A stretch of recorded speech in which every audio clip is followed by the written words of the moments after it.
Have a cup of coffee to jumpstart your day. You know, coffee is not, but a calm and relaxed mindset sure is.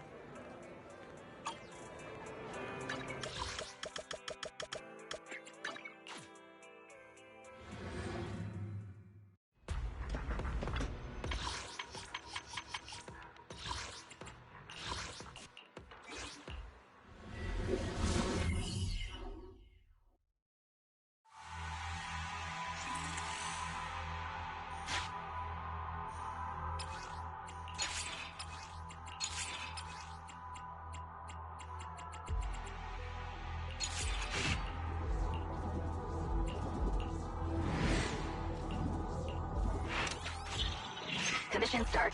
Objective.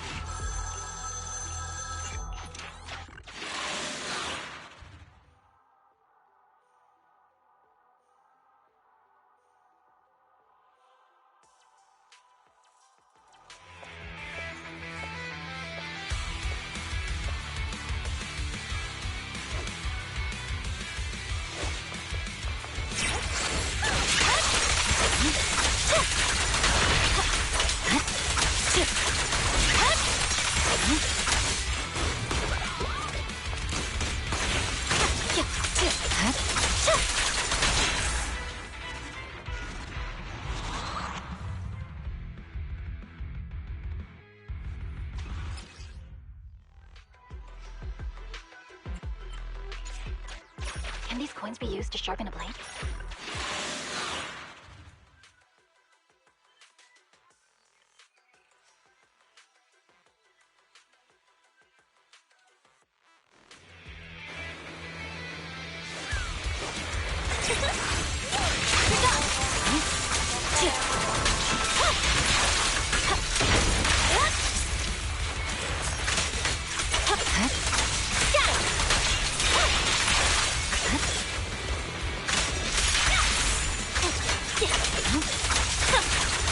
All right, I'll take the mark.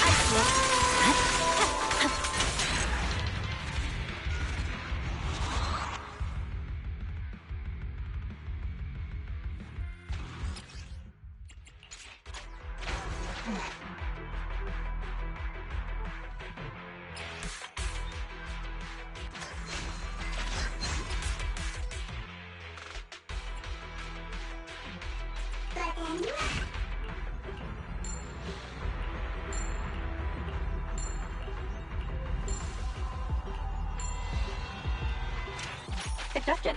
Squad members require healing.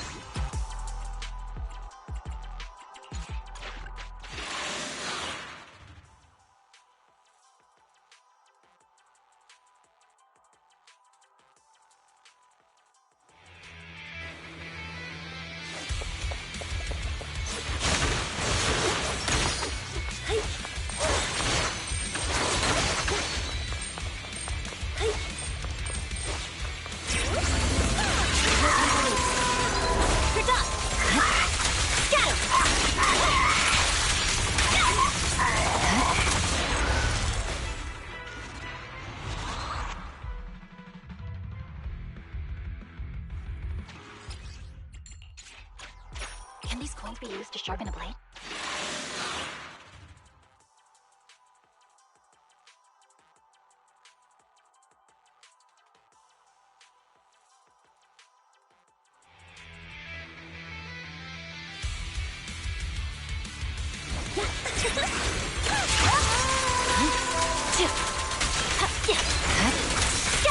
You're done.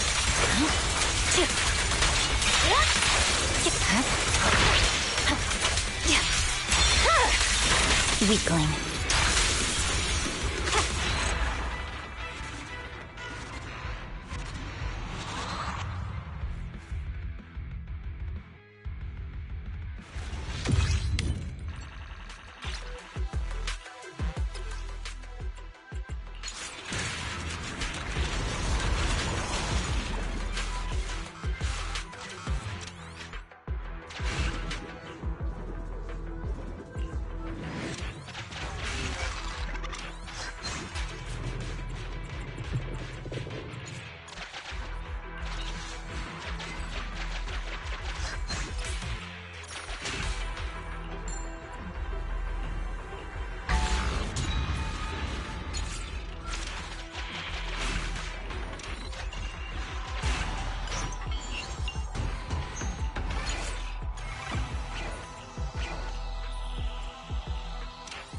Warning.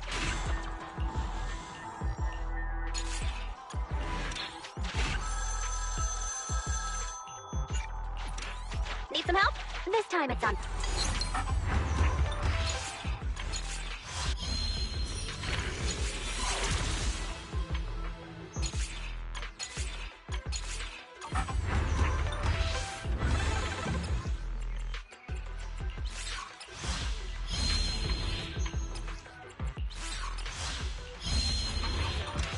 That's too expensive. Can I have it for free? Continue the operation and complete Withering Garden core.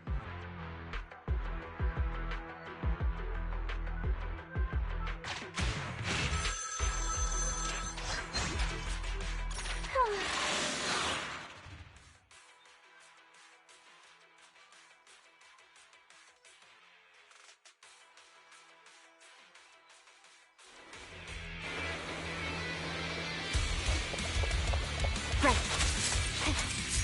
All right, I'll take the mic. There's no time to lose. Got it. Another chance. What's this? Gotcha.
Suggestion. Squad members require healing.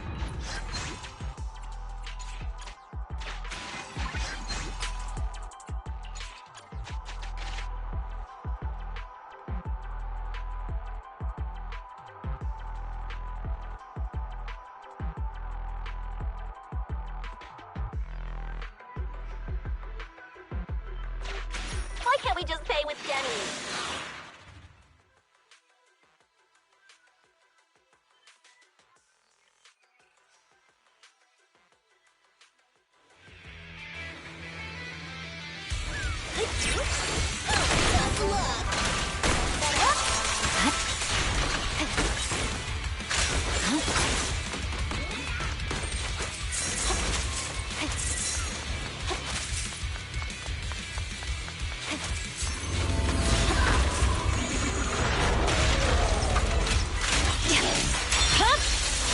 My blade is already shot.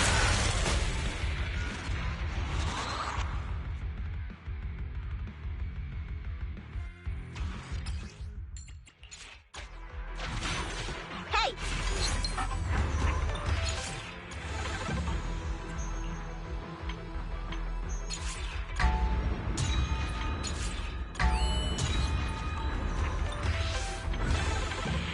Be careful.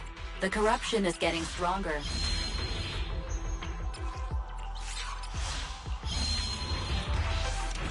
That's too expensive. Can I have it for free?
Warning. Please evacuate immediately.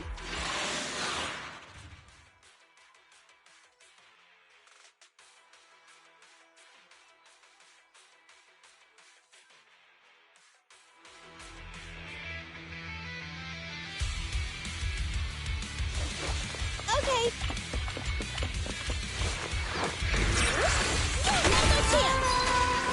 Behave yourself. I see it. My blade is already heated.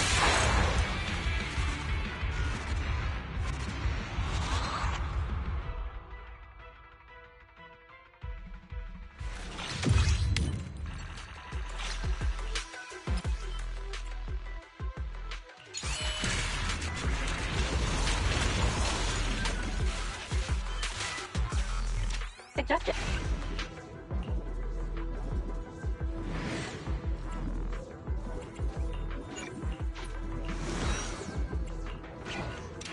Warning. Squad members require urgent medical attention.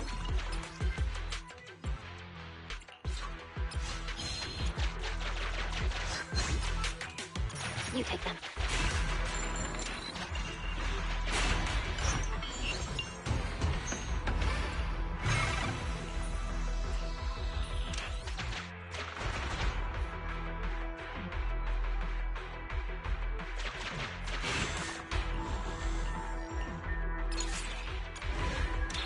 Right on time. Thanks.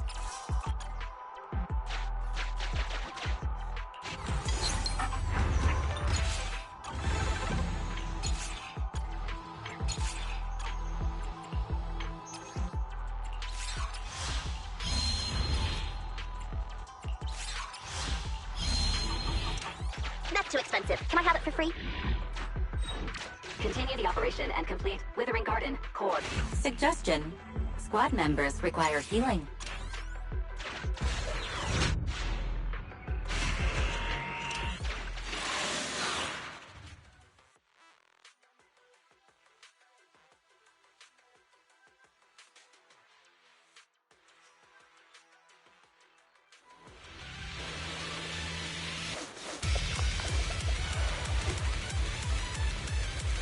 Fine. Time to read.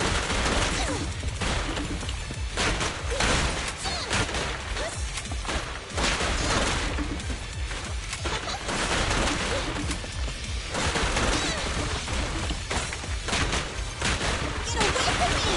I'll save my shot.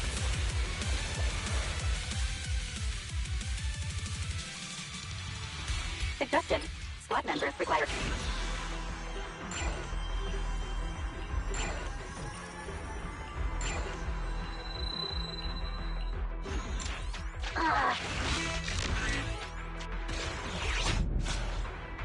Warning.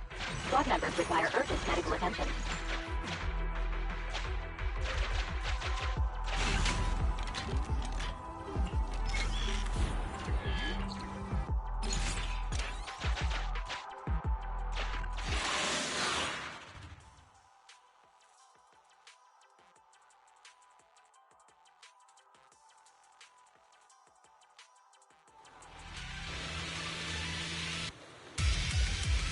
Okay.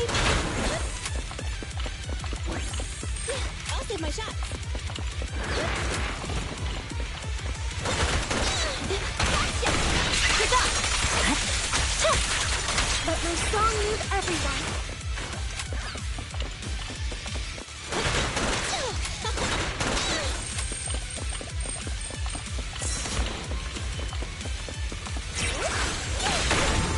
Behave yourself.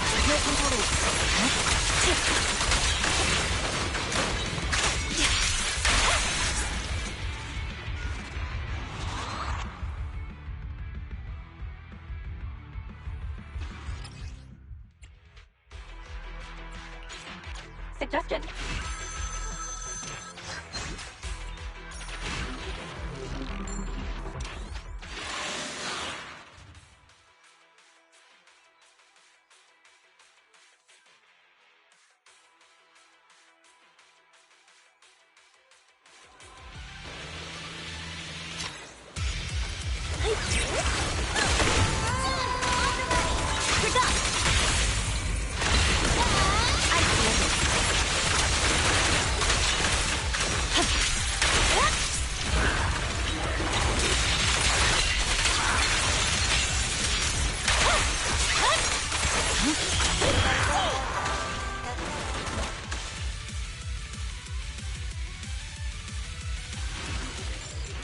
Warning.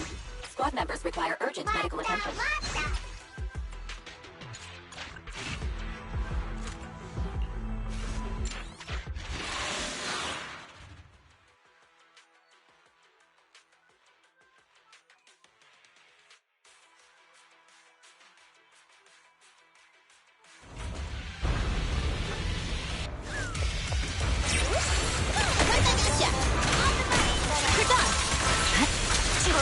I'll take the mic.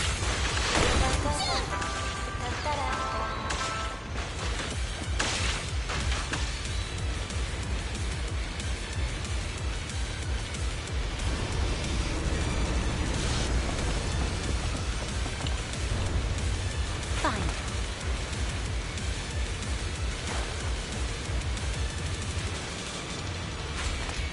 I'm here. Right.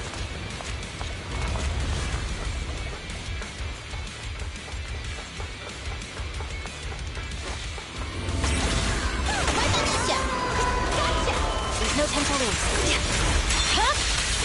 My blade is mine.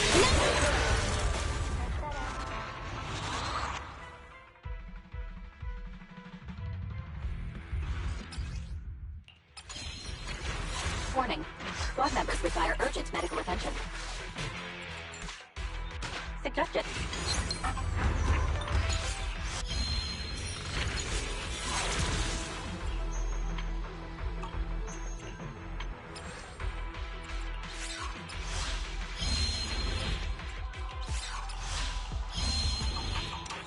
That's too expensive.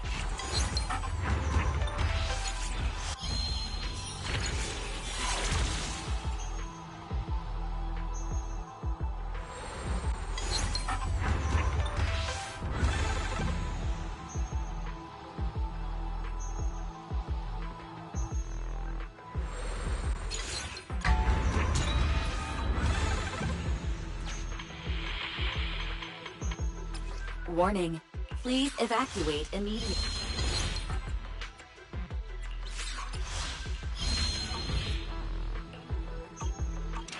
Not a bad deal.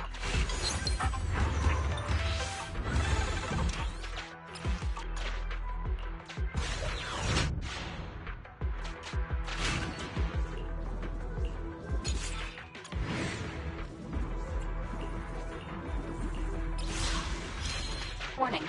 Squad members require urgent medical attention. Suggestion.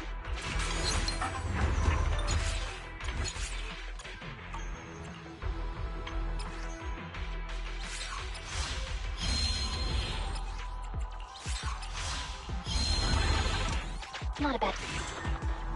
Can't believe proxy.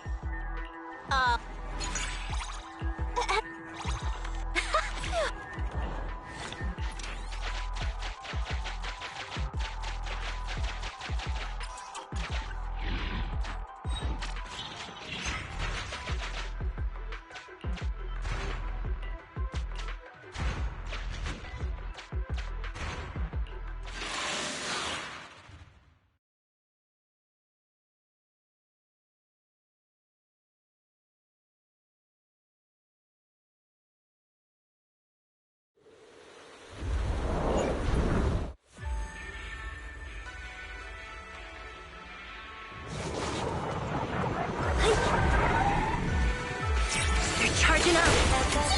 Gotcha! There's no time to lose. Victory, the only option! Yeah.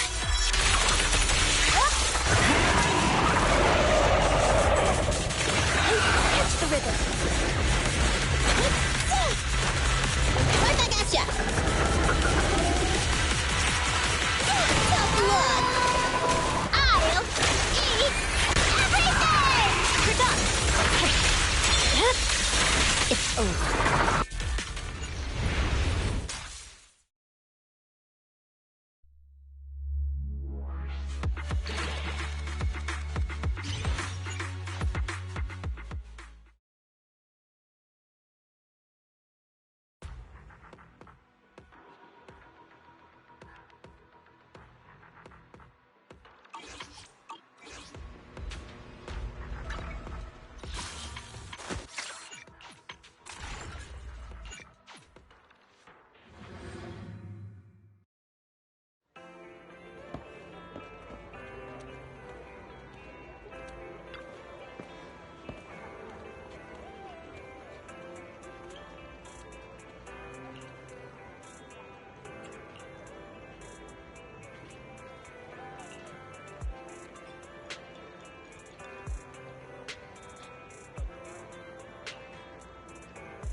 I've got your back. Number 0, Ambi.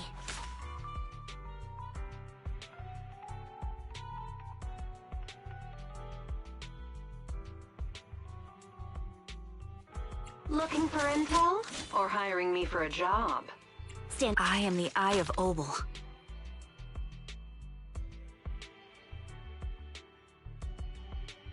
My loyalty. I've got your back.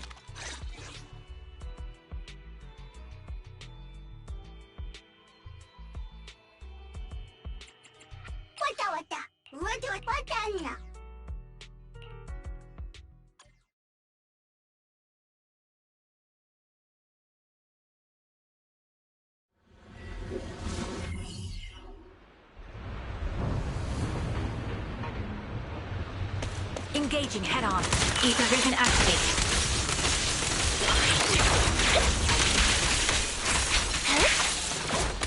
Out balance.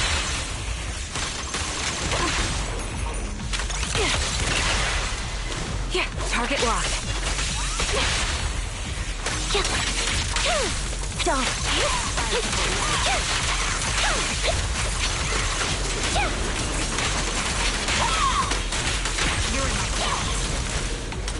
All right, I'll take over.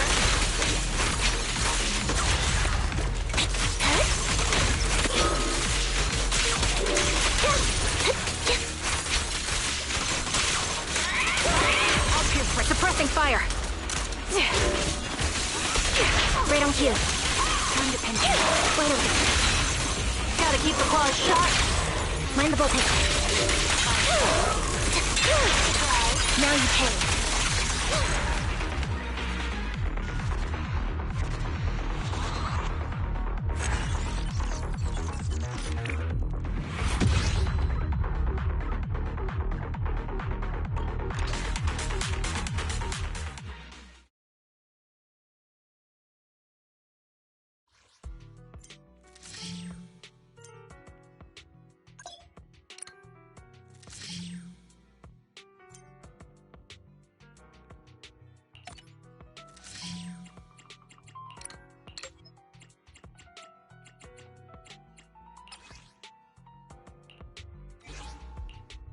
This is the path I follow. The end. Good day. Don't just think. Did you? Only the touch my tail, and now eradicate all evil. Need some. And you have my complete support.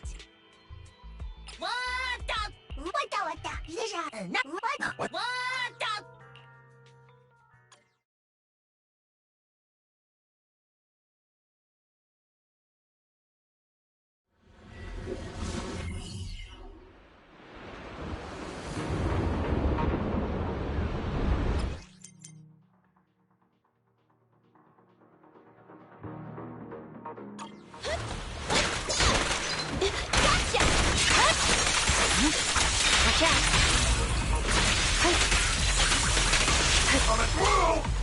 Okay!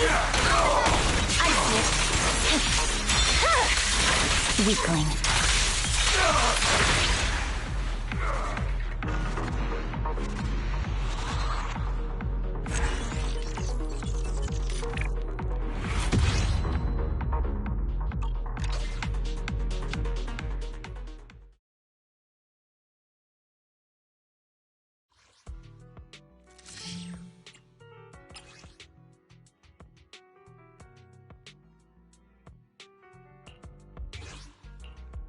You want to test my hammer? Ooh. I'll protect. Erratic. Only the brave. Take a deep breath. Asset confirmed. Relax. You're in good hands.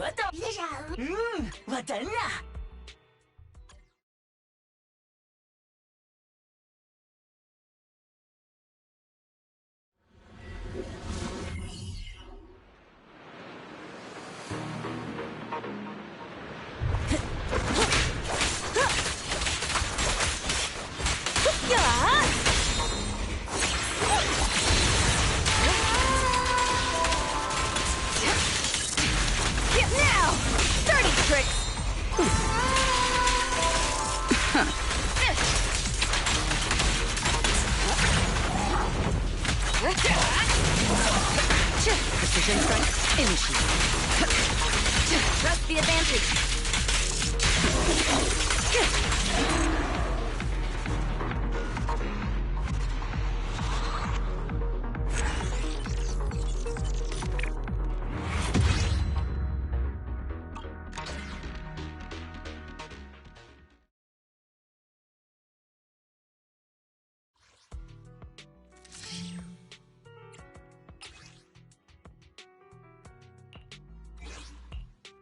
Let's fire it up!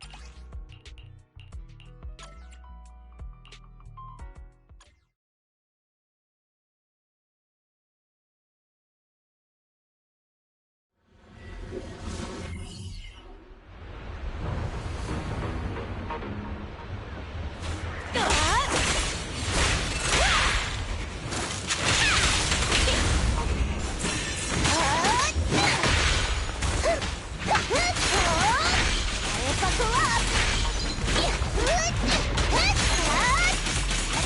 Out of my way! Burning!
Change is mine. Heads up.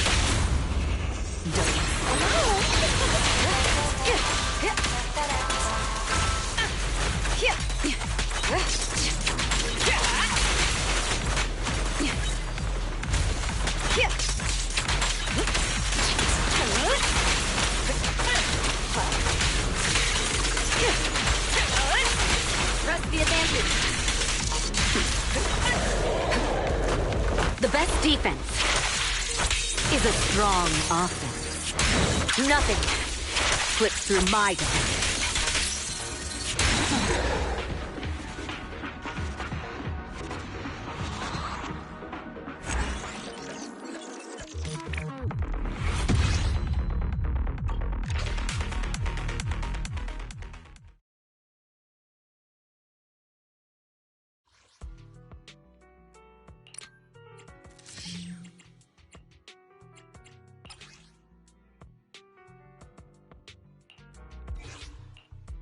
I am the Number 0, Andy. Looking. Stand. I've got your back. Sniper trigger. Standing by.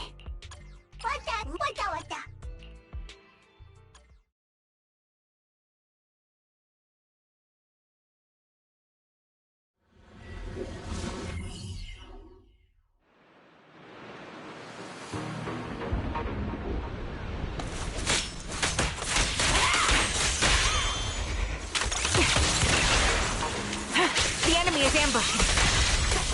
Down strategy. Fire support ready.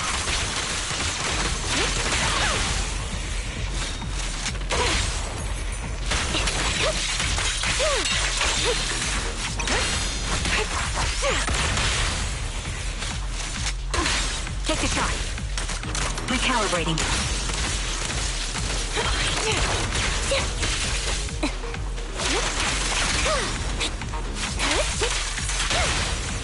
Moving. The target's weary. Let's play a little. Support in position. Outbound. What you deserve.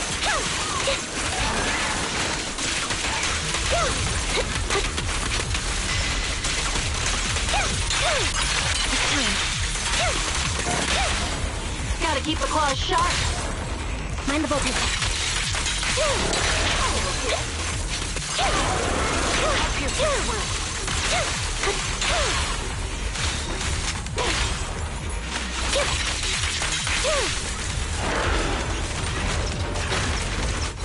He won't back down.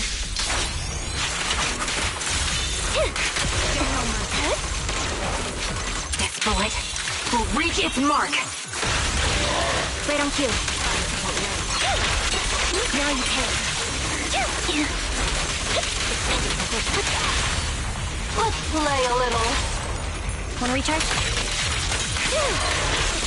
It's time. What you deserve. Gotta keep the claws sharp.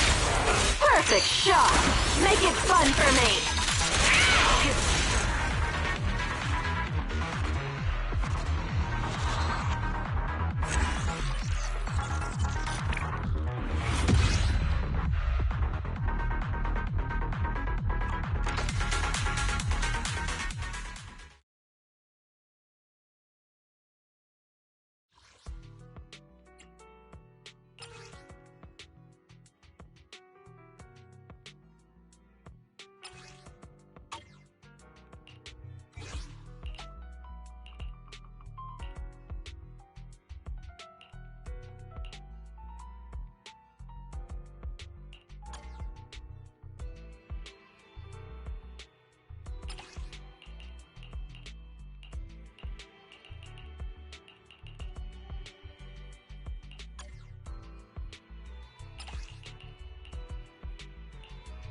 Take a deep breath. I'll pick me. This is the path. Needs. And you have my complete support. What?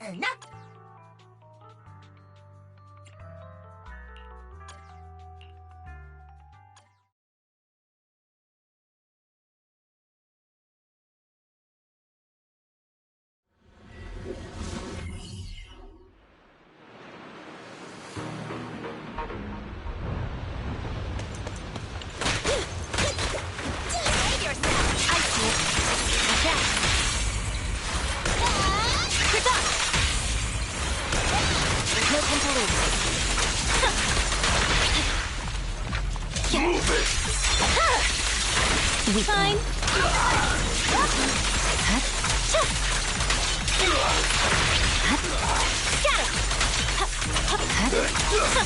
We're done.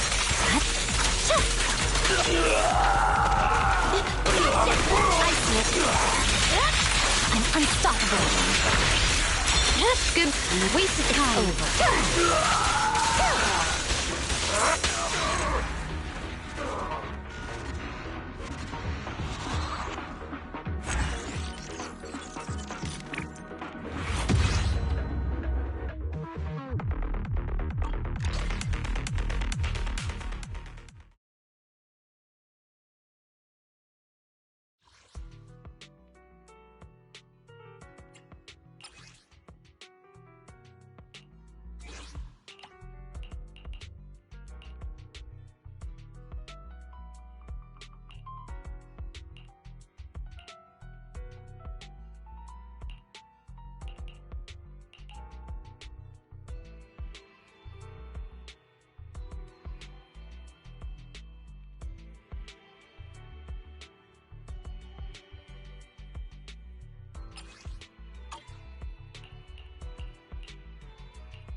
Only the brave will live. This is the wanna eradicate. Need some. We fight. Don't just think of. This is Is it time to clock out? eradicate. Need. Touch. You have my complete support. I know. What?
Dirty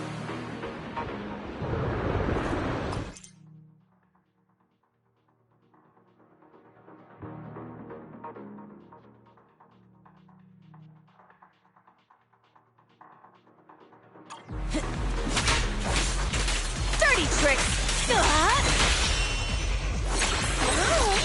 Heads up. Let my song move everyone. Let me go!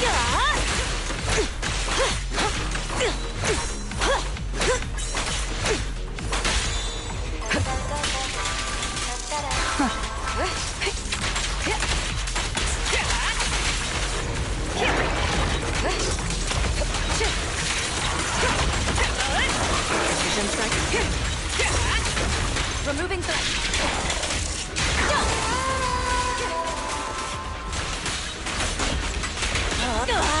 Counter.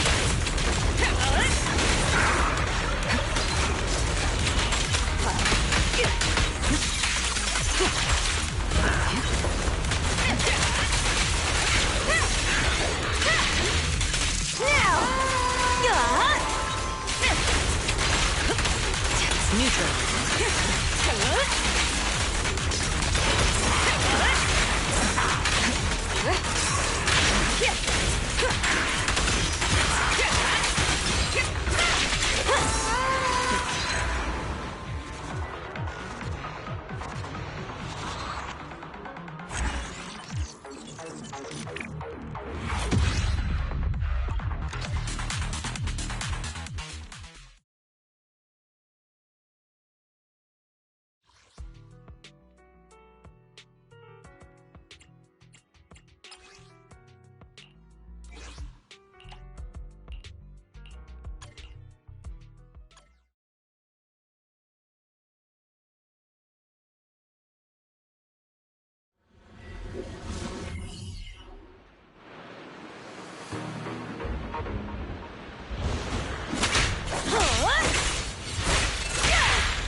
They're bursting with energy. Buckle up!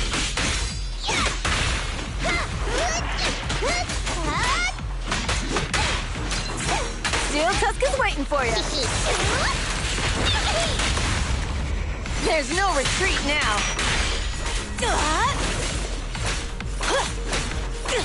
Out of the way. About to heat up! 10-4! Yeah! Healing Stage is fired up! And here! Come up! This ought to do it! I don't get burned! Hey! Let's have some fun! What is this?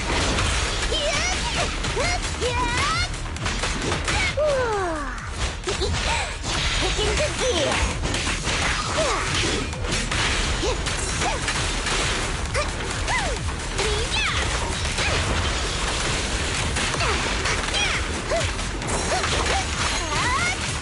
Buckle up.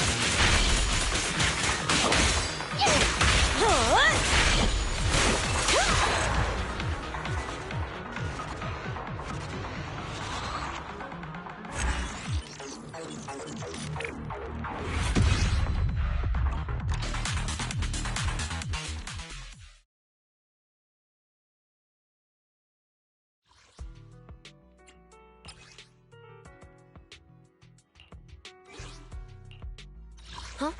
Is something the matter?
Go play.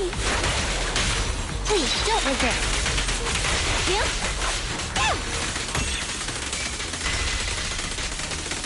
Yeah. Fancy catching my aim? Go now, Johnny. Dance, dance! Let's not disappoint our customers. Don't be afraid. It won't hurt. Huh? Here comes the first. Justice is served. Yeah, I've ever heard the whistle of arrows in flight. With a clear mind, arrows fly true.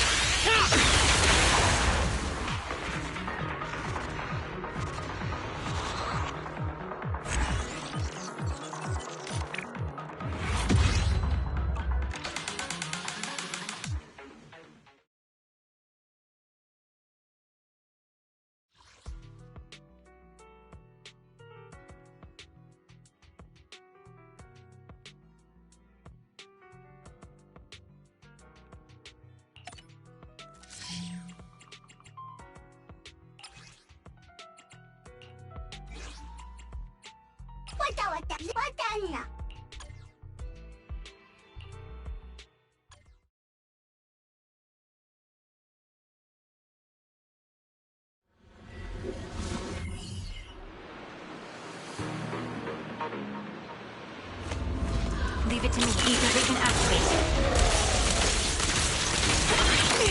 Sounds right. I'll pierce your heart. What you deserve.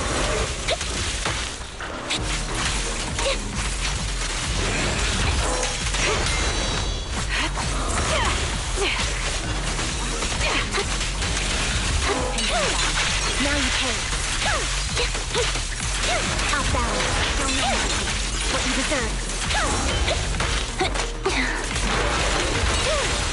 The target's weary. Move behind me.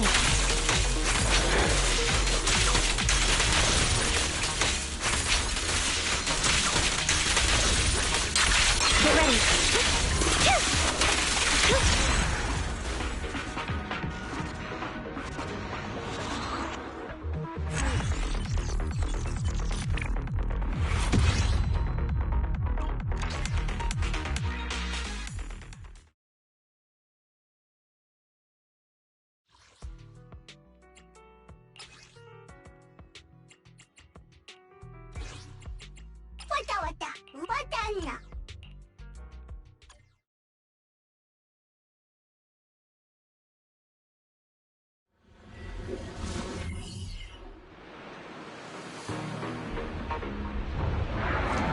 Leave it to me. Ether vision activate. You're in my sight. What you deserve. The melody of combat. Right on cue.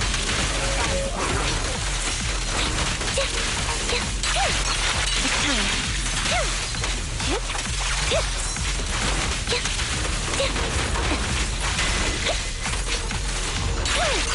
What you deserve. The target's weary.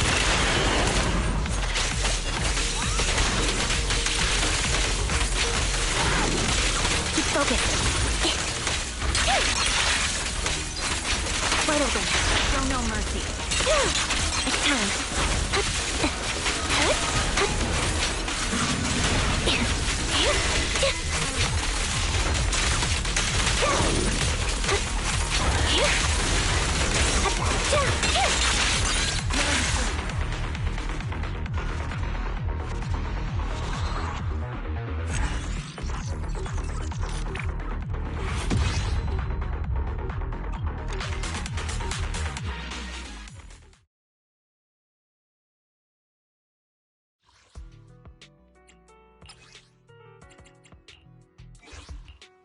Standing by. I am the eye. Number 0, Captain of Silver Squad. It's been a while.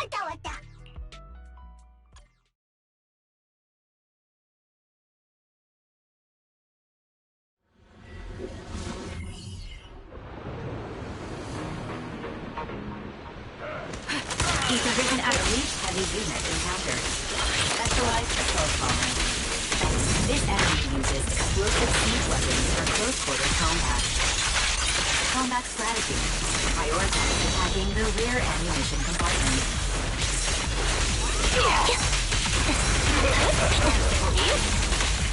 Stay focused. Outside. What you deserve. Got your card. Recalibrating.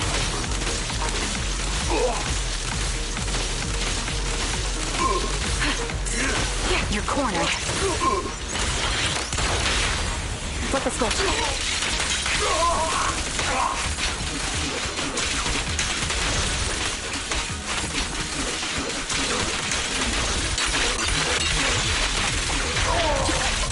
What you deserve.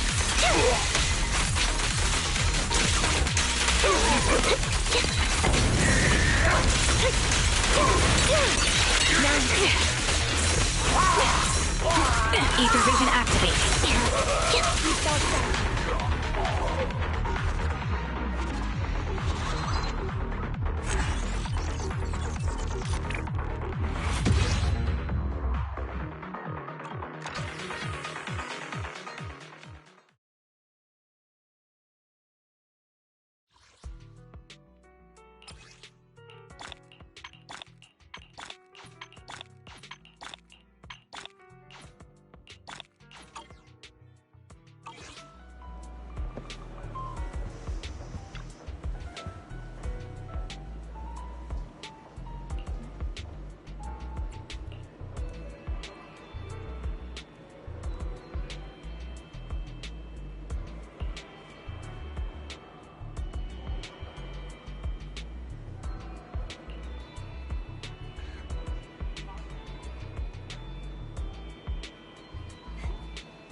Our first assignment together is a missing person commission. There's no need for combat or venturing into any hollows, so it's completely safe.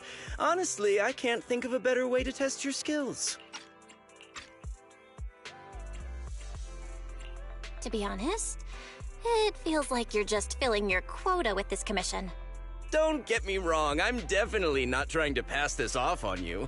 Your ability to navigate the hollow is unquestionable. That's what makes a proxy a proxy. But this role involves more than just that, and this commission is a perfect opportunity to demonstrate those other skills. To be honest, the client barely gave us anything to work with, just pieces of info. That's why this is a perfect chance to show off your skills in gathering intel, spotting details, and negotiating. All the makings of a top-tier proxy. You've made your point. Guess we can't refuse now. Let's see the job.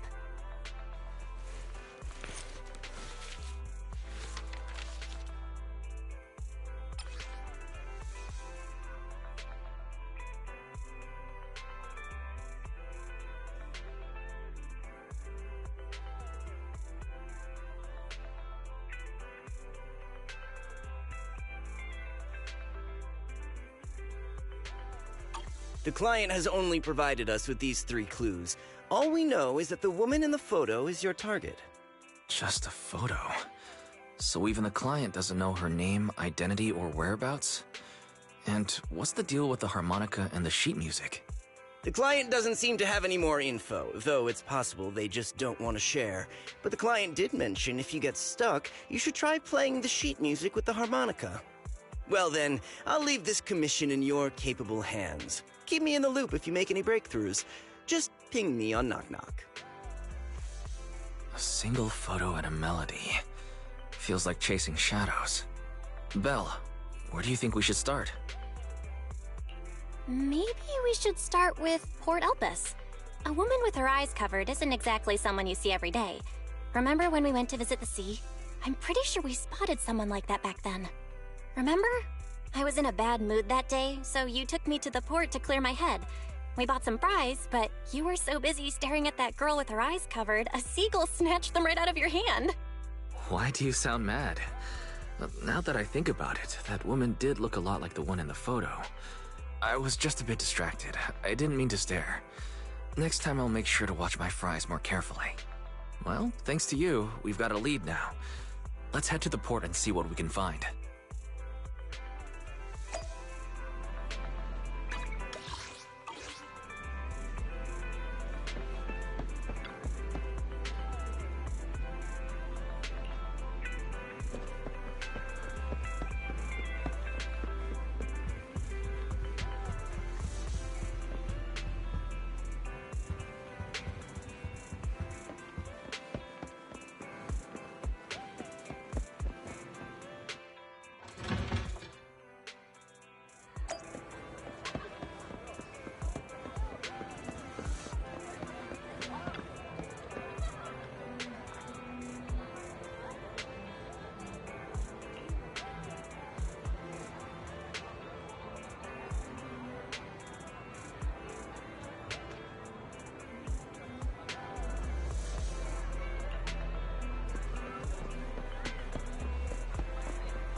Nothing beats caffeine on a lazy afternoon. Want some? You know, coffee is not a must, but a calm and relaxed mindset sure is.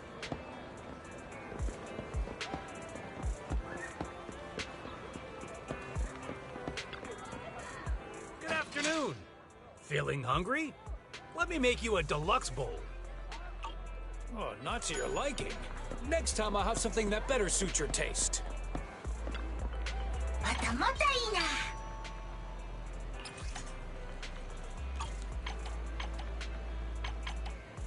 ひなわた。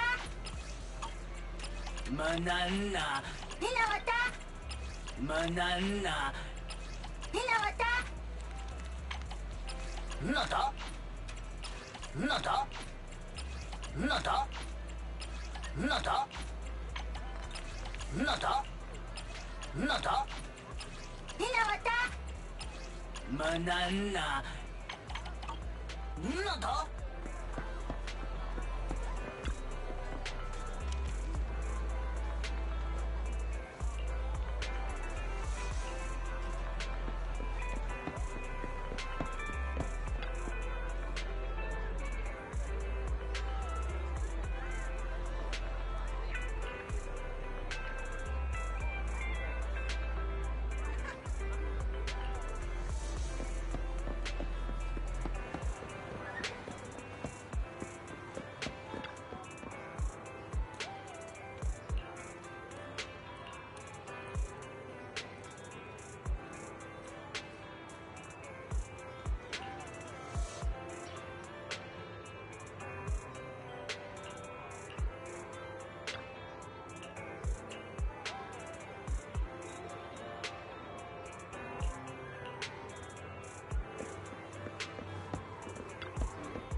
No luck on my end. Belle, did you find anything? I was wishful thinking to assume that a quick stroll through the port would solve this. But since we're here, might as well give the harmonica a try. Whether it works or not, you owe me some fries before we head back. I'll do whatever you say, but Belle, would you mind giving the harmonica a try instead? I'm curious to how it sounds. Wow, you sure know how to set me up. I'm telling you now, though, I can't promise what it'll sound like.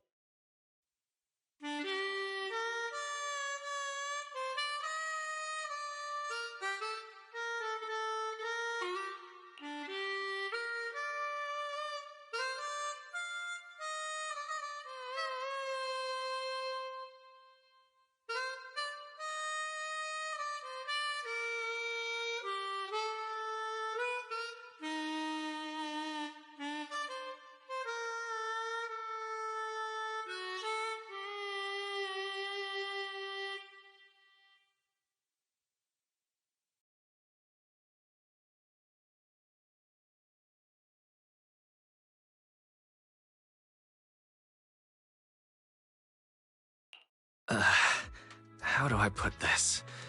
It sounds okay once you get used to it. But nothing happened, so I guess we should just get some fries and head back. Excuse me. Were you the ones playing the harmonica just now? Sorry. My sister didn't mean to make such a commotion. We'll just... Wait. You're the one in the photo. Sorry about that.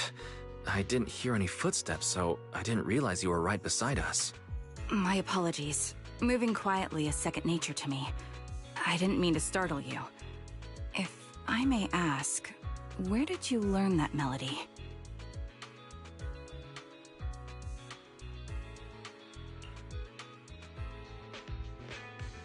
Well, the two of us are proxies, and this song was given to us by a client. We never thought it would actually help us find you. Our client is the one looking for you. Why don't we discuss the details somewhere else? I see. Please lead the way. I'd also like to meet this client of yours. Let's head back to the store. Okay, let's go check in with Shepard. Oh, I almost forgot. Your name is...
My real name. I haven't used that in a long time, but I do have a code name. You can call me Charon.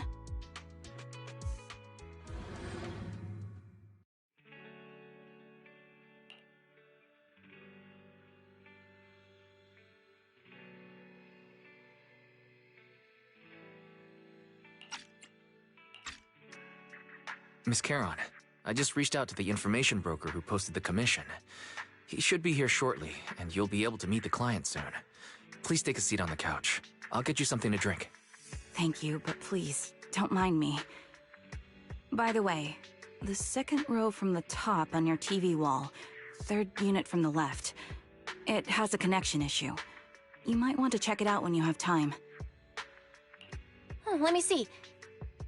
You're right. How did you know? No wonder there's been some lag lately. I rely on my hearing.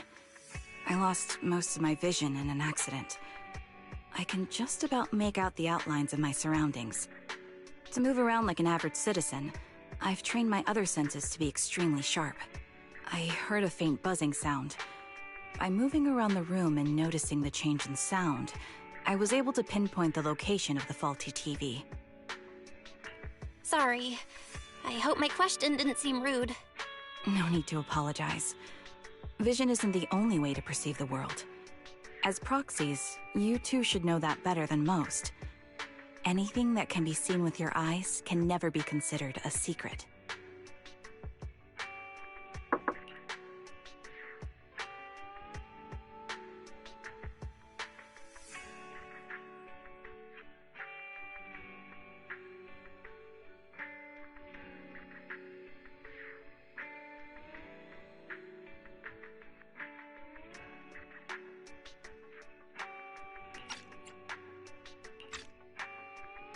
It's me again! You two found the target already? Wow, Phaethon, you guys are incredible.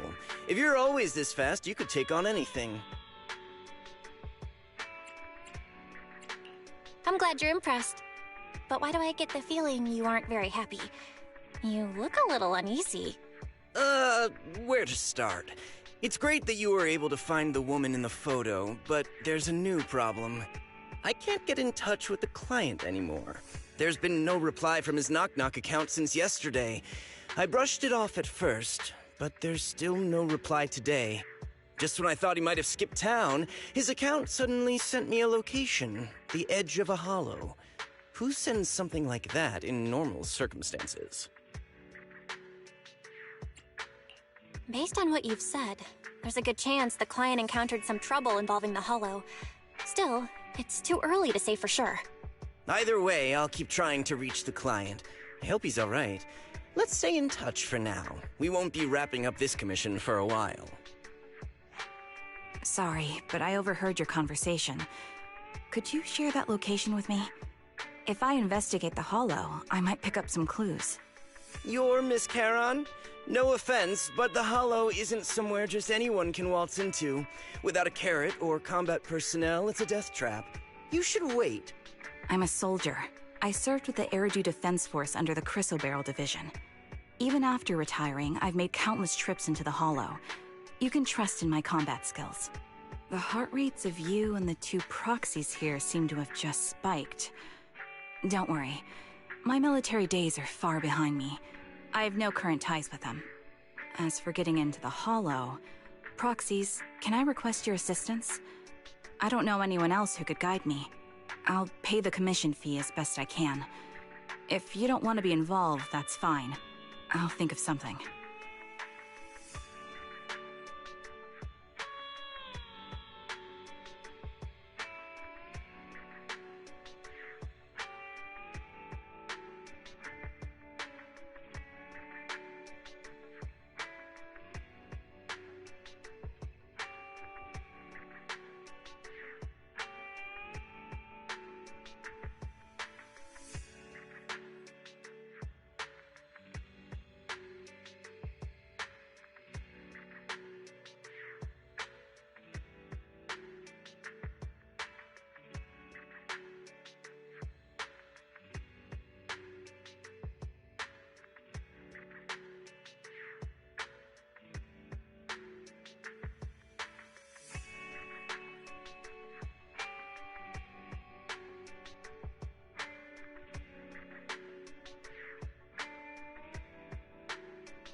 We'd like to find the client ASAP too.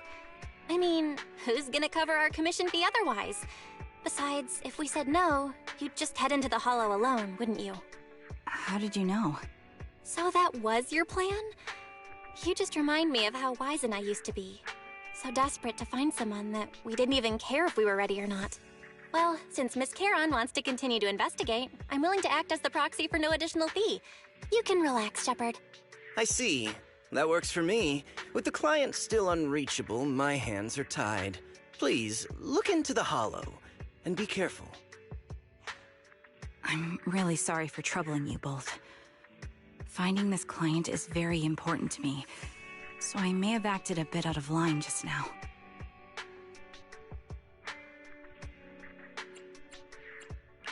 No worries. Seeing how determined you are to find the client, we couldn't just sit by and do nothing. Let's work together to find them.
I am the Eye of Obel.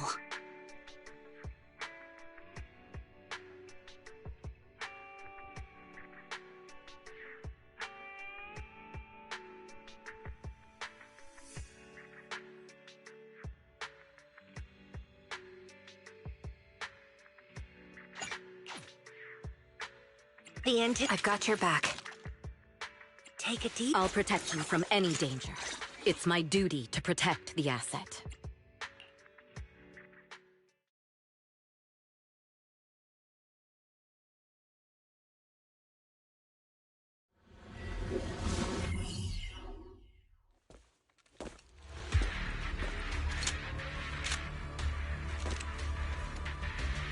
Miss Charon, I need some time to calculate the hollow route. Ether vision activate. Please wait a moment.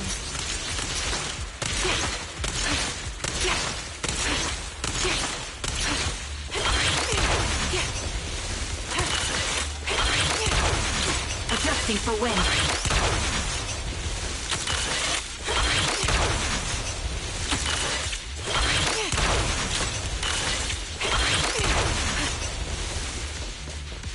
Leave this to me, Proxy. Actually, I've been to this hollow before for reasons.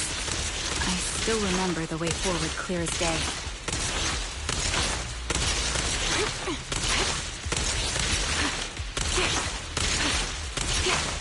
Oh? Why don't you wait just a little longer? Calculating a path doesn't take that long. Ether vision activate. It'd be more efficient to retrace a path I've already walked. Please come with me, Proxy.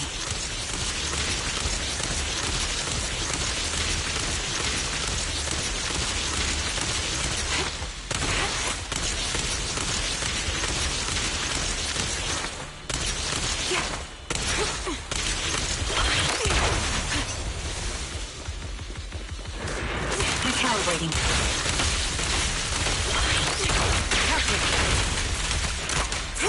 Alright, I'll take the mic.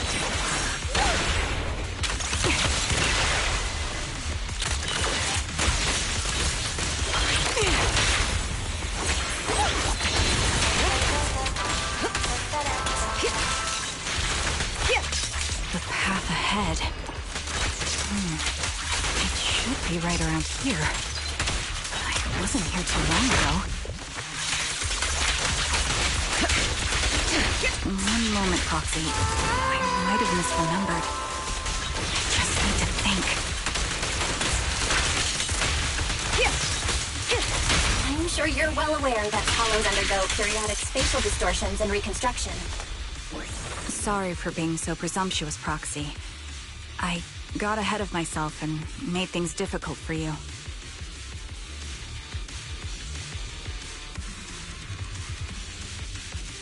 It's no trouble.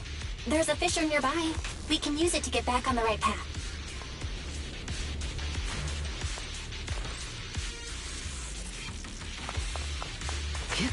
Let me lead the way from here on out.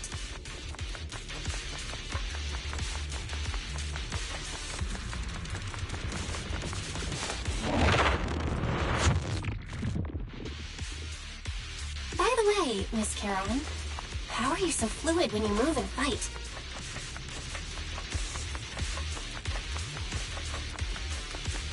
Is it because of your sharper hearing and heightened senses?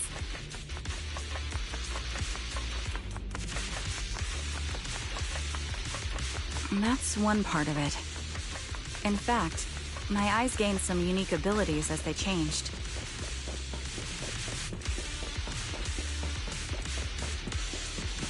I can't see most things clearly, but I'm able to detect the etheric fluctuations of nearby humans, ethereals, and other objects.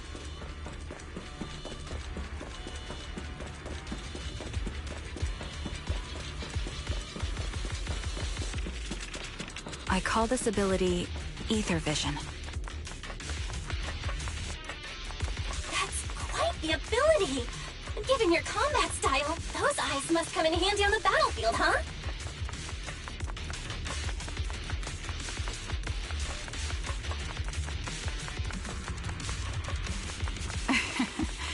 That may be so.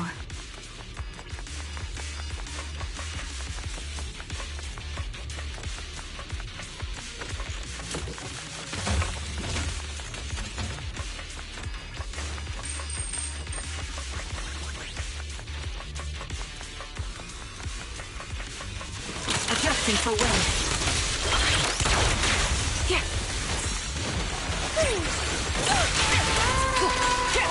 Ambush.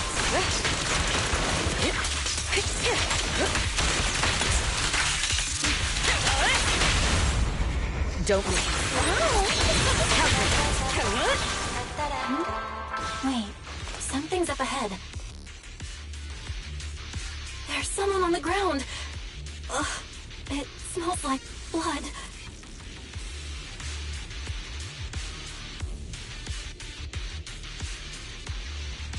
I sure wish some people could let me worry less.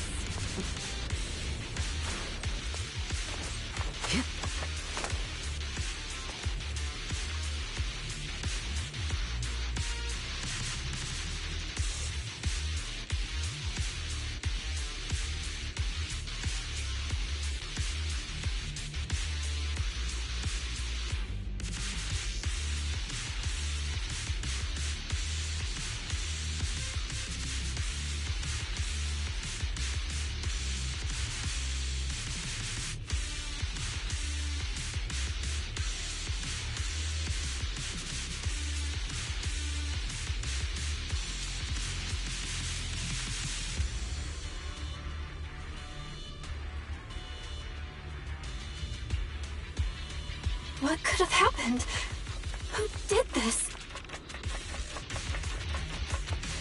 Given the depth of the wound and the caliber of the bullet, the killer was a sniper, just like me.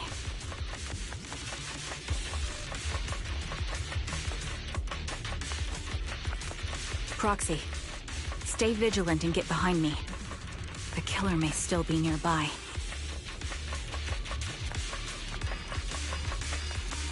They seem to have no qualms when it comes to killing.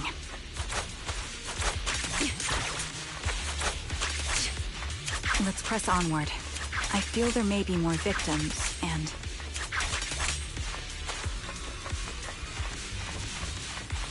I hope nothing's happened to the client.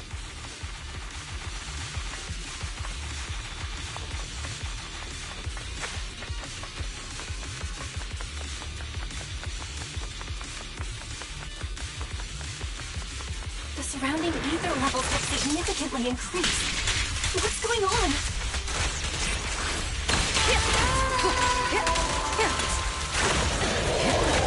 Hold on. Let me find what's causing the ether level increase. Up ahead, there are multiple devices leaking ether nonstop. Power. Heads up.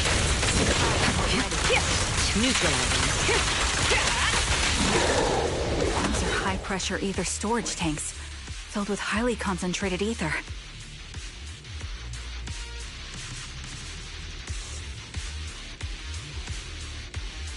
As soon as the valve is opened, the ether will flow out at a fixed rate. Lucky me.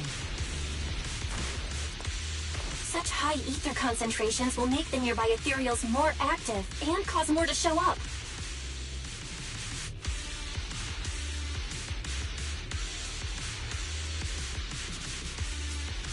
Charon! It'll be dangerous if we keep moving forward.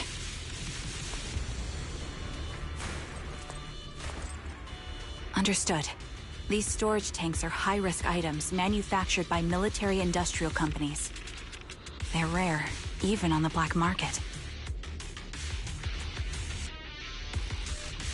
A little downtime between missions. Lucky me. Several of these storage tanks appearing in the Hollow is a clear sign that our opposition has malicious intentions.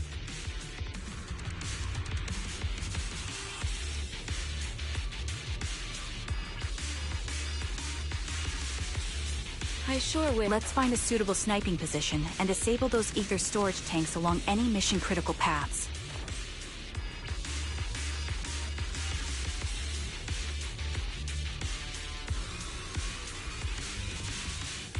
My ether vision ability is perfect for dealing with such ether-laden objects.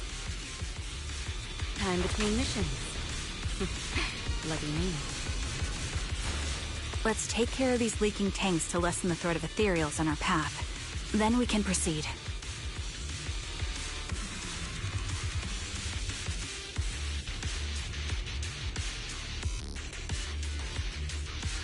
I sure wish some people could let me worry less.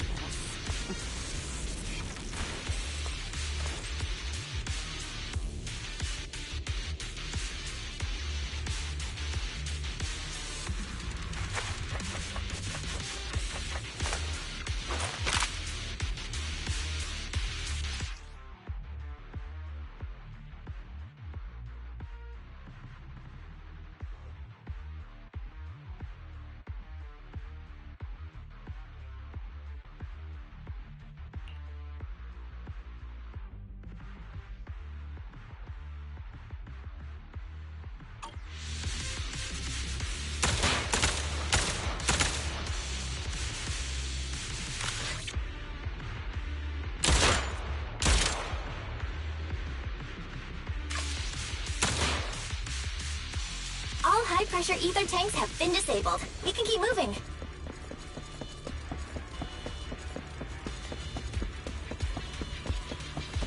Wait, Charon. I'm detecting 4 life forms up ahead. Let's go take a look.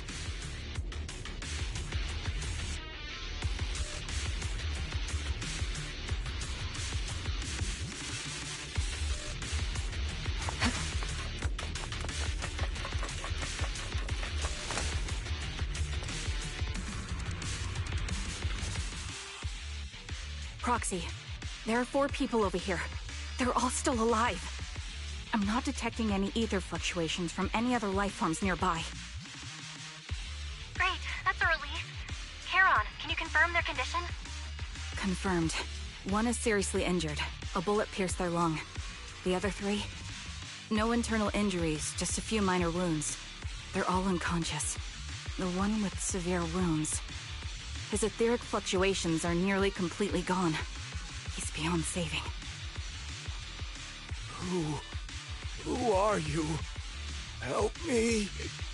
It hurts. So cold. I don't want to die. There must be something we can do. I'll contact the hospital, and we can get him out of the hollow. His internal organs are ruptured. He'll bleed out long before we can get him out. No rescue team can beat the clock when my fate's this fast. Am I dying? I just want to go home.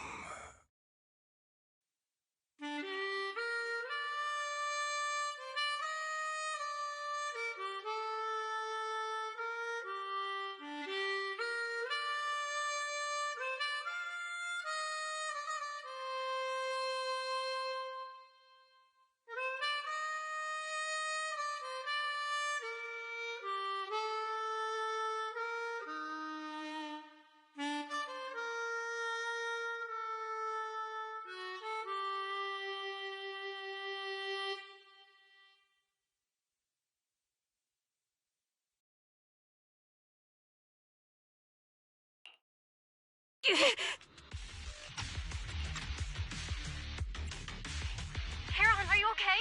Did you get hurt during the fight just now? I'm fine, don't worry about me.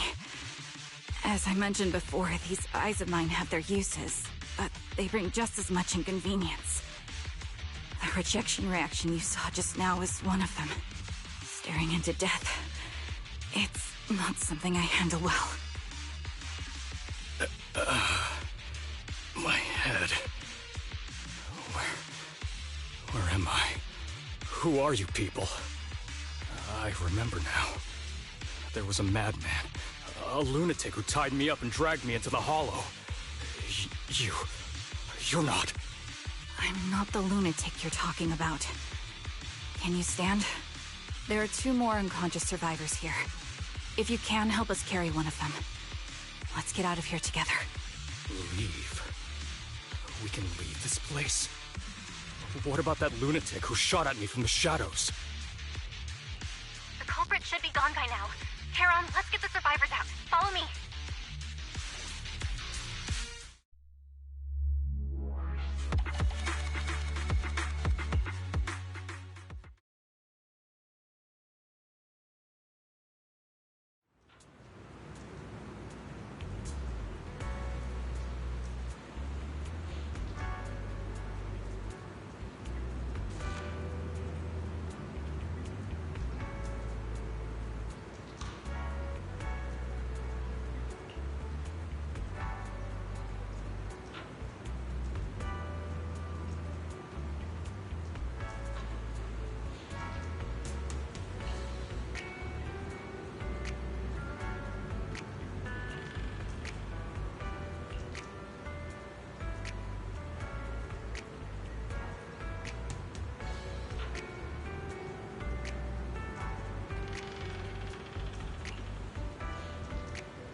Thank you all for assisting me, even though I'm a stranger.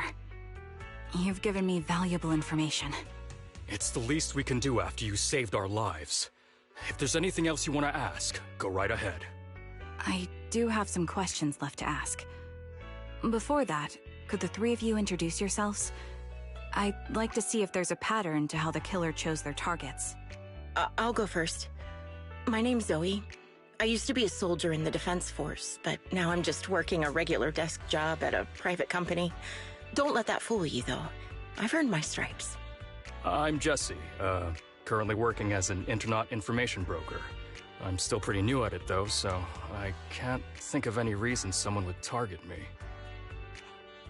My turn? I'm Erin. I was also in the Defense Force, but now I'm unemployed. Actually, I have a question for you all. Did you see my friend when you were in the Hollow? She's about my height, with shoulder-length blonde hair and a mole under her eye. We were kidnapped together, but I can't find her anywhere now. If I recall correctly, we didn't come across anyone like that in the Hollow, among both the survivors or the bodies. It's all right. I'll keep looking. I hope she's okay. We were always inseparable. We even planned to visit Scott Outpost together for Remembrance Day. I never thought something like this would happen. Remembrance Day? What's it about? As the name suggests, it's a day organized by the Defense Force for the families of deceased soldiers and veterans. People gather to mourn their loved ones who died in the fall of the old capital and find comfort in each other's company. I didn't know the Defense Force did that. Huh. Maybe I should go check it out. If I can't find her anywhere else, I'll head to Remembrance Day alone. Maybe she'll show up there. Was your missing friend also a member of the Defense Force? Yes, she and I were in the same squad. Obsidian Division's Cartis squad.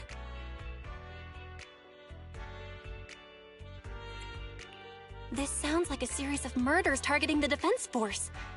But Jesse wasn't with the Defense Force. No, you're probably not far off. Jesse claims to have been up front, but he neglected to mention he was once part of the Defense Force. Right, Jesse? Well, that's... I just don't like bringing up my past in the Defense Force. It's not like I'm trying to hide it. They're just memories from my time there that I'd rather forget. I was part of Obsidian Division's Noct Squad. That's the absolute truth. I was also in the Obsidian Division, Impura Squad. I don't know who those who died in the Hollow were, but it seems the killer really is targeting members of the Defense Force. Wait a second. If I remember correctly, during the fall of the old capital, didn't our three squads work together on a mission outside Hollow Zero? We did? I don't really remember. I have a vague memory of it, but there were so many people on the mission, I don't remember your faces. Thank you all for the information. I'm starting to see a pattern in the killer's choice of targets. But there's something else I need to ask. I came to this hollow because someone I'm searching for sent me its location. That person was likely being held by the killer as well. Did you happen to see anyone else?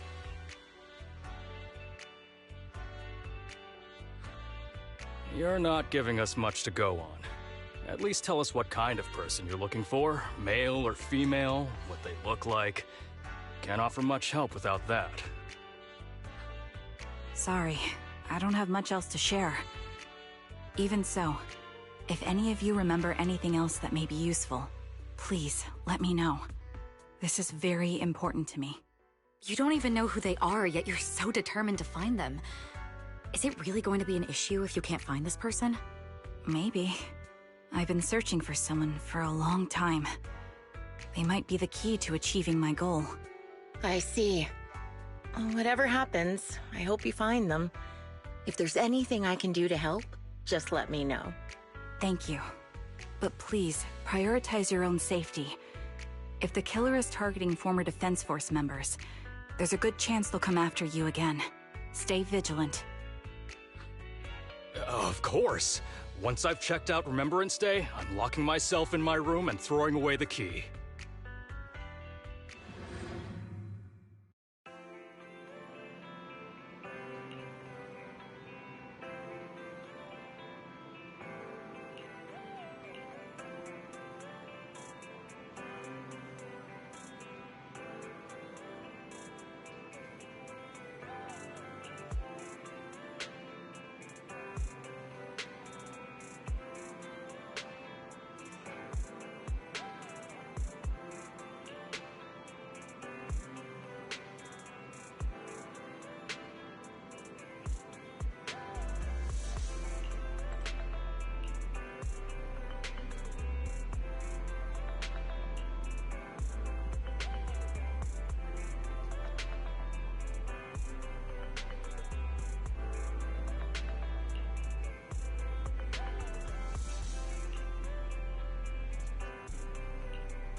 Phaeton, you've already been to the Hollow and made it back safely? Did you run all the way here? Do you need a moment? We've already been to the Hollow, but unfortunately, we haven't found the client yet. I'm fine. Did you find any clues there? There are traces left behind. Signs of a kidnapping. It's very likely the client was involved.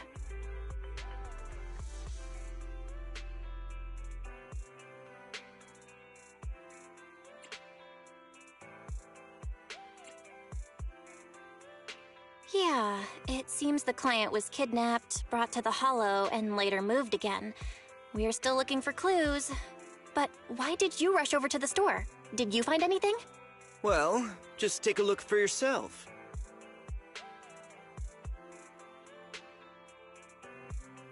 I checked a map of New Eridu. This spot, it's another Hollow entrance.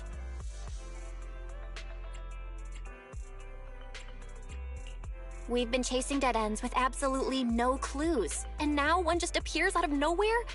Something smells fishy here. You're sure it's just a disappearance for now, and serious has happened, right? If that's the case, the situation is still manageable. No matter how shaky the clue is, let's keep investigating. Just be careful. Any casualties, and this will become something beyond our control. At that point, stop the commission and contact me. I'll bring in some professional Hollow experts to deal with the situation.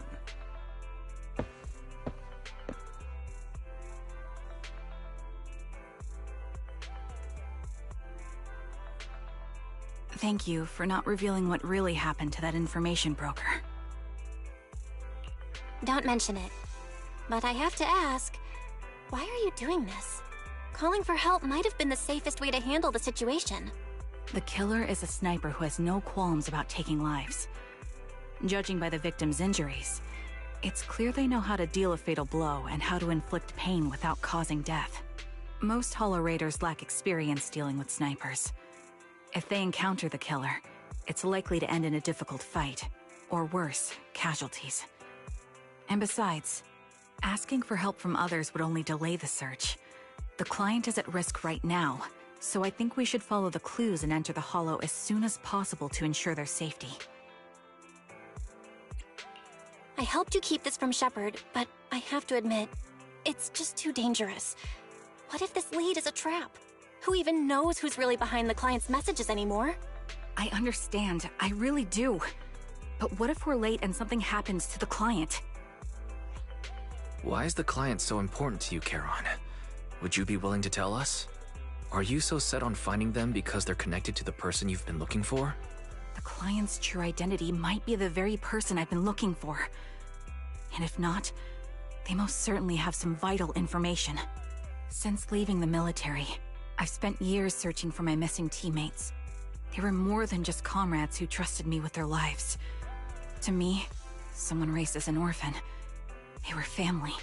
I've scoured countless hollows and every corner of New Eridu to find them, but I've never found a single lead. Until I met you and heard that melody on the harmonica. It's called Homecoming. My squad leader composed it. Only our squad knew it. And yet that client of yours not only knows the song, but also gave you the sheet music. Please, Proxy. This client is the only lead I have left. I'm certain my teammates are still alive. If this trail goes cold, I don't know when I'll get another chance to reunite with them.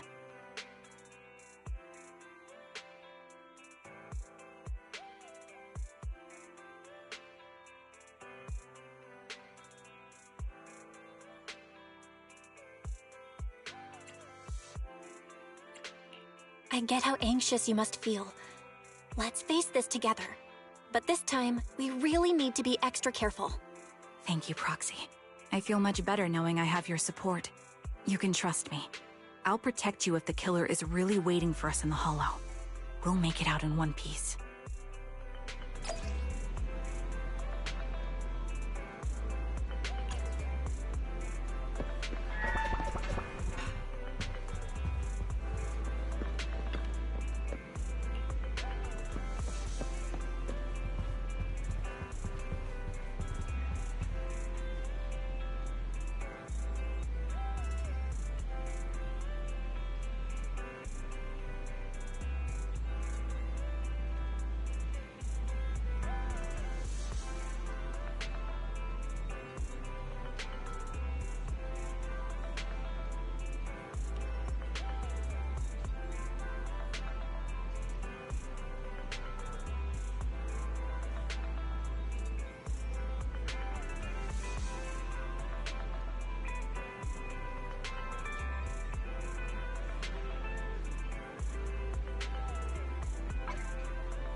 I am the Eye of Obel.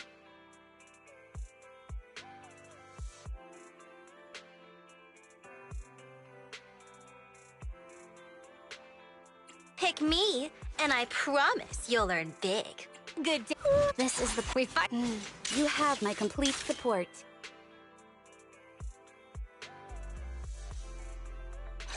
My blade is at the ready.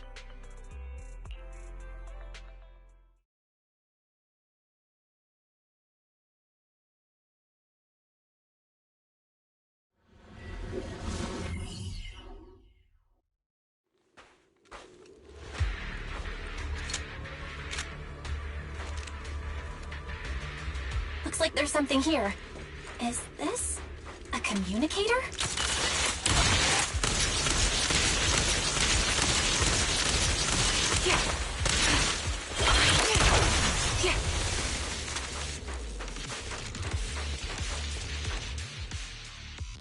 Proxy, look at this. A communicator left right at the Hollow's entrance. Why is there a communicator here?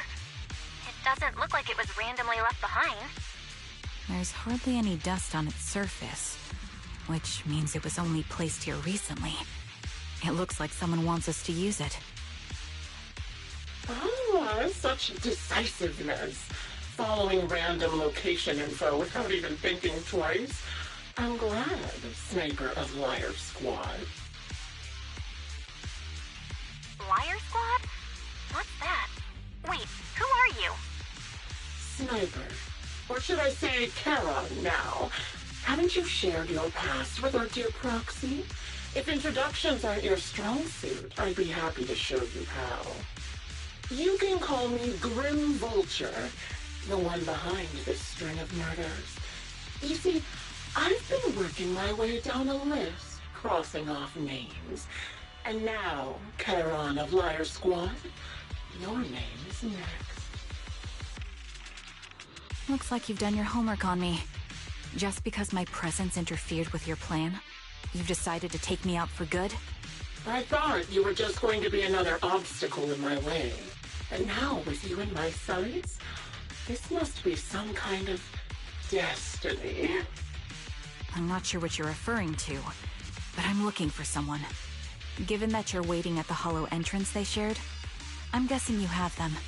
If you hand them over, perhaps we can make a deal.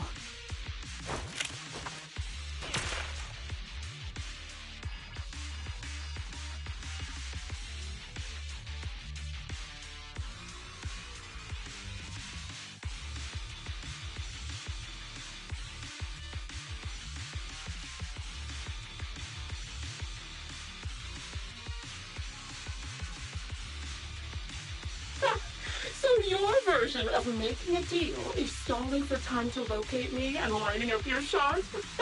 Can't say I'm surprised. After all, that's exactly what I plan to do too. You seem to have rather unique eyes, but you'll never get the chance to hit me. After all, no one's better at counter-sniping than me. Seems talking won't resolve this, but I'm not averse to using force. Now that's the spirit! If you're looking for someone, why not search the Hollow for clues? Providing you can survive both my attacks and those of the Ethereals, of course. Oh, and I've prepared a little gift for all your trouble. I hope you still have that determined look on your face after seeing it.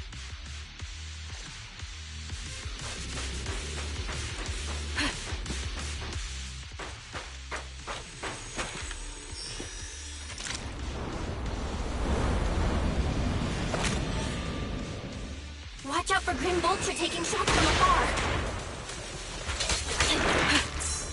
Ether Vision activate. Oh, is there nothing we can do?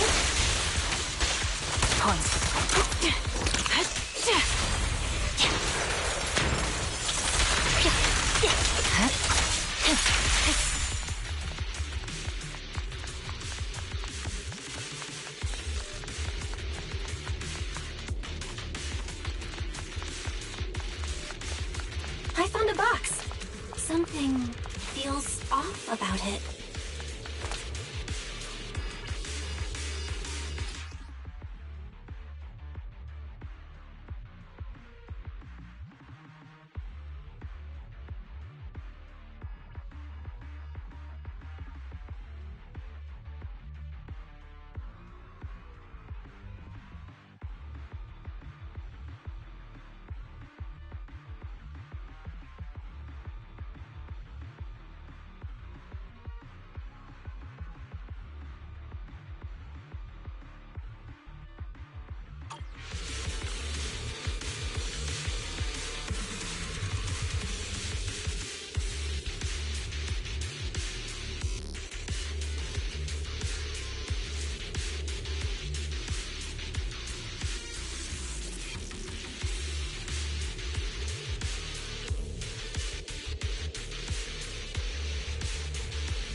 still remember what's inside the box, right? Your loyalty card, the one Styx always wore.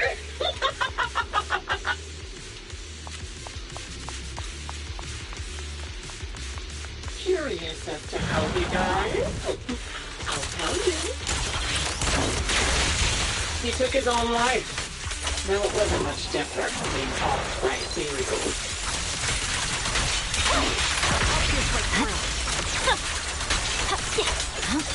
Ethereal power was completely taken over his body. He was being corrupted, covered in ether crystals. His horns on his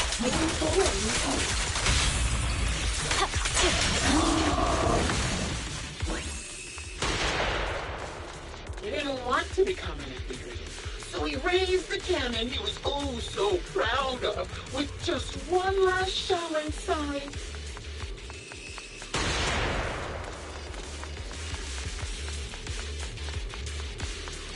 And just like that, obliterated both his core and his heart. Any thoughts on the way he kicked the bucket? Did you like it? Do you think I made the whole thing up? Or did it really happen? If there's nothing to do, we should practice the blade. You strike first. Shut up. I don't know who you are, but you'll pay for insulting him.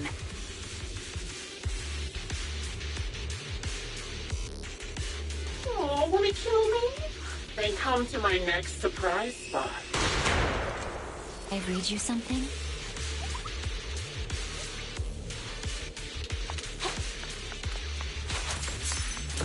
Another high-pressure ether tank. And a lot of ethereals have already been drawn to it.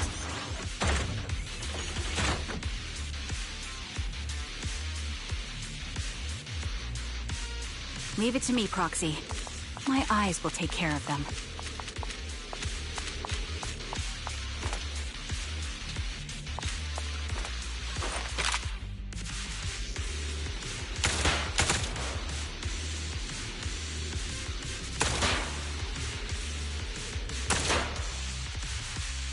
We did it, Proxy.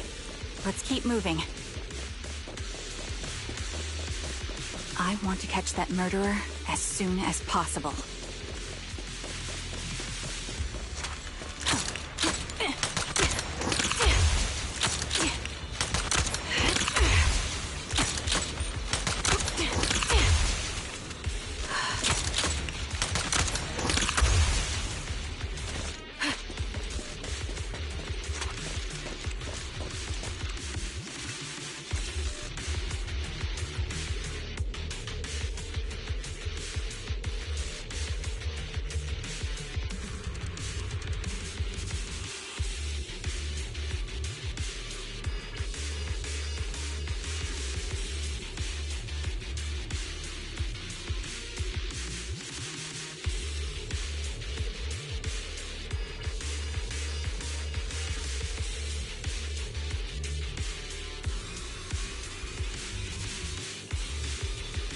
Acheron's favorite gloves.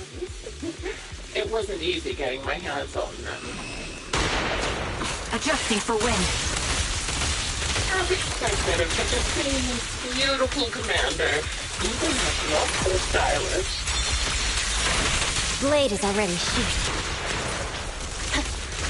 Such a pity. Don't you think that's a shame, little sniper?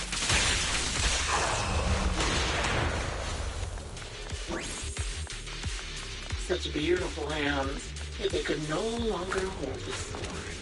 Ethereal's gnawed off her arms, and part of her went as well.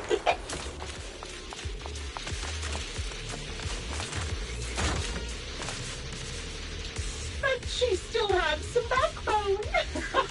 She stood tall, even in death. It's just as I said. She died from multiple fatal wounds. Even the most beautiful flower will wither without protection, won't it?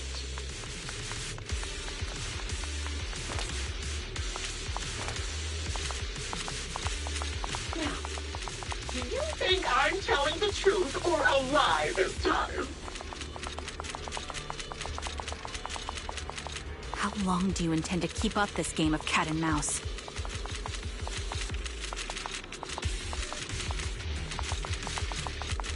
I'll be coming to your hideout soon. Wipe that smile off your face and wait. Wait and see what I'm going to do.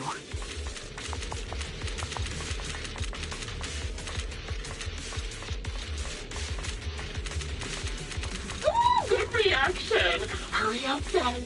I've got one final surprise location for you.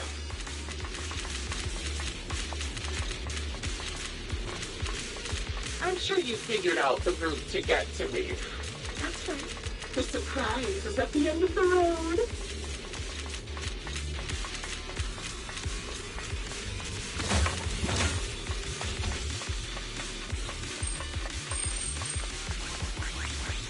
Engage ether ring activated. Watch out.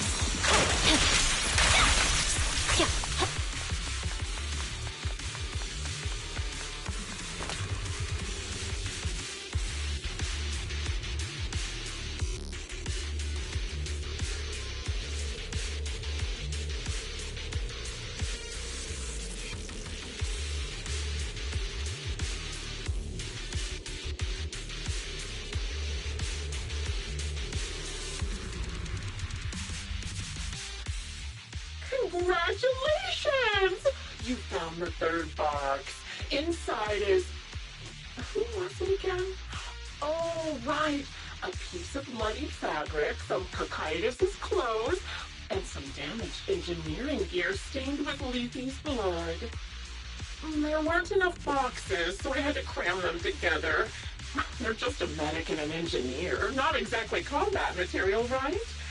Surely you're not mad, are you?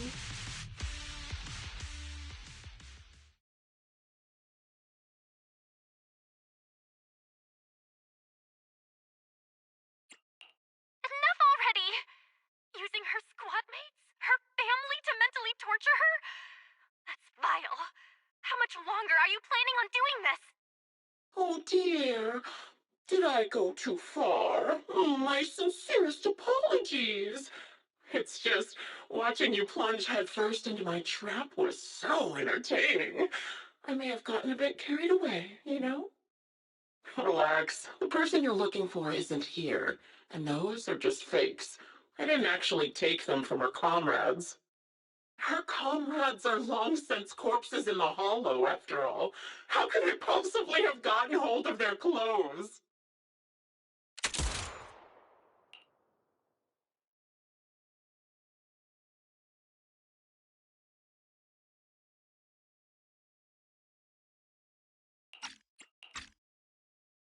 Ooh, a decisive strike to be sure. But as I've already said, your awareness, sight, and experience mean nothing in front of a more skilled sniper. I didn't expect to kill you so easily. There was a subtle change in your ether fluctuations the moment I fired. That was all I needed. You knowing my past makes me feel sick. But after seeing that you're just a coward who feels fear from another's killing intent, it doesn't bother me as much anymore. Coward, you say? How fascinating! You were little more than a hollow shell before, but now that you've bared your teeth, you've started looking somewhat respectable. I know your composure is nothing more than a facade. You've never truly faced the weight of your comrades' deaths, have you? I bet your mind is now filled with their dying screams. Karen and I both believe her squad is still alive. You can drop the act. Why are you so fixated on Karen? Just because she used to be in the defense force? She has nothing to do with your target. Nothing to do with it? Then why don't you go ask her about it? What surprises me more is you actually believe her teammates are still alive. Don't tell me she dragged you into all this danger without telling you anything. Shut up. If she won't tell you, I will. Those so-called alive squad mates of hers went missing during the fall of the old capital. I'm sure you know exactly what that means. When the old capital fell, countless Defense Force soldiers were either killed by ethereals or became them. The surviving soldiers, struggling to defend themselves, never had the opportunity to carry their comrades' bodies out of Hollow Zero. Obviously, her squad mates, the members of Liar Squad, were among the dead. But since their bodies were never found, she insists they're still alive. Even going as far as to deceive her own proxy. It's laughable. I didn't lie to the proxy. They're alive. I have proof. Someone like you could never understand. I could never understand? You think it's hard to understand your childish thought process? If you really have solid proof, why not tell me? Come on, let's hear it! My eyes. I lost nearly 90% of my vision during the fall of the old capital. But in return, I gained the ability to see what others can't. Every second of every day for years, I've seen my squad mates. Not as fleeting shadows, but vivid and lifelike. They've never disappeared. They're alive, waiting for me to find them. Why else would I have been given these eyes? That's your proof? Did you hear that? Proxy hiding in the bamboo. She spent years chasing after people who couldn't possibly exist, all because of some ghostly visions. You'd rather believe those visions of your teammates are real-time projections than accept that they're dead. What if I told you the way I described their deaths before was the absolute truth? Will you finally face reality? Or will you keep fooling yourself, believing in ghosts? I guess you'll keep deceiving yourself, because that's how you survive. I'm not lying to myself. I really want to find your squad mates who have been missing for years and were officially declared dead? You couldn't protect them when the old capital fell, and now you're just making up stories to fool yourself. To give yourself some so-called reason to go on, to latch on to any stupid excuse. You're just a selfish, naive coward who did nothing and couldn't do anything when your comrades were dying.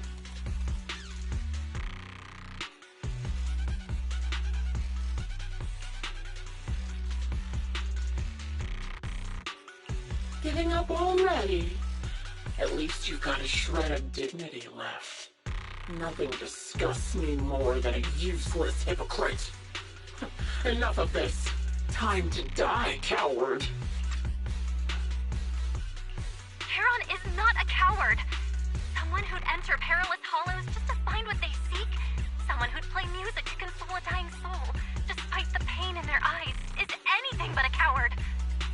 At the very least, she's far braver than a criminal like you, who hides in the shadows, enjoys torturing others, and is constantly in fear of being caught. Proxy, Your proxy sure has a way with words. I won't waste any more of my breath. Just die already.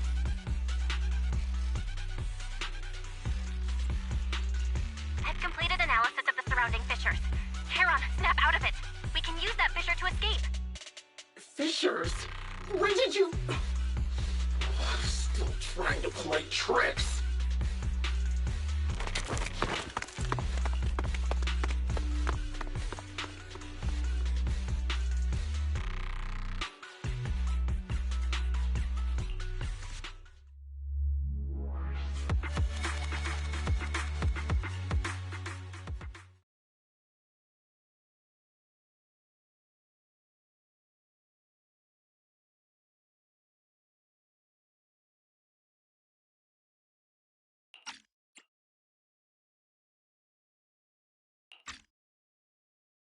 Charon, do you want some hot cocoa?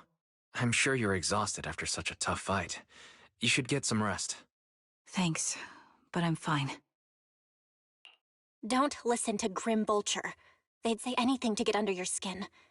Once we start doubting the truth, we've fallen into their trap. No, Proxy. I think Grim Vulture has a point.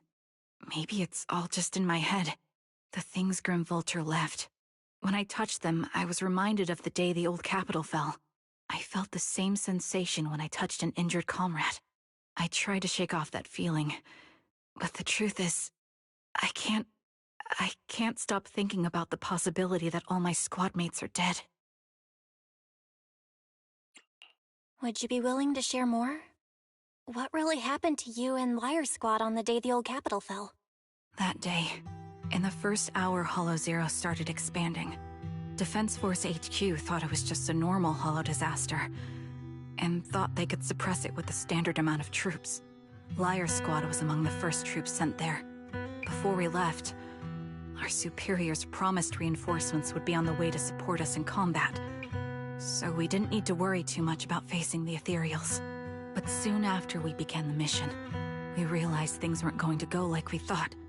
The Ethereals came at us like an endless tide. The Hollow expanded beyond control, and more importantly, the reinforcements never came.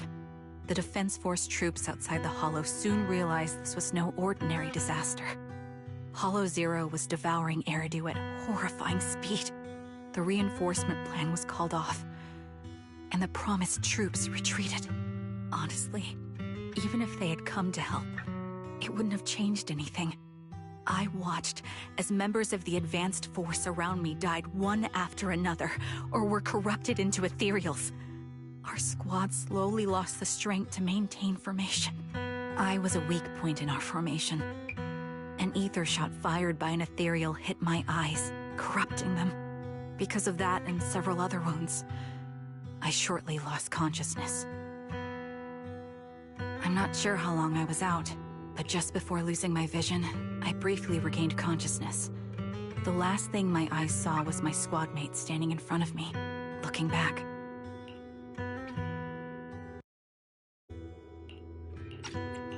When I woke up again, I was already back at base. The higher-ups detonated the Shiryu pillars, and finally managed to bring Hollow Zero under control. I don't know who rescued me from the Hollow, but none of my squad mates had made it out. For some reason, the image of my squad mates being the last thing I saw has stayed in my mind. It must be some kind of sign. A sign that they're still alive. Don't you think? They must have continued fighting after I fell unconscious, eventually getting lost in some hollow and losing contact with the main force, left to wander between the various hollows of New Eridu. That must have been what happened, right? The Defense Force? Civilians? No one believes me. So I decided to find them myself. The reason behind these eyes, it's got to be to guide me to finding them still alive. Am I wrong, Proxy? Are these eyes pointless? I knew that's what you thought. Interpreting what my eyes see as proof my squad mates are still alive is just wishful thinking. But if they're really gone, why would I have been given these eyes, which bring nothing but pain, if they're truly no longer alive? How can I apologize to them in person? Tell them I'm sorry. Sorry for being so weak. Sorry that I failed to protect them. Their faces are all so blurry. I can't see their expressions. I can't even bear to look at them. If their final look at me was filled with resentment and disappointment, I wouldn't know how to handle it.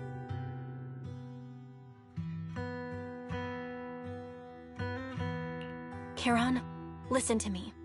Even if everyone else thinks you're wrong, Wise and I will never dismiss your determination to find your squad mates. You don't need to make any justifications, because someone close to us is missing too, and we desperately hope she's still alive. Even if the whole world doesn't understand, we will never give up. But I also think being consumed by this obsession, unable to move forward, that's not what those who matter to us would want. Belle is right. Listen, Charon, you're such a kind person. Maybe that's why you feel responsible for protecting everyone and blame yourself when you can't do enough. But you don't have to carry it all on your own. Yeah. Right now, the best thing you can do is trust us. We can be sure that Vulture hasn't killed the client yet. As long as we have that lead, there's still hope. We'll support you. No one can dismiss your determination or will. No matter how things turn out, we'll stand by your side and we'll face it together. Proxy, thank you. I feel better now. At the very least, I want to keep investigating. I'm not just going to stop here.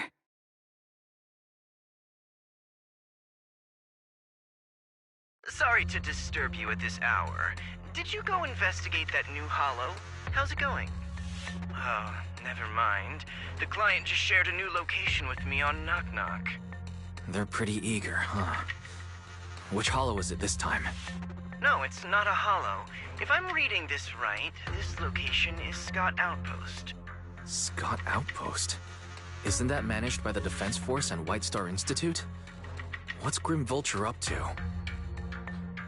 It's Remembrance Day. Don't you recall what Aaron said before? They're holding an event right now, and the place will be open to the public. So, they're not trying to lure us into a hollow this time. What's the deal? Are they trying to taunt us? Whether it's a provocation or a trap, I'm not missing any chance to face Grim Vulture. Proxy, will you go with me?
Miss, I'm sorry for being mean to you before. Mom told me you were protecting Dad until the very last moment before you passed out.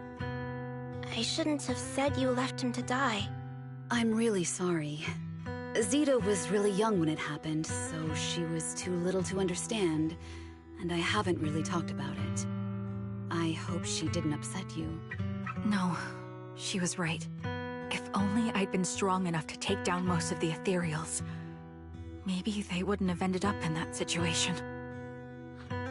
Oh, that's not fair. The old capital was falling. No single person's strength could ever be the deciding factor in the face of a disaster like that.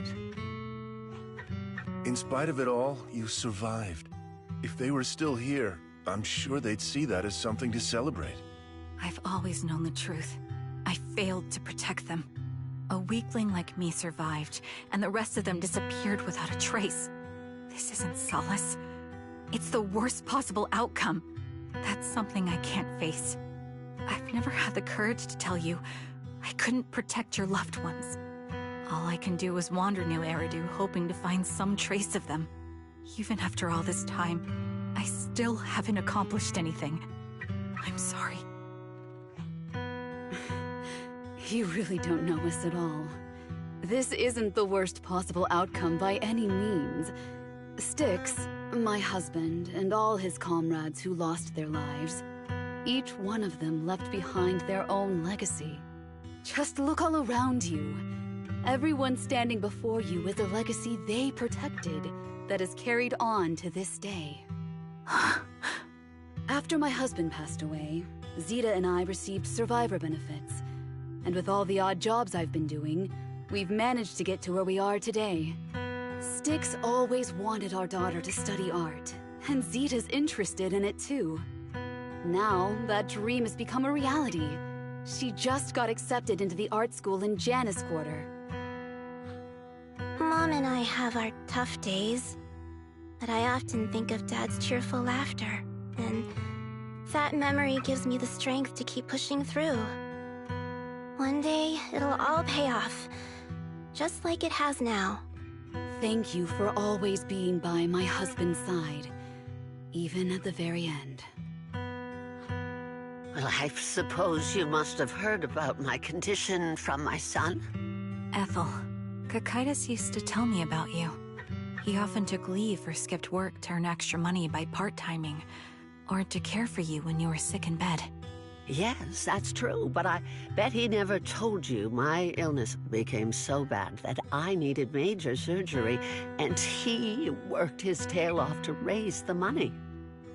Who would have thought he would pass before me? I used the benefits from his death for the surgery, and that's the only reason I'm here today. In a way, his passing allowed my life to continue. Every time I think about it, I feel like I need to keep my body healthy and live a few more years.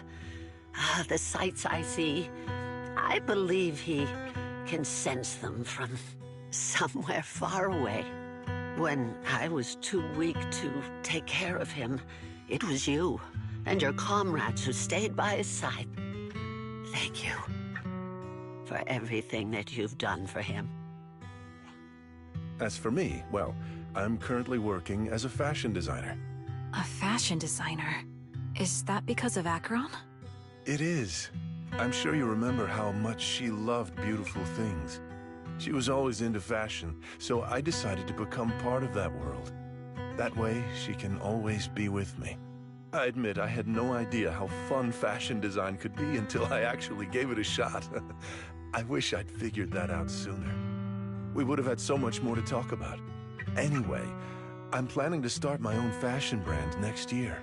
She used to say that after retiring from the army, she wanted to pursue fashion design.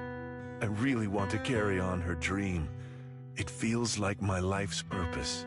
You know, she used to talk about you when she came home for the holidays. How your rivalry pushed her to keep improving. So, thank you. I'm proud of my sister, and I'm proud of you, too. As you can see, All of us have made it to this day, carrying the will of those we loved. So please don't say they left nothing behind. They've always been a part of every pain and joy we've experienced over the years. Please remember, everything and everyone in New Eridu is only here today because you all risked your lives in battle. Thank you. Thank you, everyone. It's been wonderful to hear about how you're all doing and to listen to these words. I'm so glad I decided to come here on Remembrance Day. Speaking of which, I wasn't expecting to see any of you. What brings you here today? I could ask you the same thing, Ethel. Last time I asked, you said you weren't coming. I only came because I suddenly got a DM from Nathan.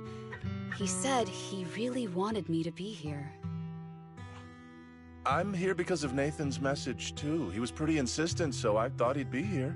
But I've been looking around for a while now. I still haven't seen him. So it's the same for all of us. I responded to his message, but he never wrote back. Isn't that strange? Sorry, but who's this Nathan you're talking about? Nathan is Lethe's younger brother. Frankly, out of all of us, he's probably the one who wants to see you the most. He used to be part of the Defense Force himself, and... The day the old capital fell, his squad was responsible for supporting the forces that had already entered the Hollow, which included all of you. He's told us that story so many times. When they saw how bad things were in that Hollow, some of the reinforcements called off their plans and pulled back. He tried to stop them, but there was nothing he could do.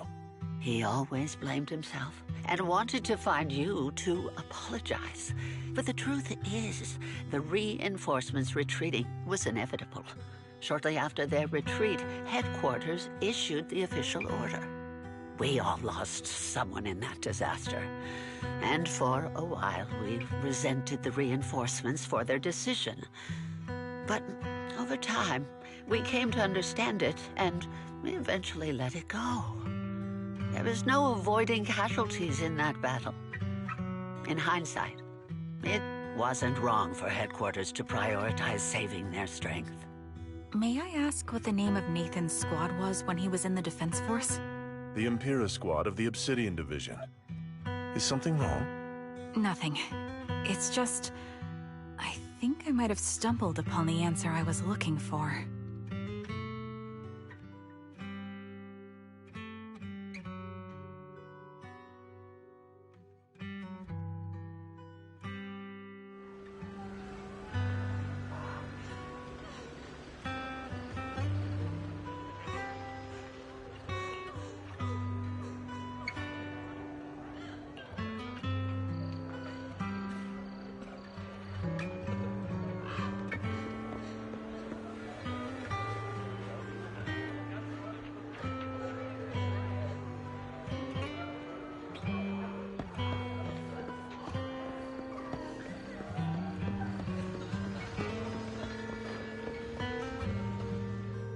Is that Zoe on the podium? Is she here to speak for the soldiers? That seems fitting. She's got medals, after all. But I don't see Jesse or Aaron anywhere. Didn't they come?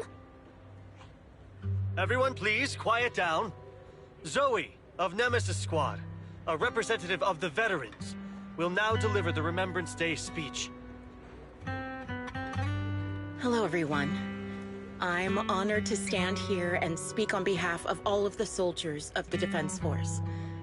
Today, we gather to commemorate Remembrance Day, a day born from the tragedy of the old capital's fall.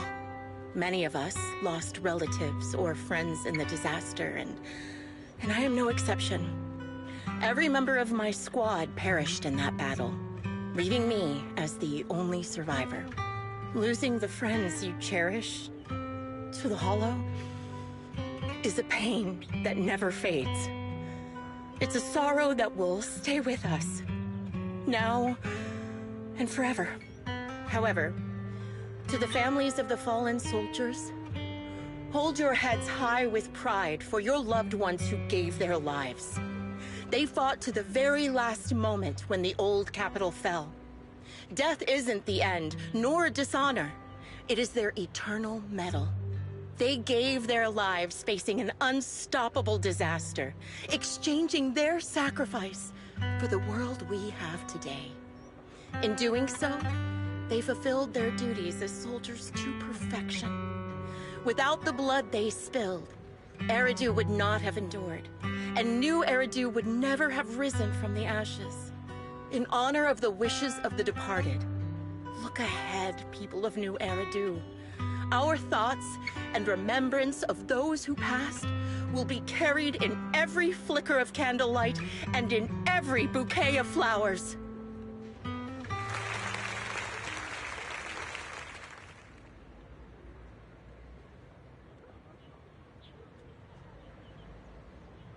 My speech was meant to end here, but since you all seem quite engaged, please allow me to share a little more.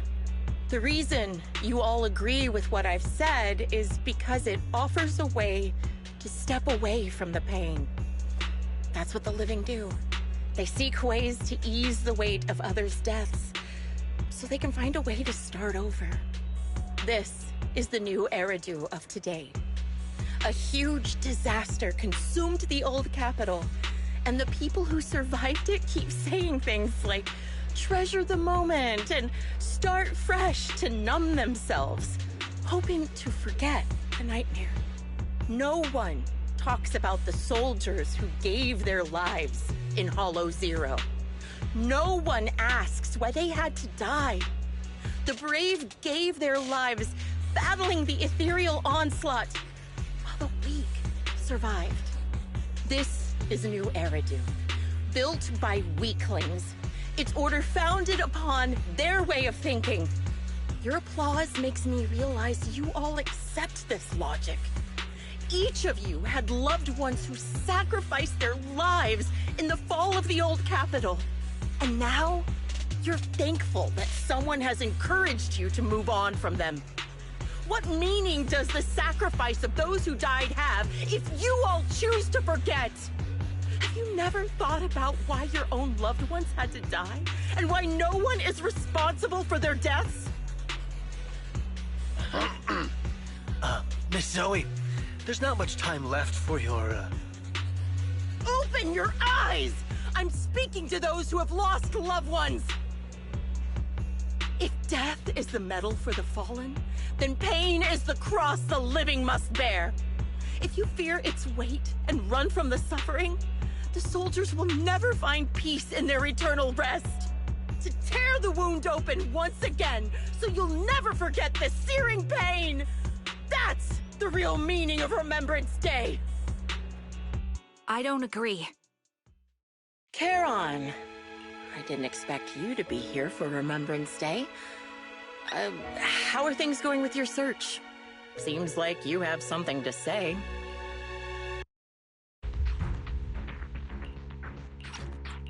Among the people standing here, there's a woman who raised her daughter with the survivor benefits left by her husband. Another who's been able to carry on with her life thanks to the final efforts of her child. And yet another who's found purpose because of the influence of his late sister. The will of the deceased lives on in every person here. The soldiers who died during the fall of the old capital fought for this. The future that their loved ones are making for themselves now. The old me might have agreed with what you said, but someone taught me that pain and hardship can lead to hope. They helped me see that hope could be inherited, not just destroyed when life fades. That's why I believe the departed didn't leave us wounded or with a heavy cross to bear, but with a melody. Each of us holds a harmonica that plays the melody of life. At first, it may sound awkward, but it will eventually flow smoothly, taking on our own style, until it merges with our soul. You seem quite certain about what you're saying. Tell me then, what kind of melody is left behind by those we've lost? I'm not sure. I can't picture the exact melody, but I trust the answer I've chosen.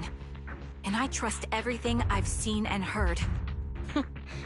A vague and insubstantial answer, isn't it? I was right about you, Charon. From the moment we met, I knew we'd never really understand each other. I'm sorry you feel that way. Everyone, I apologize for taking up your time. My speech ends here. Please feel free to continue with your visit.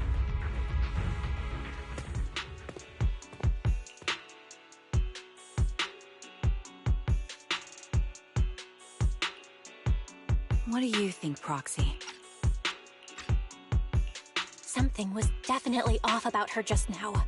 And the things she said, I'm starting to get a really bad feeling about this.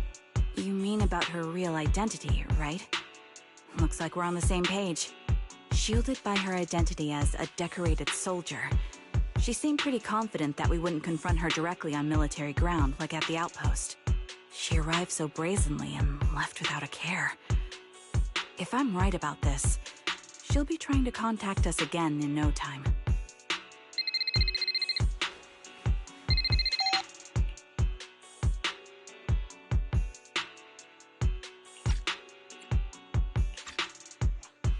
Looks like you're a little busy, so I'll keep it short. The client just sent me a location via Knock Knock, along with a picture of several unconscious, tied-up individuals.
location shortly. It should be an entrance to the Hollow in Port Elpis. At this stage, I don't have any further requests. My only hope is that you'll proceed with caution. A location with a picture of the hostages. Looks like Grim Vulture is losing patience and wants to put an end to all this. Charon, what's your plan? With everything that's happened, no matter what you choose, I'll stay by your side till the very end.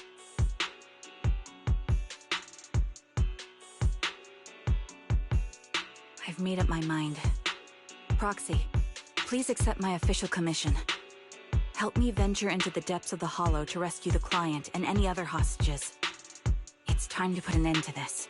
It's up to me to stop Grim Vulture. Stop her from crushing everything in front of her with that heavy cross.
I've got your back. The I'll eradicate. We fight it. Touch me. You have my complete support.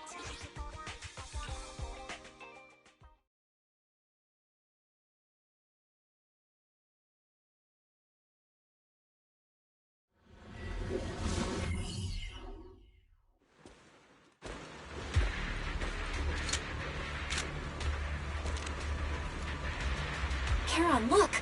Another communicator. Here.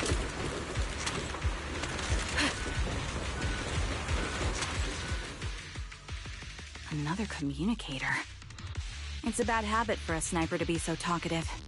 Oh, really? I think it's rather good for my mental health to witness in real time how my target becomes desperate and gives up their struggle.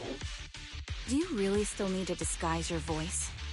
I thought you didn't want to hide anymore, Zoe. You're right. Seems there's no need for secrecy anymore. I, Zoe, the sniper known as Grim Vulture of Nemesis Squad, send you my regards. Zoe. No. Grim Vulture. You, like me, were one of the advanced troops deployed to suppress Hollow Zero right after the fall of the old capital, right? Noct, Cartes, and Impera Squad. So far, all the victims have been members of these squads. They were initially supposed to enter the Hollow to reinforce the advanced troops. Nemesis, your squad lacking reinforcements, lost everyone except you in the fall of the old capital. You blamed their deaths on the absence of reinforcements and sought revenge on them. That's my conclusion. Just like me. The fall of the old capital left you entirely alone. A sniper, the sole survivor, a mere pawn abandoned by the military. Don't you think we're very much alike? The Impera squad member, Nathan, the one you're searching for, he pleaded with me to let him go when I was about to kill him, saying he had to see you no matter what. That's how you caught my attention. I let him live to get all sorts of information on you. I was so curious about you that I even set a trap, disguising myself as a victim to get closer to you. It turned out we share the same story. We even got the same PTSD symptoms. After all these years, we still see images of our teammates before they die. It's impossible to erase them from our minds. It's just, you use ridiculous fantasies to numb yourself, chasing after illusions of your squad mates. Well, I can't afford to be as naive as you. One night, when I was overwhelmed with the unbearable images of my comrades' deaths, vomiting and crying, I finally realized the meaning behind their appearance before me. They were pleading with me, pleading for vengeance against those who abandoned us, begging me to destroy the repulsive, hypocritical new order of New Eridu. So, I carried on their will. I began kidnapping targets and sniping them in the hollow, watching as they became corrupted and died in despair. You really think this is what they'd want? What else? Would they want me to be like you, playing at a game of finding my missing squad mates, accepting their deaths when I'm done playing, and then forgiving the very enemy who killed them? What a noble and virtuous gesture. Forgive on behalf of fallen comrades, coexist with New Eridu's order, and live peacefully among cowards. It's precisely because you and I are so similar that this hypocritical and cruel attitude makes it even harder for me to forgive you. After our first conversation, I was certain I must end your life myself to prove I'm right. That's exactly what I wanted to say to you, too. Because we've suffered the same hardships, I can't accept the path of destruction you've chosen.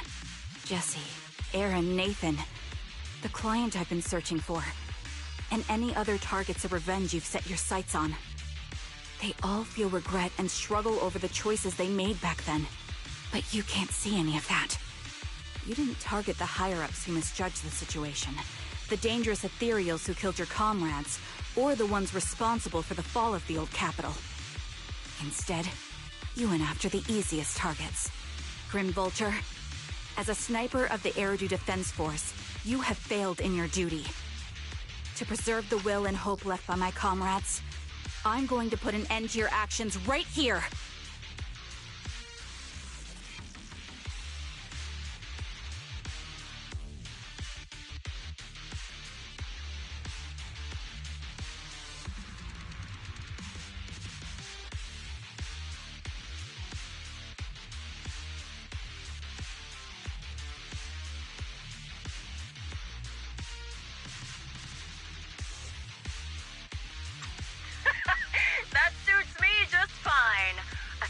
Should let the gun do the talking. Make it to the deepest part of the hollow alive, and I'll meet you with nothing but raw malice. Here.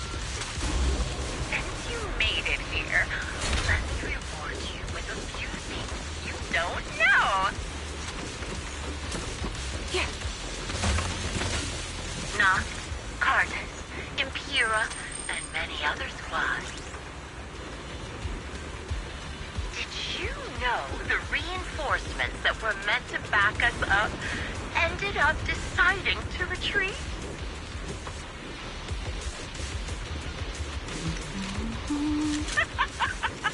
Relying on a show of hands to vote, isn't that ridiculous? Our lives were discarded in such an absurd way, like a kindergarten election for class monitor.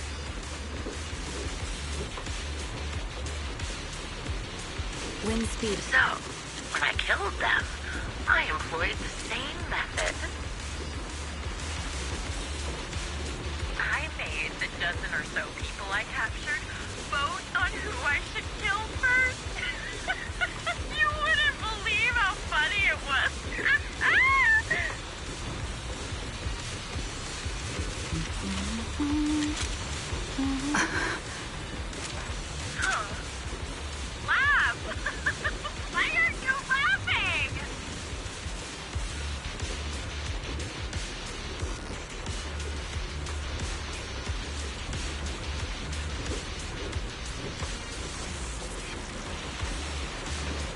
speed and direction confirmed.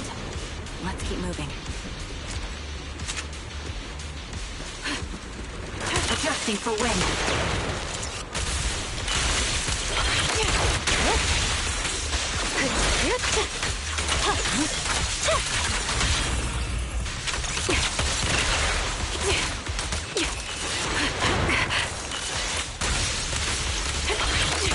Fine. Got it! Let's move.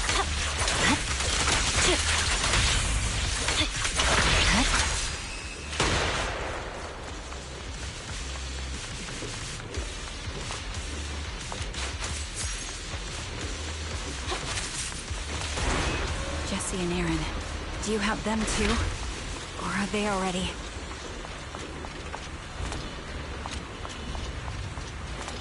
You still care about them?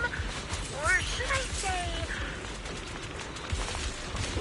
It looks like I haven't made enough of a threat to your life if you still have the time to worry about them.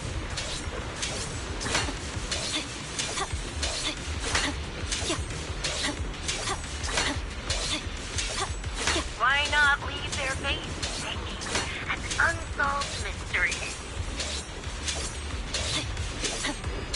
Normally that's more suspenseful, right? In any case, when you stumble into the underworld with your insides spilling out, you'll be the two of them.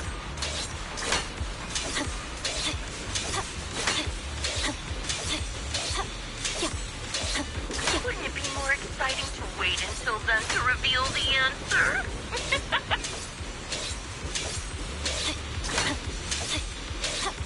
Those two morons are so stupid. Oh, it's hilarious. I pretended to visit a little, and they treated me as one of their own.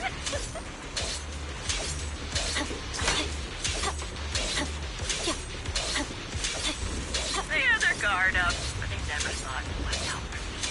It's no surprise they retreated back then. Bunch of good-for-nothing idiots.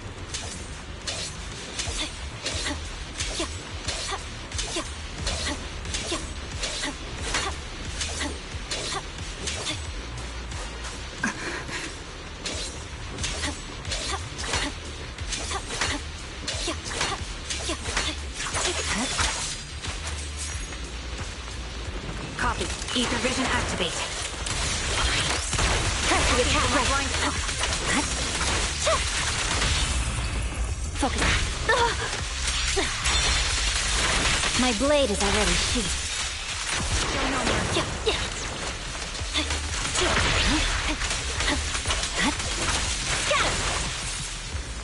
The wind and rain are picking up. This extreme weather is perfect for sending you to your grave, don't you think? No one will hear your screams and cries if you die.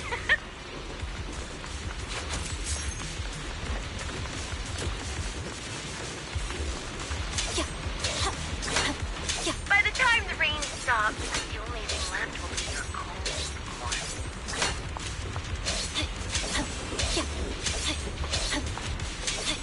I wonder, do you remember the weather on the day the old capital fell?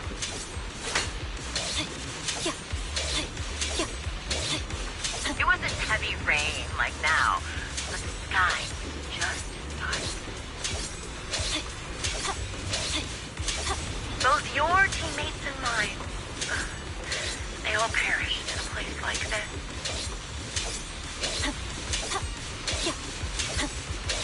Now that I think about it, I guess I'm actually doing something good.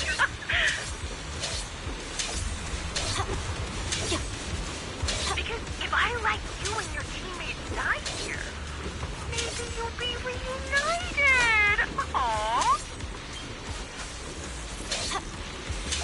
You should be grateful. I'll make sure you die just as painfully as your teammates did.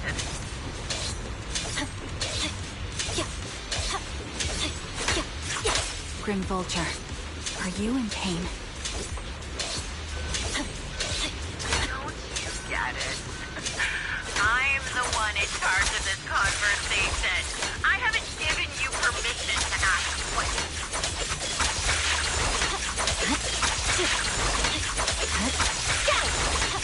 I can sense your suffering.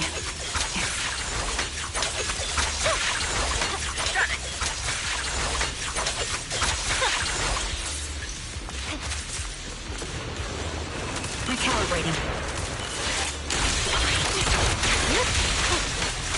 Watch out. You're not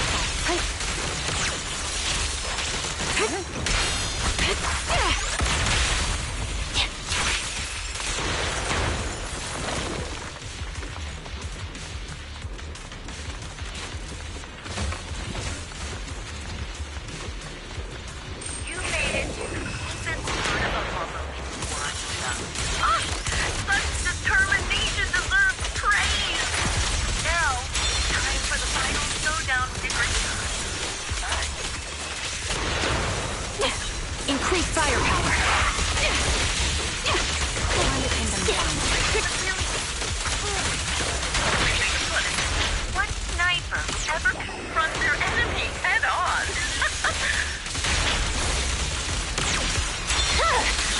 It's over.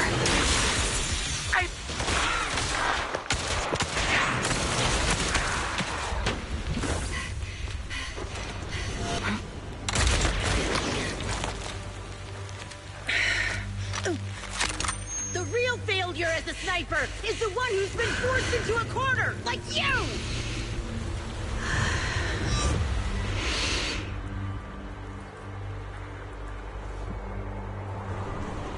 The wind. It's shifting.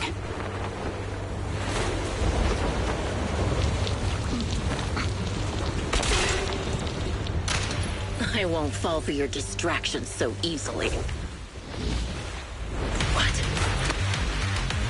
I will surpass you with my own melody of victory.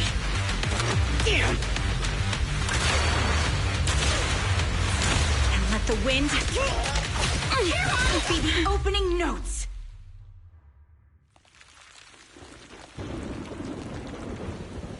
Charon? No! Wake up! Charon!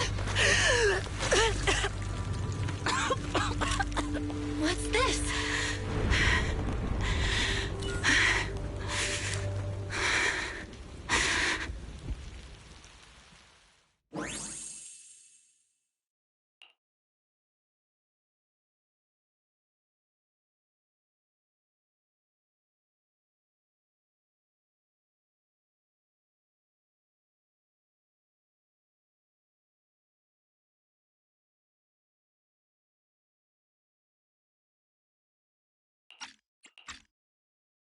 Just you? Where's your friend, the proxy?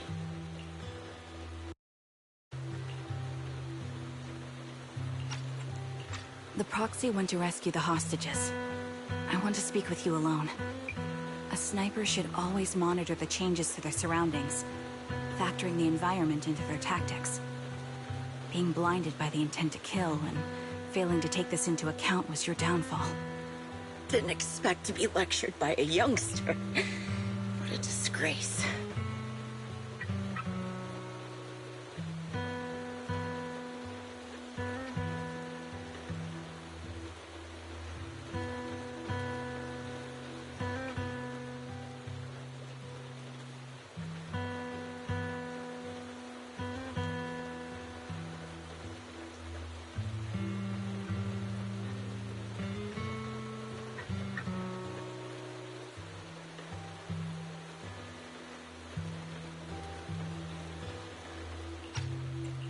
When my view was blocked, I realized you'd used the visual blind spot to reposition.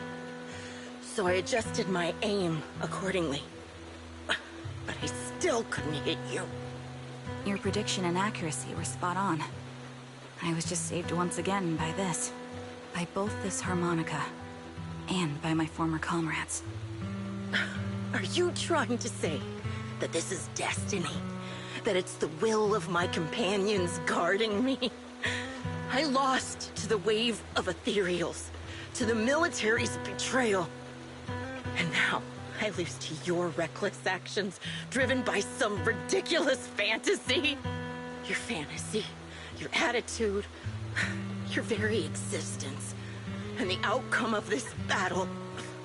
They are the greatest denial and insult to my revenge.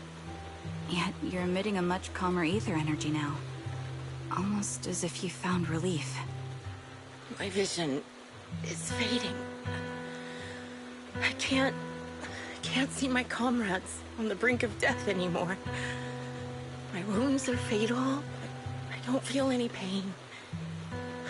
Relief. It's not such a bad thing. Did you intend for me to kill you from the start?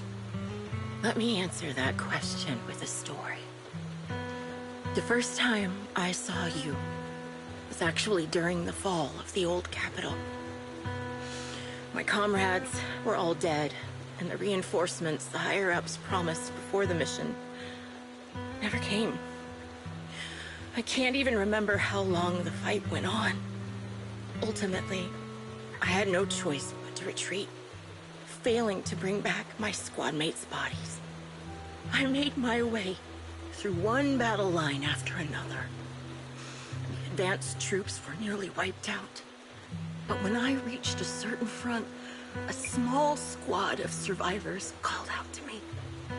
Few people can still stand after such severe corruption and injury, but all 5 of them were still fighting.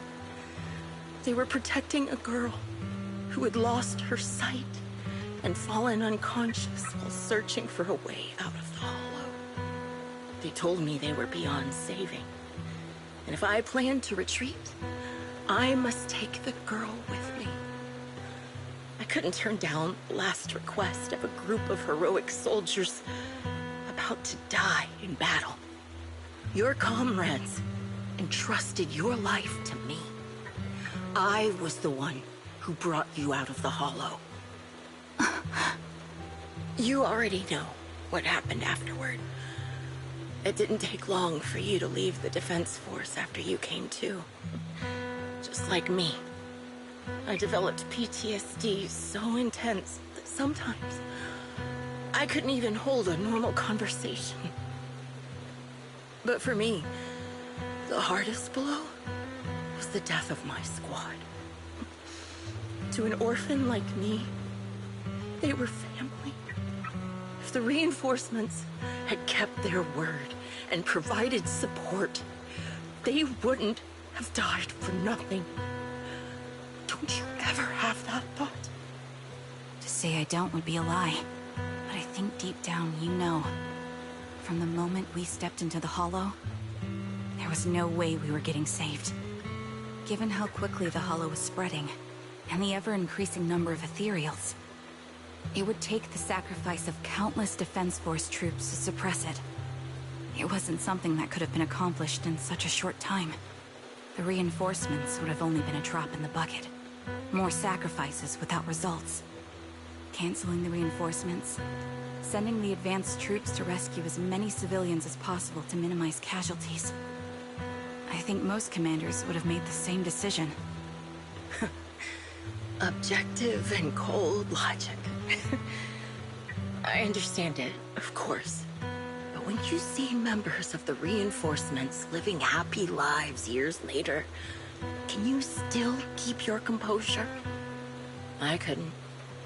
Even if the chance was minuscule, I wanted my squad mates to survive.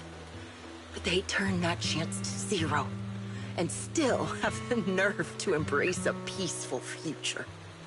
I can't help but resent them. By the time I realized what I'd done, I had already taken several lives. Nathan. When I tied him up and was about to kill him, he begged me to spare him, saying he had something to give you, no matter what.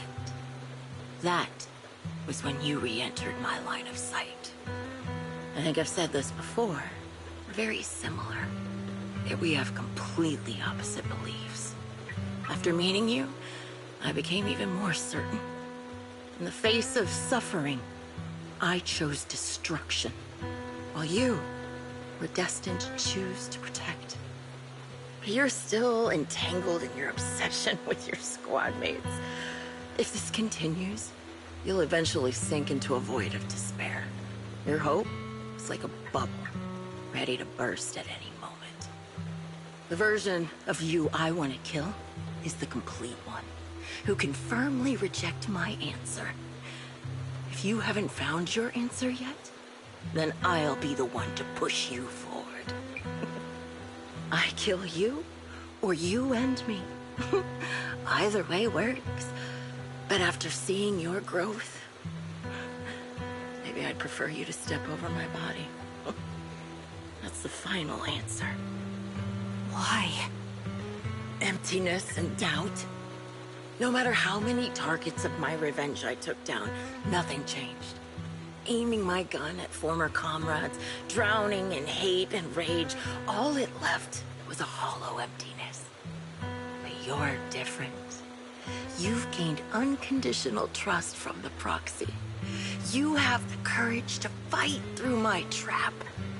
And eventually, you'll have a melody that's uniquely yours. My belief has faltered. I finally remember. My squad mates were fools, just like you. You're right. They would never want me to become this way. I talk about carrying their cross. But in truth, I never carried their will. So be it. Take the hostage and go. A villain stained with the blood of others deserves nothing but a miserable end. I'm looking forward to how long you'll be able to protect those in front of your eyes.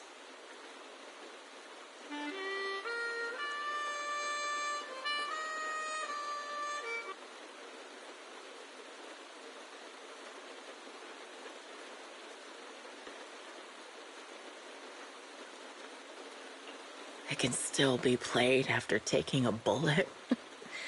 Impressive. This is my final melody to you. No matter how miserable you've become, I'll still remember you. Remember we once shared the same path in life. But in the end, our paths diverged. Your hatred has long twisted into sin. But if not for you, I wouldn't have learned how to hate, or found the true targets of my hatred. I used to know nothing. My teammates served as my teachers and taught me so much. And I think you must be my final teacher. You taught me, in the most intense way, what hatred truly means.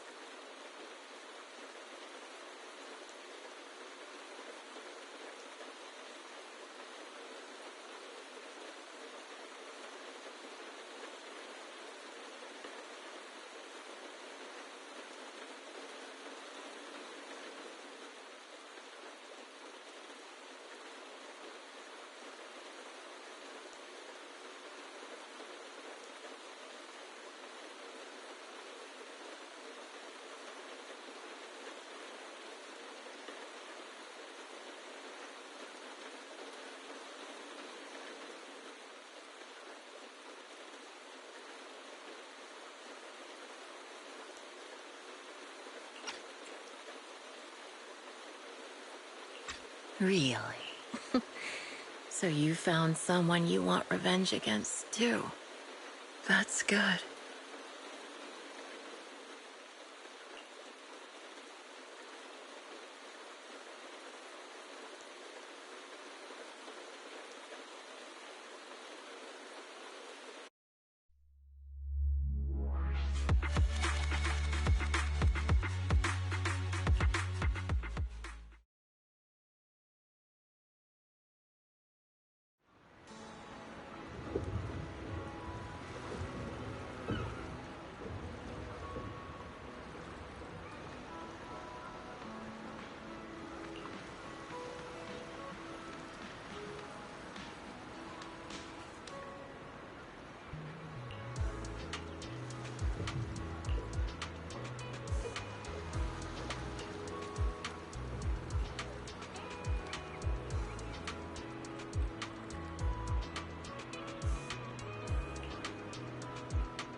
So you're the sniper from Liar Squad.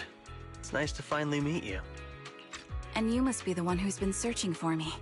Nathan, the younger brother of Lethe. It's good to see you safe and sound. That's right. I'm sorry for causing all this trouble. I nearly cost you your life, becoming a target of a victim from the fall of the old capital. Maybe that's what I get, not helping my brother and the rest of the defense force back then. When the reinforcements decided to retreat, I spoke out against it. I had family among the soldiers already in the Hollow, but I didn't have the courage to take that step. The one that might have cost me my life. I'm sorry. You don't need to feel regret or apologize. The outcome wasn't something you could have controlled. You cared deeply for Lethe. And even today, you still think of him. To someone like him, who always cherished family, that's more than enough. Thank you. I heard you've been searching for the members of Liar Squad all these years. I'm nothing compared to your determination. Thank you for everything you've done, but please stop the search. It's time for you to start living a life that's truly your own. I hate to say this as a family member, but back then, they were already... I know. You don't need to say it. I've been drowning in a fantasy of my own making for years, but it's a fantasy that kept me from falling into the abyss. Nathan, Grim Vulture told me you have something you want to give me. Is that why you commissioned someone to find me? Yes. After learning about the bond between you and your squad, I knew I couldn't live with myself if I didn't get this to you. So I got on my knees and begged Grim Vulture, even playing this recording for her, hoping it would move her. Regardless of how things unfolded, what matters is that it wasn't destroyed, and I'm here, alive, to hand it to you.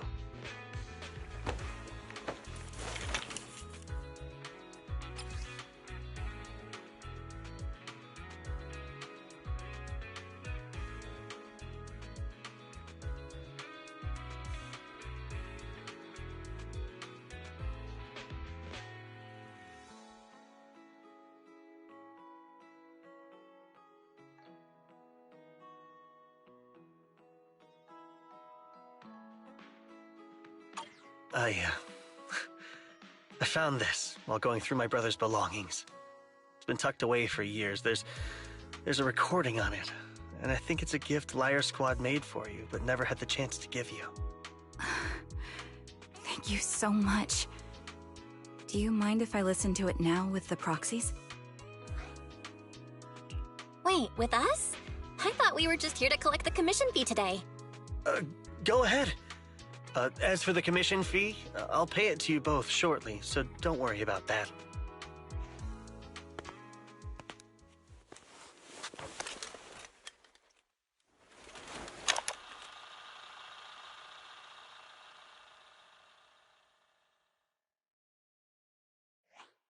Hey, hello? All right, it's a recording. This is a message from Liar Squad for our little sniper. Everyone ready? I'll count down. 3, 2, 1. Congratulations on your 1000th day with Liar Squad! Hey, you guys are totally out of sync. Captain, can we redo this? The anniversary gift has to be perfect. That's our assault specialist, Acheron. She has a strong sense of aesthetics, prioritizing beauty in both combat and her daily life. She taught me a lot about makeup and fashion. Oh, she won't care if we're a little off. Forget the re-record. Let's just get it done and order the cake. We don't want him to sell out. That's our medic, Kakaitis. He's usually lazy and a bit of a smooth talker, but he's actually very capable and kind. He taught me a lot about unconventional negotiation tactics and ways of handling things. You two, stop arguing during the recording. I've already ordered the cake. If you keep rambling, we really will have to re-record this. Cut the chatter already. And that Styx, a reliable artillery specialist. He's the oldest in the squad. He loves sharing photos of his daughter and reminiscing about how he wooed his wife. The way he won her over inspired me a lot. All right, let's all calm down. Wouldn't want to get on the captain's bad side. I mean, Captain, would you like to go first? We can edit or re-record whatever we need to. That's our scout and engineer, Lethe.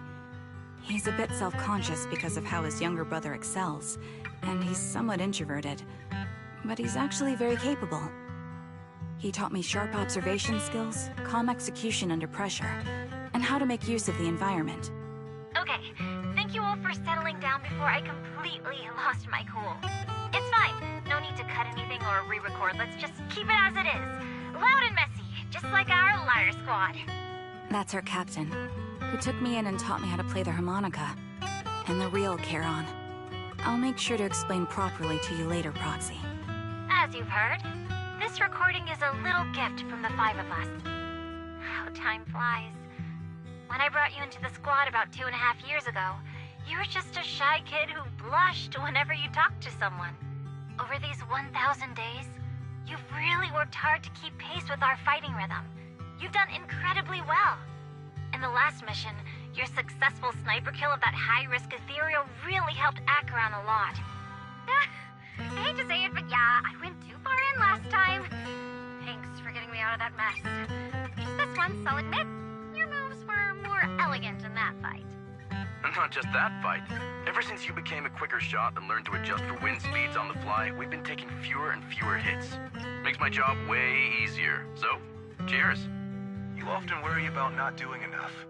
But in these 2.5 years, you've absorbed everything I know about stealth, reconnaissance, and tactical countermeasures. Trust me, you'll become an incredibly skilled sniper. Having you covering us from the rear makes every fight feel safer. But you still have a lot to learn about socializing and romance. When peace finally comes to Eridu, leave us and live your own life. Where did that come from? She's not leaving us. Even if she retires, she'll move into my house and I'll spoil her with loads of beautiful clothes. We can talk about living alone in 10 or 20 years. Sorry, I got carried away. Anyway, you're talented and hardworking. Over these 1,000 days, you've opened your heart to us and even encouraged us in return. Having you as a comrade is a blessing for all 5 of us. But I have to say one thing. You're always so sensitive and kind. Every time you see us get hurt, you look like you're about to break. Has our squad motto, having each other's backs, become too much of a burden for you? I get how you feel. When your squad mates trust you with their backs, your first instinct is to protect them, right? But that's not the way it should be. No one can shoulder everything alone. Don't try to carry everything on your own. Choosing to fight on the battlefield is my resolve. Feel it. Share yours with me. And when it's your turn to watch my back, I'll give my all to honor it too. As long as you fight with all your strength, there's no such thing as failing to protect something, because your will and our will is preserved and carried on in other ways. But don't let that weigh on you. Try to trust in us, just like we trust in you, no matter what. I've struggled with that kind of thinking myself, but I eventually made my way through it. All this talk of camaraderie, of keeping each other safe, it's like a harmonica melody scoring our time together. Even when things change, our tune will go on, and that's enough. Exactly! Honestly, I'm sometimes terrified.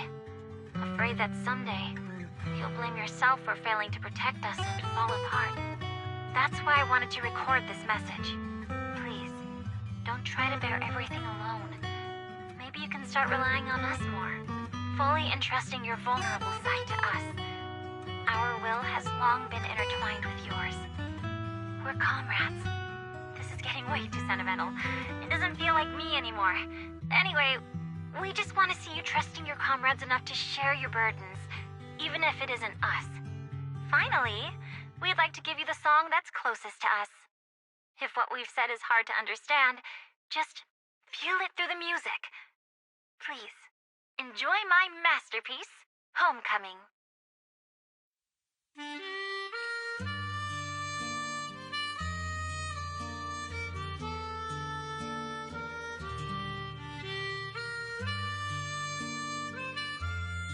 Proxy, do you remember?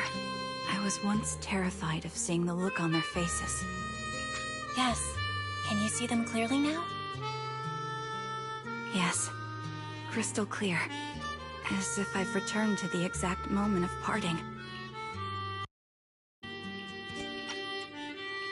So this is our last glance.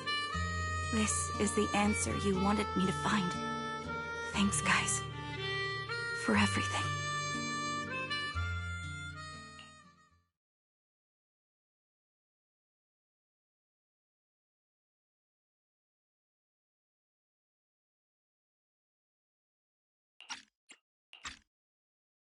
Proxies. No. Lies. Belle. I've troubled you two a lot these days with my personal affairs. Words can't describe what you've done for me. It's no trouble at all. To be honest, Belle and I have been a bit lost lately because of some personal matters. But meeting you has felt somehow comforting. Don't you think, Belle? Exactly. We got something out of the experiences we shared. At the very least, it's brought us clarity. I guess our wills have always been aligned, haven't they? Yeah. When I was trapped in self-doubt, unable to get out, I'm glad you were there with me. You're right. We've already entrusted our backs to each other as comrades. And because of that, because we are comrades, please, hear me out. Maybe you've already noticed. I'm sorry, but I've been keeping something from you. Charon isn't actually my codename. As I mentioned before, Charon was my captain's codename. When I met both of you for the first time, I didn't want to tell you my codename, because I thought someone who couldn't protect their squad mates had no right to one. So I lied. Captain Charon was an orphan like me, with no family to mourn her. I've been using her codename because I may be the last person in the world who still remembers her. But I understand now. If I want to keep moving forward, I can't keep hiding behind a lie. My true codename is... You don't have to tell me right now. At the harbor, Nathan spoke to you privately. Was he offering you a chance to return to the Defense Force? Yes. He said he still has a friend in the Defense Force who's currently forming a new squad. And if my goals align with theirs, I could consider joining them. So, what's your decision? Where will you go next? After everything that's happened, I think I do share the same goal as that friend of his and the new squad they're building. So I'll head back to the new Eridu Defense Force and keep chasing my new goal with a new team. Your new goal? Are you going to look further into the fall of the old capital? Yes. My encounter with Grim Vulture has made me realize this should be the true form of my vengeance. I'll uncover the real culprits behind the old capital's fall and make them pay for their crimes. If the ferryman who leads me to the truth demands a price, I'm willing to wager my life. I have a gut feeling the masterminds will reveal themselves again soon. To protect the city my comrades cherished and sacrificed their lives for, I won't allow such a tragedy to happen again. By letting the will to protect guide my hatred, I now have a clear aim toward the truth. That's what I thought. If that's the case, then for now, we probably shouldn't learn your true codename, or lean on each other too much. Are you saying we're on opposite sides? No, we might walk different paths. Those paths will lead us to the same destination. It's just that, for now, we can't say any more than that. To be honest, after facing an enemy as ruthless as Grim Vulture, we're reminded of our own powerlessness. Watching you fight back, almost losing your life to a bullet, that feeling. We're nowhere near strong enough to protect you, and we're not strong enough to open up about our pasts either. Sorry.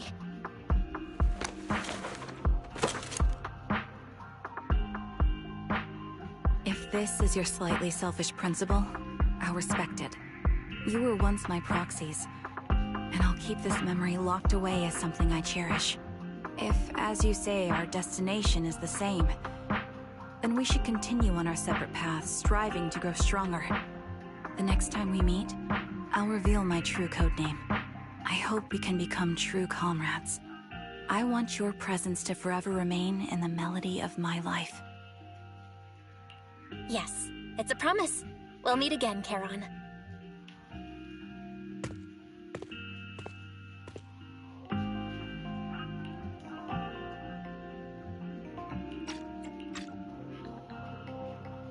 Hello. I'm the sniper from the former Liar Squad of the Chrysoberyl Division, recommended by Captain Nathan, originally of the new Eridu Defense Forces Obsidian Division, Impera Squad. Yeah, I heard about you from my superior. You're the one who dealt with the serial murders targeting the Defense Force, right? Well, the new Eridu Defense Force is ready to welcome you back. Let me confirm a few details before taking you to base. Which squad are you applying to join? And did you have a code name during your previous service? I'm applying to join the Obsidian Division's Oval Squad. As for my code name, Trigger. I was Trigger of Liar Squad.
Playing Valorant shooting range right now.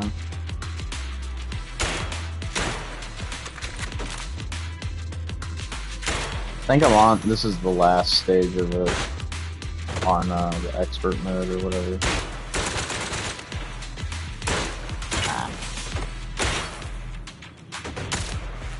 That's over.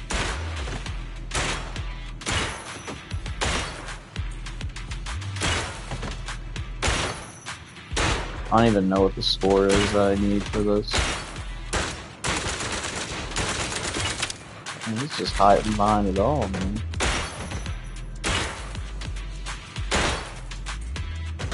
Yeah, you can't even preview it. It doesn't let you see it when you try to preview it.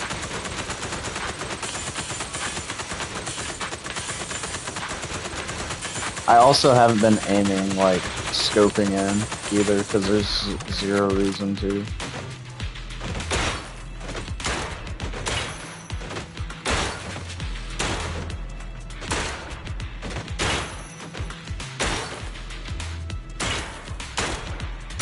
Yeah, you're right. 13K. Nah, it was 13. It turned gold at 13. Oh, was it? I don't know. I thought it turned gold at 13.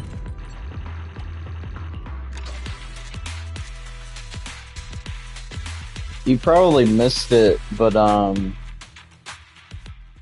there's actually a diary you can find at the end, like at the very end of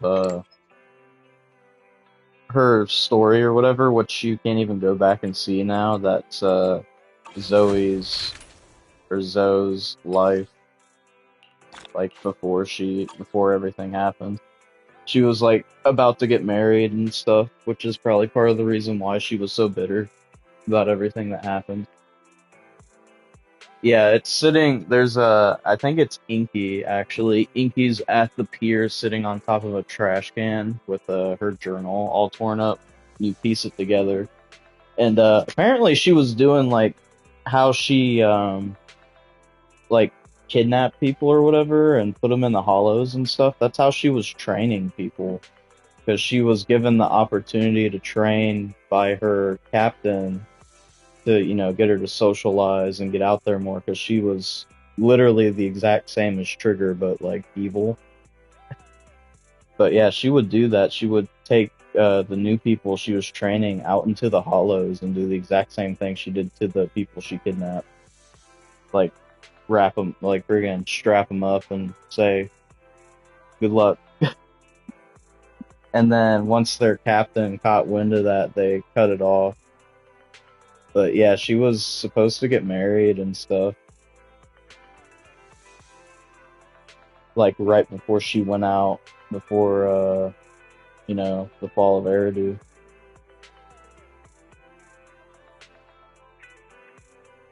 I don't really understand why they didn't try to call back all their people that they could. I mean, yeah, I thought that was fine. I just don't like how they dragged it out for so long, dude. Like it was paced really good, the first two parts, but like exactly what you said. After you come back from the hollow and you're in the shop and she's like, I don't know how I feel about it, and yeah, I like the tape. The tape is good, but like to get to that point is so unnecessary. Well, they even repeat like stuff that they already said, so I'm like, why? Like dialogue that they already said earlier in the story, they just repeated again for some reason a lot at the end. Like, yeah, I know, we've already been over this. You don't need to tell me like 3 more times, I got it. Well, I mean, there's also a thing called like, wear actual armor, especially since you're in a military squad, you should have access to that. Yeah, I'm kind of surprised that they even, you know, said you could play that, because, like, even Even the freaking shot where you see it, you can see that the harmonica is like all cracked and everything else from the impact of the bullet.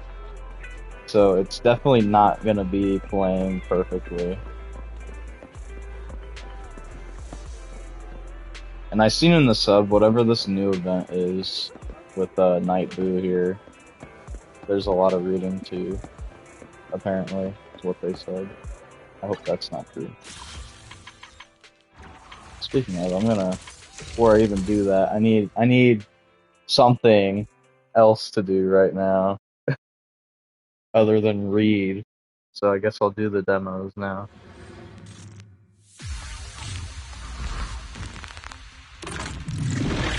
But yeah, I thought the little journal was cool, where how it showed you her like her backstory and stuff. Recalibrating. And it explains a little bit more why she was so bitter, even though she doesn't actually tell you. You tell me how to play. I got it.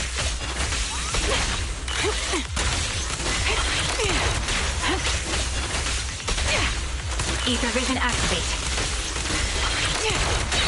You want me to do this? I'll pierce right through. Support ready. Yeah, I don't know. I think they should have had that be something like it kind of pushed you towards, which you can pick this up because the info for the mission says look around before you go talk to whoever. Like the dialogue tells you to like actually look around because there's a lot of there's just a lot of little lore bits here and there, especially like in the first part when you're like before you even like accept the commission and stuff, you can interact with all the shops and stuff and they'll have something to say. And even the freaking gate, dude, that's off to the side where Belle's like, I would scream, but I don't want people to get the wrong idea about my brother. You get like one of the most important pieces of lore tied to their backstory, how they said the gate reminds me of how things were when we used to be at the academy by our teacher side. And I'm like, how do you put that in there just casually like that? Like that's a really important piece. Like, I mean, it's nothing crazy, but I think that's like the most story we've gotten since like, well, I haven't played the main story of this chapter yet, but like that's like the most important part of the story, the main story that we've gotten since the end of 1.4 or chapter 5. And I'm like, how do you even do that? How do you put that in some friggin' flavor text that 99% of players are gonna miss because they're not exploring the entire area that they've already explored like 20,000 times before they got to this point? And like they even throw you off with it because some of the dialogue is the same, and like Tin Master's Coffee and Waterfall Soup, if you try to interact with either of those shops specifically, it just puts you into the regular gameplay shop. Like you'll get put into the Tin Master select a coffee screen, or if you interact with a friggin' dude's name, I can't think of his name right now, that runs Waterfall Soup, it just opens the noodle menu. But every other shop has like lore bits and stuff on how they like, at least with Elfie and stuff, like how they first came to be friends and stuff. They thought they were going to be rivals, but they ended up promoting each other's stores and they became friends instead. And Asha lets them play on the arcades for free at the expense of also wanting them to set high scores so they can get more people to come into the arcade and stuff like that. Like, I don't know, I feel like that kind of stuff's kind of important to just put that out there, because the thing is, you're not even supposed to do that. Like, you're not even pushed in that direction to go out that way and interact with that stuff. To the point, because you're supposed to just go into the back and get in your car and go to Port Elpis to look for Trigger. That's all they want you to do, but there's all this flavor text and stuff that you can go and look at that's like actually kind of semi-important lore that's important to the world building of the game that they just kind of leave out. It's like, yeah, you can look at it if you want. It's like, you can look at it if you want, but we're not going to force you in that direction, nor are we going to, you know, like, probably ever bring it up again. So, like, nobody's going to talk about this ever. And I'm like, okay, why? And if that's the case, I don't get why Tin Master and friggin' dude at Waterfall Soup doesn't get anything. If every other shop does, they don't talk about Susie though. They just talk about the friggin' gachapon, and she's like, oh, I don't want to spend all of our funds that we've been getting recently on surprise boxes, because, you know, God forbid we have anything to do with Susie outside of the beginning of the story and the prologue, and that's it. But yeah. Crazy stuff, dude.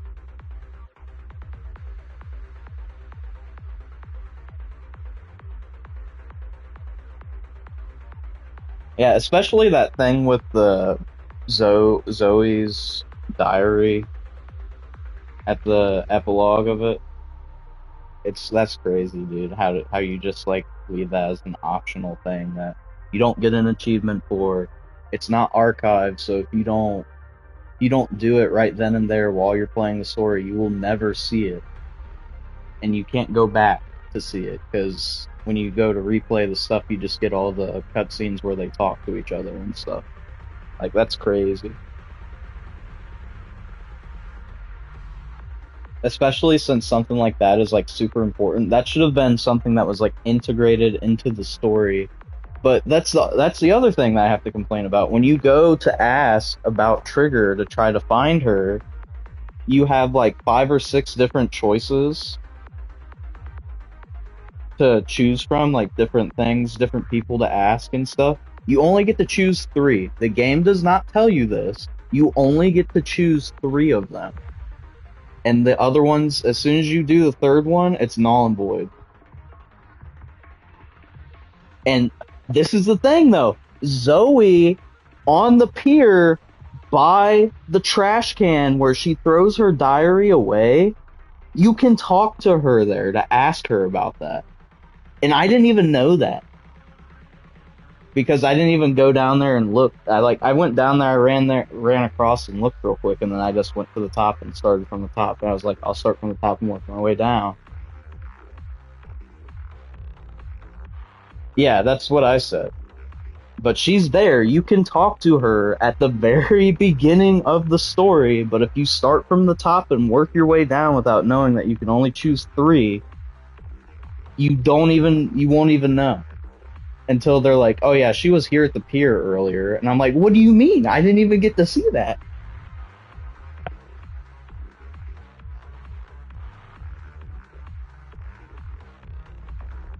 But that's insane.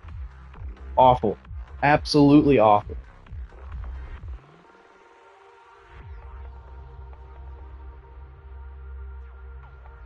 I hate video games.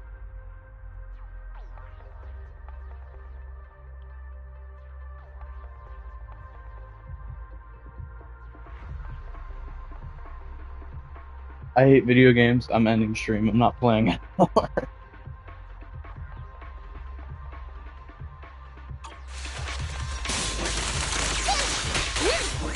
I don't know, man.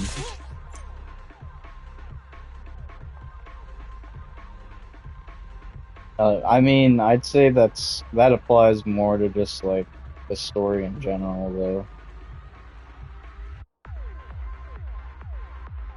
At least certain things like the Idols teaser where you can like interact with the trash can or whatever, that's just integrated into Starloop. You can do that at like, it's a certain time of day. I can't remember what time of day it has to be.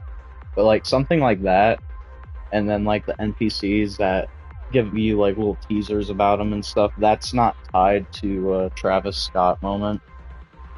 And that's how it should be. Like, that kind of stuff should be accessible at any time.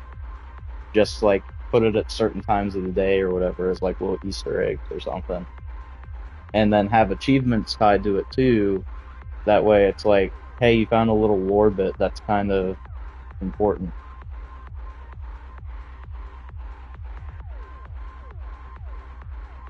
Because, like, the trash can one with the idols and Starloop, it's only the trash can one, but there's, like, 2 or 3 different NPCs you can talk to that also mention them, though. I'll take adjusting for wind.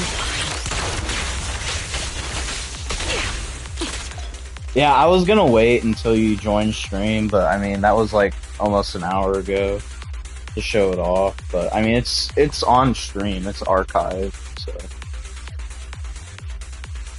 Whenever I post it, I'll just give you like a timestamp or something if you want to read it. But I gave you the basic rundown of it. Fine.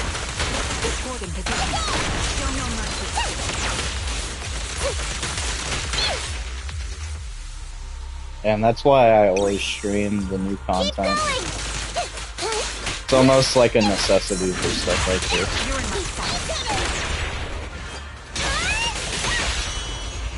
Probably don't even need to do that. Yeah, it's overkill. Here. Ink, they have the numbers.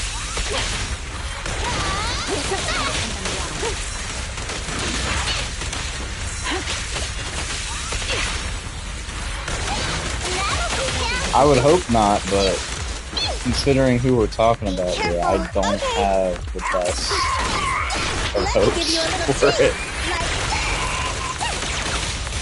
It probably will happen again, if I had to guess.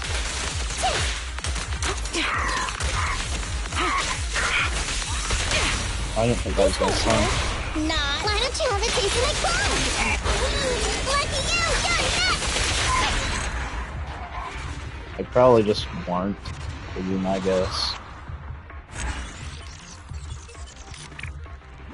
That's so stupid, like... I don't know why you would ever do that. Did Nico have the friggin'... or Neko have the... Yeah, she did. She had the most decibels, somehow. Oh my gosh, we're playing her on field? Or...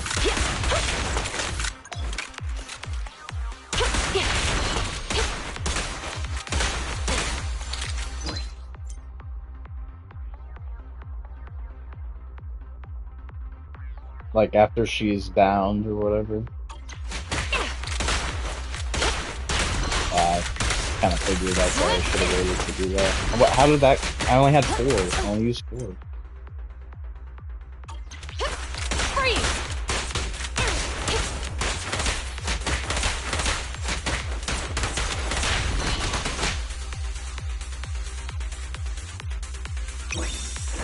I don't know, man.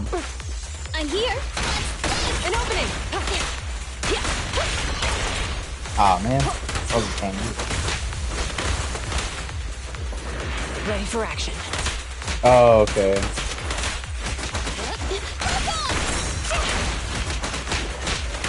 Yeah, I don't really think that part's really that bad. Like I said, I like the story up until the final third. Because they both drag it out and also leave out most of the important stuff around that point. Elite backup, Roger. Oh, what? Keep on. Just eliminating target. Behave now. Hands up. Suppressor K-22. Yeah, she does, and that's around that point. That's around that point where you said the story kind of falls off. And it's really only bad starting at that point, because I think, like, leading up to it and stuff, I don't really think the trailer is... I don't think her trailer is that necessary, if I'm gonna be honest, because they gradually ease that into the agent story, where, you know, I don't even know who was like a character where they didn't do this with no context. I think Silver Amber's story, right? They don't give us any kind of context to that whatsoever going into it. And like at least with Trigger, they like kind of gradually ease it into the story with the hostages and stuff. So I think that's cool.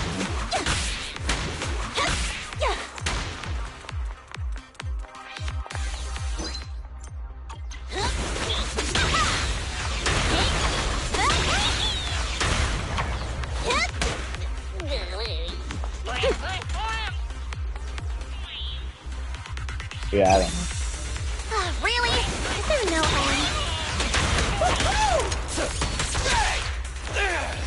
Yeah. Get the stun, but it doesn't do anything.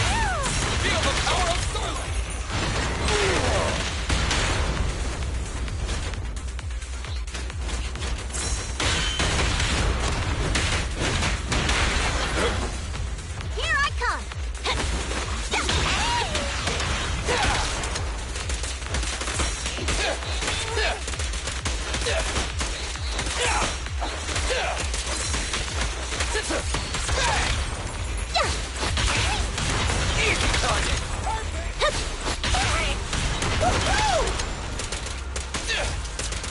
Don't get lazy now! Move it! Try this! Out of my way! Quit moving! I did that way too early. Whoops. I'll take you.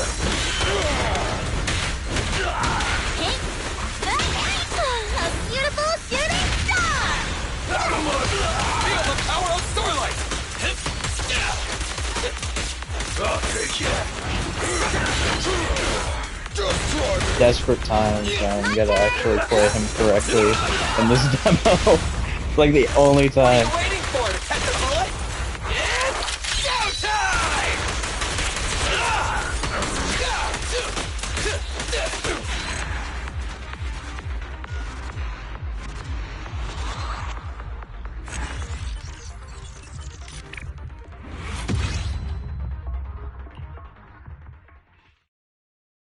Well, you can't even chain twice into him before you ult, because with enemies, you can't do that. You only get 2 chains, so if you cancel it, you just lose the second one. That's all you can do.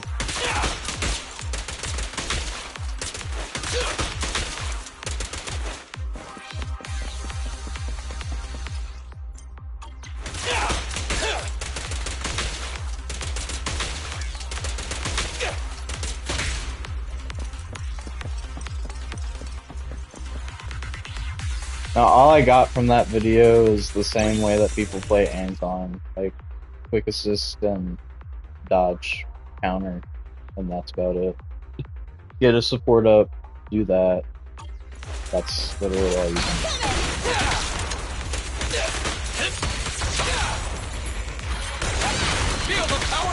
Okay, good, dude. I don't care. I'm not playing Billy. I don't care to learn it.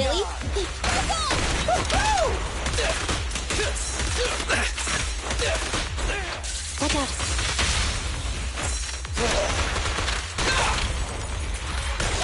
Easy target! Perfect! I'll main S rank for Don't get lazy now! Billy, go do some repairs.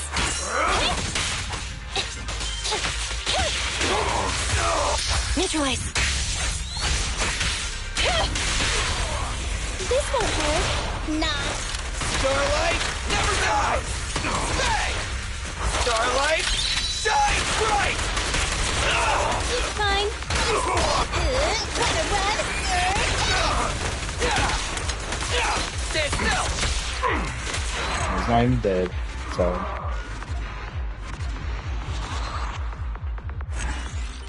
He's better than Eve solo.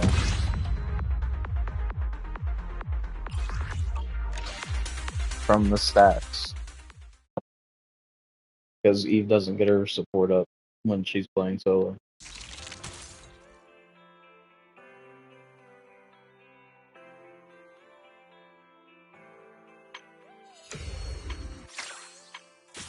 I think all I have left now is actually this and the main story.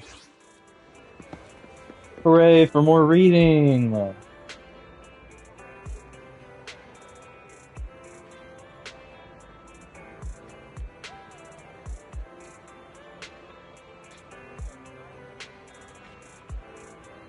I think the funny thing is that Big Ears really isn't even that much better solo than Solo Billy. I think she's only better than Solo Billy by like 6% or something.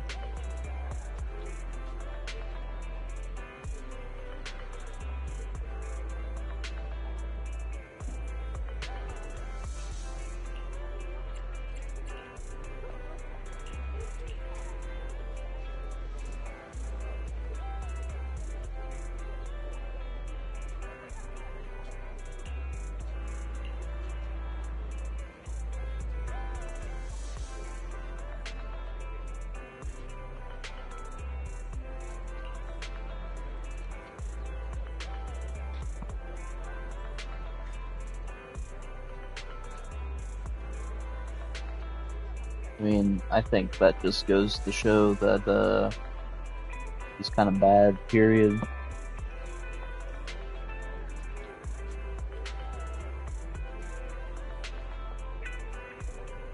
So, what you're saying is that you told them in the feedback that they just need more visual stuff to go along with the agent stories than just a whole bunch of text boxes and whatnot.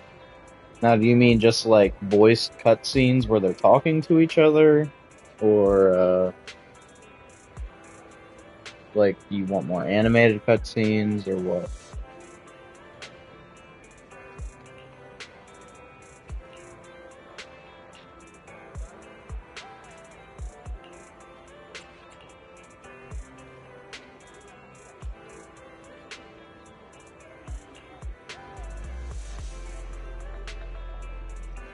No, you don't get it. All you gotta say is just integrate your trailers into the game itself rather than being like on YouTube and stuff. I just don't get why they do that when they already have the 3D models and stuff, and it would be cheaper to just animate it in game at that point.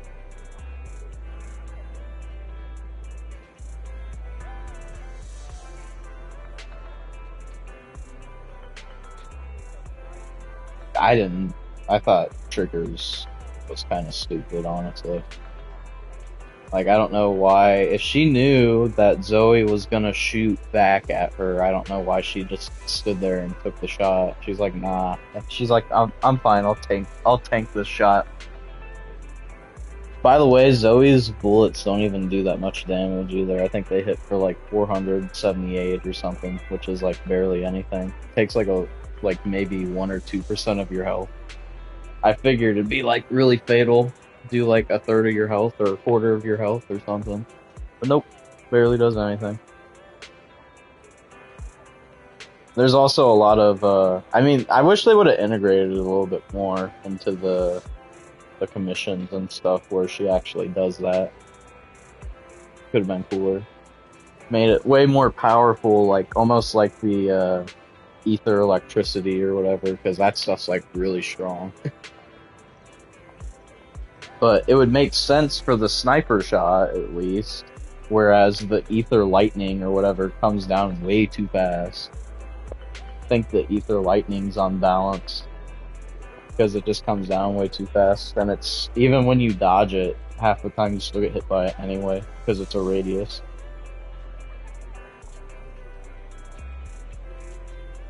I had to restart the Hollow Zero story fight because of that, because I kept it on just for the challenge of it, and I got smoked the first time around because I was like, oh my god. I wasn't expecting it to hit that hard. You get hit by like three, it's like 3 to 5 times and a character's already dead. And you get I think it's Lighter Lucy Eve or something like that. There's a couple rally commissions I think that have it too as like the little extra chest or whatever. Oh, I could have done the hard mode fights before I did this. Oh well. I'll do that after, I guess. Or I guess I could do it after the main story then.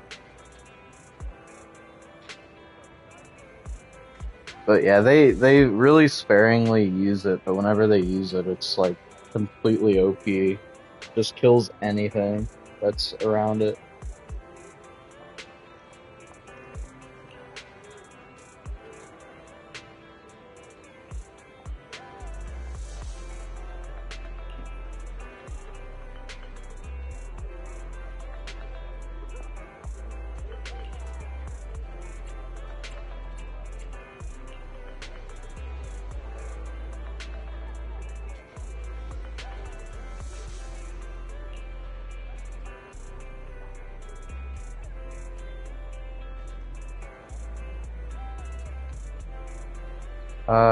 Vivian. Her void kit. Her void kit will be Ether Lightning.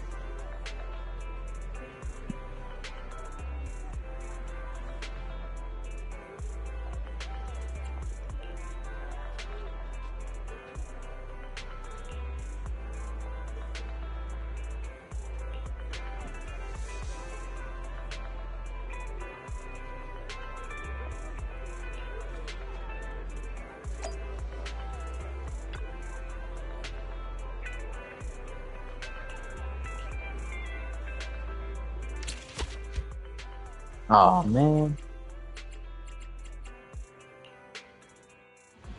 It's gonna be boring, isn't it?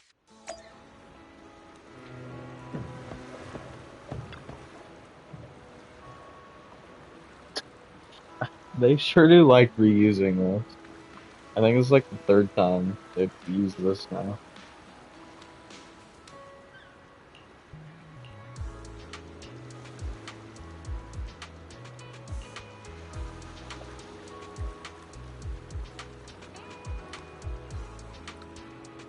It's not even moving either, it's just like completely static in the water.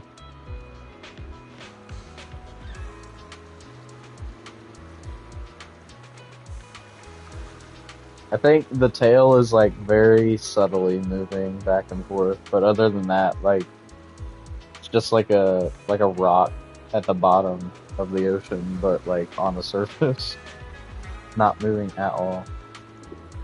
He's dead. It's too late. Let's just go. Let him be.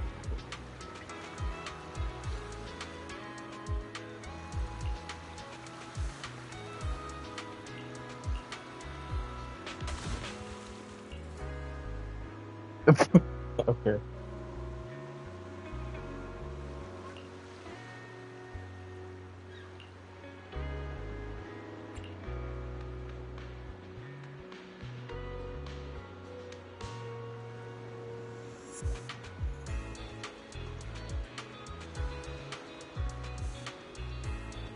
I figured he'd be like alive or something. We'd take a picture of him, but no.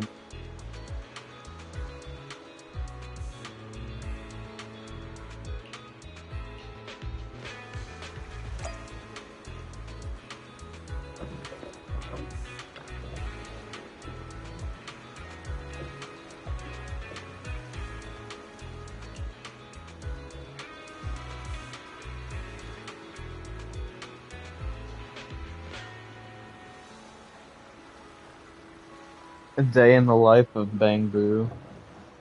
Wake up, kill self, go to sleep. Repeat the cycle.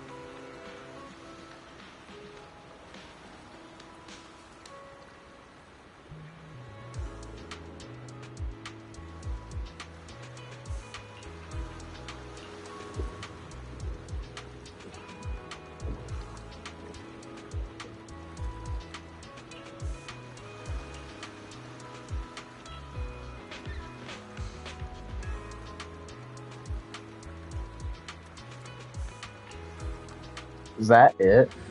Was that really it? Wow. Man, I guess they weren't lying. This literally is just all just reading.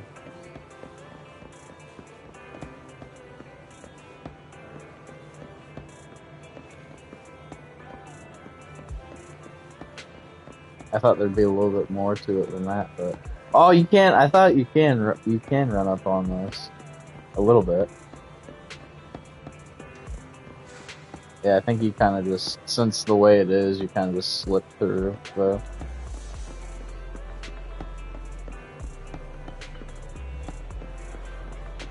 that's so sad.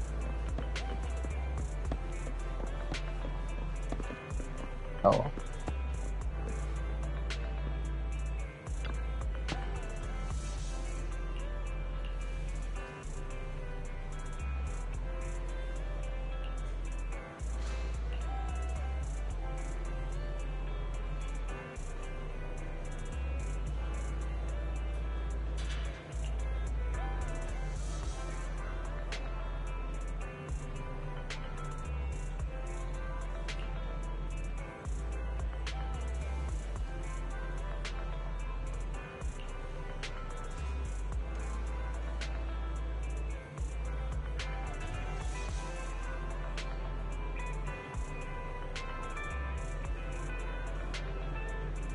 Don't feed into it. Don't be like them.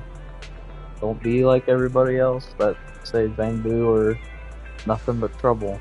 Don't be a bang abuser.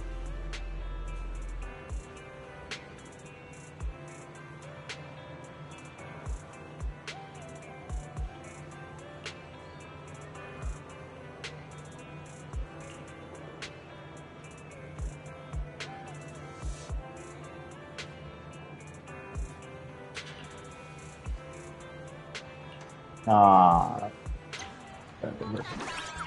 Count how many there are. Okay, there's 1, 7, 29, 63. Yeah, I think there's at least like 6.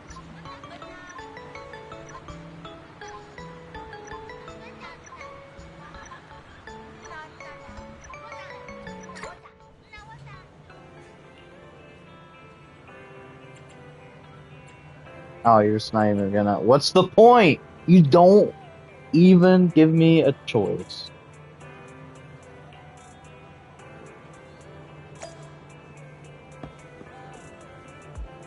And that was just a humongous waste of time. No, they give you 20 seconds to count 10 bang boo, and then they ask you a question where it doesn't even matter. So why?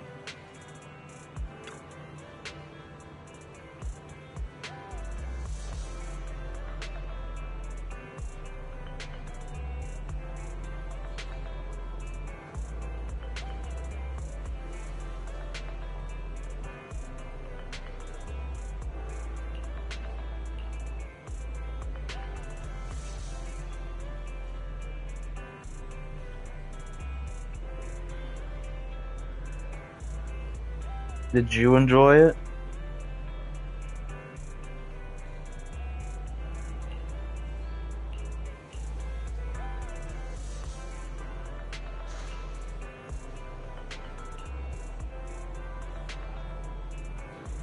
Look at all that yapping right there.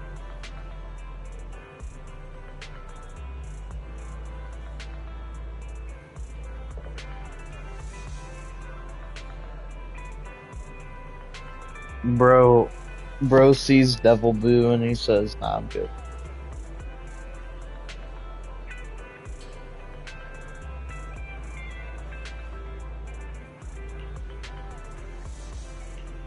Wow. Wow. Wow. What a great event.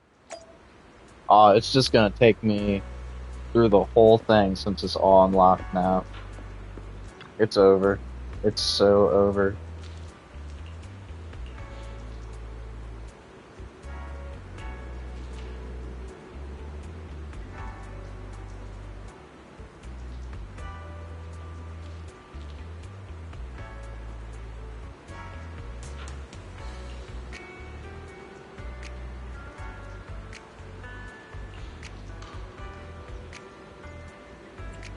Just don't take the bait. This is advice that the entire community needs to hear, apparently, because everything in the game is bait for one reason or another.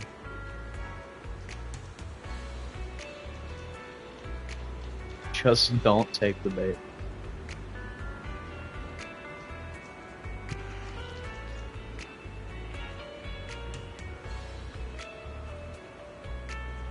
He's taking the bait. He won't listen. He truly is a ZZZ player. He's just taking the bait.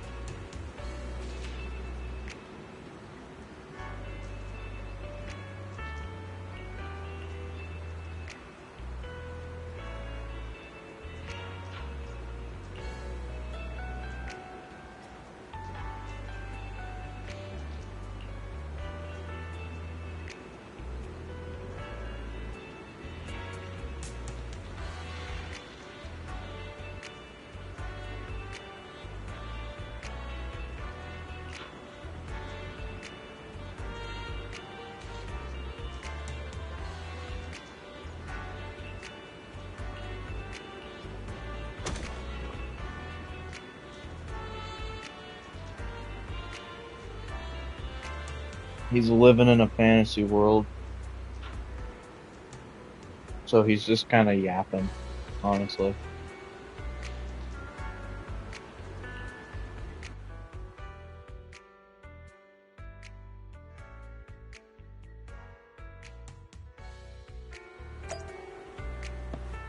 Oh, he's dead. Let's just leave him.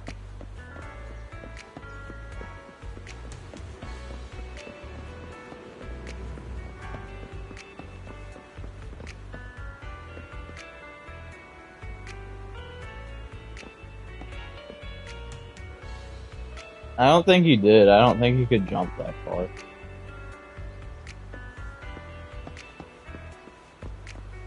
This broken glass right here is him breaking the glass. I'm seeing a consistent theme here. I think this is like what too much isekai does to a person.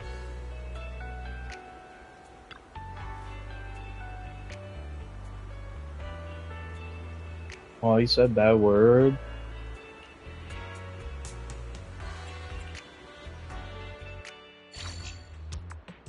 Oh boy.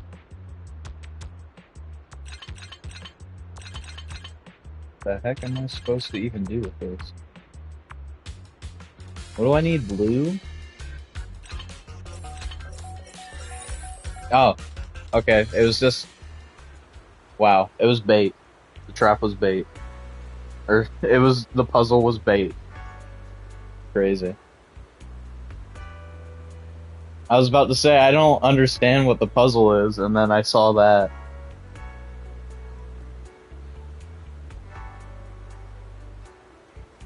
I almost took the bait. I was like, hold on.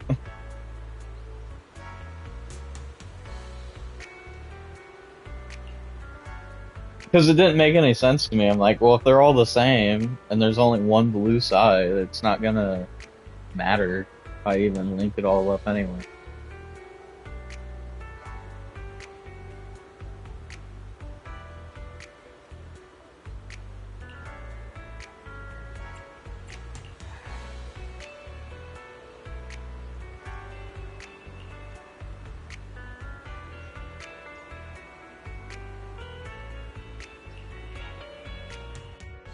Great.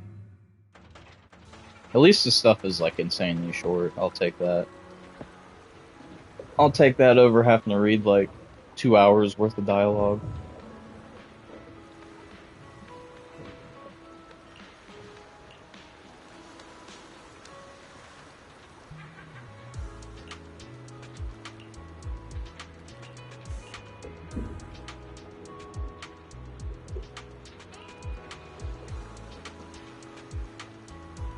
Just gonna fall in the water again.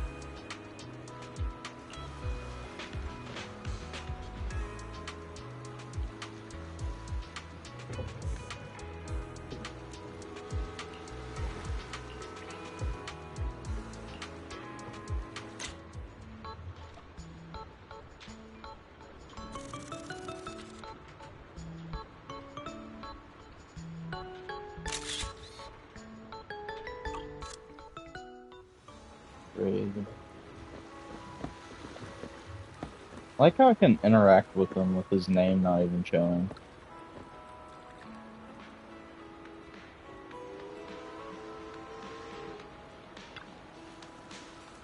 Some pretty crazy reach.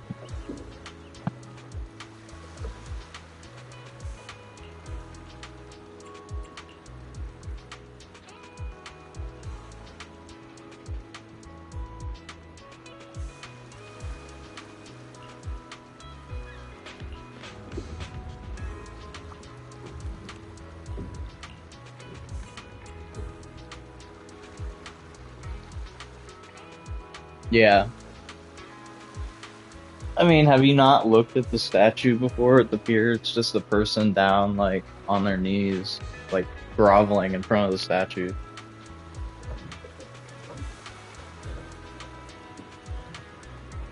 Bro does not know.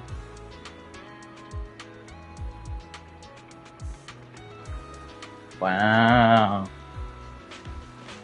Are we sure that we're, like, playing the same game here? Because I don't feel like... I feel like you're playing, like, a completely different game right now, if you didn't know that. Bro's playing the Gooner side. Like a special Gooner-made version of the game. I'm playing the boring, read texto version of the game.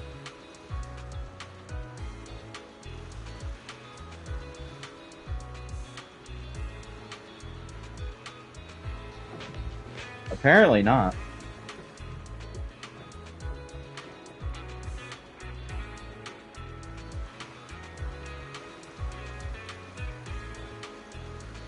Yeah, okay. All I gotta say is, bro's taking in some scenery, but it's not the kind of scenery that he should be taking in.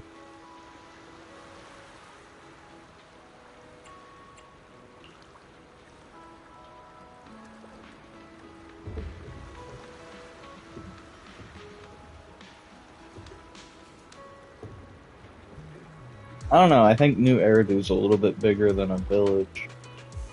Just a little bit.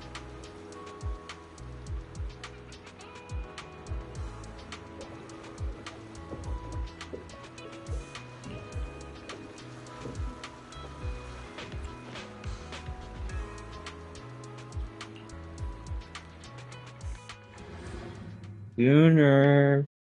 Gooner speaking.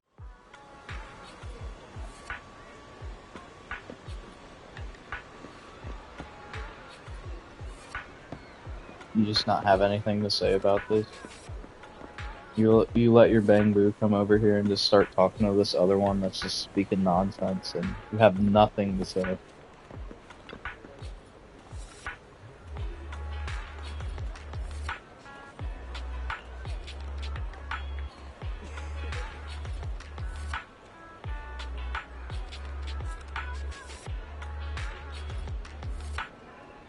Yeah, he seems to always die, like, in the first part for some reason. So far.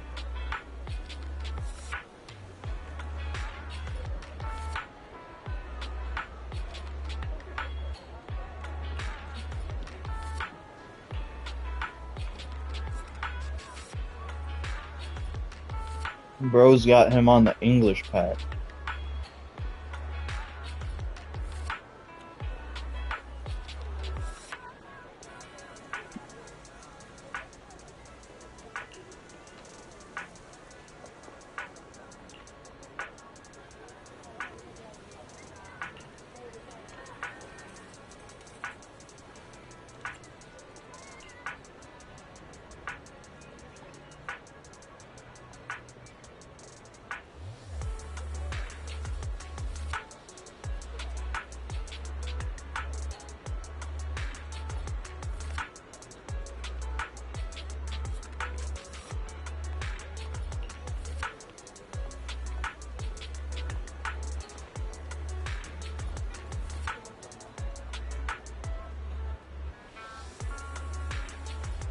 I'm telling you, man.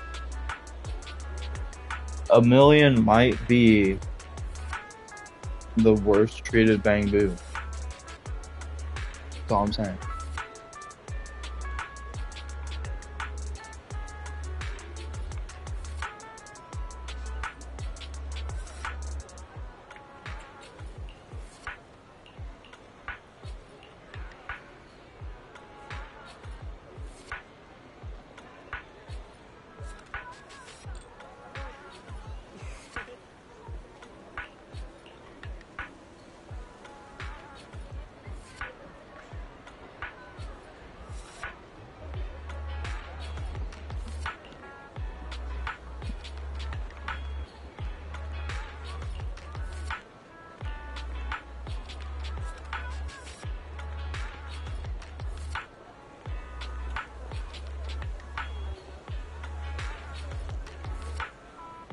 If it's Belle, they're about to be doing a different kind of scrapping, if you know what I mean.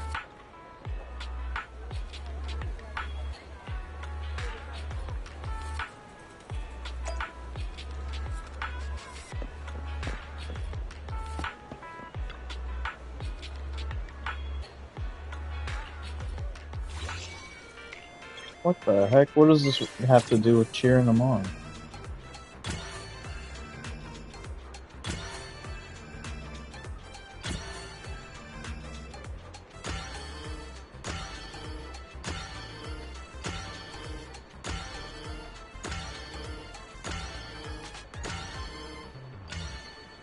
I don't know. I think that's more of like a Belle femdoming him or something.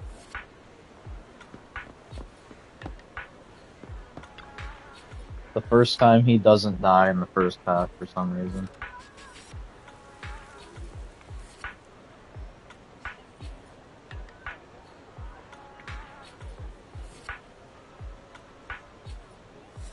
You know, I like how they kind of just push this rhythm game off to just like random applications throughout the game now.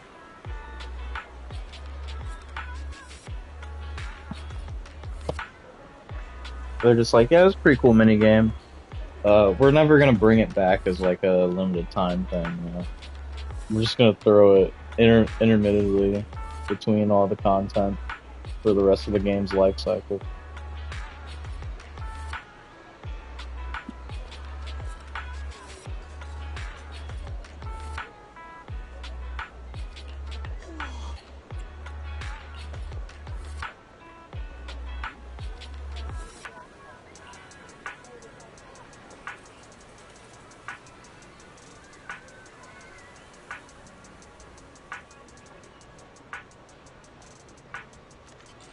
It just makes sense, dude. I don't know what to tell you.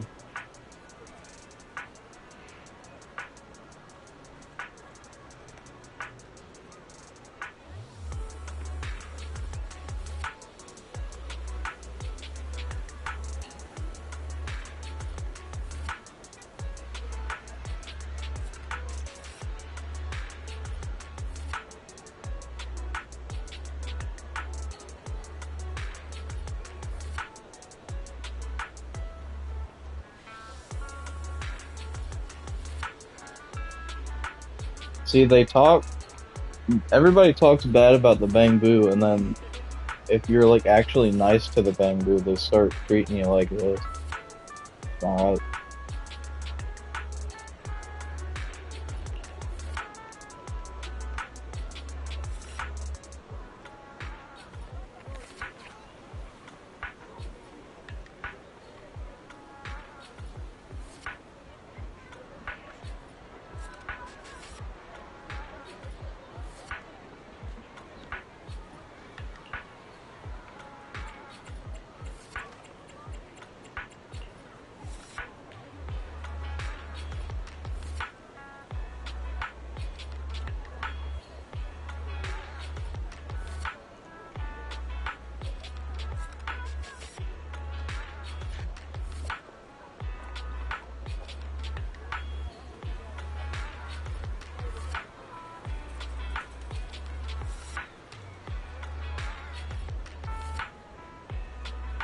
We should definitely just treat you terribly, I think. I think that's the way to go with it.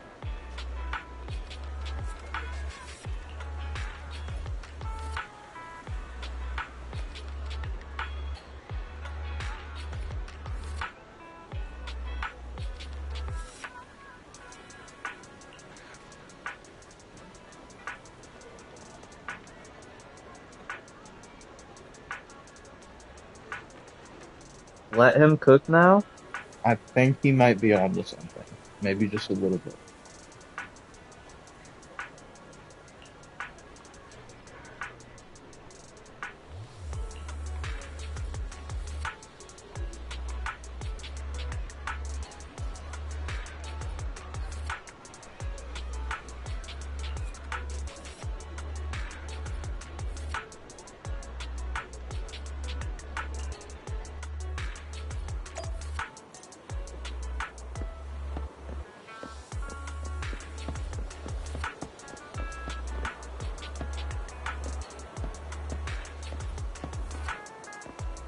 Now this is my wheelhouse right here. I'm kind of liking where this is going.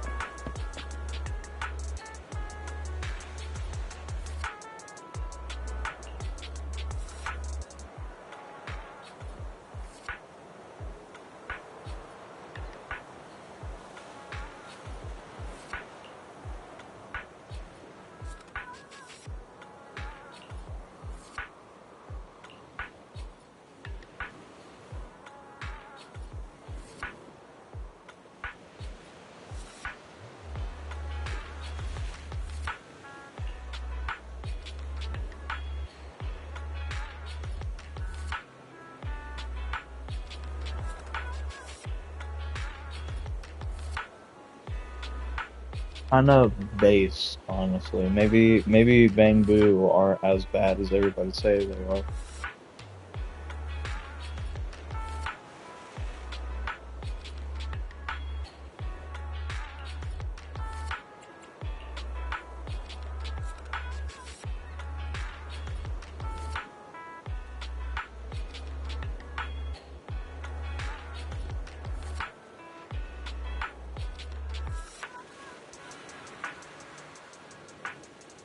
Bro tamed it with his aura, by the way.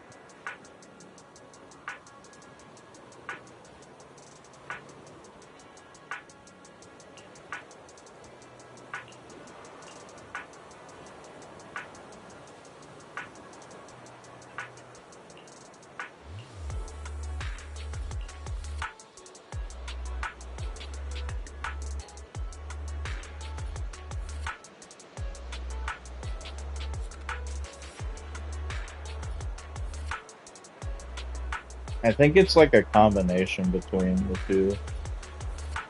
I know the little green one, caterpillar looking thing. That's the thing they made the internet icon for that one web event they did. I think it's like a combination between the two. Maybe even like a frog too, because it kind of has like the eyes of the frog, the way it's spaced out.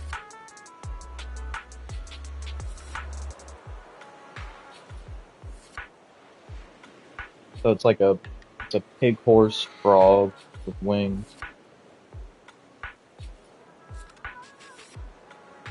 And wearing like, I don't even know, like a conductor's outfit or something.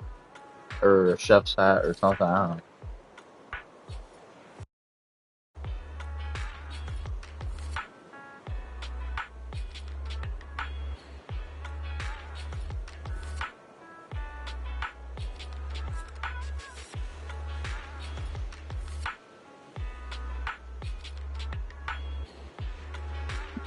What I do know though, this is definitely aura right here. You should take a screenshot of this. I don't think anything else in the game will go as hard as this.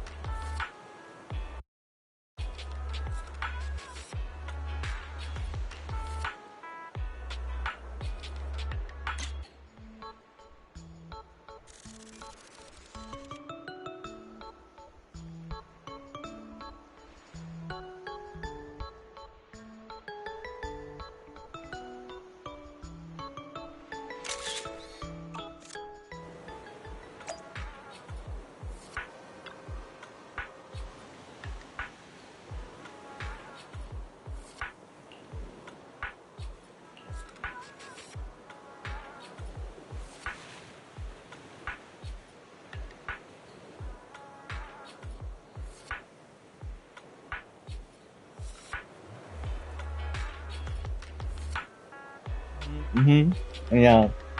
I had to take the picture for, research purposes. I had to get him in there.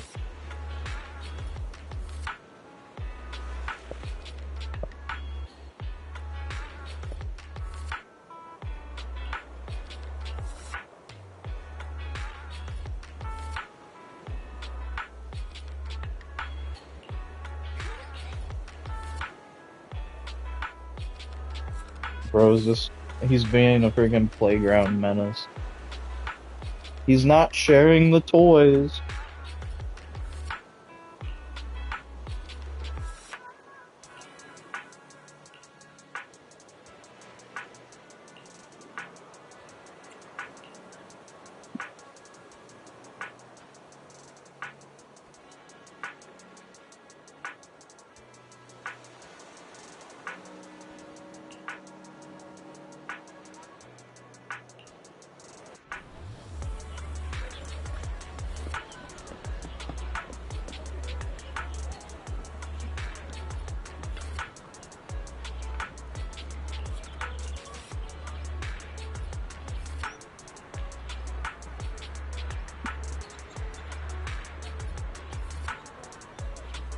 Sentenced to death. Dang.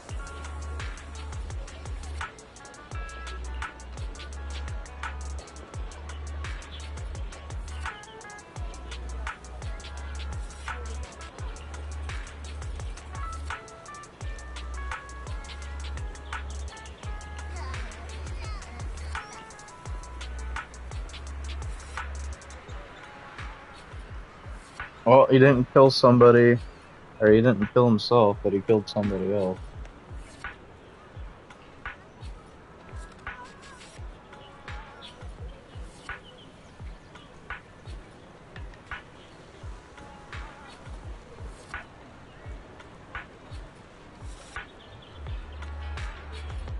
You're gonna pretend like you didn't say that and move on.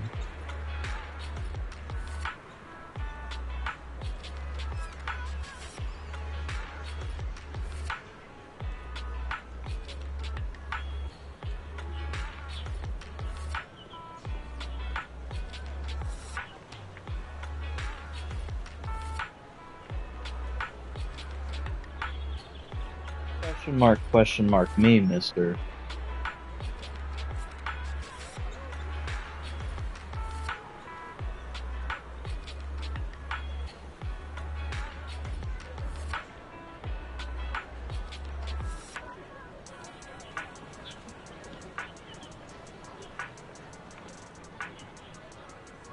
Yes. Yes, you were.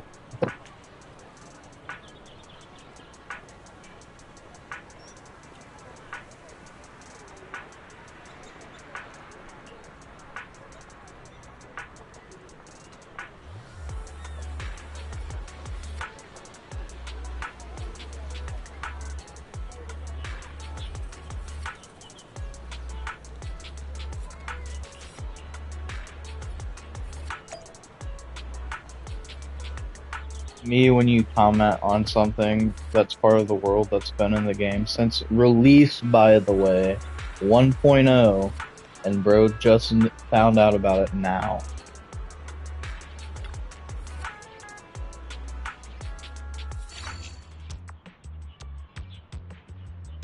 What is this puzzle, dude? This is like a, okay, wise guy, you take a crack at it. I can't figure it out, honestly. It's over.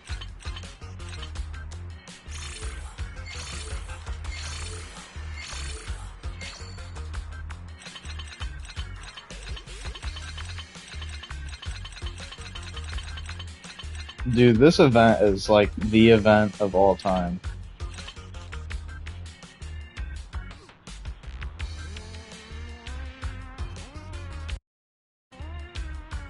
It really is. They show it passively all the time. This charging station's always there. There's actually an achievement for, there's an achievement for doing something with it. I can't remember. I think it's, you have to take a picture of it or something.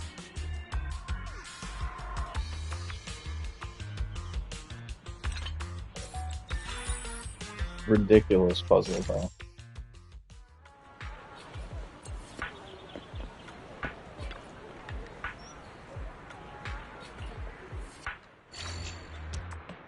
Again, why? You just got two of these that aren't even connected to anything. And then these two don't even do anything. Even if they wanted to. Why?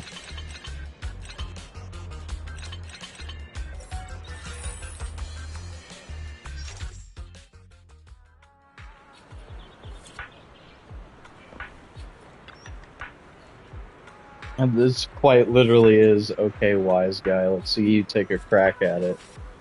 Style puzzle. Literally two-piece puzzle. Impossible to screw it up. Again, why? It's the same thing as the other one. You just changed the orientation of it.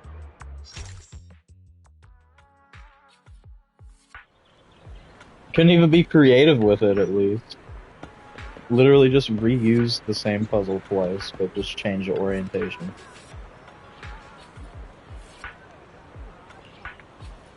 At least the first one was like, would kind of trick you for a second. I mean, you had to actually think about it.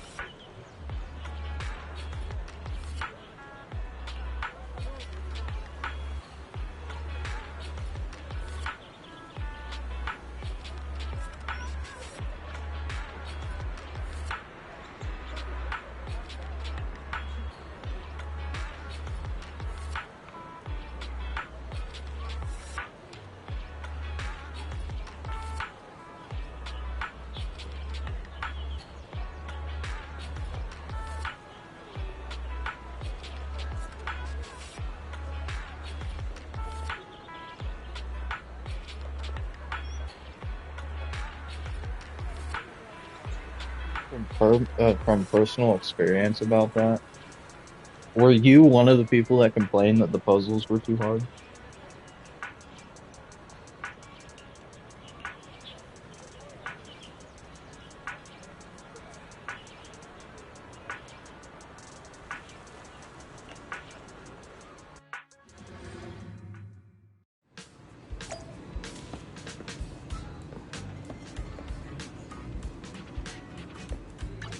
This is probably like the one and only time they will actually use this like stage area here for anything. Whoa, he's freaking levitating. I didn't notice that.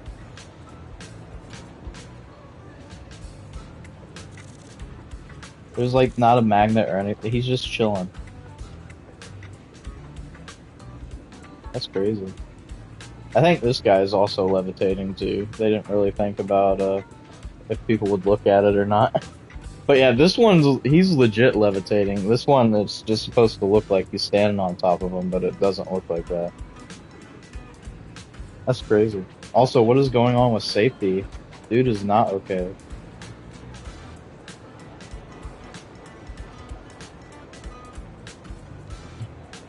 Oh, the two on the stage are also doing that too.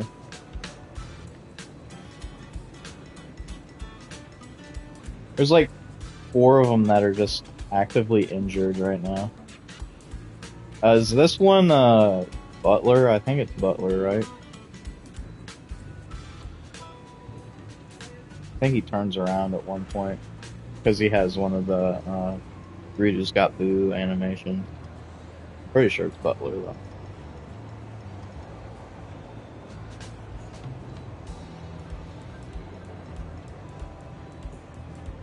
But you got like 3 of them tweaking out, one of them that needs help, and one actually levitating somehow.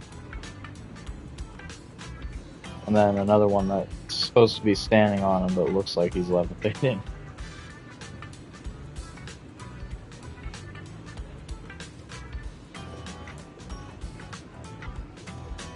I know he turned around once, he just won't do it. I could have swore I saw him turn around. Nah, probably not, whatever.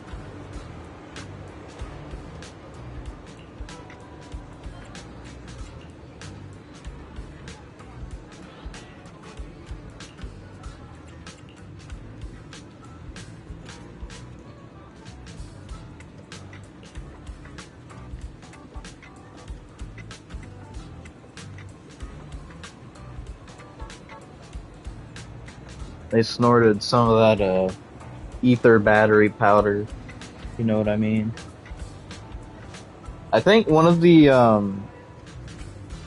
moving safety boo at the start of Trigger's story actually says something new about Bang Boo lore. They actually they drink coolant like it's like water or some kind of special drink or whatever.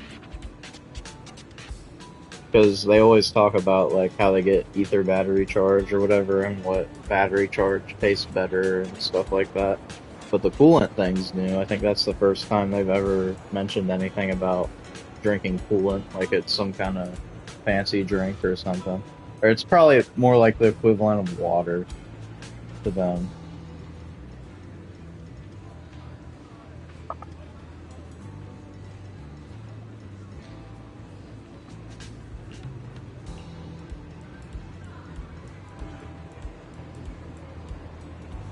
As it should be.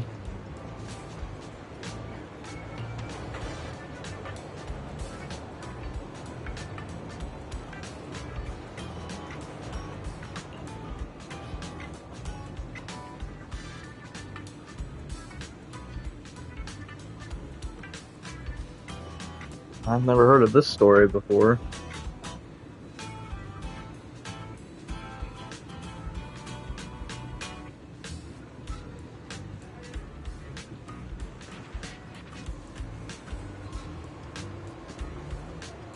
Oh, the guy was also...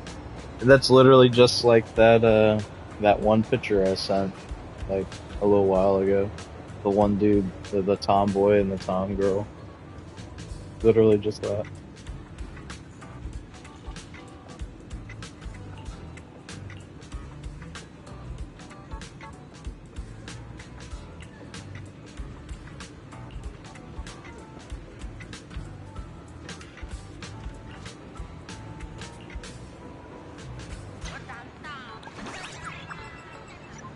Alright, there's only one that we care about, and it's the one that's levitating right now. So, just one.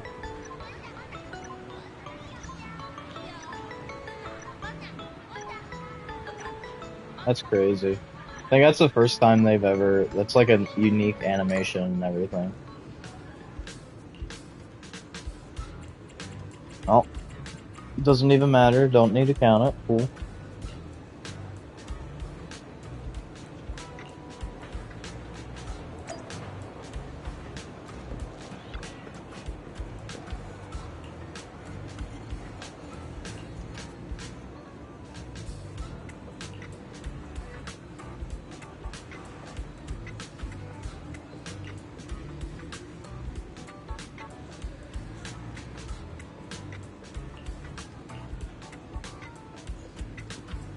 I'm yapping.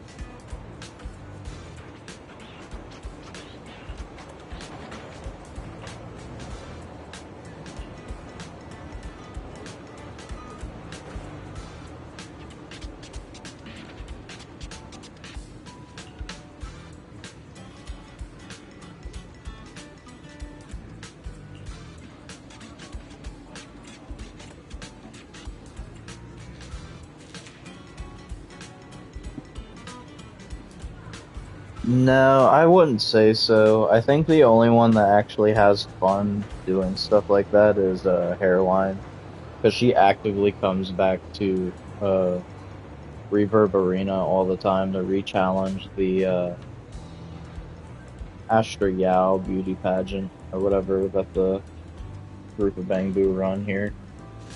Probably just because she likes to get away from all of her celebrity stuff from time to time. But yeah, I think she's like the only character that actually enjoys, well, only like main character that enjoys messing with Bangbu like that.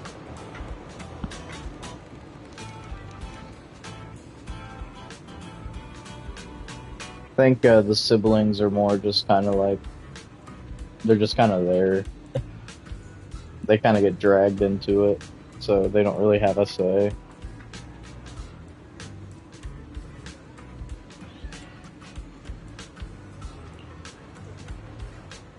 Like this one in particular, they're literally only helping out because they're interested in the reward that might come with it.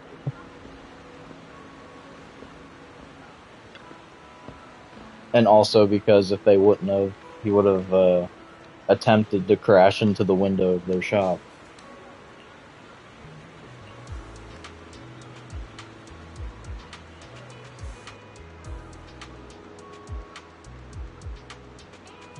Pretty much.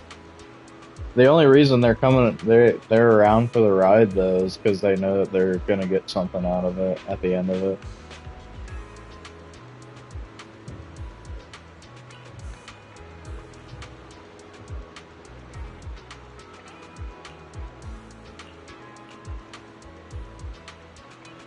Oh, oh, he's a special member.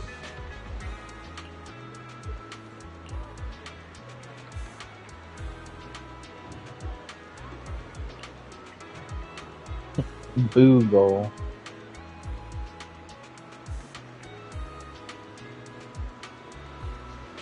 Oh yeah, speaking of, when you talk to Fee, the lady that runs the fry stand in Trigger's story, she says that the seagulls have been getting more. She says something, I can't remember the exact way she says it, but she says that the seagulls are like getting more active, more or less, because she's purposely feeding them fries. And apparently when this flashback happens, she just opened that fry stand up. So she is quite literally just a scammer. She's well aware.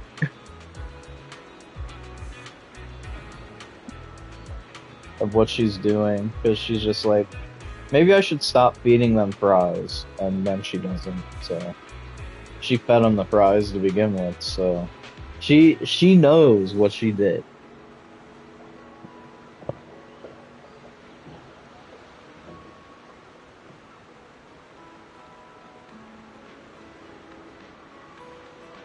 I guess so. Because like she doesn't even refund people for it either. She's like, "Oh, that's too bad. Just be more careful next time." I mean, technically, she's in her right not to give them a replacement or refund them.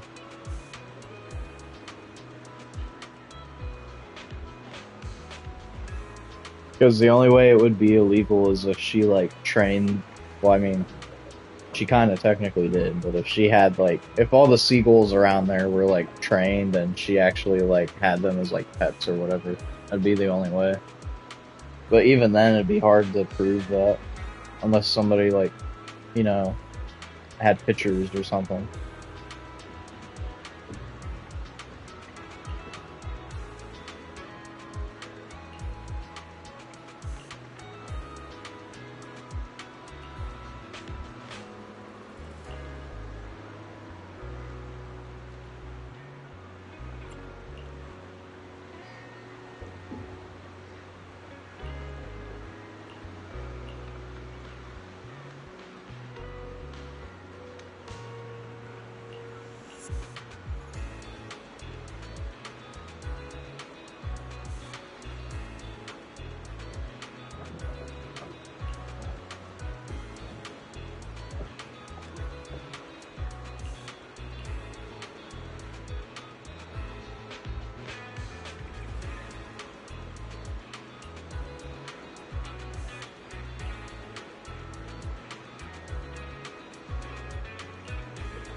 Just pushes them off the edge. Oh.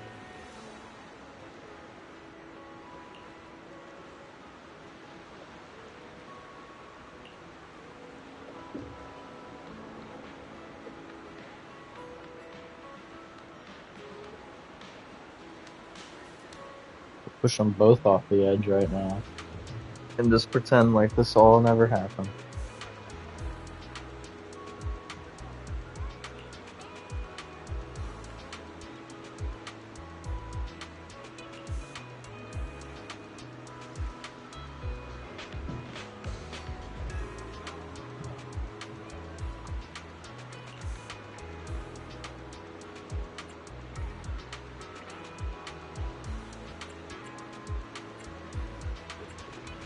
I mean, you will now, because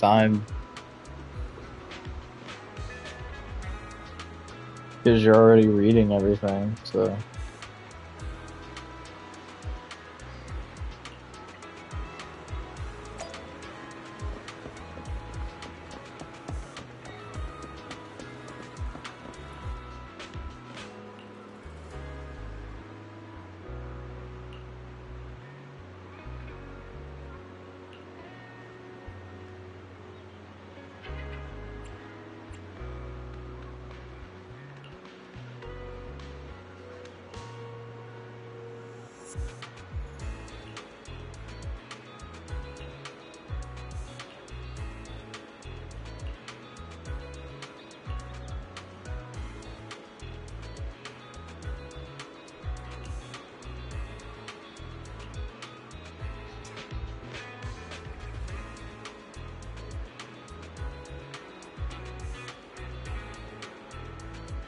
That can't be good.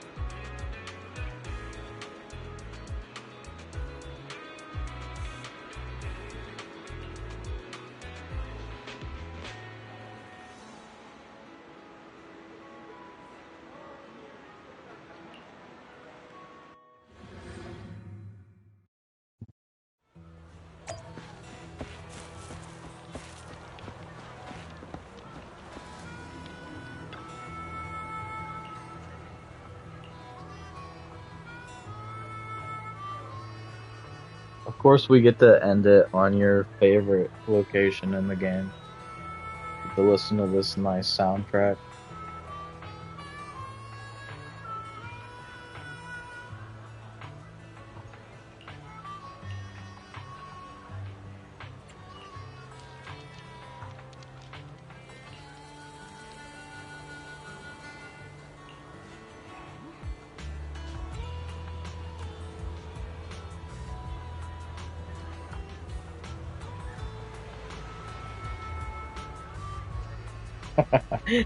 And they went, well, listen to Blazewood music, day run. How do you think people in Blazewood feel? They just wake up and they just hear this song as soon as they wake up.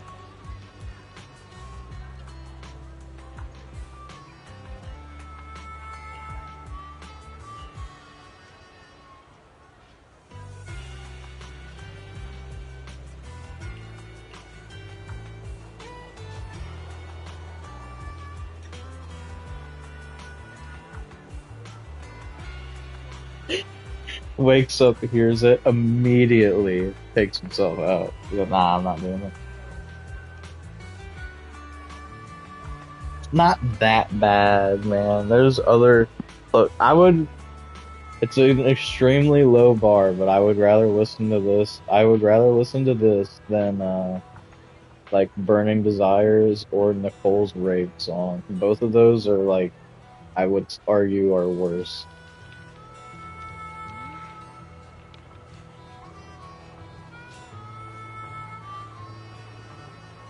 Or, like, the Bellabog Hollows and stuff.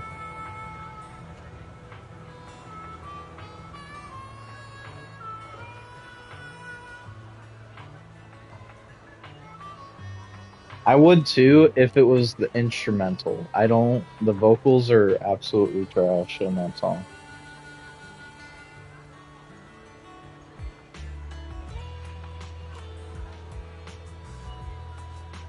I'm the diamond, I'm the ring, as they say.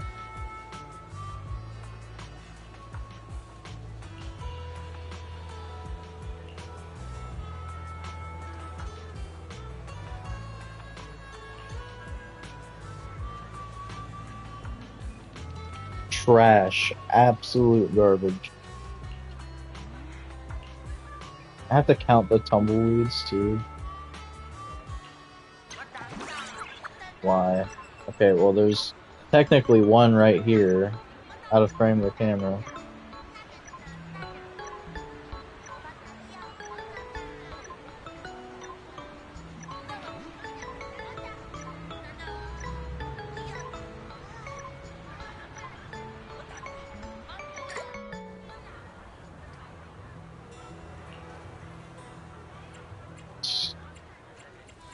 Yeah, just countless, sure. Knock him over! Aw, imagine if it was like, if it had the physics on it, and you just knock it over and the game just like, he either floats there or the game just spazzes out.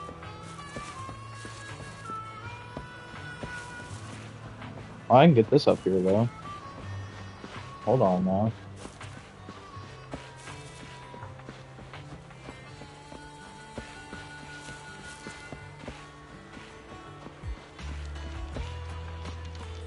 Aw, what? Aw, what? Sad.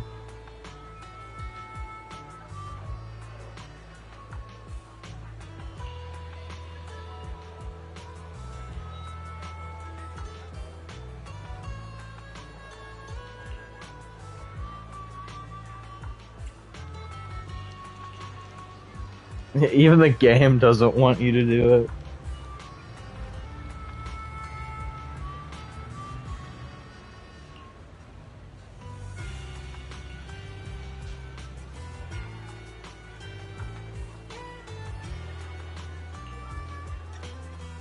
Wow, is that it? It's just gonna end after that? Okay, I was about to say.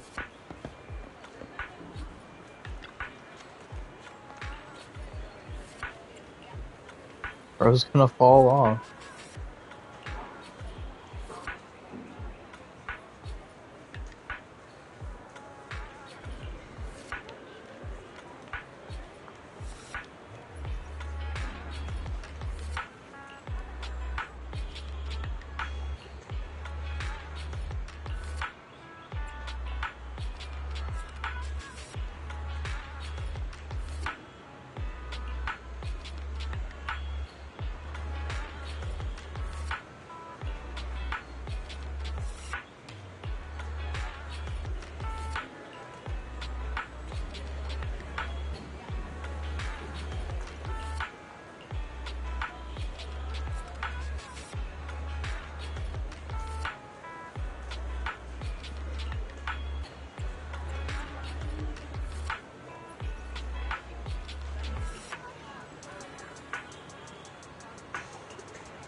It's not.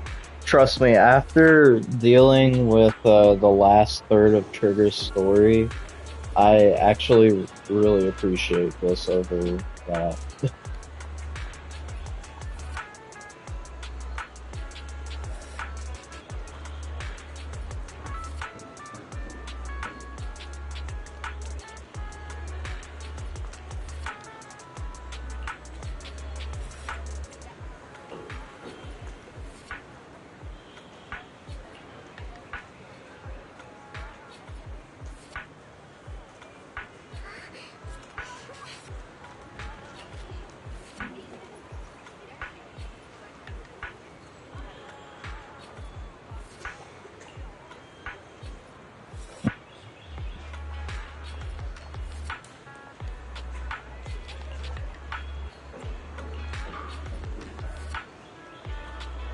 Don't worry.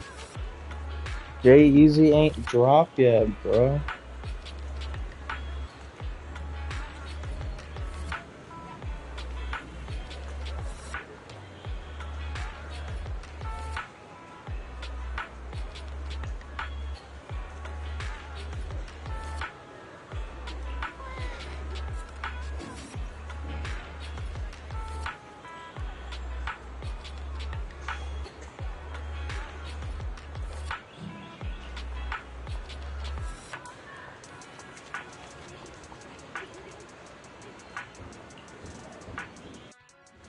And it should be over now. Probably nothing. I don't think he was on when he did that, honestly.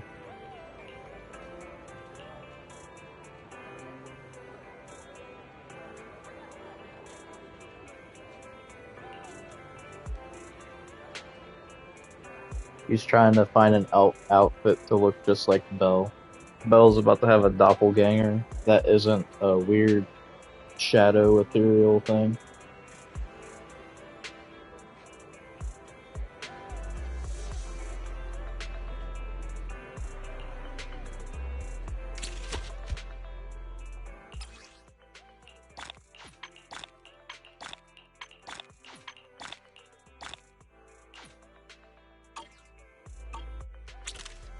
Crazy.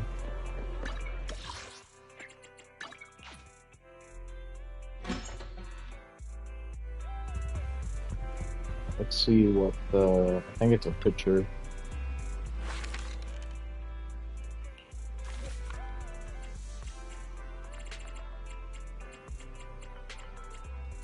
Dang.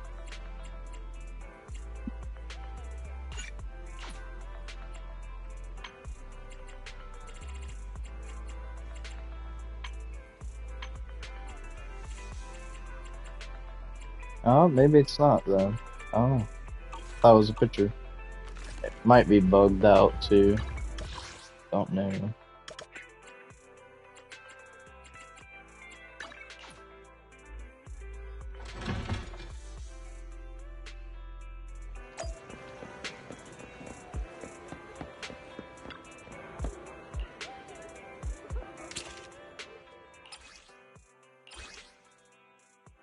Oh, it's a collectible. It goes on the shelf, that's why.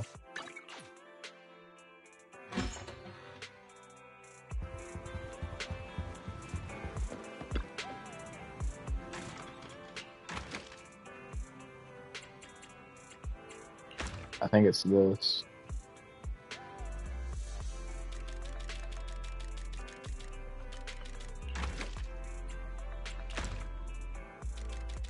Maybe this, I don't know. I'm not wise. Only wise does that.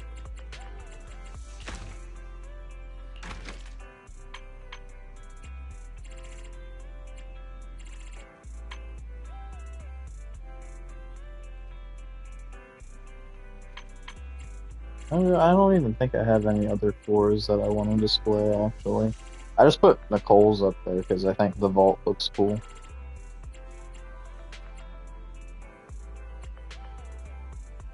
And I'll put any event ones up there. Oh, this is what it is, because it said it was a helmet. Wow, what a waste.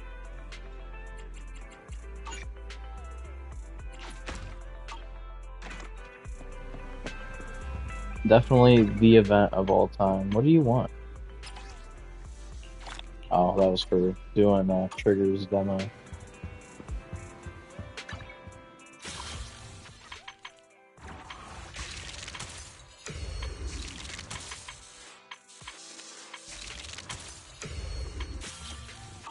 Well, I guess all I have left to do now is the main story, and that's it. Gotta claim all this XP that I won't even get anything for. Crazy.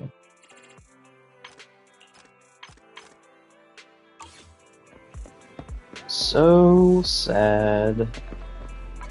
So sad. More like bedtime.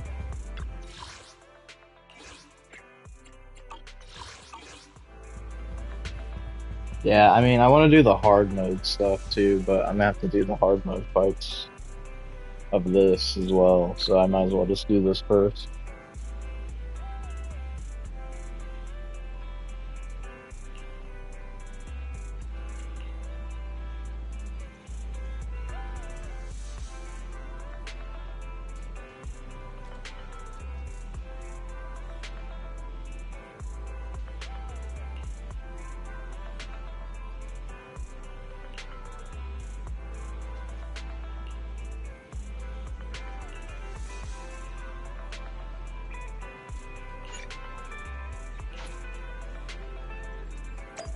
What did I just say? No, and that's it.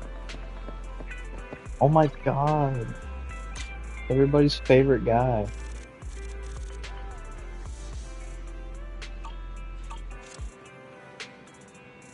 Why is just like disappeared apparently? I thought he'd be hanging out. Apologies for the intrusion. I'm Hugo.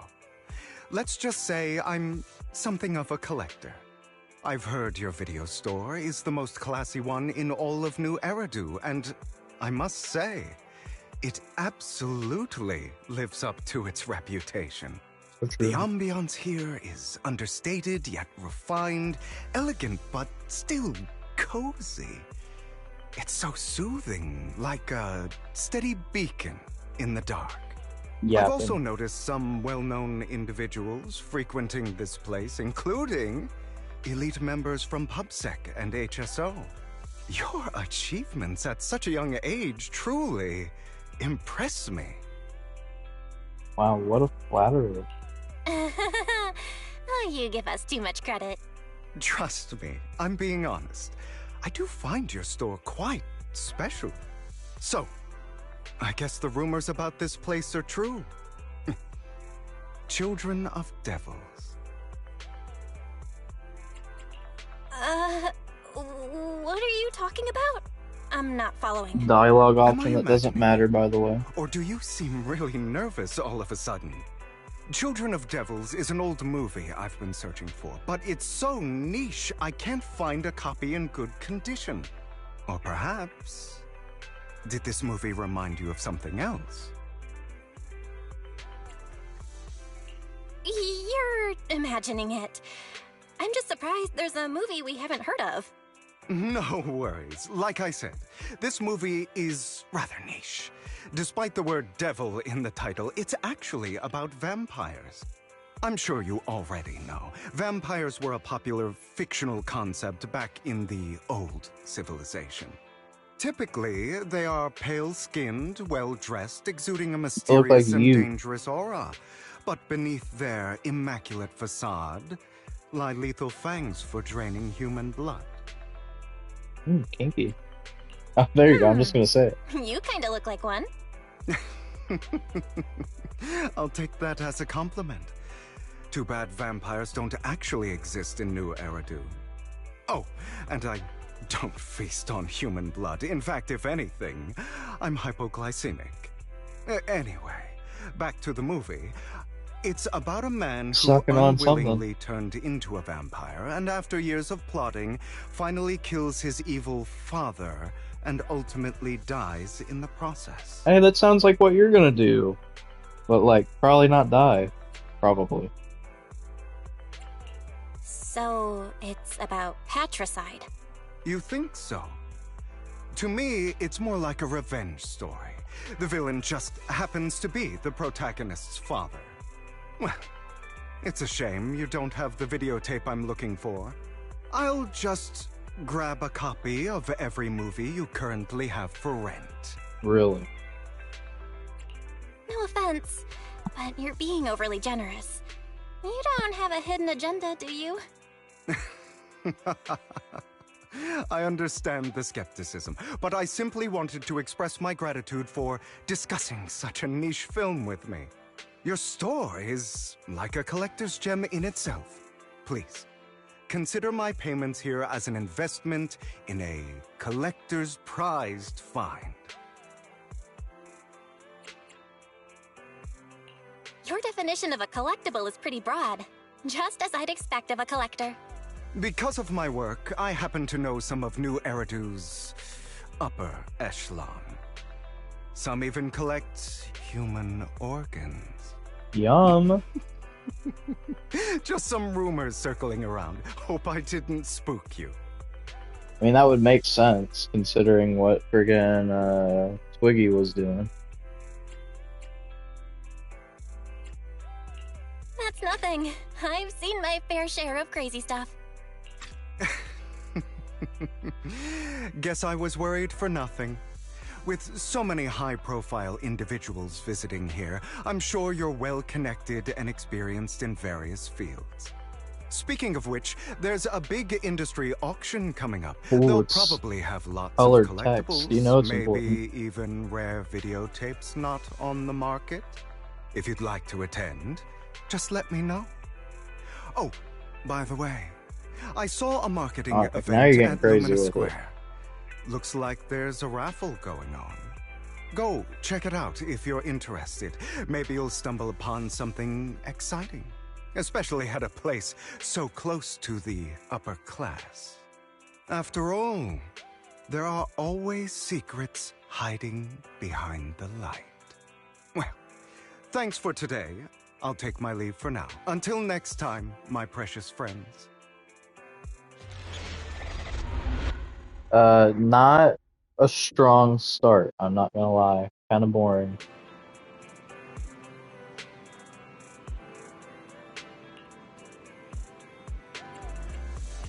Just kinda yapping.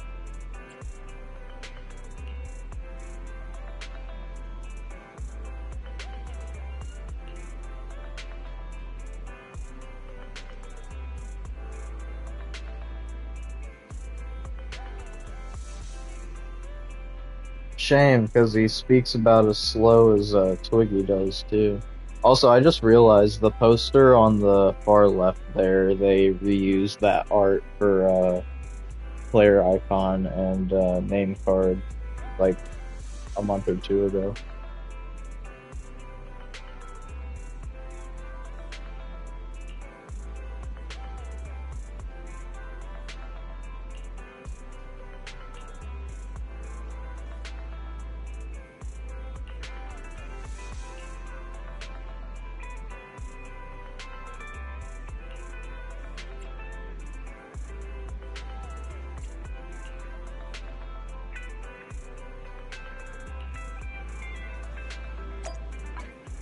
Yeah, I was kind of hoping they would let me pause so I could show. I think they made it an avatar too. Pretty sure. Nah, it's definitely a name card though.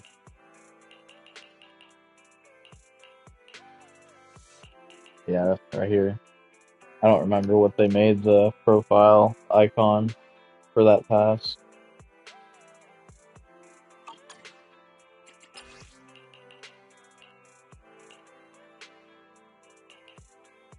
It's probably this one, I think.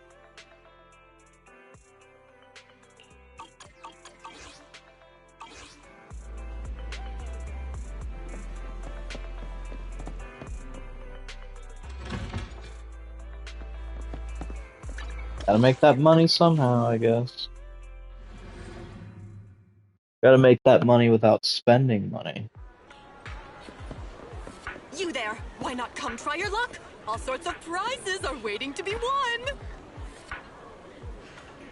Yeah, I think that was like around Christmas time.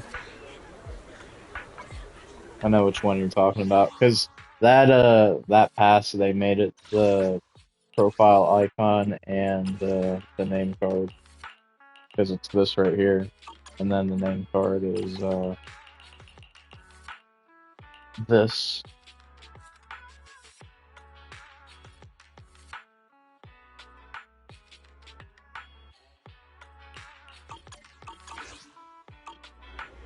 That's why you always buy the premium one, buddy. You gotta stop buying those useless packs and buy that instead.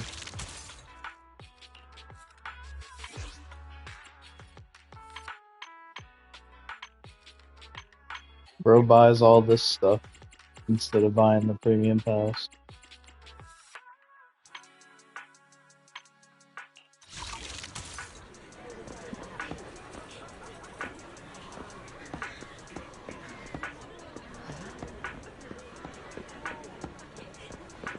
Who even said that? I think that's the first time Dialogue has ever done that. I don't want to do that. Heck no, I'll cut in line.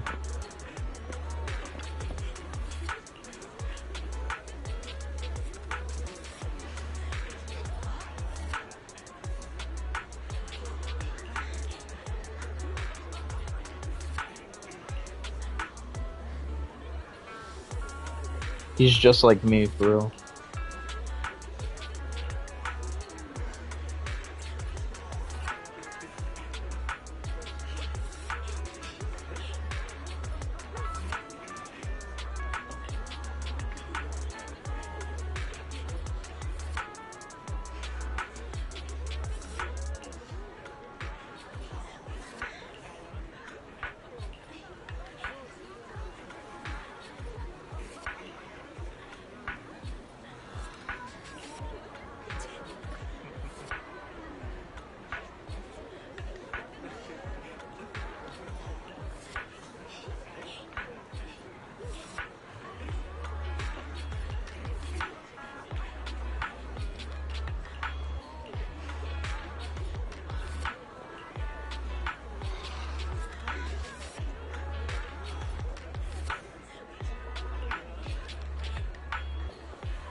This guy looks so arrogant.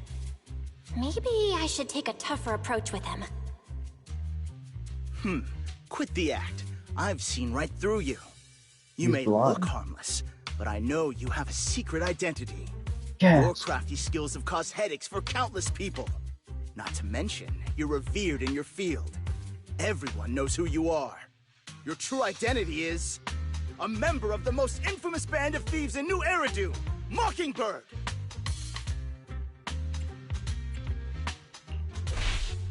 You're right. I'm with Mockingbird. But that doesn't prove I stole from you, does it? What was the whole point of that effect? Aha! You've admitted it yourself. I know you're joking, but it's probably unwise to validate an accusation like that. Forget it. Clearly, you have no idea who I am. I'm Curtis Ravenlock. That's right. Of the esteemed Ravenlock family from Tops. What do you mean I picked the wrong choice? When has dialogue ever mattered?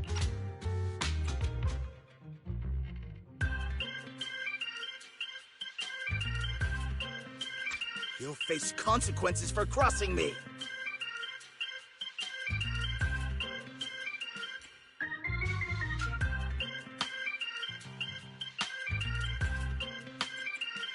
You're an esteemed member of Tops. Why join a raffle with us plebs? Why use Offense the term is the plebs? best defense. Seems like you've got that down. I'm only here because my family sponsored this event. I just joined the raffle for fun. It's not like I actually need the money. Okay, but why though? What's the point? I'm sure it doesn't impact like the story or anything. If it does, that's stupid because you can't even go back and change your choices to see the differences. Anyway, you were the only one next to me when I lost my wallet. It has to be you. Just admit it. I already did.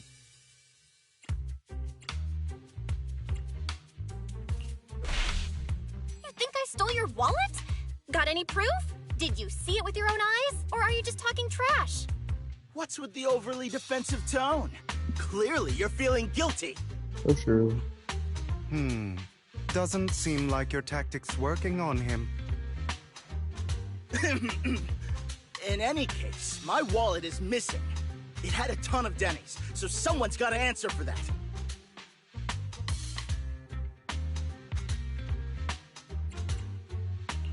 No one's responsible for your wallet except you. Let's be real. You're just trying to shift the blame. You! No one's ever dared to speak to me like that before. Clearly, your accusation is baseless, Mr. Ravenlock. Your outfit, while elegant, shows unironed creases and noticeable signs of wear. You've likely worn it for a long time. Plus, the wet ink Really, on 'cause your I couldn't cuffs tell. suggests that you rushed straight here from your workplace. Likely so you wouldn't miss today's raffle. All in all, it's clear you're not well off and quite careless. Chances are you lost your wallet yourself, and it probably didn't hold much cash. Is that So why true. you jumped to accuse others? Hoping to leverage your family name to make a quick Denny? That's utter nonsense! Regardless, you owe this person an apology. Damn it! You'll regret this. Just you wait! I really, really hate it when innocent people are wrongfully accused. But it's all over now. I hope it didn't ruin your mood. Sure did. I still have some doubts. Did he really just drop his wallet? Regardless of what really happened, he got what he deserved. He should have known what would happen the moment he falsely accused you. People like that should have a taste of their own medicine. That sounds fair to me. I'm sure you stole it, Unfortunately, buddy. we don't usually see such fairness in our world, do we? That's why sometimes I don't mind resorting to unconventional methods to right the wrongs. Yeah, it doesn't sound suspicious whatsoever. You seem to be implying something. Don't tell me. A good movie never spoils its ending. But feel free to speculate. Anyway, it was nice running into you. Please, accept this raffle ticket to mark the occasion. May it keep you away from shady people and situations and bring you good fortune.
No way. He's Robin Hood.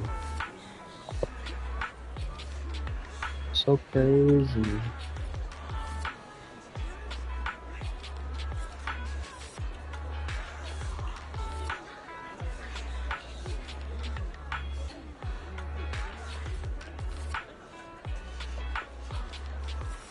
I don't get any Denny though. Wow. Anyone else want to Scammer. redeem prizes? Scammer. Not a very good Robin Hood. And I just look at my account and like half of my Denny is just gone.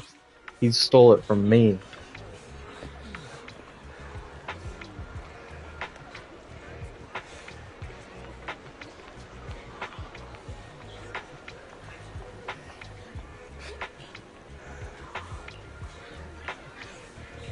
The grand prize. No way.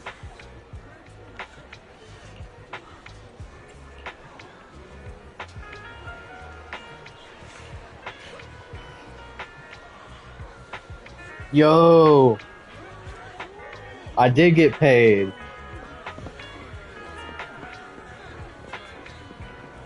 It's kind of a trash raffle reward though. What is that, like 50 bucks?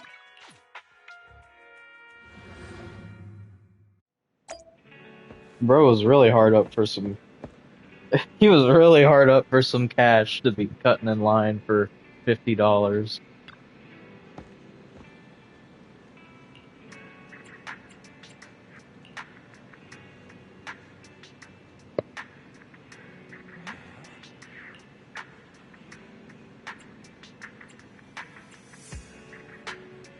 He probably doesn't need the pocket change.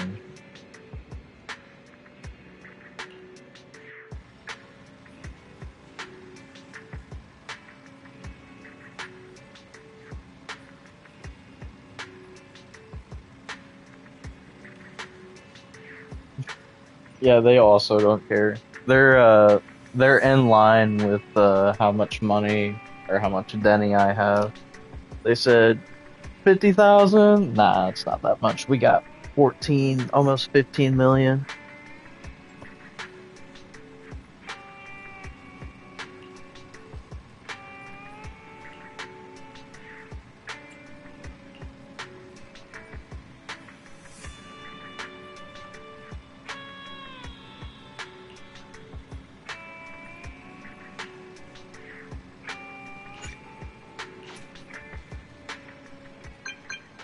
It's him. Oh, I thought it was gonna be Vlad again.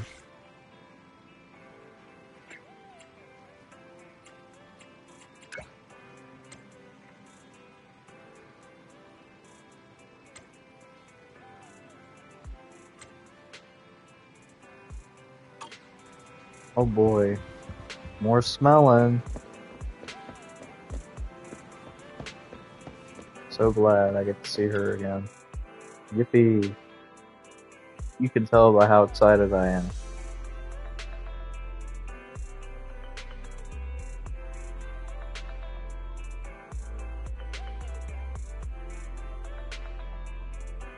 Yeah, but she's not voiced, so they wouldn't have done that. Is his idle animation always so active? I don't remember.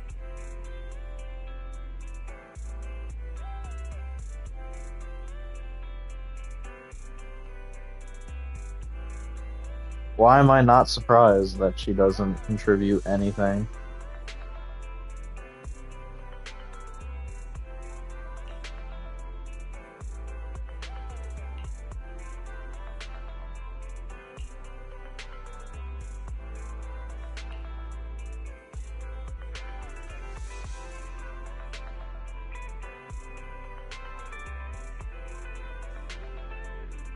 Wiping all the dirt off.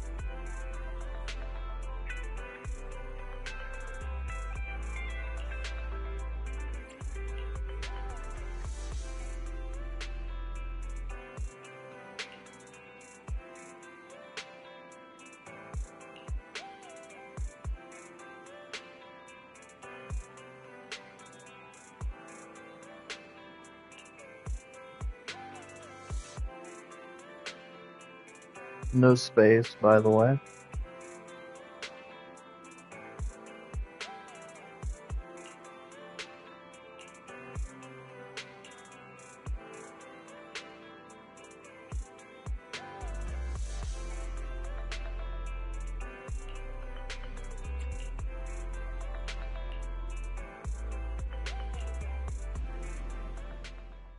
They're here with me now, sir.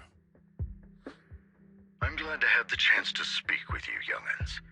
Helios Academy used to be a peaceful and comforting place. I know you still can't fully trust me, and I understand that completely. But please do know that I mean you no harm. Your teacher, Carol, and I, we used to be friends. She was a kind person. I don't think he ever cared, honestly. Or they ever cared, whoever was involved with it. I was truly sorry to learn that she was the one held responsible for the fall of the old capital. She was innocent. There has to be more to the story. I hope so too. It's just that the fall of the old capital still weighs heavily on us all. But I believe you just got caught up in all of this. I'm sorry for what you've been through over the years. It must be tough. Is that all you wanted to say to us? You two are very cautious, and rightfully so. Carol has taught you well. The real reason I reached out to you is to tell you something very important. Something about your eyes. Yes. I stumbled upon some of the data Carol left behind. She spent much of her time studying ways to minimize the side effects of your eye implants. Teacher, she was always looking out for us. Yes, which is why I believe this was her final wish. As her friend, I want to see it through. Simply put, your eye implants are directly linked to your brain, and their functionality depends on your body's limits. As a result, the HDD system takes up a part of your body's capacity. This leads to certain issues, the most notable being that it suppresses your innate ether aptitude. Which is why they have literally none. To analyze Carol's data samples, and after some effort, they created a plan to upgrade the HDD system. After the upgrade, the HDD system will operate with significantly reduced power consumption, allowing for a substantial boost in your ether aptitude, or rather, a restoration to its original level. Do you mean that once the HDD upgrade is done, we'll be able to enter the hollows ourselves without EOS? Exactly. You'll likely experience some discomfort at first, but you'll get used to it over time. I'll have the Gonna have them as playable agents or something. monitoring your physical condition to reduce the burden on your body and help restore your ether aptitude more effectively. Are you really giving us such advanced technology for free? Feels like there's gotta be some kind of catch. Besides, you must have known about us for a while, so why wait until now? I'm not asking for anything in return. As for why I didn't reach out sooner, truth is, from what I've learned, your eyes possess even greater power. I guess. I mean, if it's gonna be anything like what they did for Chapter 5, I'd rather them just not do anything, period. Because playing as the siblings throughout part of a commission was kind of boring. And that, I could see that getting old really fast. Perhaps the power within you could affect all of New Eridu. But you must understand, power is a double-edged sword. It can be used against enemies or allies. Why ellipses? You think it's fun just walking around and doing the same puzzles that you do in the city, but during a combat commission, which breaks the flow of the combat? Just keep that stuff for exploration in the city, buddy.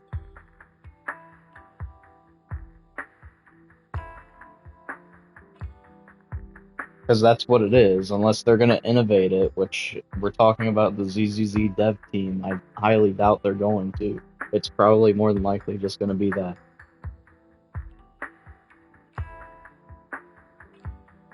Okay, thank you for making the combat awful somehow by doing that. You ruin the flow of the combat for friggin' boring segments like that.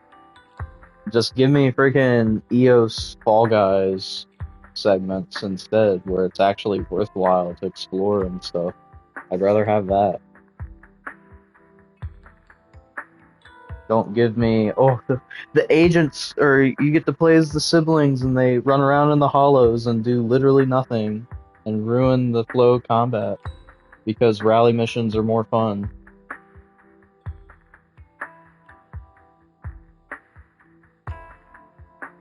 You do either rally missions.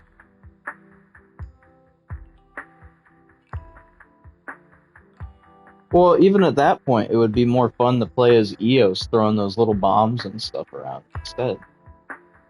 Please keep in mind that Eos can do that, yet we've never seen it actually happen because there is no Eos combat Bangboo. And anytime we play as Eos, we don't get to throw the bombs around. So I would think looking into that might be something fun that you could do instead of throwing them in there because they don't have a purpose now. Give us a mixture of the exploration.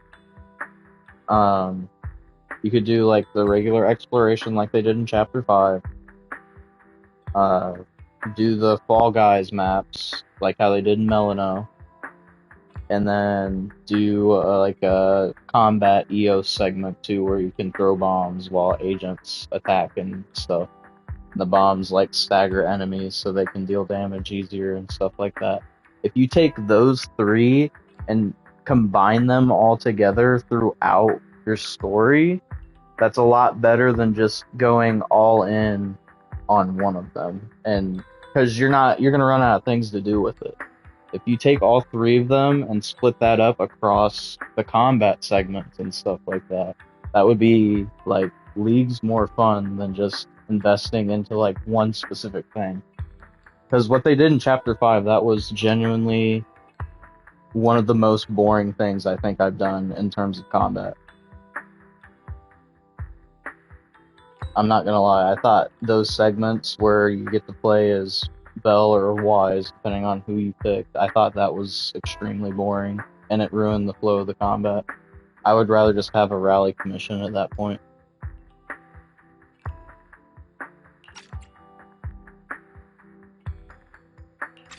As the mayor of New Eridu, I must ensure everyone's safety, so I hope you'll forgive my caution. I'd been observing you for some time. That said, I'm confident to say that everyone at Victoria Housekeeping speaks highly of you. Miss Bell and Mr. Wise are both kind and honorable individuals. I believe they'll use their power for the right cause. But yeah, you saying that is me pretty much hearing they're progressively making the game worse as time goes on in both story, gameplay, events, everything else. Like, the game is just progressively getting worse with each update. Yeah, they're both good people. Thank you, Alan, for that. Thank you for your Appreciate kind that. words. Even though we have no idea what this power is. You're not just saying that to get our hopes up, are you?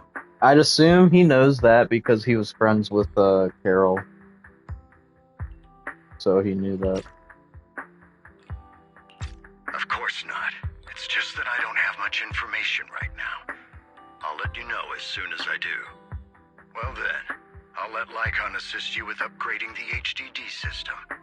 Rest assured he'll guide you through everything. You should be able to follow him with You're gonna let that boomer wolf be the guy to upgrade the system? Are you sure that's what you want to happen? He's not even hip with the kids' lingo, let alone how to do that. If you would follow me.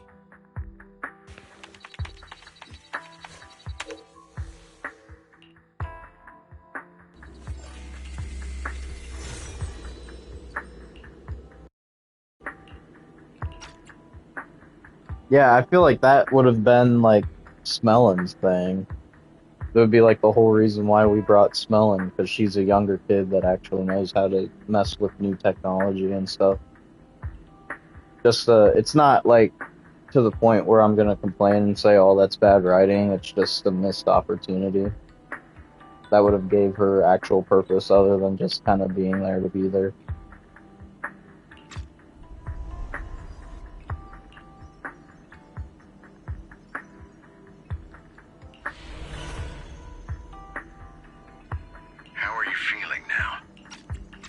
good. I think. Really? I'm feeling a bit off. Your body is adjusting. Give it time to adapt to the changes. As a precaution, hold off on entering the hollows until you feel better. I see. In that case, I'll sit back and help Belle for now then. It's quite impressive one of you adapted so quickly. Your ether aptitude is now on par with most hollow investigators, meaning you're ready to explore regular hollows. But you must be careful at first. Hooray! I'm so excited. One of the data piles Oh, and I get to play as Lycon and Smellin'? Dude. This is like the freaking ultimatum of absolute garbage news that you could give me right now. Take your time in the journeys ahead. You've got plenty of time to uncover your full potential.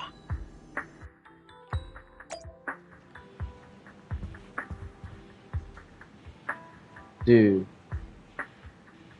I get to play boring combat segments where I get to run around and then also play as Lycon and Smellin'. Dude. Holy cow.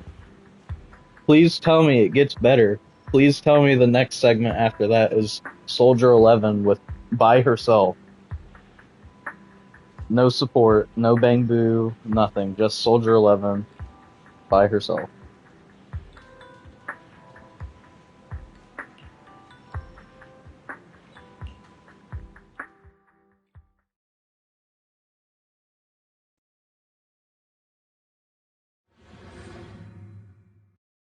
Wow. Wow. You know how I said the start of this chapter is awful? It's about 10 times worse now, honestly.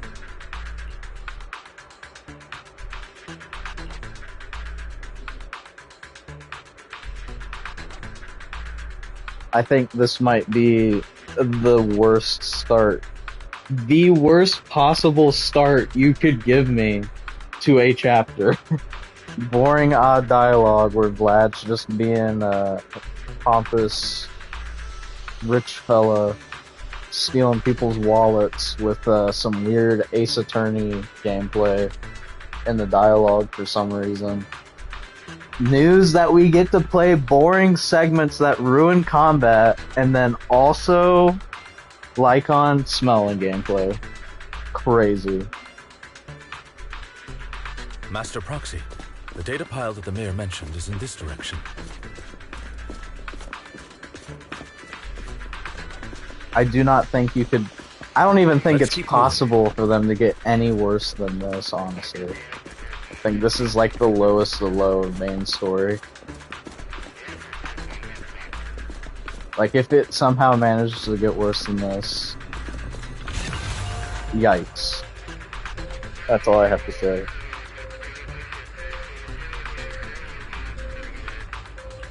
The data pile that the mayor mentioned is near that garage ahead. Wow. And I get to sit here for 10 years because the new dialogue boxes take forever? Let us make our way over. No way. This is fun. I'm having so much fun right now. What a pain. There's nowhere else to go. We'll have to move the train.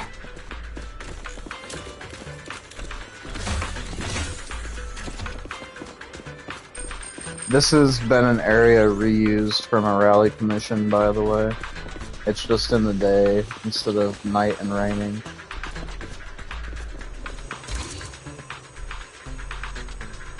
Oh cool, there's a clue that I need to get.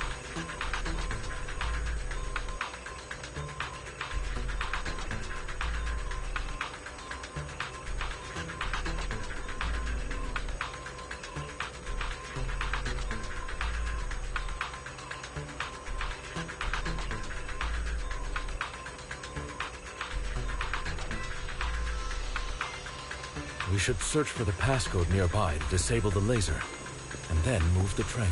I can just kill myself instead. I can't even, like, try to brute force it either while I'm sad.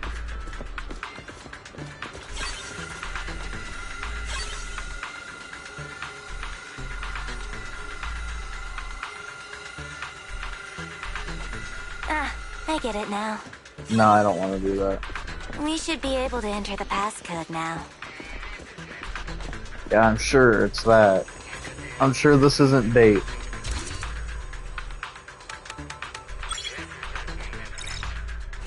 Oh, it's not bait. Wow.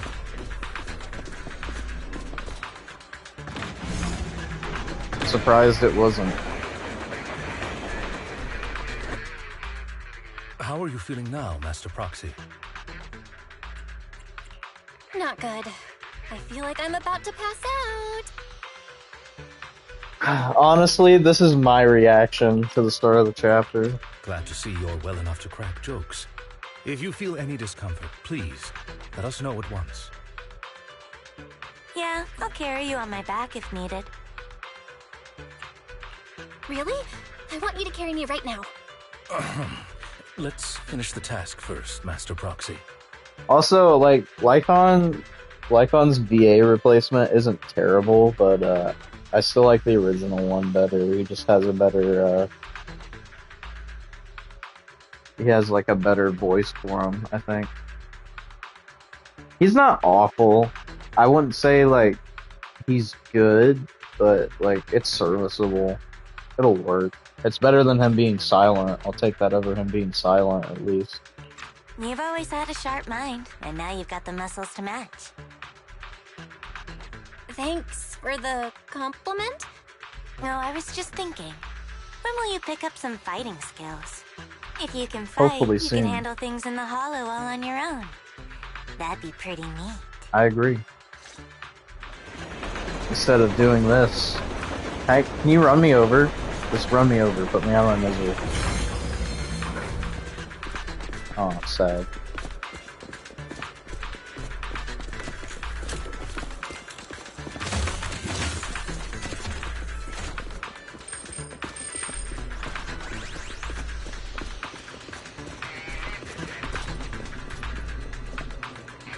Why did you stop? What's wrong with you?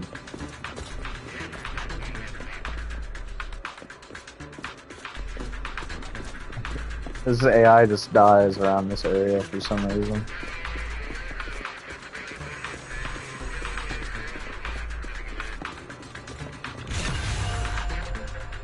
Master Proxy, the data pile is right up ahead. Can I just try the password again?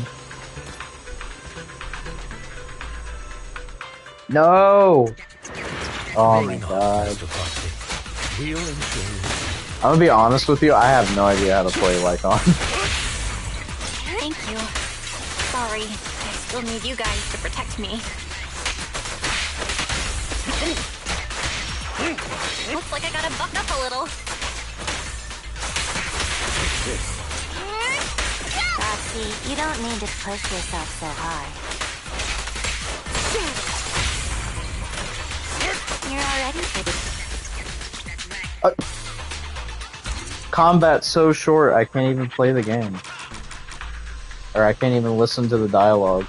It's so stupid because the dialogue takes so long to progress now. You have to just like run around in circles until they're done talking.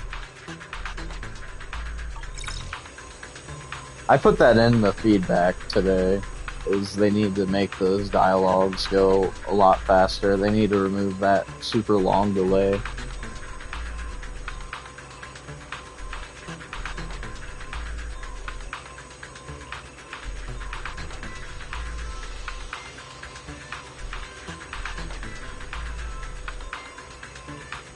Oh, it's another passcode.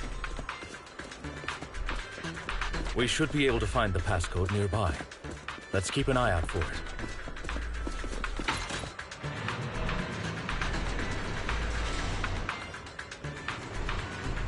Yeah, it was really bad during Trigger's story.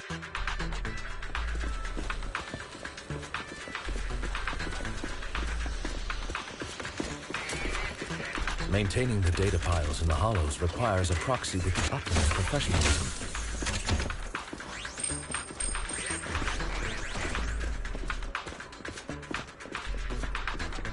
It is Victoria Housekeeping's honored. Oh my god, I'm sorry. I forgot that I forgot that I need to just sit still and not play the game.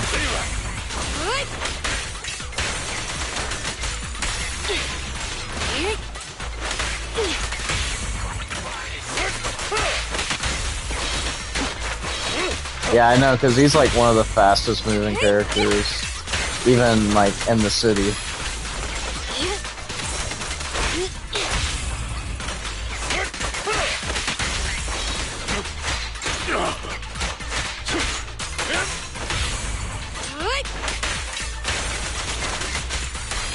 His combat's so slow too.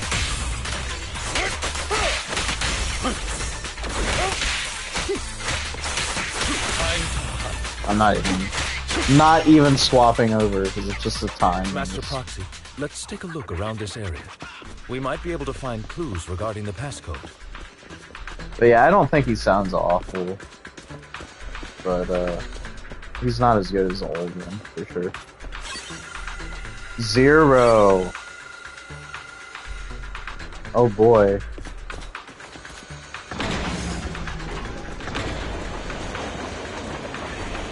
Proxy's moves seemed more fluid in that last battle. Master Proxy, this should be the second passcode. Sorry, let me sit still just to make sure that you guys are done talking. Oh, nope. We're going to this first, buddy.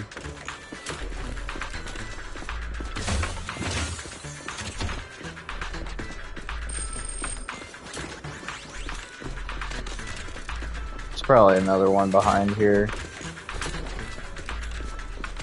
Sounds like it. Being awful loud over there, buddy. Yeah, see it's right there. Get out of the way. Get out of the way! Oh my god. This guy's so dramatic.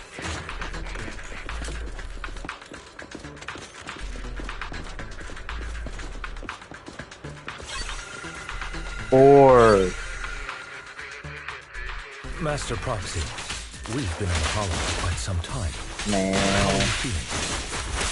What the heck?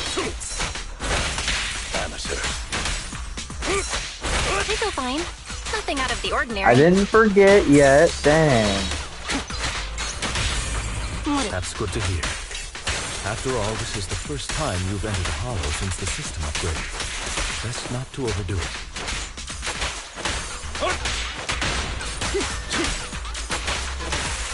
Peek off!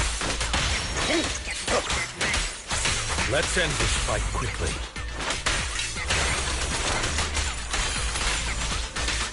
Oh yeah, I forgot how to play smelling for a second there. I'm like, why am I not doing a lot of damage? Because I don't even have her meter up. Whoops.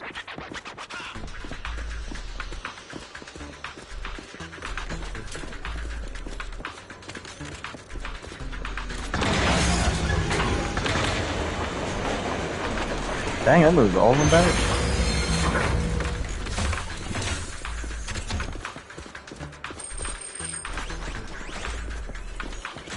Zero, 4, 5, 1. Oh, I didn't even know there was a 1 there. Her freaking legs are in the way. All right, that's all of them. Let us return and open. Okay.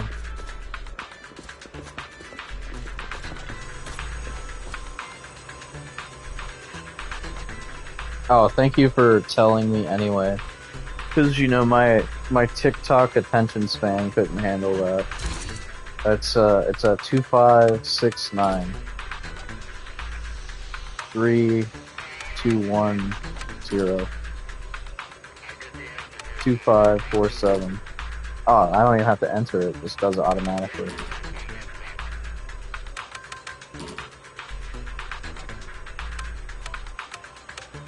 I forgot immediately after he told me. I need him to tell me again.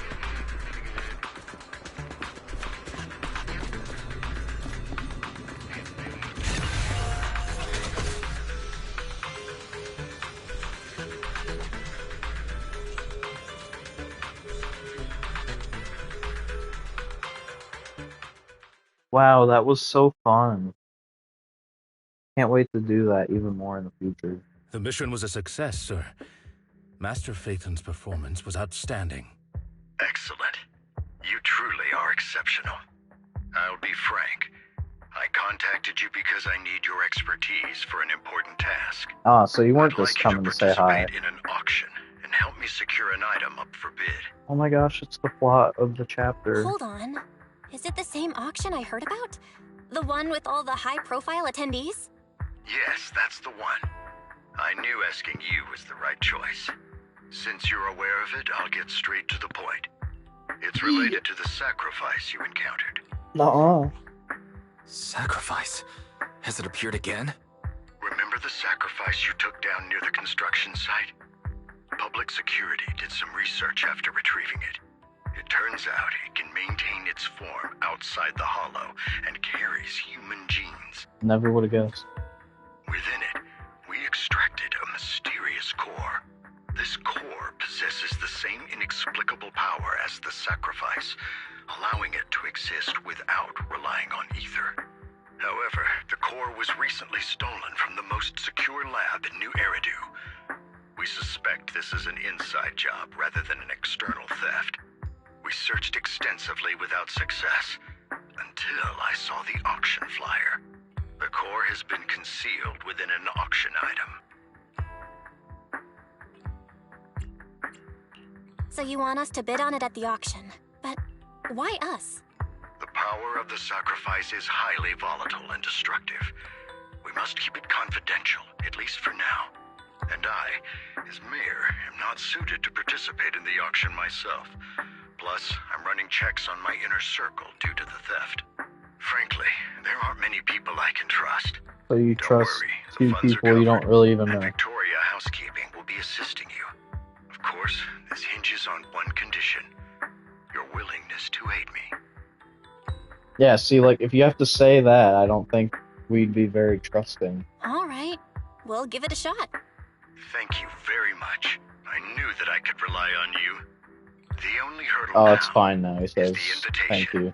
It's exclusive to Tops, so obtaining one might take some time. I'll handle that promptly. I'll leave the rest in your capable hands. You seem a bit puzzled, Master Proxy.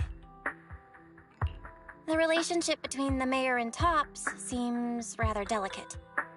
You're quite perceptive.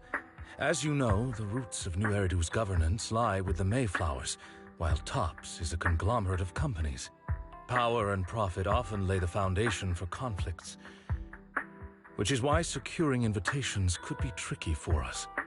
Things would be much easier if Tops weren't so involved. But worry not, Master Proxy. It may take some time, but we will overcome these obstacles. Now, if you've no further need of me, I'll take my leave. Have a good day. Wow.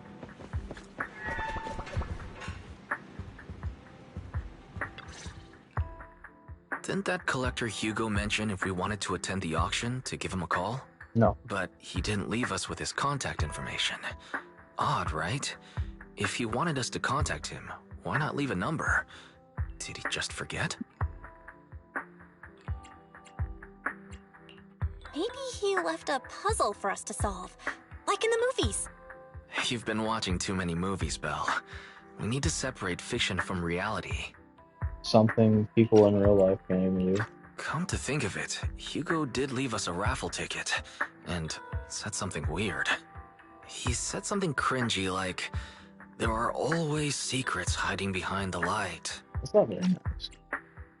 You're one to talk wise. Wait, don't tell me.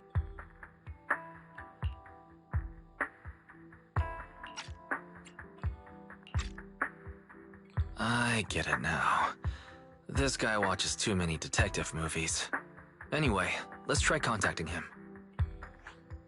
Aha! It's you!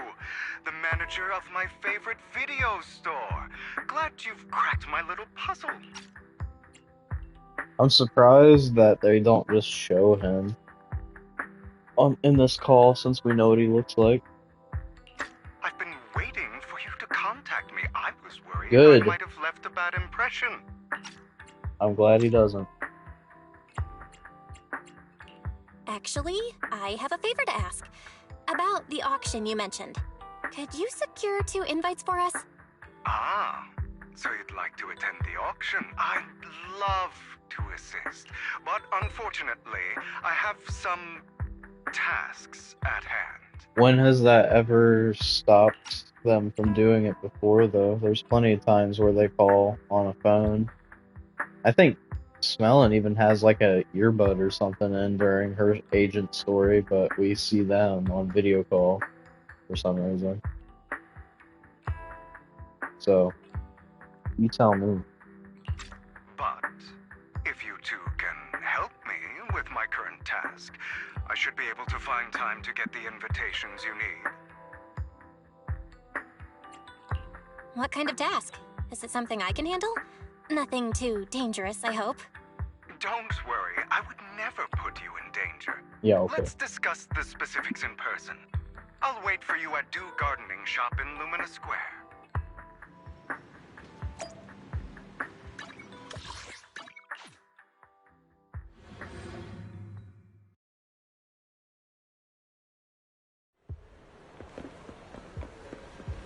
You've arrived, my friend. Punctual as always. Yeah, that's definitely a new thing that they started doing this chapter, is having dialogue when you approach an area of interest related to the story.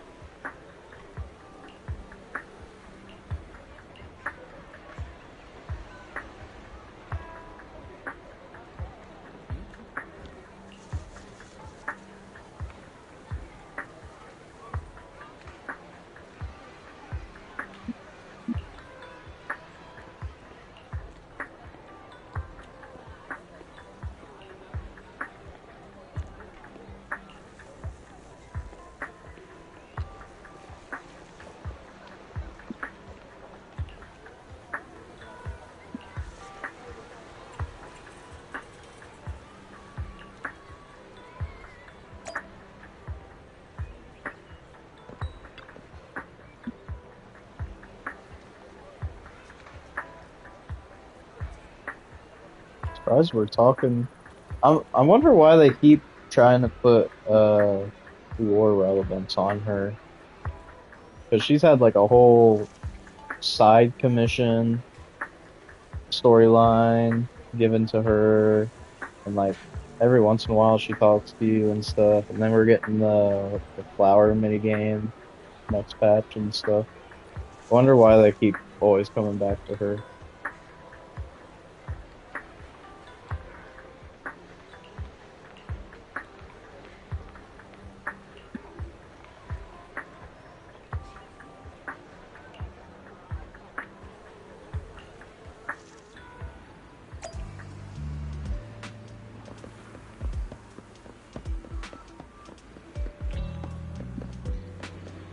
Why is Susie not then? How come Susie's like the only character that doesn't get any kind of content? Another waste of my precious time.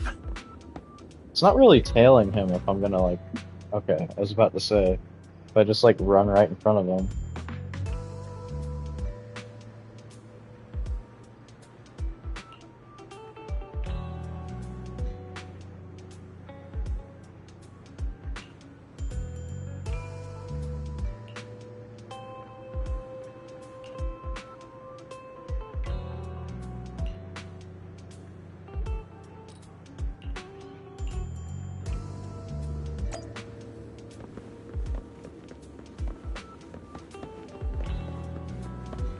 But yeah, Susie needs more content. Like, literally every other shop vendor NPC except for the dude at Hollow Zero. Or Scott Outpost or whatever, the logistics shop dude. He's the only one that doesn't get content.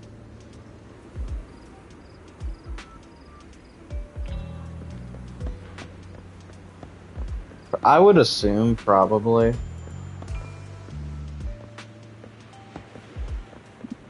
Because they also mentioned something about that in Trigger's story too, I think. I don't know. They have been mentioning it here and there, though, lately. This time. Oh, I was trying to read that. It's over.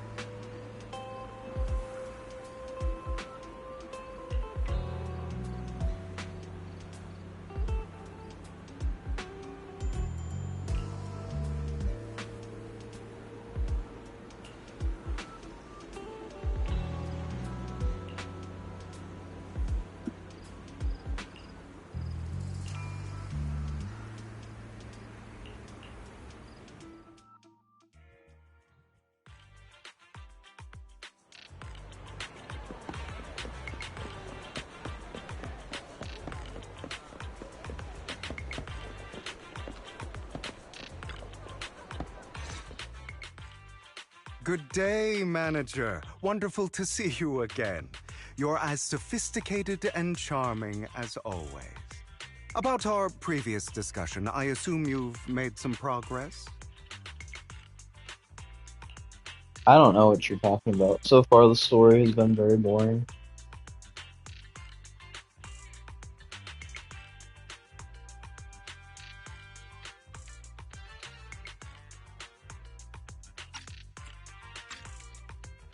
I see. Looks like it's more complicated than I thought. I appreciate your help. Here are the promised invitations for you. One was mine, but I won't be able to attend as I'll be occupied that day. I had to pull a few strings to secure these invitations. Oh. So please, I know. don't mention where they came from. I know good and well what that's supposed to mean. And I agree. I agree wholeheartedly. Though I don't really care to hear her simp for Faith and non-stuff, honestly. It's kind of snooze fest. Otherwise, someone might come hunt me down. Wait, seriously? Is the auction really that dangerous? Well, when you dance with sharks, you can't avoid risk. But I have faith in you, dear manager. I'm entrusting you with my life. I'm sorry. You have what in us? Faith in? Like the character? Like the persona? Persona like the video game? Oh my god. It's all connected. ZZZ is Persona 6.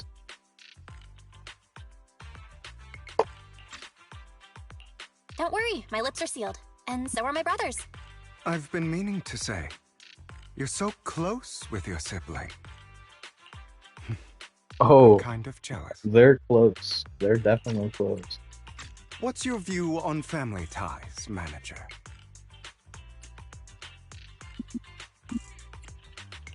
It's a bond you can count on. Like, no matter what happens, Wise and I have each other's backs. That's the exact kind of answer I expected from you. How lovely. I once had a half-sister. Different mothers. She died. Did you two fall out of touch because of an argument or something? No, we never argued. I would like to try, but it's too late. She's been gone so long. So sad. I can barely remember her face. I'm sorry. I didn't realize it was a sensitive topic. My condolences. It's okay. I brought it up first, and it was ages ago. Anyway, back to what we were saying. It's highly likely that Hartman will be at the auction as well. As you know, while he's the rightful heir to the Ravenlock family, he keeps many secrets. Should you cross paths with him in the future, be cautious. How come Hartman kind of looks like that vampire guy from the heist season in like chapter 4? Can't remember the dude's name. You know what I'm talking about? The dude that has like the alt style that's like a friggin' bat or whatever. Because he's like a giant vampire dude.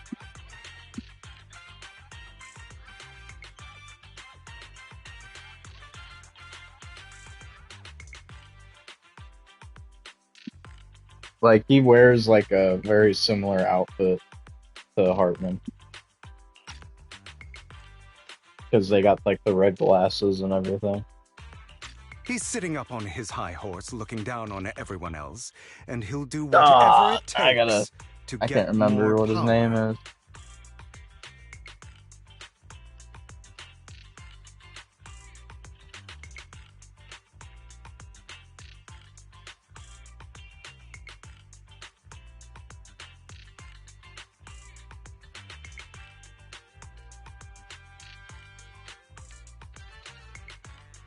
I think the community actually complained that his trailer style wasn't a style that you could get in-game. So they added it later on or something.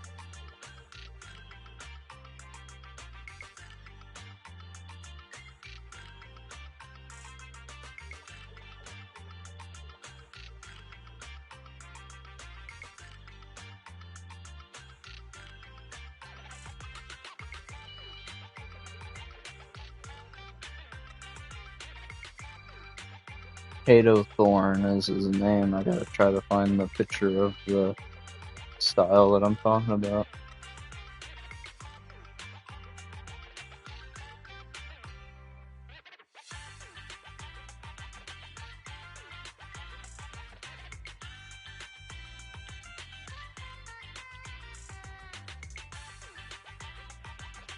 Yeah, he's kind of dressed like that, though.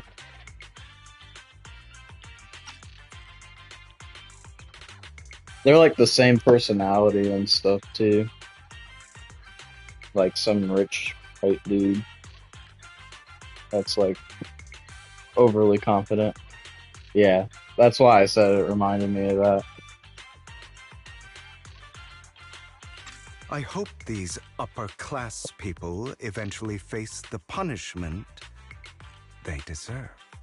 Too bad the scales of fate lean one way or another, unless someone steps in to tip them back.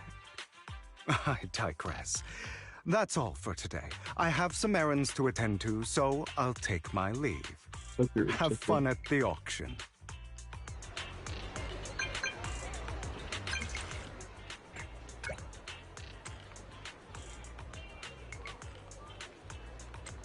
Boo.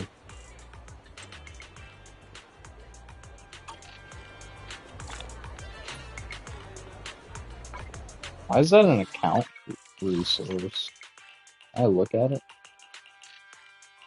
No, can't. I didn't read what it said.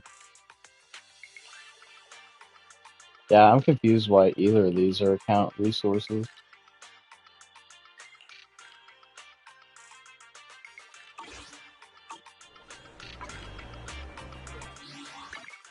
The anticipation off stage is the perfect prelude.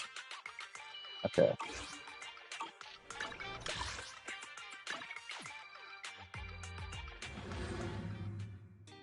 It is a pleasure to see you again, Master Proxy.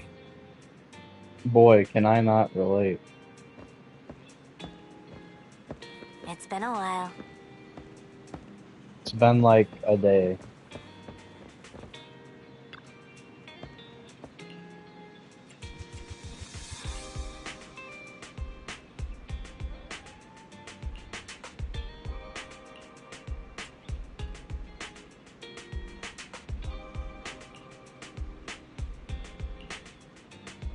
He smelled his lover's perfume on it. He was like, no, can't be.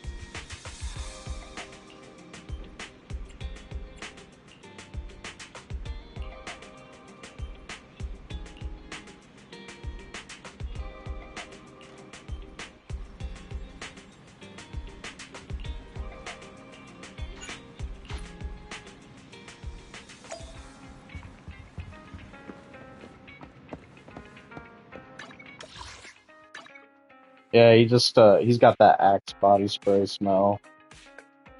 And like I was like, I know that smell from anywhere. It smells like somebody that hasn't showered in like 3 days.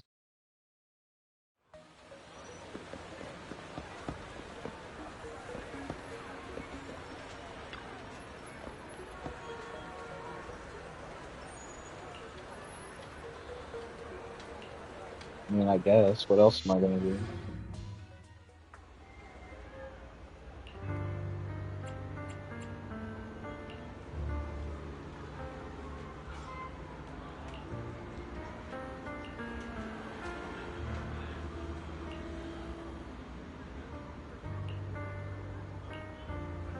Lies. Deception. No way.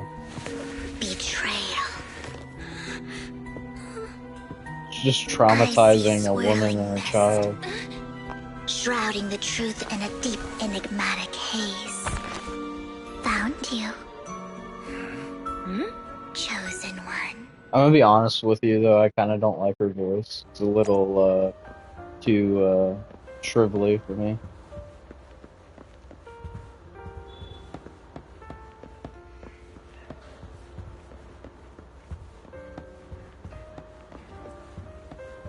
I can't even interact with anything. No. I'm not like super crazy about her voice.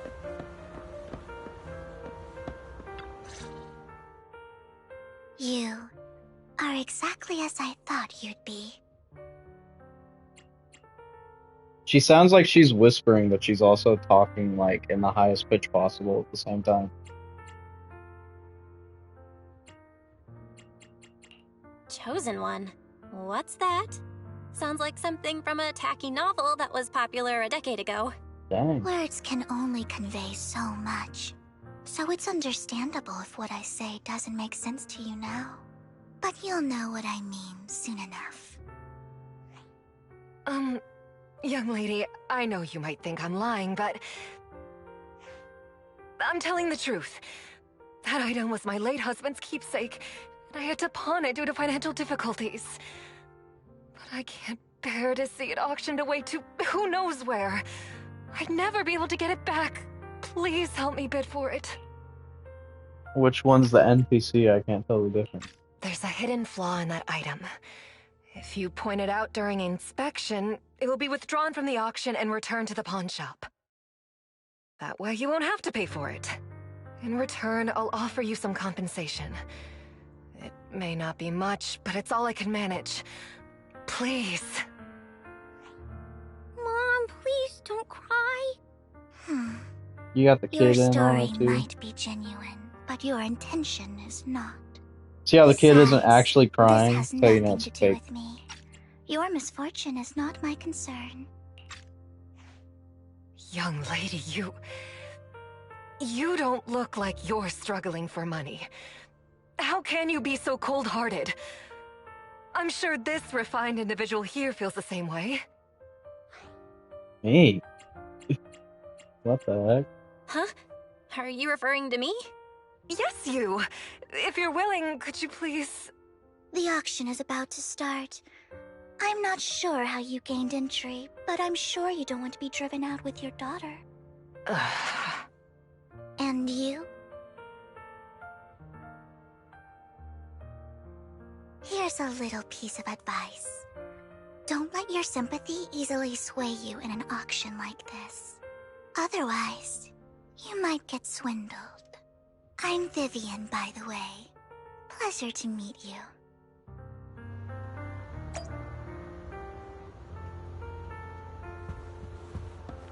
Dear guests, the auction will begin shortly. Please make your way to the venue.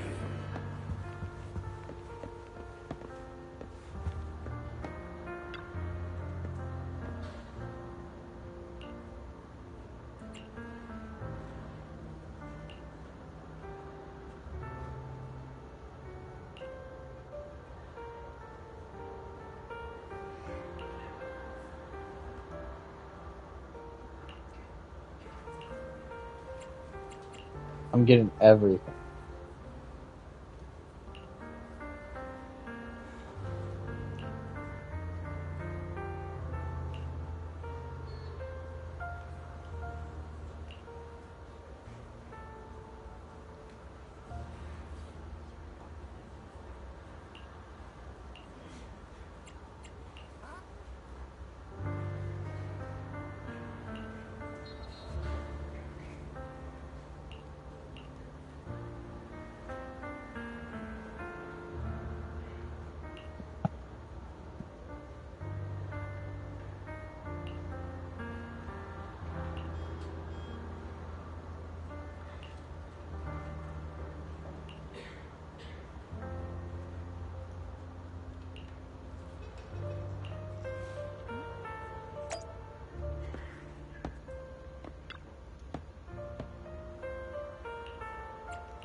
don't think there's anything else I can interact with. Yeah. Well, this is a cool little room, though. Hopefully they add it as like a background for somebody eventually or something. I like it. Pretty cool little room.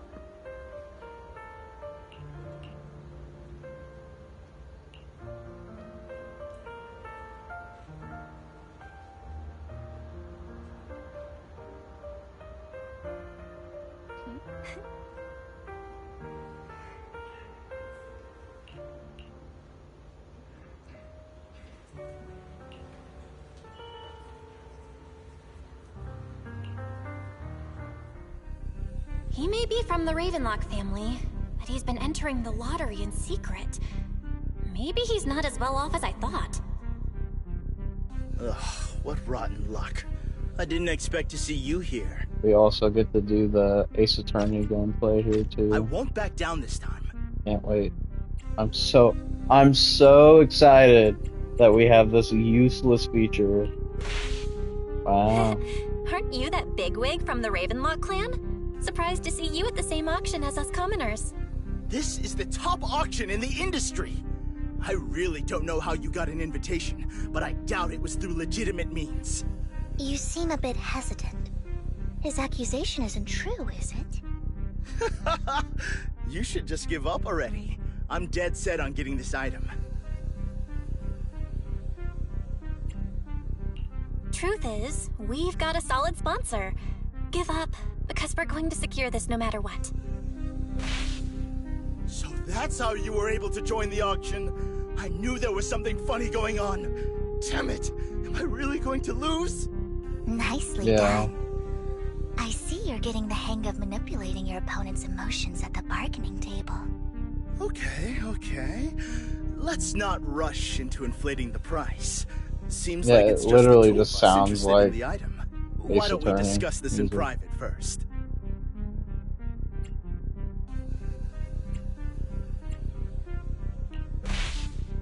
Let's make a deal. You can have the artwork, and in return, I want 30% of the transaction price in Denny's. 30%? That's outrageous! I'd sooner toss those Denny's in the river than hand them over to you! Oh, no. I admire your ambition, but you're being a bit too greedy. You're really stubborn, huh? I'm a bit too, what now? For such a small collectible? It didn't even sound like she said greedy. It sounded like she said gritty. Sure is. The money in our pocket is our biggest advantage. Host, I'm raising the bid. It also kind of reminds me of 2064 OST too.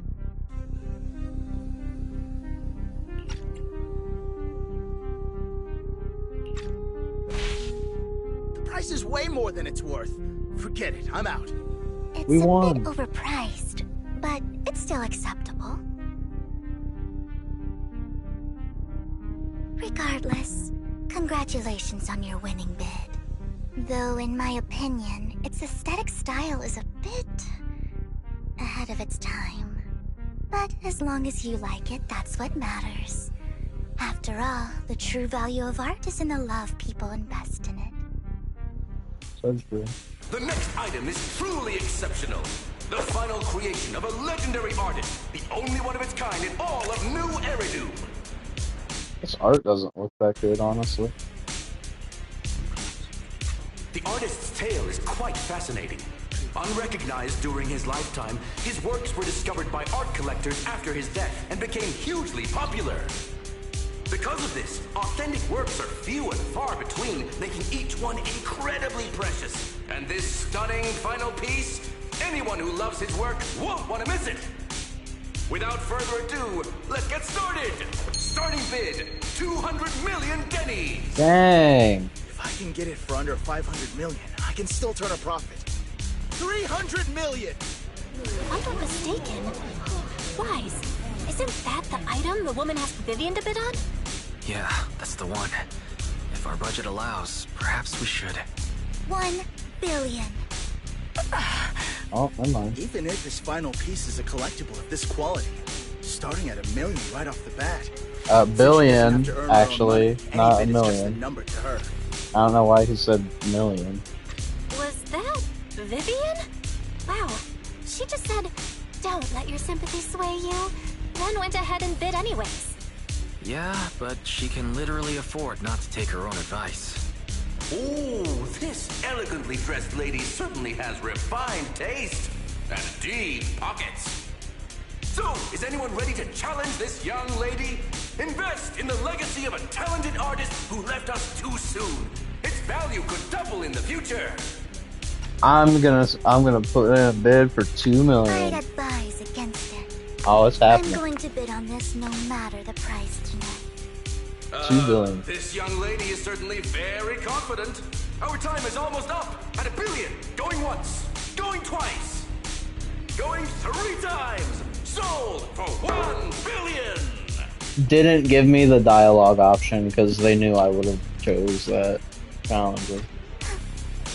All right, ladies and gentlemen, that concludes the first half of the auction. She doesn't sound like she's rich making that reaction. Please feel free to unwind in the lounge for a bit, as more treasures await in the second half.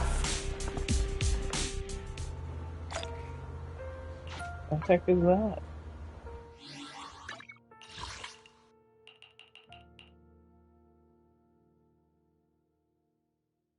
Yeah, you know, it's about leaving a message, as they say.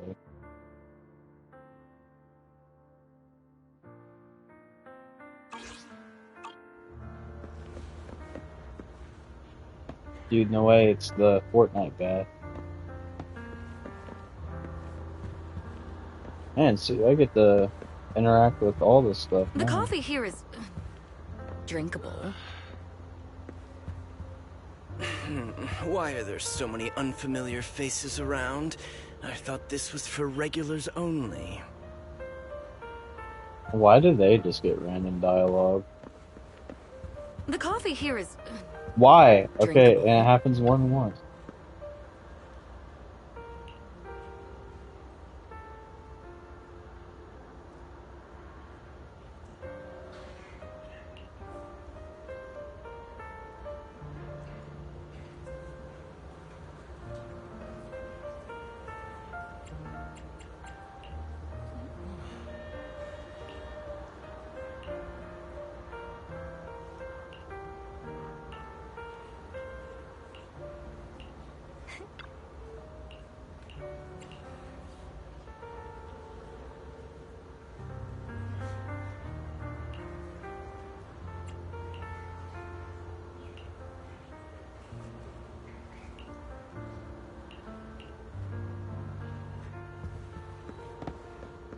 the coffee here is drinkable.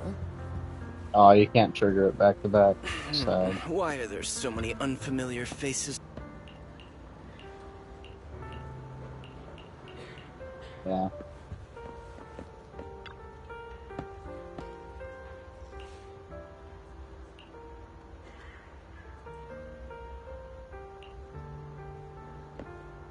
The coffee here is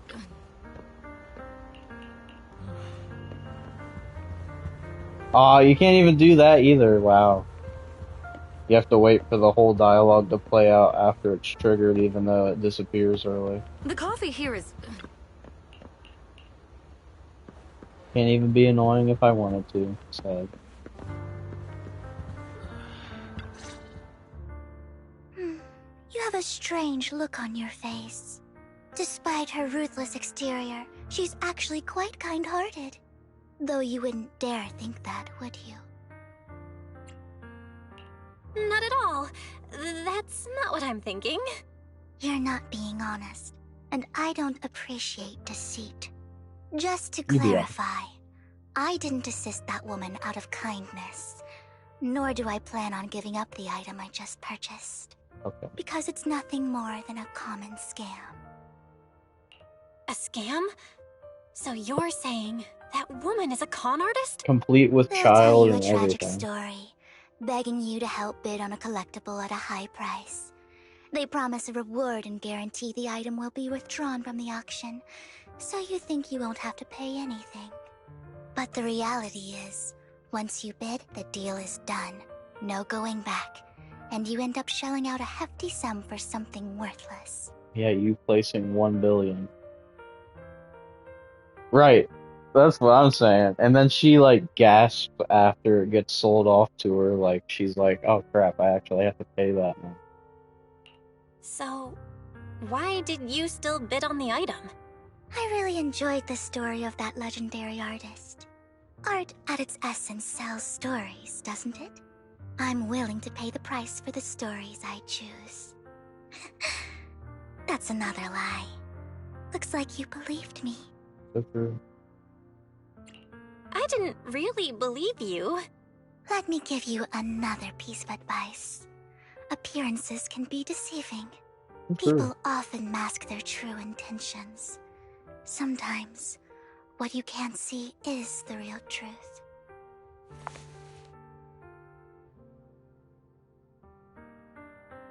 I hope next time you'll accept my invitation, and not that of these pretenders. I'll see you soon, my friend of many secrets. And then Peak leaves. So sad. Stick around for a while.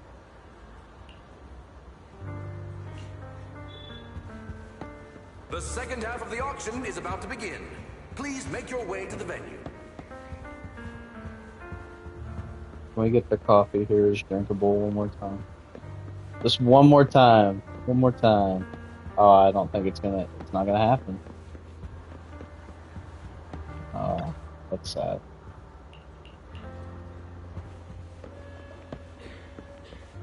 Wow. No more drinkable coffee.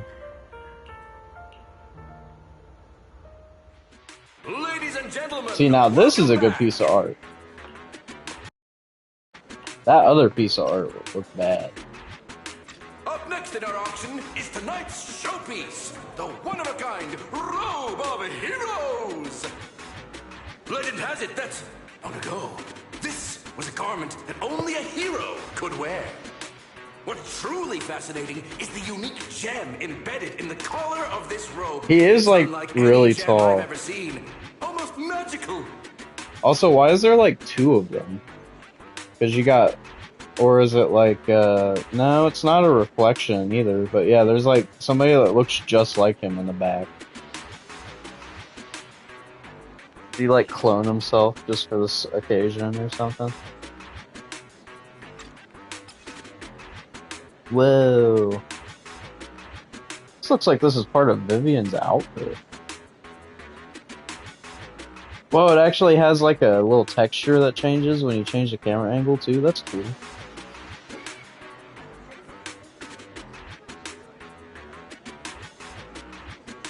I think this is probably like the most detailed model they've probably dropped in the game so far. Because all the faces and stuff. Like, they give this to you, and they don't even expect you to actually look at it like this.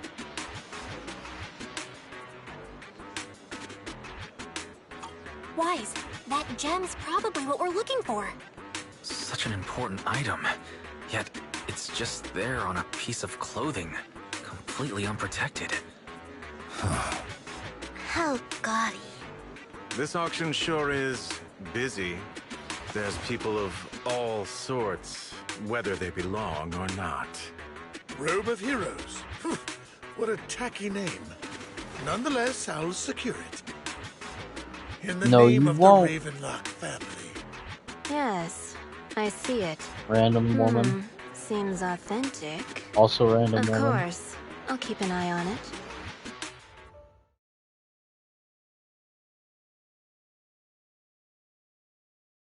I didn't expect this to drag on so long.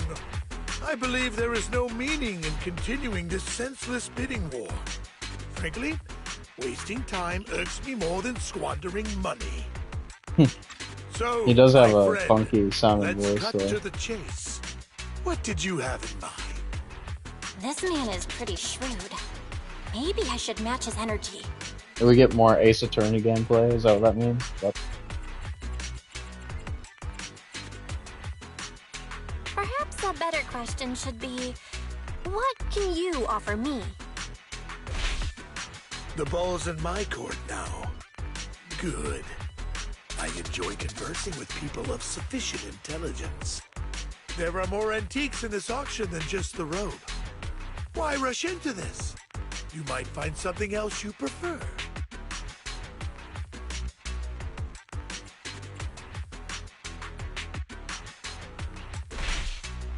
I'm not a collector, so I'm not into antiques. That robe just caught my eye. In that case, how about we strike a deal? All I want is that gem. So, if you cease bidding now, I'll take the gem. Why is and you can Lycon have the even rest here? of He's the just robe. not even How contributing. does that He's just hanging out. You called our bluff. Okay, there he The is. Ravenlock family always gets what they desire. I was about to say, at least before, Doubts, feel free to ask around. at least before the third character would like pop in whenever you said something. He just didn't feel like saying anything the first time around.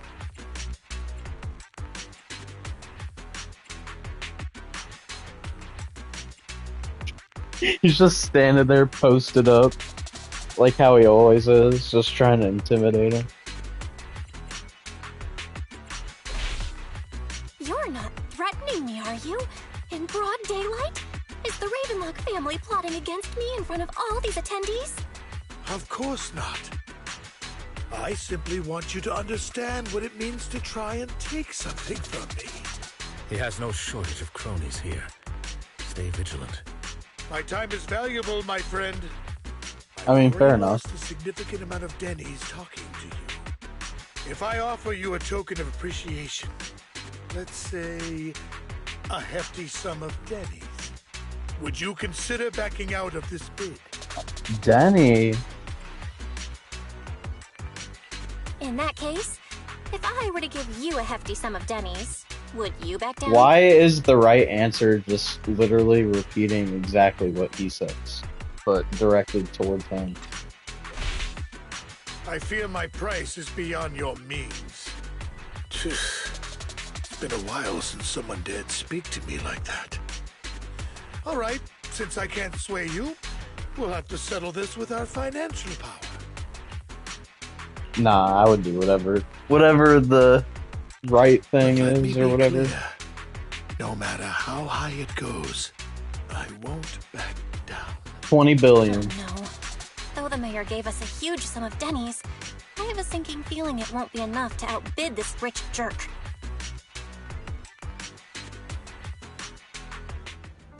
Oh, we didn't even get it.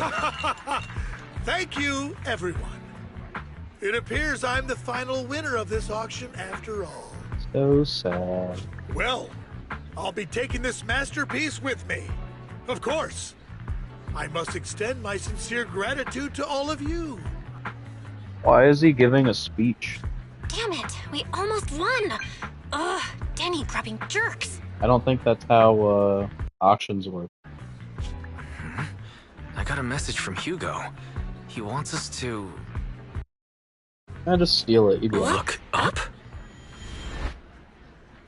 What happened? That's some cool lighting. I like that. Damn it, we Cool. Look up?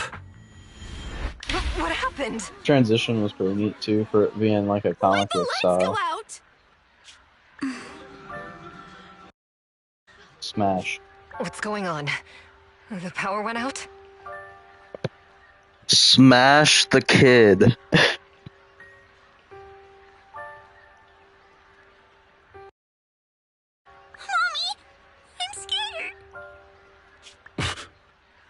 Ladies and gentlemen, welcome to tonight's auction. My apologies for the long and dreary opening. Oh yeah. I wouldn't even have to think about it. It would just happen automatically. Losers always have a lot to say. I wonder who this is. I can just... The mask covering his eyes a little bit. I just can't tell. That guy looks familiar. No, he doesn't. Is that... What are you all standing around for? Someone deal with this intruder! How uncouth. I'm simply here to reclaim what's rightfully mine. You! When did you? That's what I'm saying. Well then, I don't know this tonight's guy. show is coming to an end. I wish you all a lovely evening. Yours truly, Mockingbird. See, that's what hairline was missing. If she would have put a hat on, would have been the best disguises ever. But she only had the glasses on, so it just doesn't work. After him! Catch that thief or forget about getting paid tonight! You can't do that. There's nobody else here. I can't believe he's here. And his target happens to be that core, too. Probably, because it looked like it. Yeah. I didn't even think about it till you said it, honestly. I just don't care. Yeah, he did. Forgive me, Master Proxy, but that... Mockingbird and I have... history. I seen Vivian and then a child immediately after. Everything else invalidated. Wasn't even thinking about it.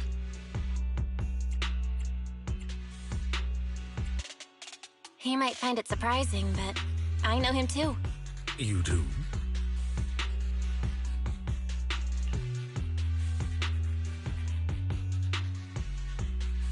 I see. So that's how you know him. What does that have to do with that?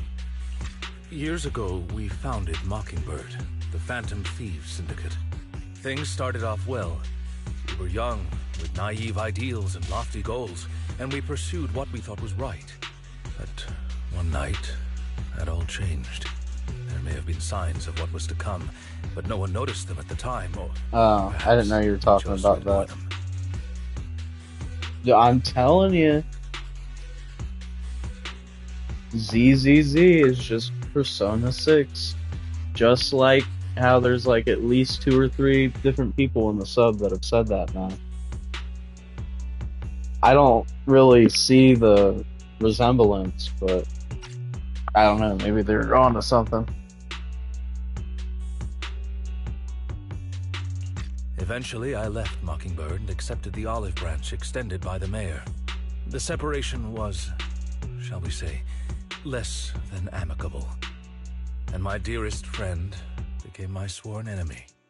Master Proxy, if I may ask, what do you think of Hugo? I don't know. I would have to assume it's just, I don't even really know what the general concept of Persona is even about. Because isn't every game, like, pretty different from the other? Like, there's no overarching story, I don't think.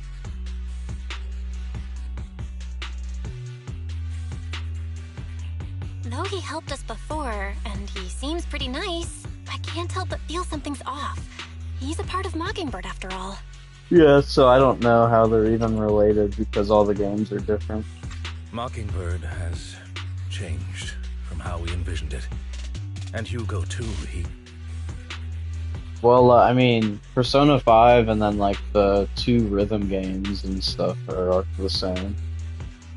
I assume like any of the spin-offs are kind of somewhat tied into whatever the main title was. No, it's nothing. In any case, he's very dangerous. I'm still unsure of his intentions, but we cannot risk letting him have the sacrifice core. Based on my past experiences, I can likely predict the route he'll take to evade his pursuers and escape. And like, I don't know...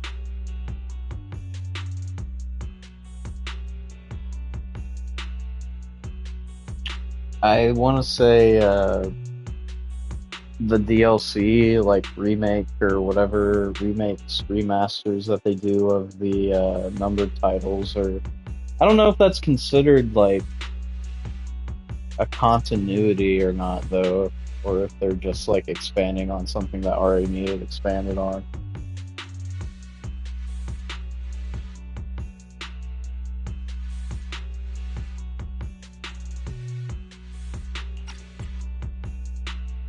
So I don't know if that would count in this discussion, but I feel like it might.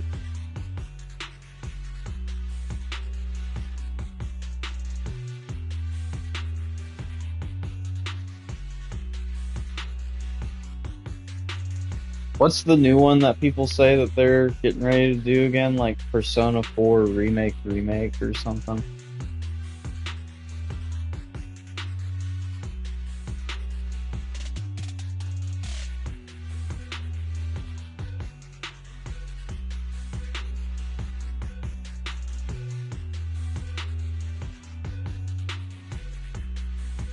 That, are there like canon endings in any of those games too? Like, is there like one ending that's the de facto ending of the game?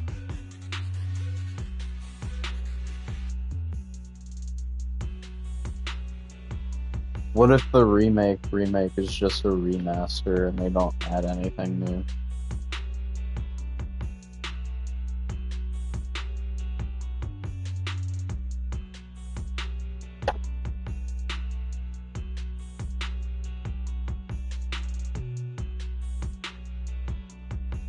Just like Undertale? That's crazy. Playing like a 120-hour game just to get the bad ending and have to start over.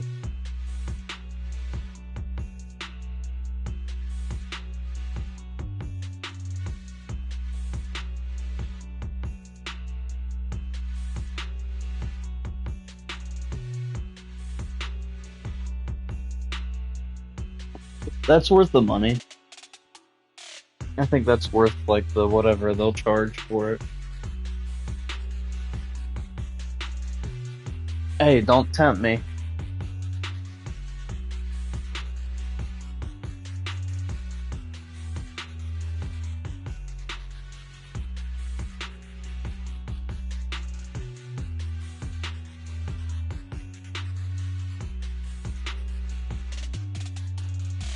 Me when I kill the good guys and help the bad guys.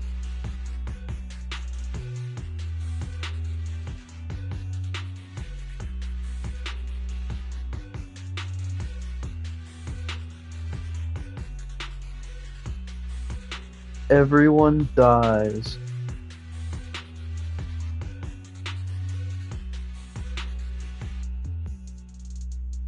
Like I said, you kill all the good guys and help the bad guy. It's a pretty easy mistake to make. That's what I'm saying. And then like you have to like play the game all over again just to see what I would just watch a YouTube video at that point. That's why I could never play like Nier and stuff like that, because Nier has like a bunch of different endings and stuff. You have to invest a lot of time into it to get them.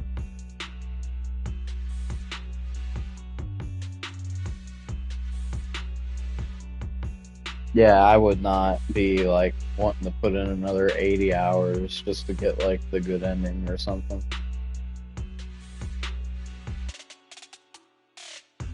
Everyone died.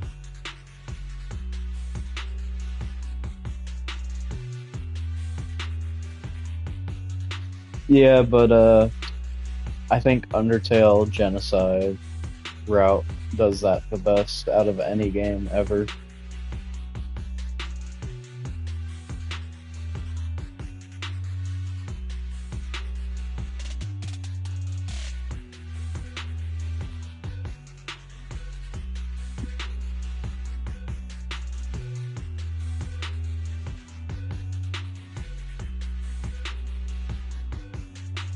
She also dies.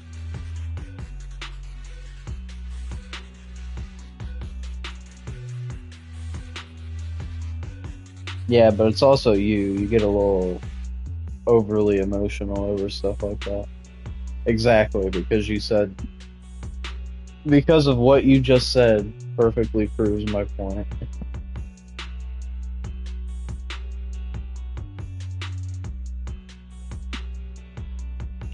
However, this path lies within the hollow.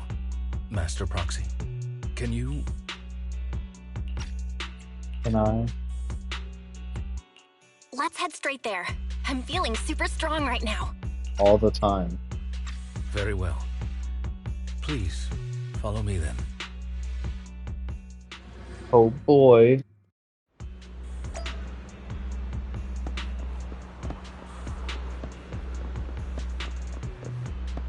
He's dead.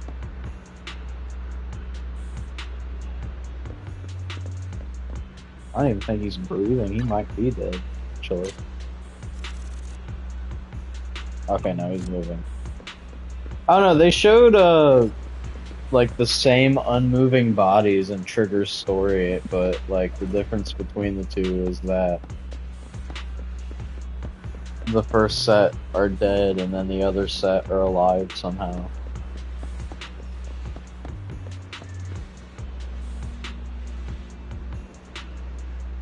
But I thought that was kind of weird because, like, the models, all the models don't move, like, at all. So there's no way to tell the difference, which they're usually pretty good about that. They will, like, if somebody's unconscious or something like that, they'll make it pretty obvious. Well, considering that they show Zoe getting, like, the image where she's shot in the shoulder. That's the thing, though. They only show it in, like, key art and stuff like that. They don't ever show it on the models themselves, which I'm surprised when they showed 1.7, the story for 1.7, Hugo actually looked a little beat up. Because normally they don't show that kind of stuff. They normally just look like how they always do, like pristine and everything, just like hurt. They just pretend to be hurt, pretty much. Like, I think outside of that, the most we've seen is like when somebody starts to corrupt and they have the ether crystals start to form on their body. Like with Pompeii and stuff like that. And then, I mean, I guess you have the key art too, with Trigger's teammates like half corrupted as they're looking back at her, but that doesn't really count for the sake of this argument. But yeah, like the most we ever see is of like a in-game model, animated or not, is ether crystals starting to form on their body. We don't ever see anything else, which is why I'm surprised that we see. Yeah, in the key art for it, it shows them with ether crystals starting to form on their body, so it's pretty clear. Unless somehow they manage to get out after, even though they make it pretty clear that they're gone. I'm pretty sure they got corrupted.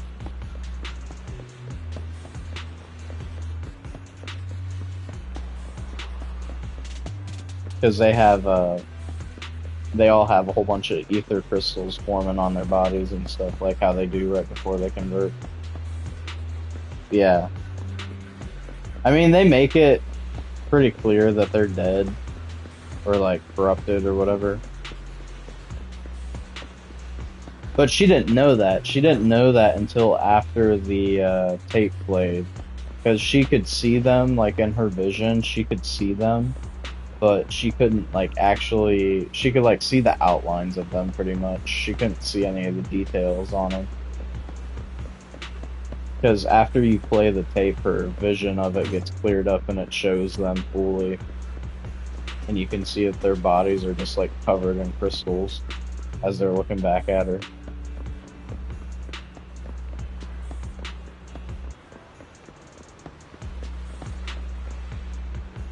But she didn't know that until she heard the tape play.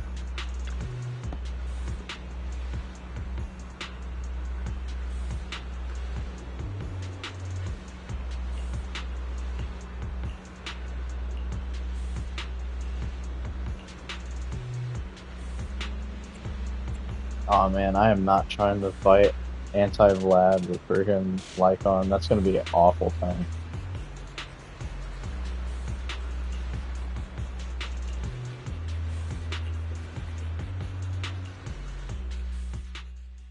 Or Vlad, I guess, because it's story mode. But still, even if it's story mode Vlad, it's not gonna be a good time. You're gonna have to give me more than just like on it. As I thought, Hugo really is here. When we were still working together, he would often choose routes that were difficult to attack, yet easy to defend.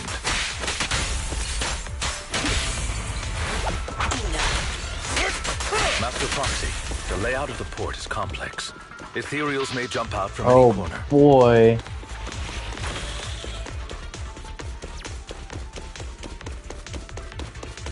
Do be extra careful.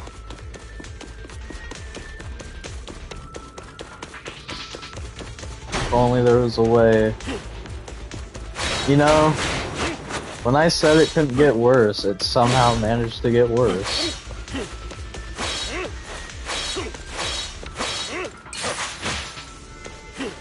Also, he's not hard to play. All you gotta do is every single attack you just hold down. And that's how you play him. That's it. There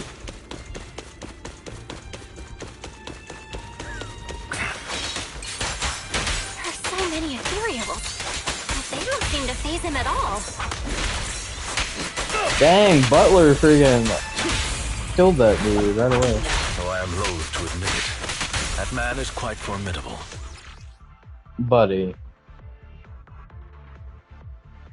Oh, gosh. I think he might be beyond saving, genuinely.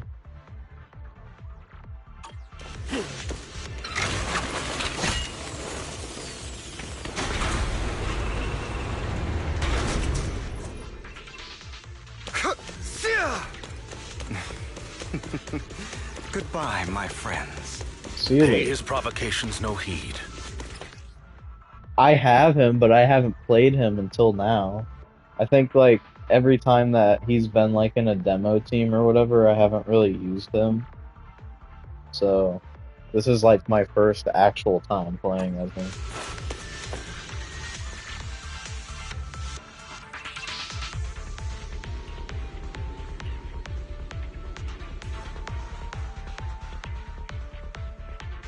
Oh boy. So fun.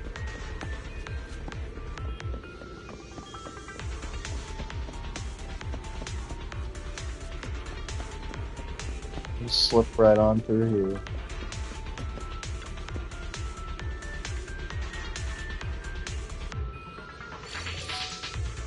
I can't do it. It's too hard. I need the easier puzzles again.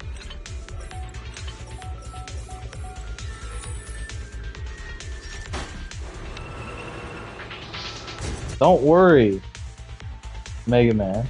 Don't worry, she will, starting with Season 2, they will make them do stamina training or something. Well, that's the thing, Belle already has good stamina, she's just not fast, you know what I mean?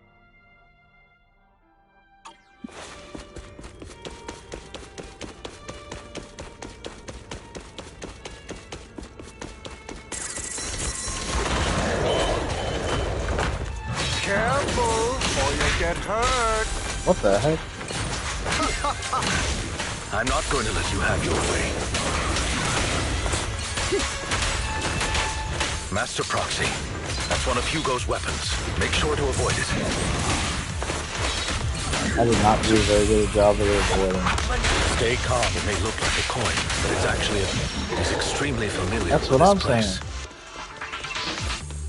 Yeah, did you see how much damage Butler was doing, though? I don't know why every time you get Butler as a partner in, like, these demo stages and stuff, he does, like, so much damage. Because even the one where you're helping Hairline out with her stuff and you get, she commissions Smellin' to help her, you get Butler, too, and every time you stun with Butler, he, like, pretty much just kills everything. Like, from max health and stuff. I don't know why. But he's always like so strong for no reason. Take this.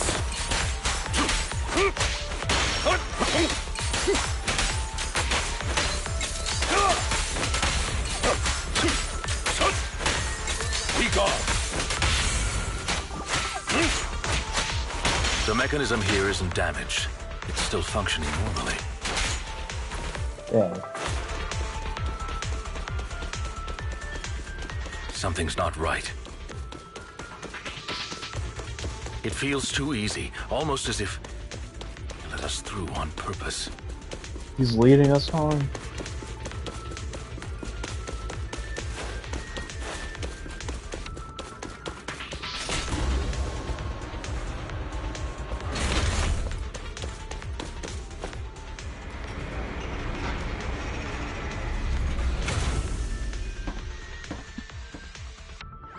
I mean, if I get Butler at least, I think I'll be okay. Stand still.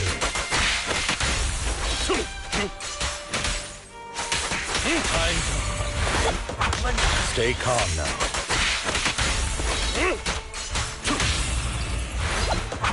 Stand still.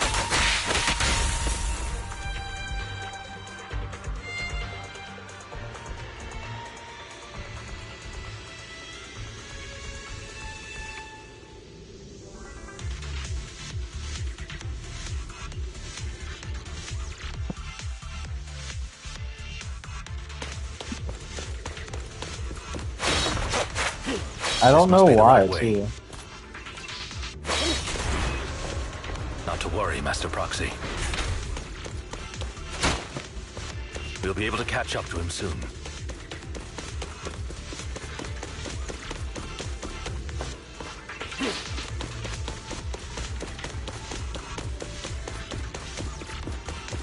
Okay, I was about to say, there's either a crate here, or this is just where I came from. And since it goes all the way back, definitely just where I came from. It should be this way. Are they from the auction? No, they shouldn't be able to track Hugo here.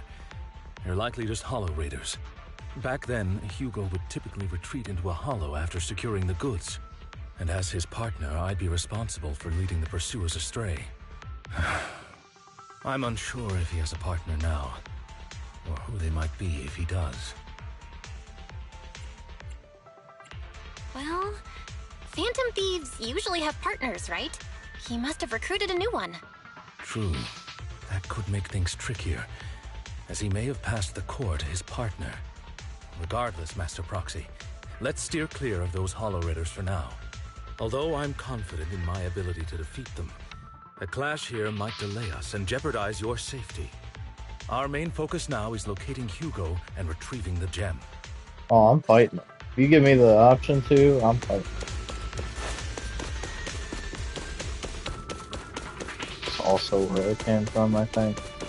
I don't know if this is where it came from. Yeah, it is, okay. I'm still gonna mess with it anyway.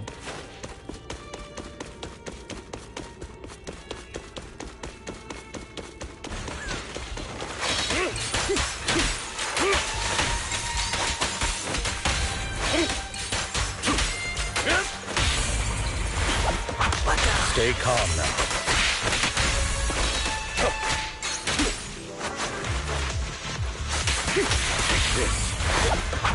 Damn. Yeah, that's right. Get that crazy lineup. Stay calm now.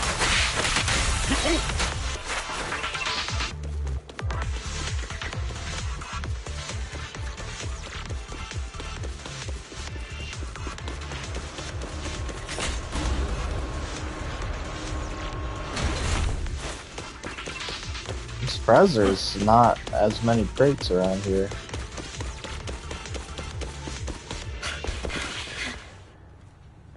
Oh my gosh, a cutscene.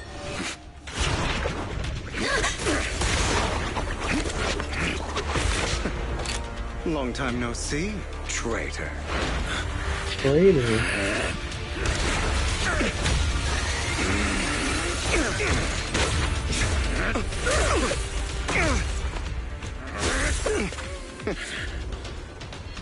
It was you who broke the oath, not me.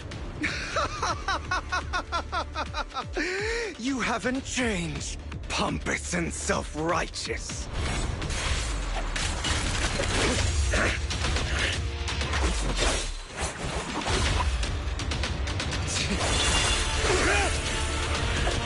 Gaming time. You're beyond reason. Both of you! Enough! You're just gonna get yourself killed, apparently. Master Proxy. Are you all right, Master Proxy? Any injuries? I'm fine. I just forgot I wasn't Eos. I thought your attacks would just go over my head. I'm not used to being this tall, I guess. Rest assured, Manager. My blade has always been steady. I'll never point my weapon at my allies, especially not you.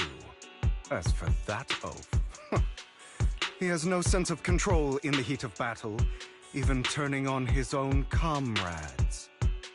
What, them fighting each other and Bell running in to stop it? I'm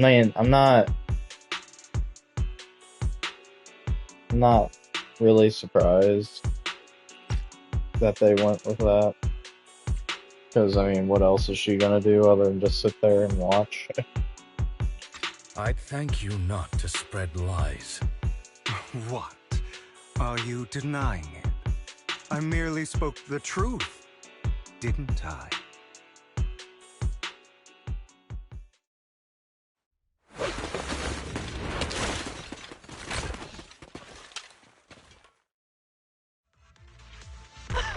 Thought we were in for a tough day, but it seems we struck gold in the end. If you value your lives, you better hand over all your etheric resources and any other valuables you've got. Least stereotypical bad guys. I have no conflict with you, gentlemen. I'm here for personal reasons, not to mine ether resources. Cut the crap. It's been a rough day, and we need something to make it right. Whatever your business is, pay your dough or bite the dust. Pay our dough. This is the Hollow.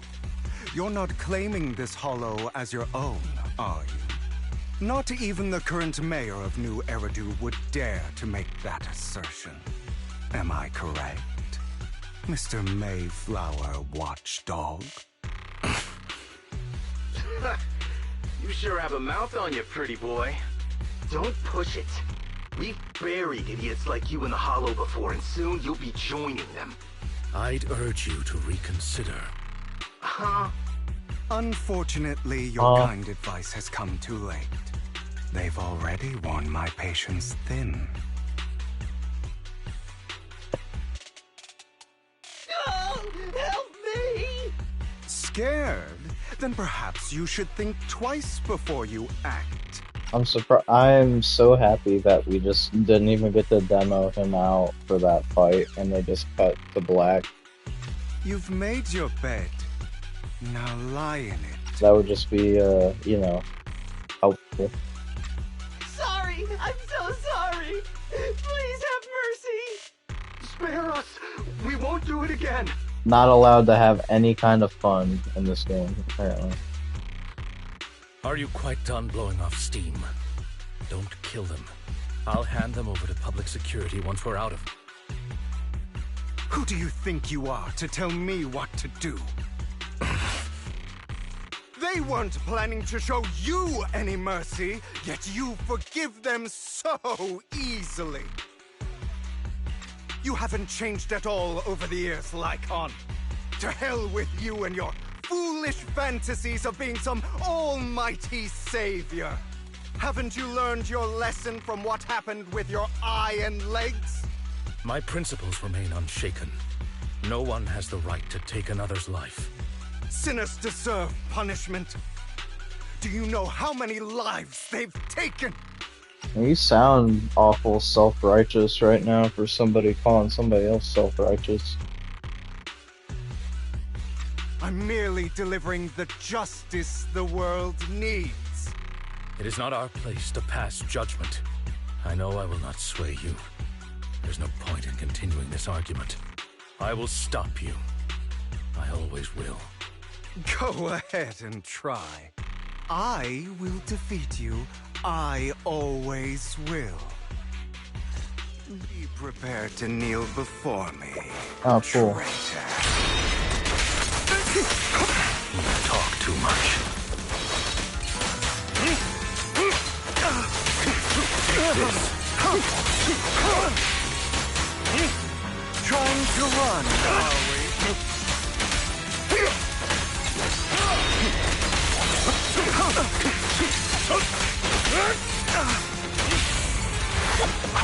Proxy, I'd advise against trusting anyone from the Mayflower family.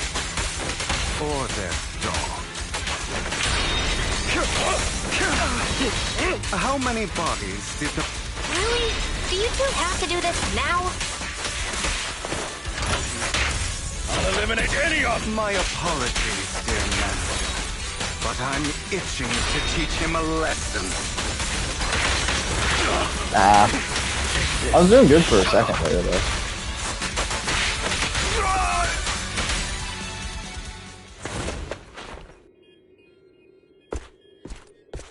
Oh, this looks so weird because it's like actually an engine.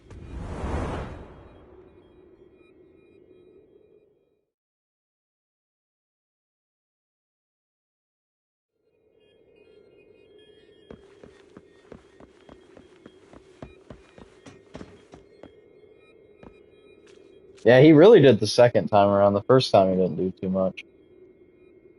Have you run into trouble? You wouldn't normally stay idle this long.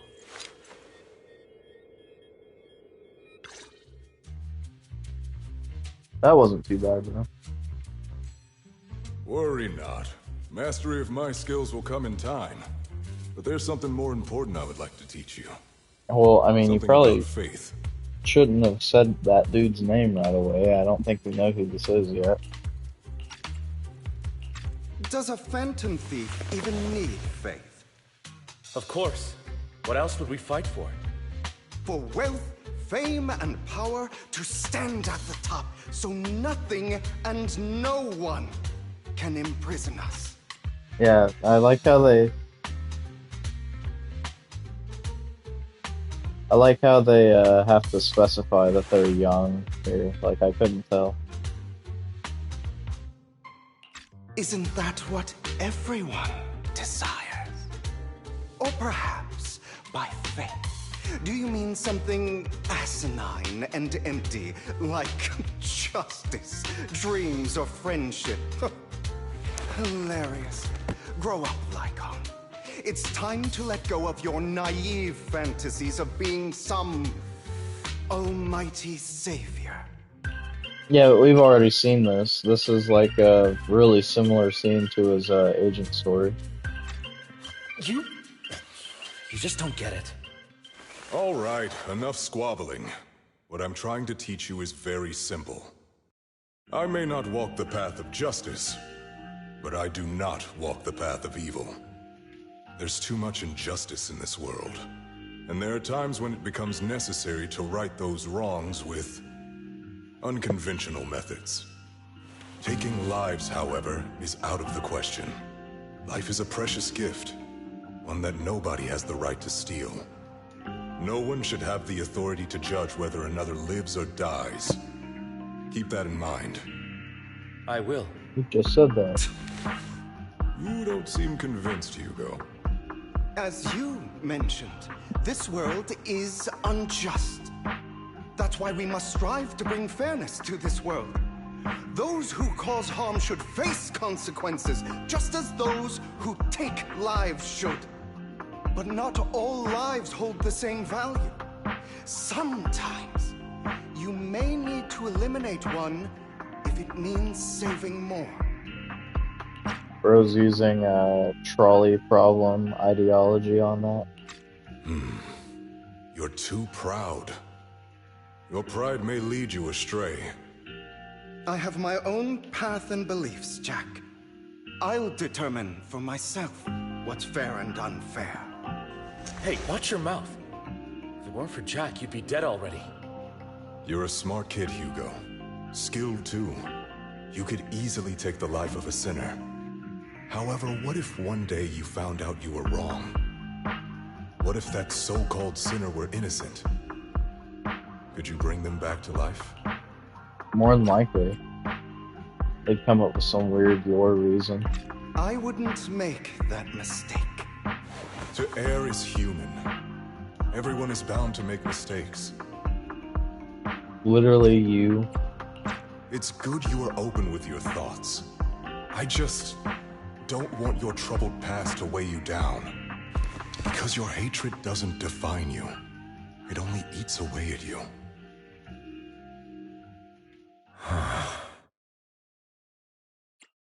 What's wrong, Lycon?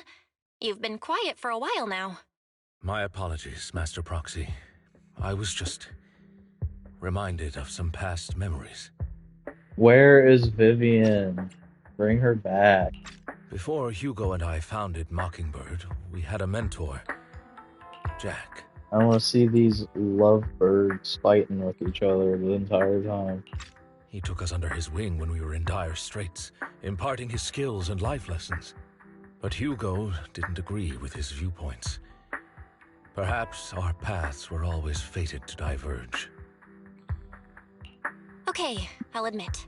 I've been itching to ask. Why'd you two split up? Mockingbird, faced numerous triumphs, but also setbacks. And one of them was a disastrous one. Hugo. You... That was some pretty cool art. Well, sounds like I'll be uninstalling the game when 1.7 comes out. Was this you? All this? So what if it was? Have you gone crazy? Have you been planning this all along? You'd bury all these lives in the name of vengeance? They deserve to die. Especially my so-called father. I should have killed him a long time ago. A really long time ago. You know what, Lycon? There's some people whose only purpose in life is to bring more suffering Me, into dude. this world. That's me. That's me. Sometimes murder is what brings justice back into this world. And for that, I must stain these hands in blood. Oh yeah, this is what non-traders do. They just kill people that aren't innocent. Enough! I can't trust anything you say anymore. I'm leaving Mockingbird, now! Where are you going? Anywhere. Someone from the Mayflowers got in touch with me before. Why did the voice change so much between those two lines? Are you mad? You know what those hypocrites in city administration are like. They're no different from tops. We fought them together all this time, and now you're leaving to serve as their lapdog. Are you going to turn your back on Mockingbird? Turn your back on me? I mean, what else is in Mockingbird even, other than him? I don't know, is Viv, like, part of Mockingbird, or is she just, like, kind of chilling out? The mayor is different from the others. But it doesn't matter. I'm not going to even try convincing you. Like, I know she's, like, considered to be part of it in the game. I was about to say, like, right now it doesn't seem like she is. She just kind of seems like she's hanging around. As your friend, I'll give you one last piece of advice. Please, stop here. Unfortunately, she's not hanging around right now. Otherwise, the day will come where your hatred and ambition will consume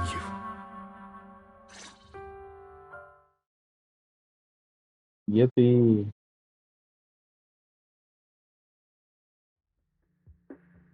My apologies, Master Proxy, that you had to hear such an unpleasant tale. Hugo came from a powerful family, and his relationship with them was always strained, especially with his own father. So much so that Hugo wanted to personally put an end to him. He didn't. He just gave them some Kool-Aid and they're taking a nap because they had so much fun partying together. That's what happened. They passed out on the spot.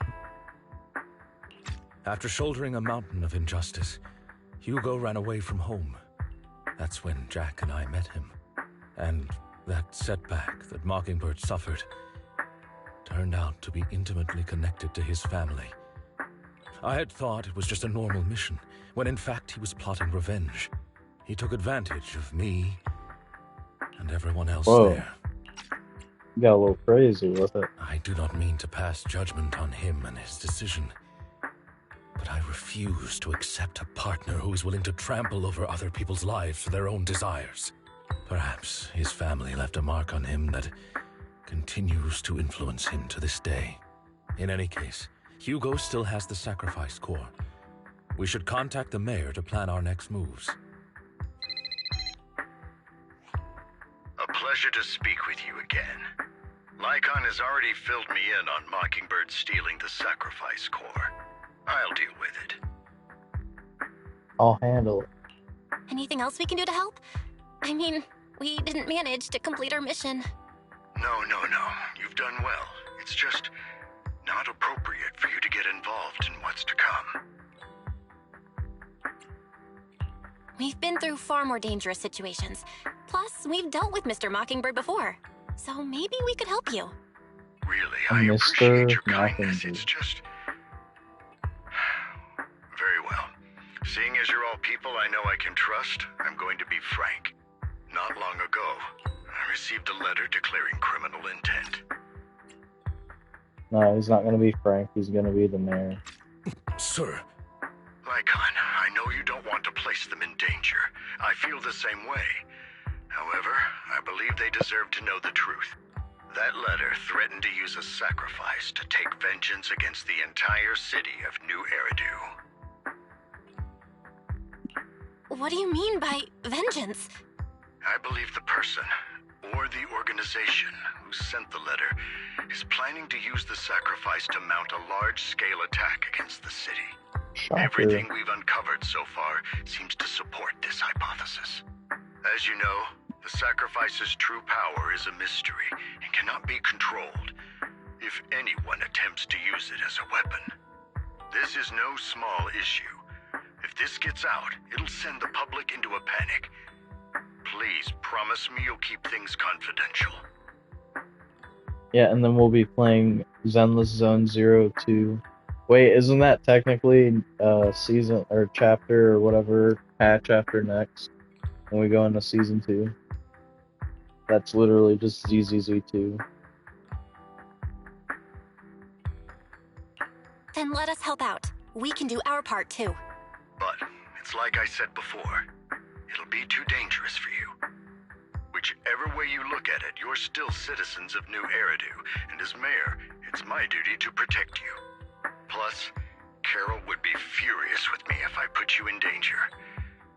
If she were still around. Anyway, I'm not at liberty to discuss this matter any further. Please rest assured that we will handle things properly as the administrative authority of New Eridu. That's right, Master Proxy. Please trust us. So that'll be all for today. Goodbye for now.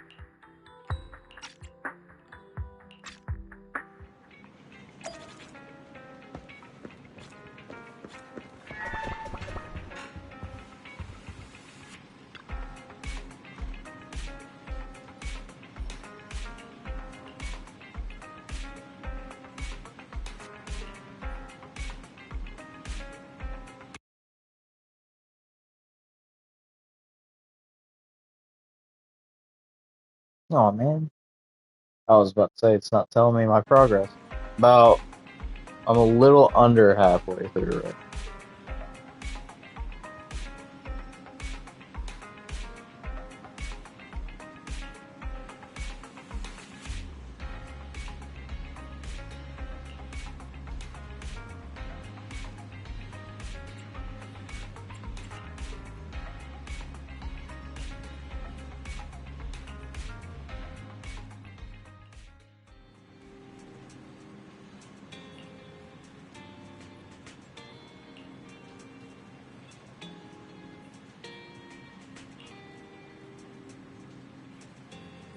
Finding Zoo.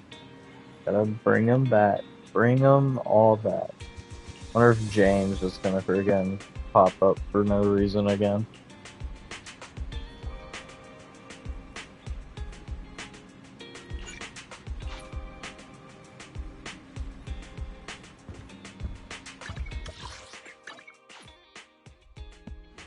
And the NEPS building has relevance again. Holy cow. First time it's been used since 1.2. To finish this mission report. I'll have to work overtime to finish this mission report. Very true.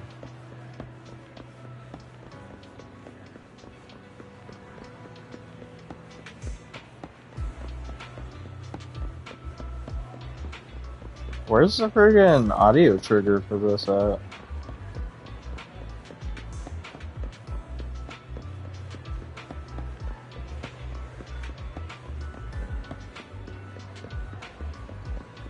Weird, it hit twice and then it just died after.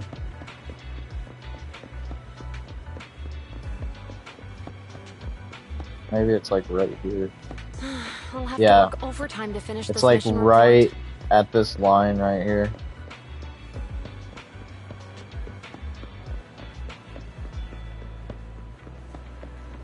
Somewhere right here.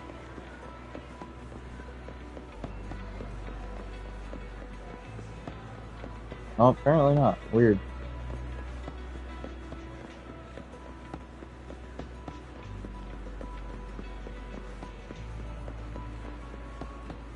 I'll have to work overtime to finish this mission report. Maybe it's like right here then.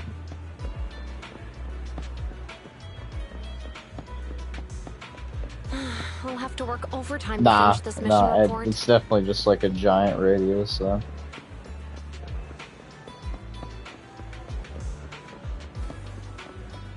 And it doesn't even consistently trigger.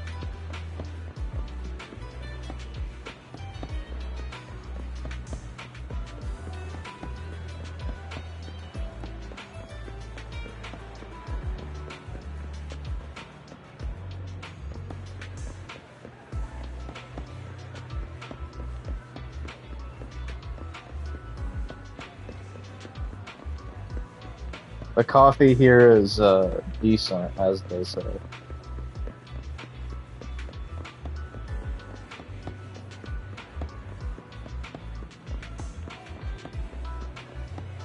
Yeah, I don't know. I don't know where the trigger is at for it. It's really I'll have to inconsistent. work overtime to finish this mission report. It's like anywhere from like right here all the way I'll have to to work like overtime to here. finish this mission report. This one's only like a lot more potentially annoying because it's so short.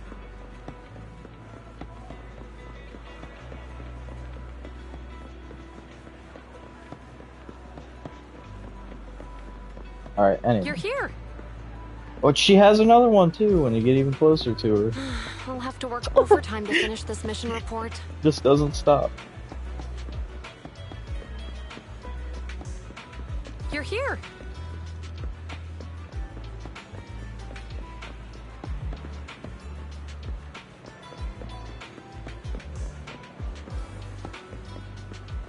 I don't know how close you have to be. I think she has to say the other one first. Yeah, she has to say the other one first before she'll say you're here. But I can't consistently trigger that one, so.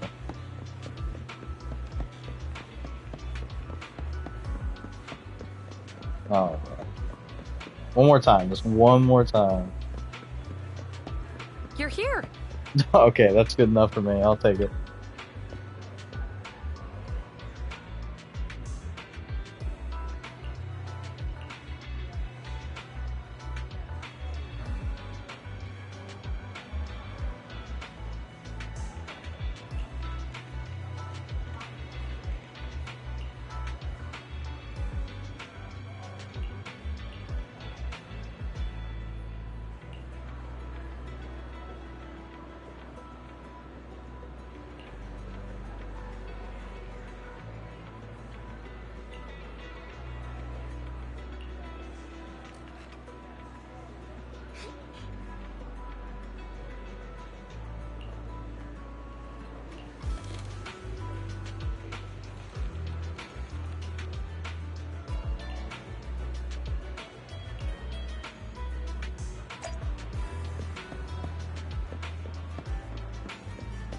Got them that organ trading thing going on.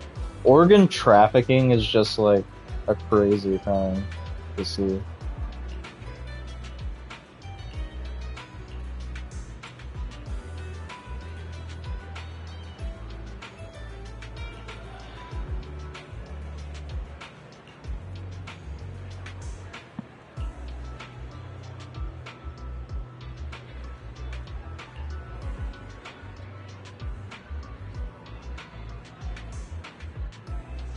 Well, yeah, that's why they do it in Vegas all the time. Kidneys, kidneys sell for a lot of money.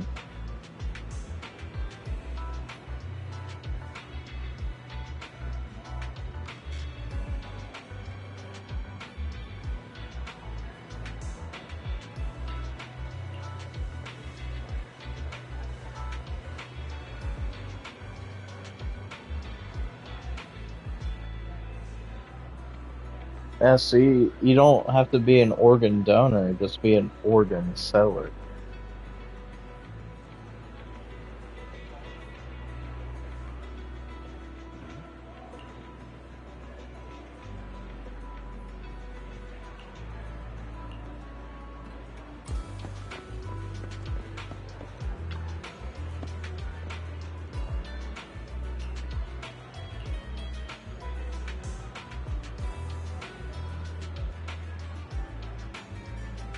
Why is that crazy? Well, yeah, if they do it after, like, too long after, they won't be good anymore because they decay. They start decaying pretty quick.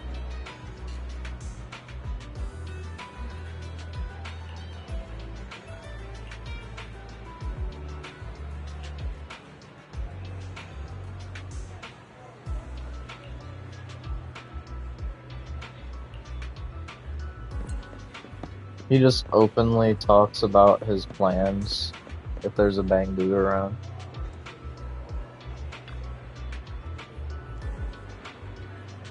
Why does she look off?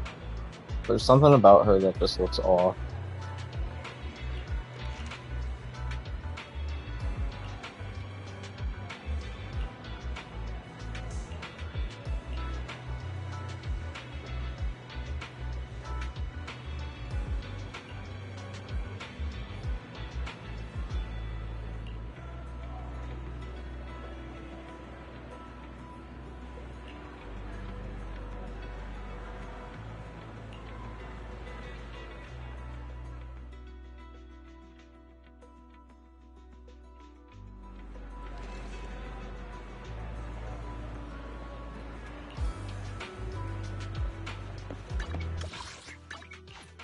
Man, we're just visiting everybody, I guess. Gotta get our our annual chapter checkup on every single faction in the story so far. This stuff's gonna start getting extremely long once we get into like season 4, and you have to visit literally everybody from the start of season 1 to season 4 before you do anything.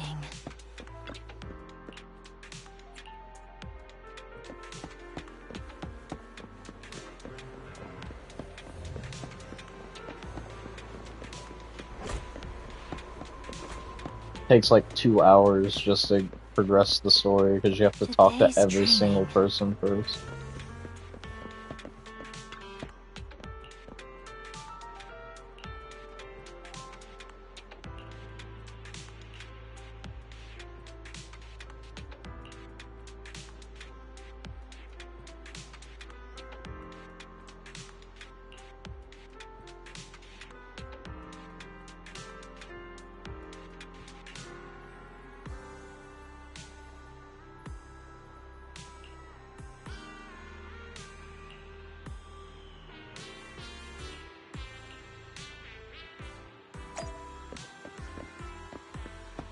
There's just a really small bomb inside of the tape. It just explodes. Can't interact with her from this side, wow.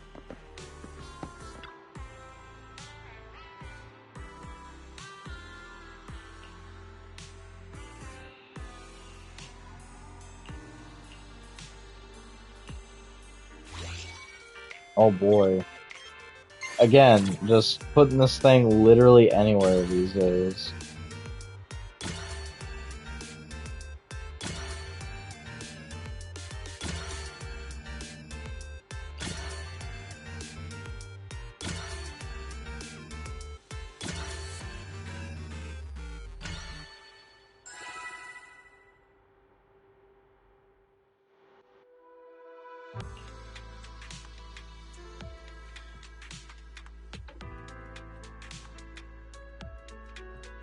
Normal bringer behavior.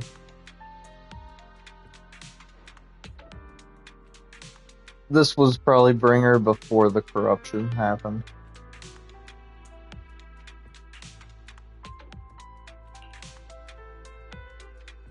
Nah, you don't deserve it now. You're too young until you get older.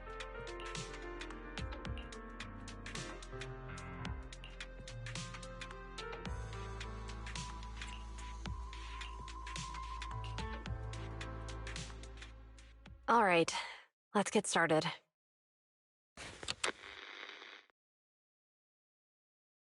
I'm probably not getting out of this hollow, but at least this tape recorder still works. Let's say these are my last words. I gave away my anti-corruption equipment to save those civilians, so I'm not in good shape. He's not gonna make it. Unfortunately, we came up against a horde of ethereals right after that. I rushed over to fight them off and tried to save the civilians, but in the thick of all the fighting, I turned back and realized that I was somehow alone. Nobody was behind me. Luckily, I managed to defeat the ethereals, but the wounds and corruption I sustained in doing so should be fatal. I don't mean to cast the blame at all here, and if any of my colleagues ever pick up this cassette, I hope that nobody is ever held accountable. It's just human nature. It's normal. I just have a few regrets. Oh, what's that over there? Uh-oh.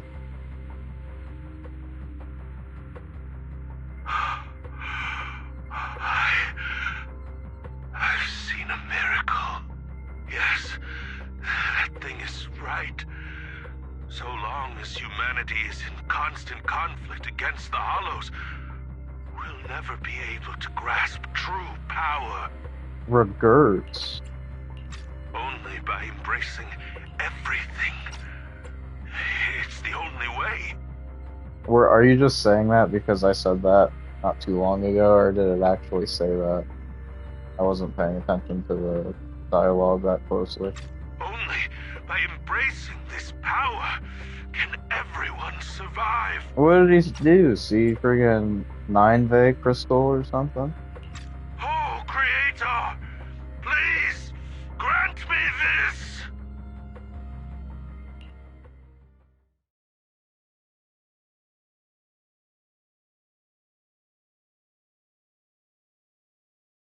It's so crazy that Bringer is actually just like a filler boss, though.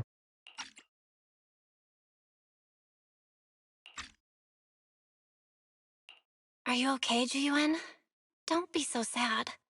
Thanks. I'm okay. It's just... Even though we had our suspicions, now that everything is out in the open, I can't help but feel a little... Well, at least now I know the reason why he changed. What did Bringer see during the recording? Whatever it was, he called it a miracle. Yeah, that's what I'm saying. Zeus said at least now we know what happened to him, but it was just a recording, so we didn't actually see it.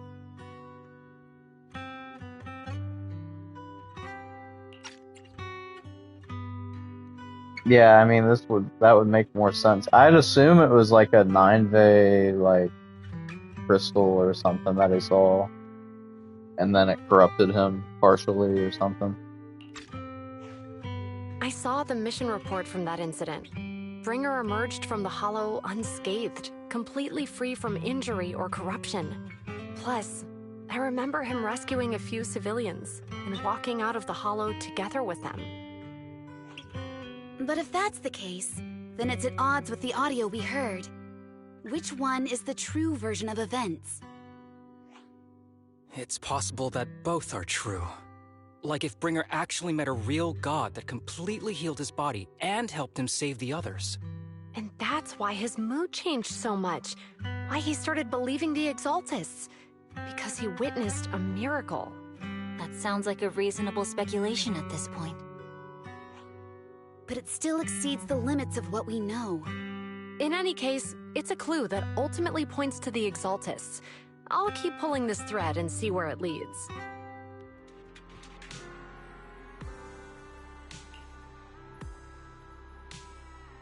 Honestly, I'm not 100% sure who the Exaltists are supposed to be.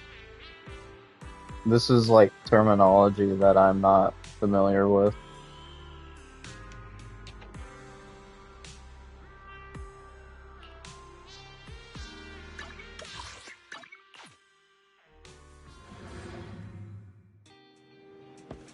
I've been waiting for you for quite some time.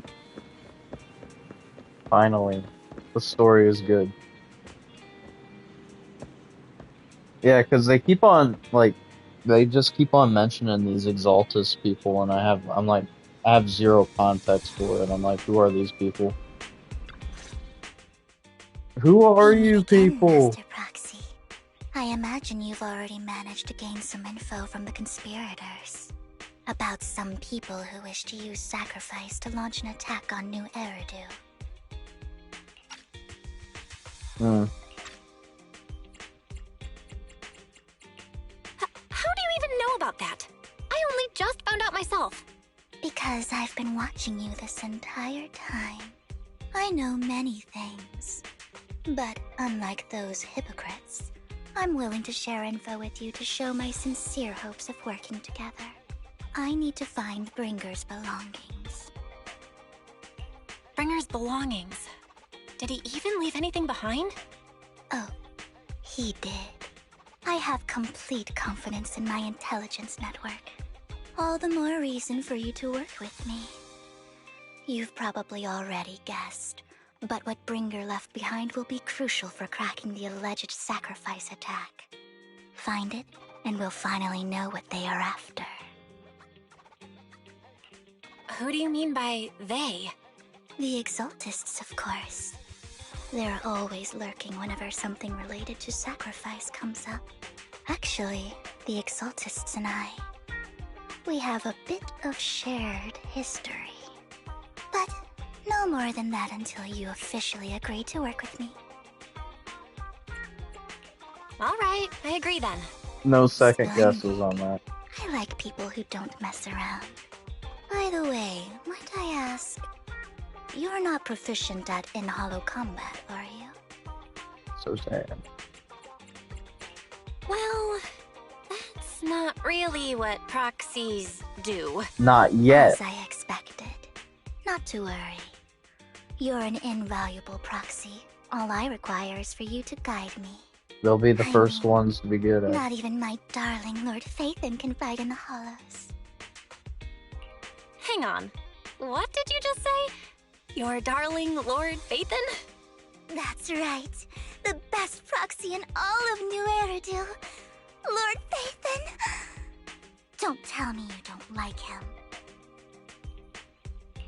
It's not that I don't like him, it's just, it's a little complicated. Well, if it's not that you don't like him, then that means you do like him, right? And I know exactly how you feel. My love for Lord Phaethon is really complicated too. I don't think so. I think it's pretty cut and You're a fan dry. of Lord Phaethon too. But that makes sense. All of New Eridu ought to be fans of Lord Phaethon. Fine, you're right. I'm actually a fan of Lord Phaethon. Then we're fellow fans! Wonderful. I feel so much closer to you now. I wonder if that's like Nico VA or something. Kind of sounds like it. Just like a different inflection.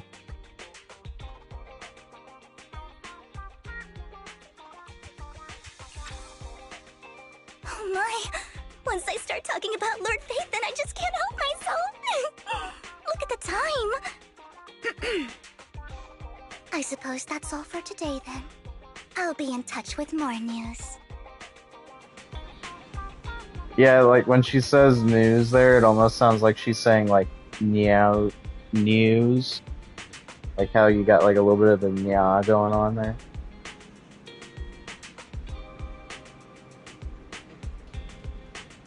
Got so caught up in the Nico inflection that it's coming off. It's coming off anytime she does any other voice. The news.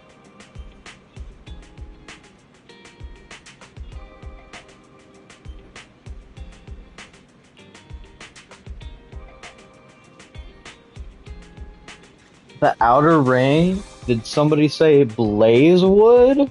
Oh my gosh. Oh, no way. We're going to Blazewood again.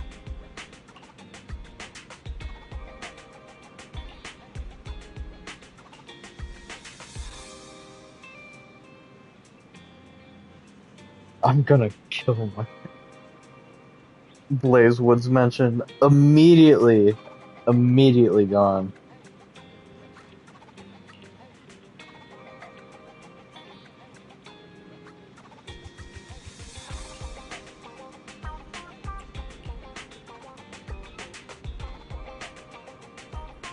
Well, at least she's just like inarguably a good person.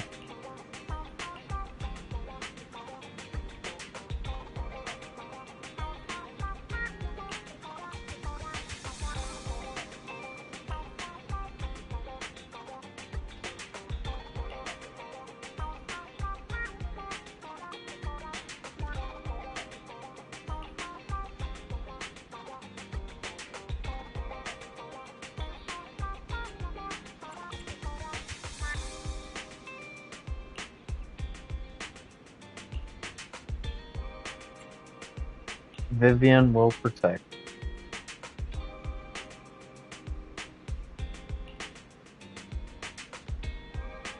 Oh, it's time. It's time, buddy. Get your guns ready.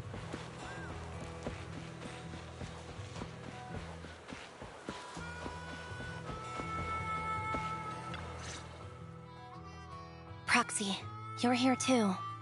I didn't expect to run into you here. Just random people What are here you two for some doing here? reason. And is that a new look I see, Ambi? You already I'm here seen to that investigate that incident.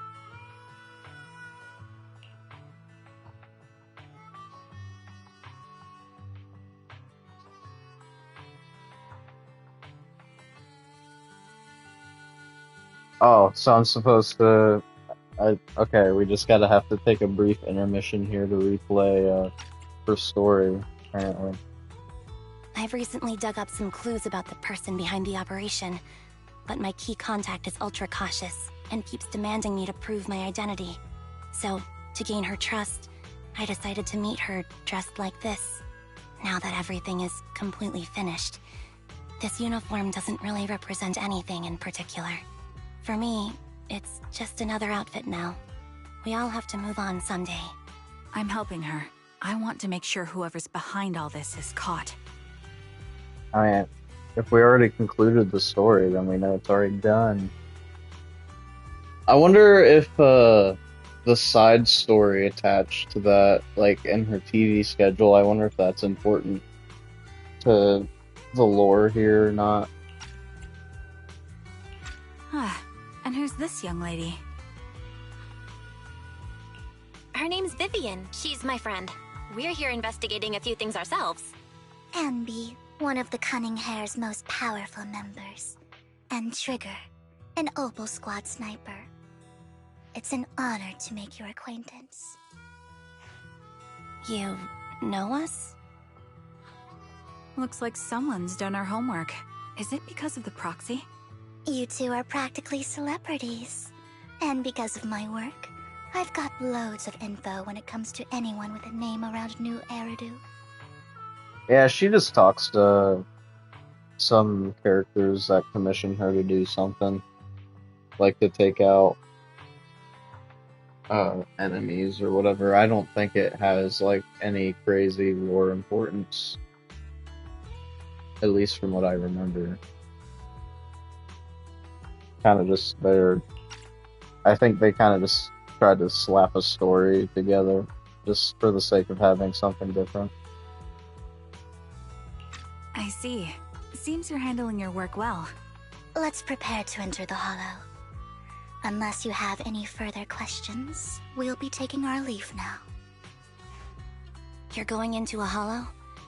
Proxy, you plan on going in like that? Yeah, that's right.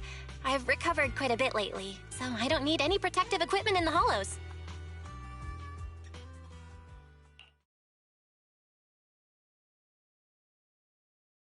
Huh. Aren't you that lady from before at the auction? No way. Hello. I didn't expect to see you again, young lady.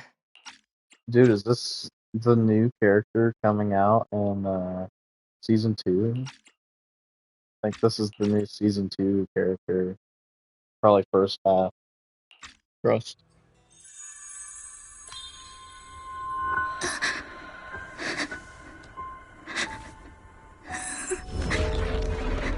Just crying for no reason.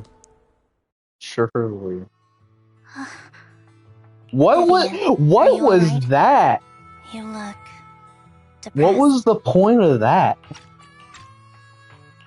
What's wrong, Vivian? Are you feeling okay? It's nothing. I just drifted off for a moment there. Had a whole So then, pre-rendered what are you animated doing cutscene just for that. Why? Don't worry. I'm not here to scam you. I'm waiting to meet someone. Don't tell me. You're my contact for intel? That's me. Ambi from Silver Squad, I presume? Pleasure to meet you. All right. I'm going to exchange some information with Miss Ambi here. So if you'll excuse me.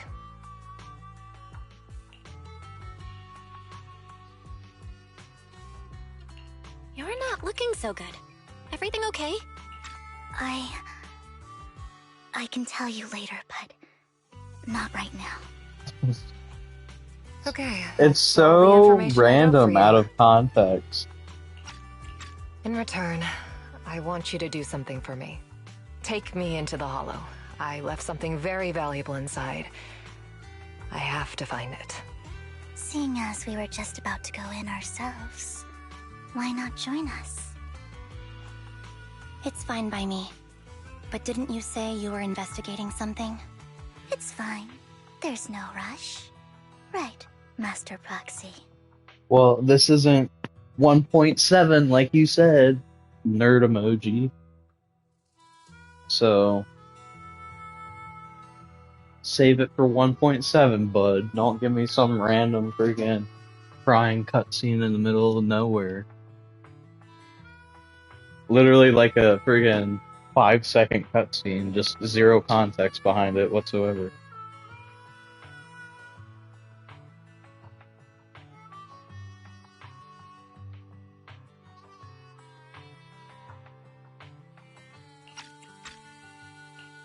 Huh? Yeah. There really is no rush. Sure, let's all go together. It'll be safer with more people, and we'll find her missing item more quickly. Thank you.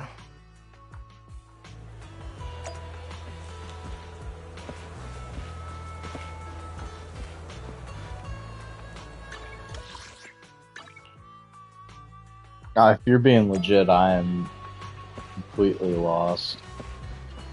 I assume you're trolling, though.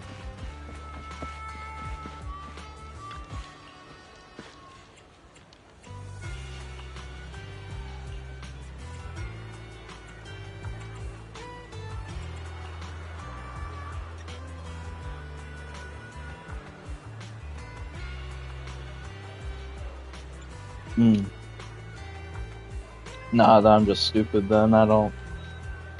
I've been following, but I'm not following that.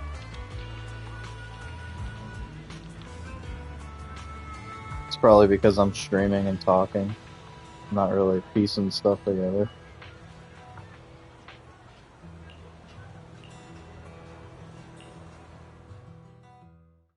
They're secretly lovers and they kiss. How did you even know what the heck was going on there?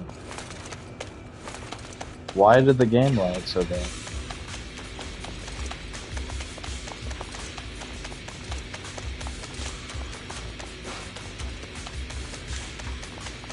Oh, I'm supposed to have watched whatever. Man, I have to watch pieces of media outside of the game to understand what's going on. Please tell me that they don't actually do that in the game itself, where you have to, like, you know, watch things outside of the game to understand the story. That would be a shame. Adjusting for wind. Right on here. I have to watch a piece of media completely unrelated to the game.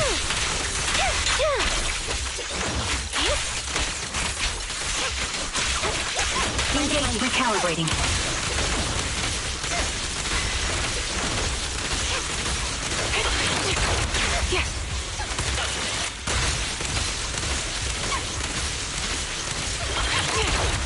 Man, I wish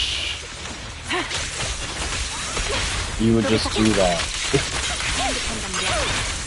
Time to Light him up.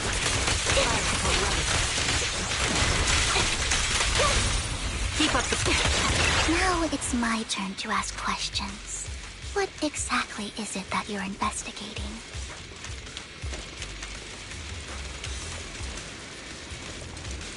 Since you're familiar with the name Silver, then you should know that it shouldn't exist anymore. Well, we're gonna be sitting here for a while. Wait for the dialogue to finish. What I'm investigating has something to do with it. Adjusting for wind. Oh, it's done already. I was in it for the long haul. Move behind me.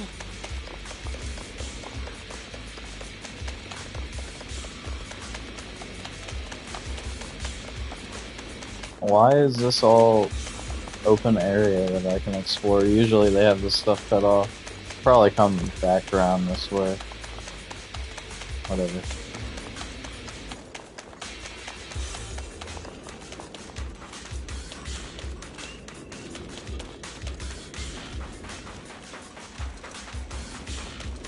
Save your strength, Andy.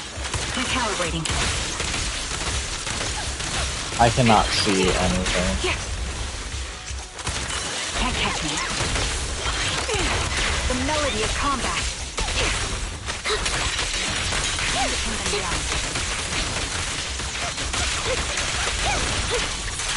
Outbound. Now you pay. Right over. It's time. Resolve.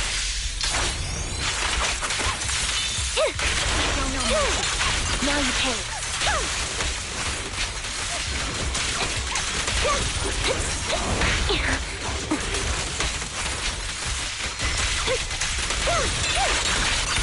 to focus fire. Foxy, let's use that fissure to head to the next location. Yeah, okay, you can come back this way.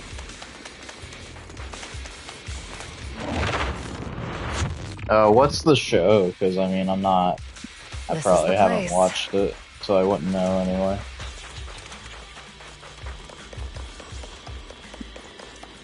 Man, that is messed up. Adjusting for wind. Wonder if I can just back into it.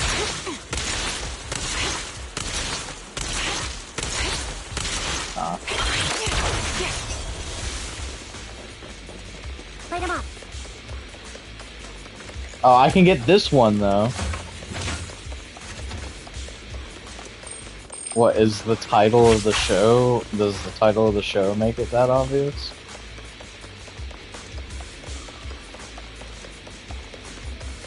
The Kingdom Hearts show that never came out?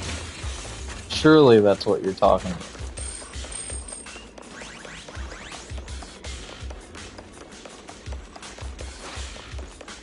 Is it a live action Disney show?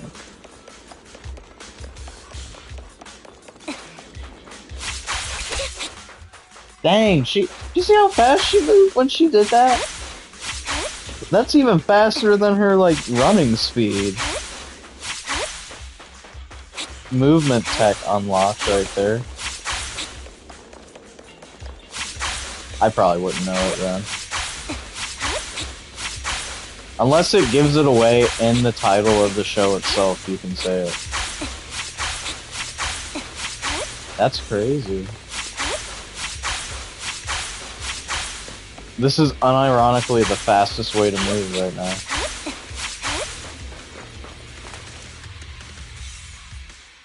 So, what is it that you're looking for? A ring. I was excavating ether here before and accidentally lost it somewhere. Yeah, I've never watched. I think I've, like, heard of it and maybe watched it in passing, but I didn't, like, directly watch it, so I wouldn't know. Please, could you all help me find it? It has to be somewhere among all this stuff here. So, hold on, let me take a brief, like, what? Month or how many seasons is there? Take like a brief month or two intermission from playing this to watch the show, like every episode, just so I can figure out what he meant. And even by then, I probably still wouldn't know because my brain would probably be fried from watching all of that.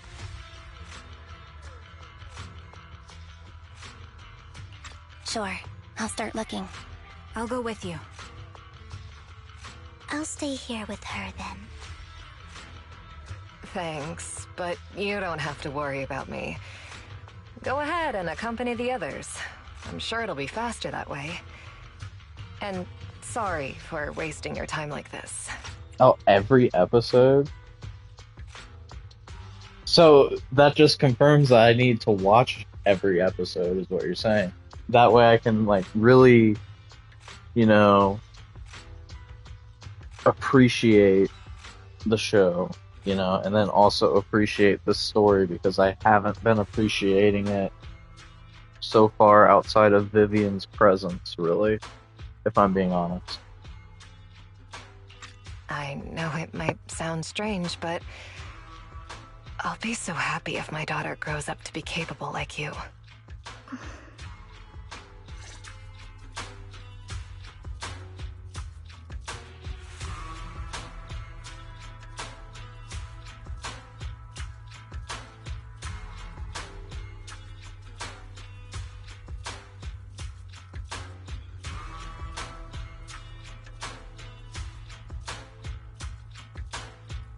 Well, I am a ZZZ player, so, I mean... And I'm not like a high-tier nerd stat, whatever the heck you want to call it. So, it might just be over. Also, why is she seemingly talking about Yoran here?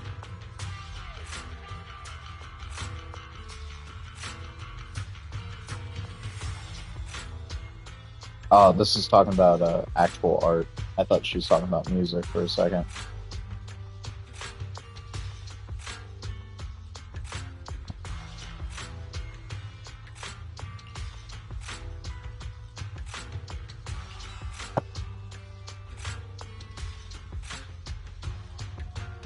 Oh no, it is Euron. Okay, I thought she was talking about like actual art or something.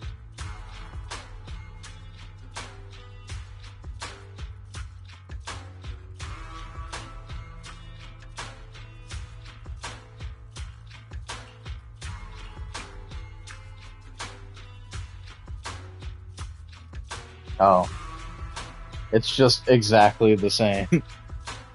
It's not even similar. It's like the same exact plot and everything.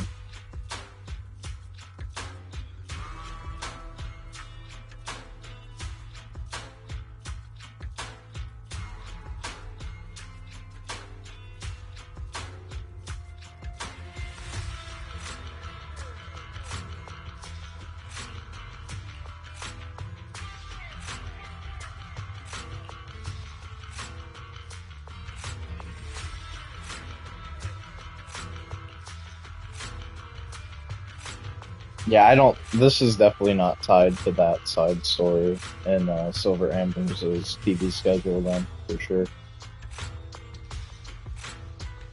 At least I don't think so.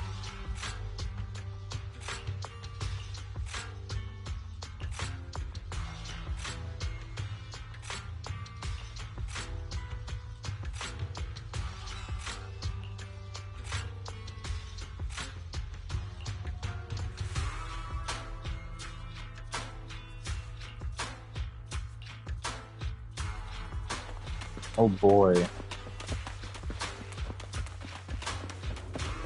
I'm taking this tumble. Really? Why would you do this? Let me take my tumbleweed.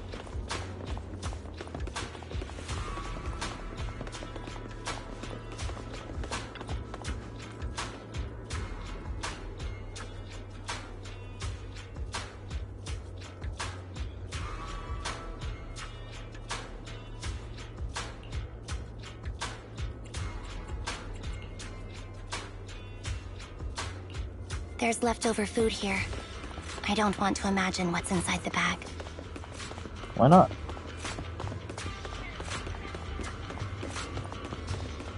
Neither do I.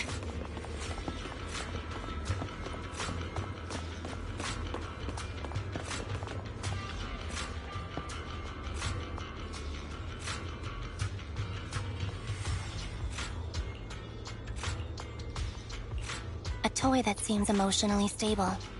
There shouldn't be a ring hidden in it. Capybara.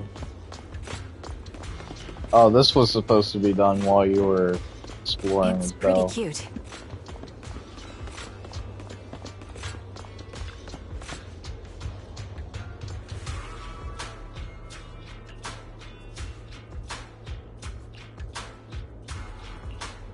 It's a fancy lunchbox? I wonder if its owner is safe and sound.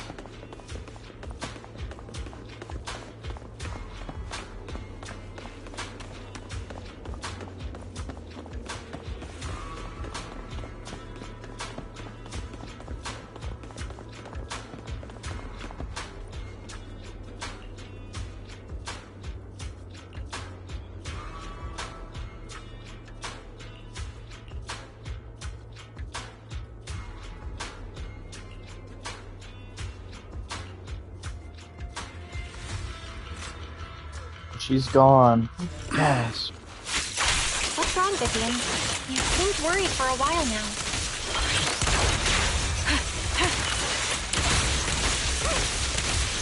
I'm worried about Sienna. Her location should still be safe. Man, that still wasn't enough. Think for wind. Oh. It doesn't work like that. Did not know that.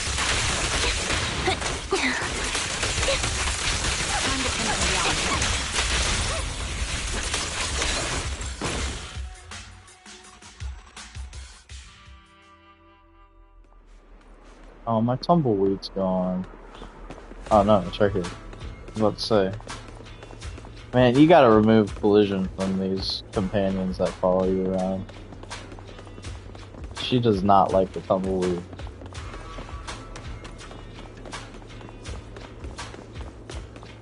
Too bad. Staying with us the whole time. Oh, she's dead. And if she wasn't dead before, the tumbleweed came running in and ran her over. So she's definitely dead now.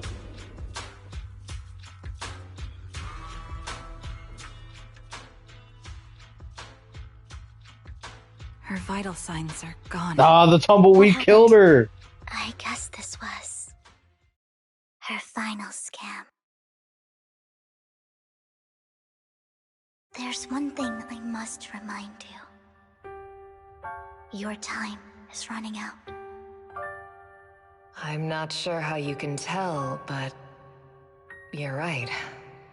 She knew. I'm going to die in here. That's my plan.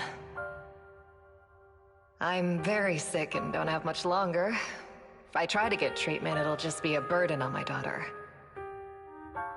So I scam my way through a bunch of physical exams and managed to take out a hollow corruption policy through Ravenlock Insurance. Once some time has passed, could you please take my corrupted body out of the hollow? That will secure a generous compensation package for my daughter. It's only what the Ravenlocks owe me.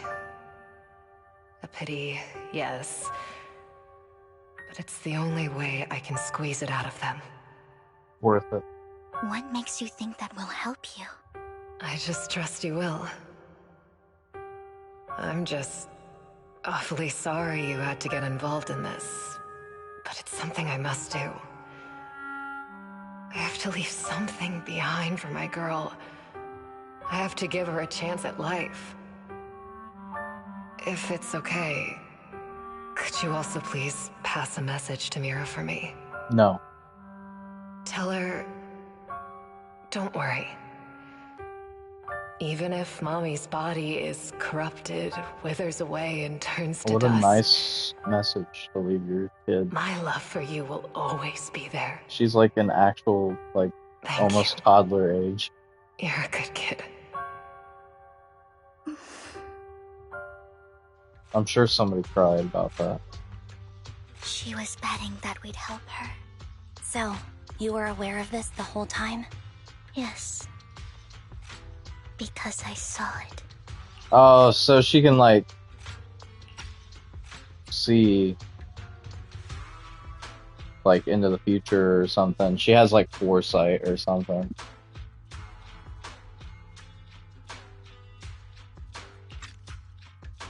You might not believe me, but I've had this ability to see the future since I was a little girl.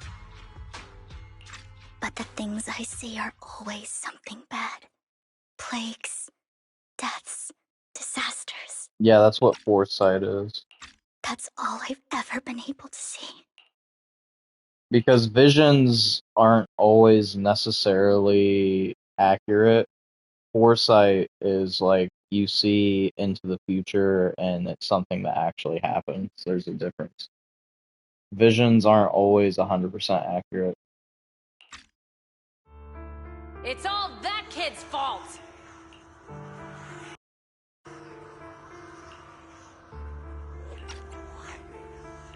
She's seriously jinxed. I always try to avoid her. Otherwise, she'll say something rotten that ends up coming true again. Prophecies, she says. Like she's not the one bringing the bad luck upon us.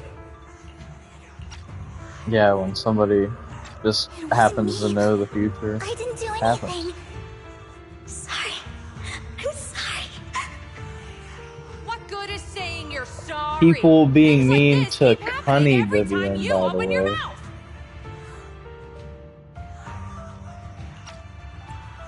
How unlucky. She shouldn't be here. Nobody wants her around. That's not nice. If only she would just disappear. I just wanted to warn you all. This definitely has to be like a bunch of other kids saying this about her. But yeah, being mean to Cunny Vivian. I'm sorry. Messed up.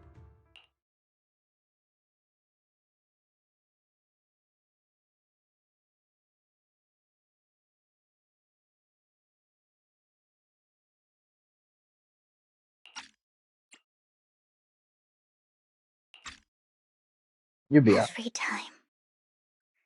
Every time it's the same. In the end, there's nothing I can change. Sometimes I even wonder whether it's me predicting these things, or if my very existence is manifesting these calamities. Vivian, it's not your fault. She's just like me for real. You were just trying to be kind and warn them about impending disasters.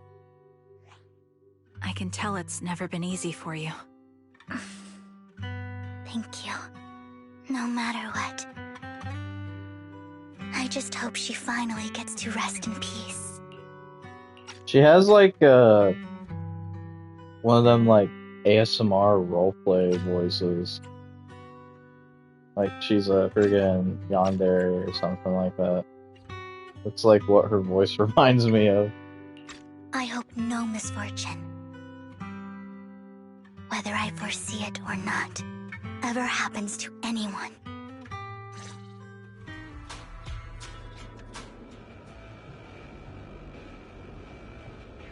I'm sure there's somebody that will probably do it.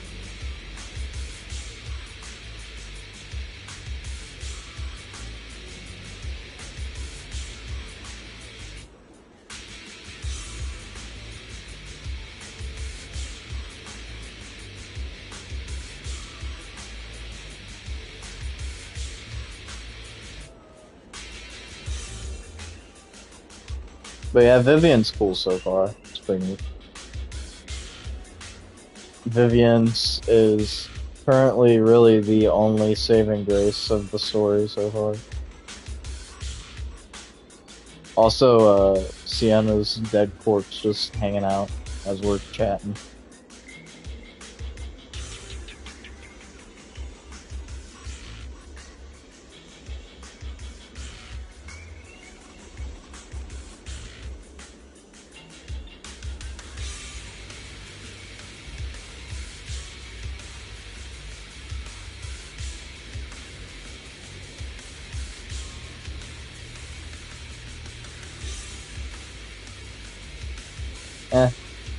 He's alright. I'm not really sold on him though. He's not any more interesting than he was when he was introduced anyway. Like in Reedy's Got Boo.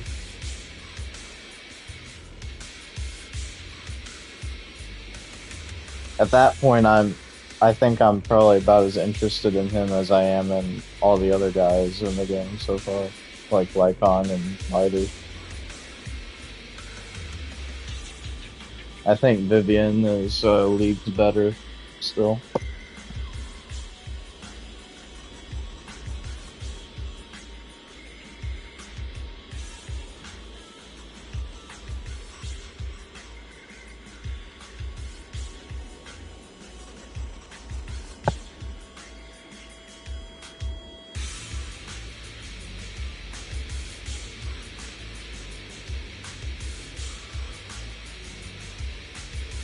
Now hold on, let's not be getting crazy.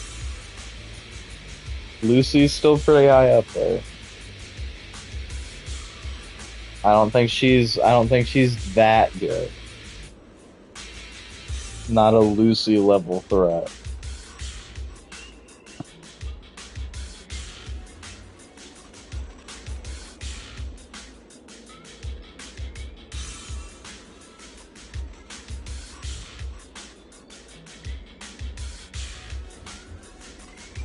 Alright, buddy, you're timed out. Time me out for that one.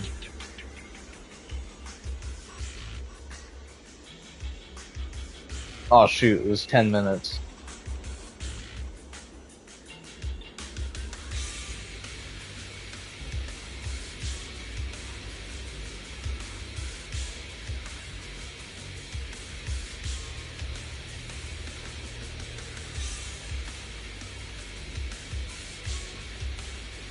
deserved that one for real. I forgot that was like an automatic 10 minutes.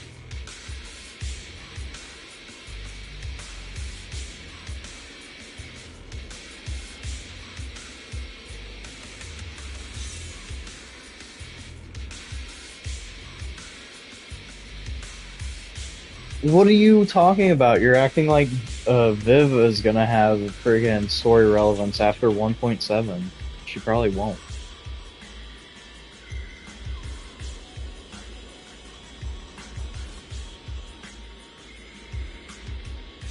Okay, buddy. Corn cope emoji.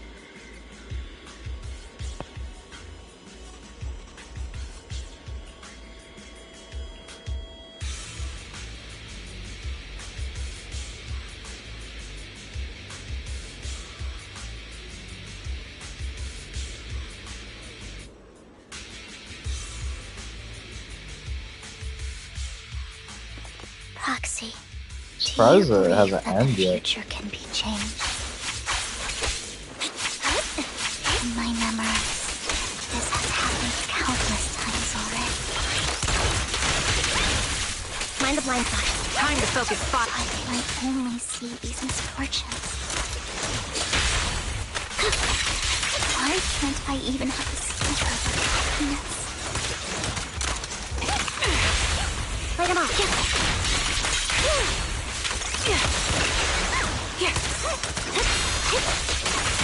You're in my sights.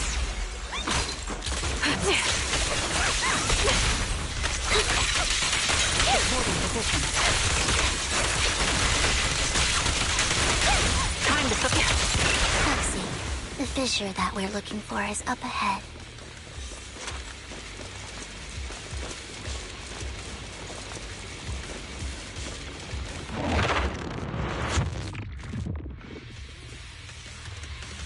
I wouldn't describe it as me fighting for my life. I think that was pretty easy fight there.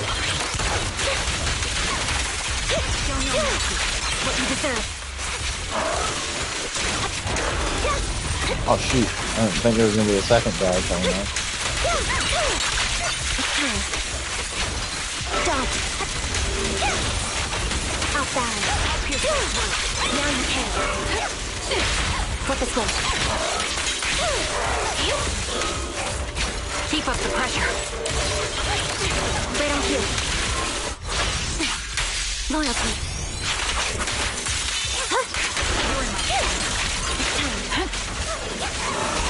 This bullet will reach its mark. A perfect conduit.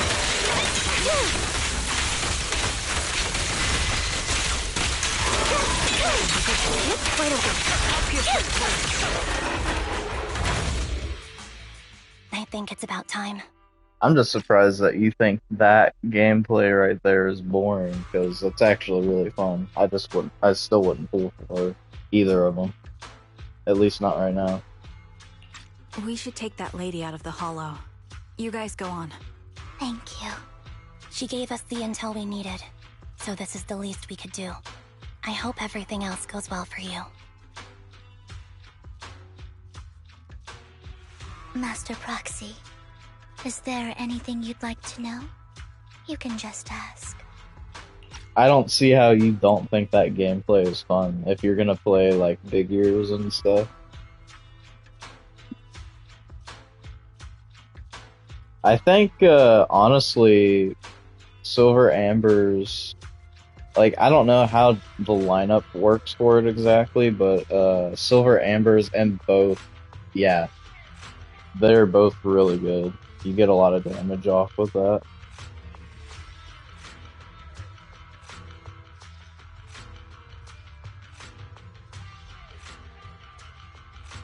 Like, I could see myself definitely playing that, because you even get to demo that in the HIA event, and it just shreds everything in there, even with the demo team.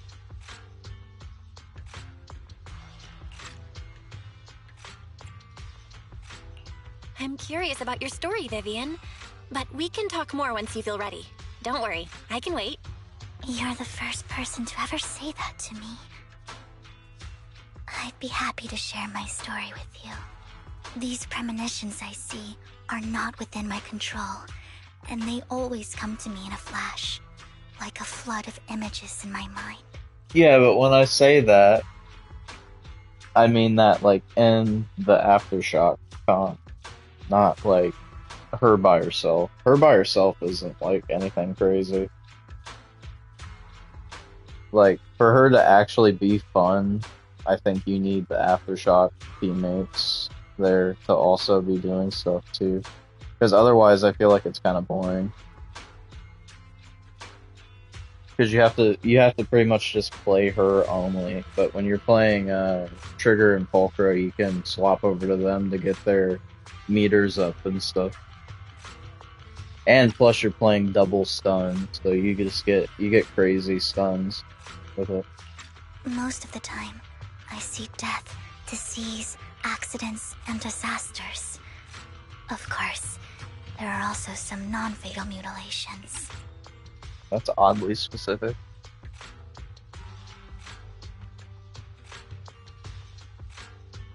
I don't know, though. I don't know if he's gonna be that fun. Definitely not gonna be as fun as Silver Amber is, at least. But yeah, I hope they do drop more characters that'll be fun with double Aftershock. I think that'll be pretty fun to play. But every time, without exception, they end up happening. And I can never prevent or change them. That's all I have to say about it. If that offends Master Proxy and you don't want to hang out with me anymore, then I can understand. I'll be alright. Why would I be offended? That's just who you are, Vivian. Besides, we're friends. I've always considered this ability as a curse. It's not a curse. If anything, I Illusion think of you've been given a choice. gift. Thank you. Really. Well, it's getting late. Bringer's belongings ought to be around here somewhere. Let's take a closer This is a long commission. I get energy that just doesn't do anything crazy.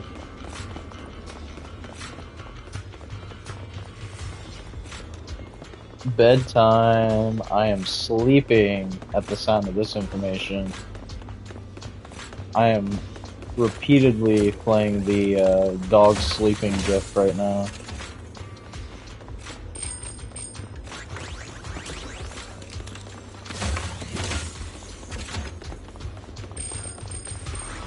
Yeah, this is a really long commission. There's like 3 entirely different areas with like a whole bunch of cutscenes in all 3 of the areas.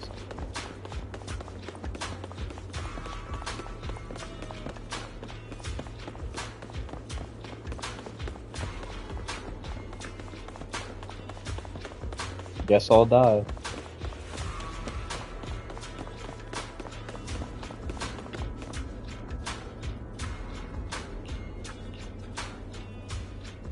This is like some Fallout storage stuff right here. You just like build a vending machine, like a cigarette vending machine, and then you just put a whole bunch of crap in there for no reason.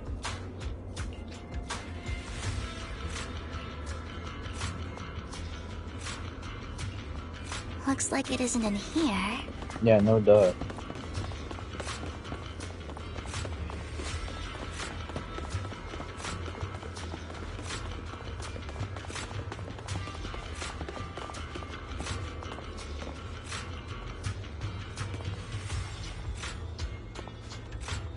Strange. There's nothing in here.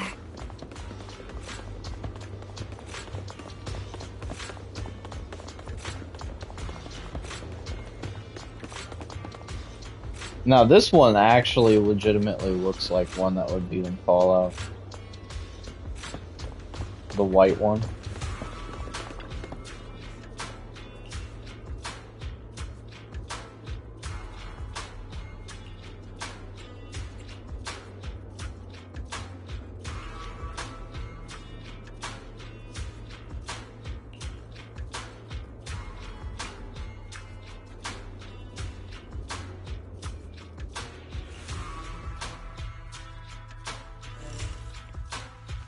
Uh-oh.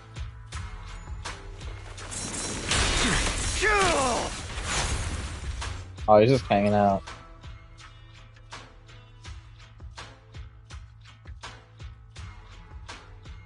This is it. This notebook is what Bringer left behind. But I don't know what these markings on it mean.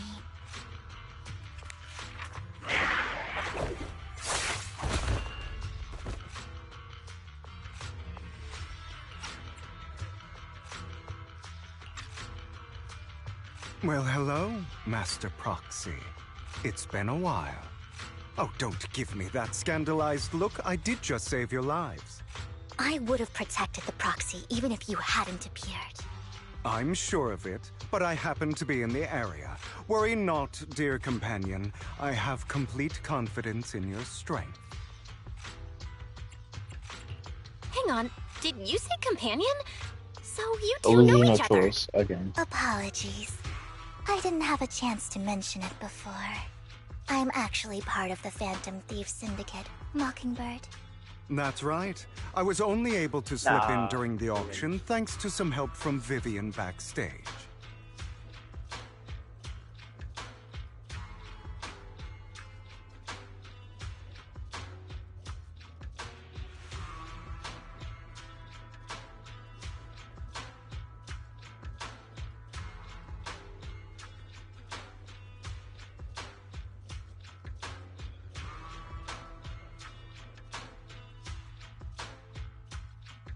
My headphones disconnected.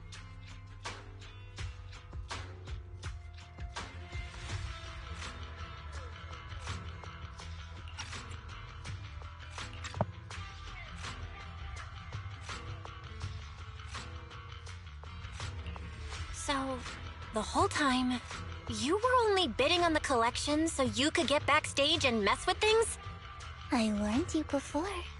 You can't rely on appearances.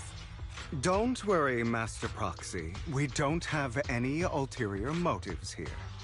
As you've probably heard, Mockingbird is a renowned Phantom Thieves syndicate in New Eridu that, despite its longevity, has managed to maintain the secrecy of its members' identities to this day. So now you have to die, because you know the truth. Disclosing our identities to you is essentially the highest sign of good faith that a Mockingbird Phantom Thief can show. But Lycon said that you're very dangerous and we should be careful. Then I imagine he's also told you about some of our past.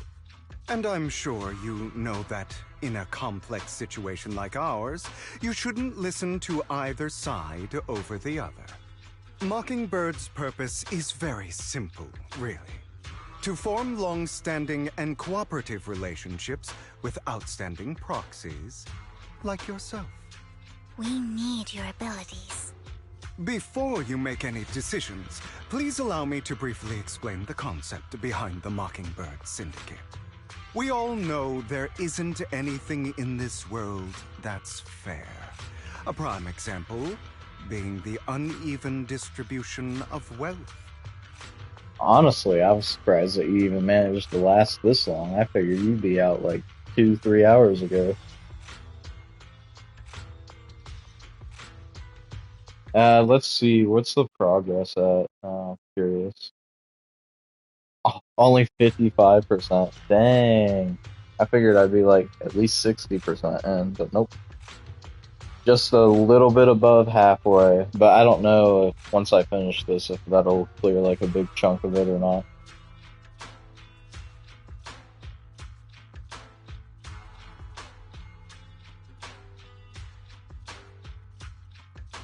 This commission in particular, like this specific commission, is actually really long. But everything else was like at least short. It didn't feel like it was very long. But like this is like the good kind of long, not like the last third of Trigger's story. Like this is actually interesting stuff. people from Tops splurge on luxurious collectibles, while the poor have to gamble with their own lives just to get by. How much longer is it after you finish this part? Is it like another hour and a half too?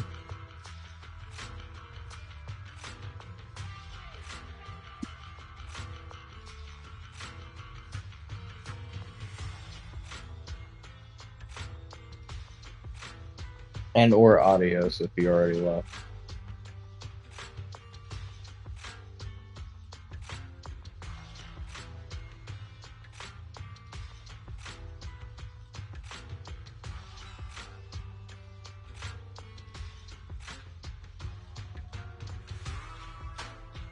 Of course, besides wealth, there's also an unequal distribution in this world of happiness and suffering, hope and despair, love and hate. It's all just so unfair. Somebody has to do something to tilt the balance of the scales. And thus Mockingbird was born. We take from those who have far more than they deserve and give it to those who deserve to have more. If you ask me, that's enough to be considered a form of justice.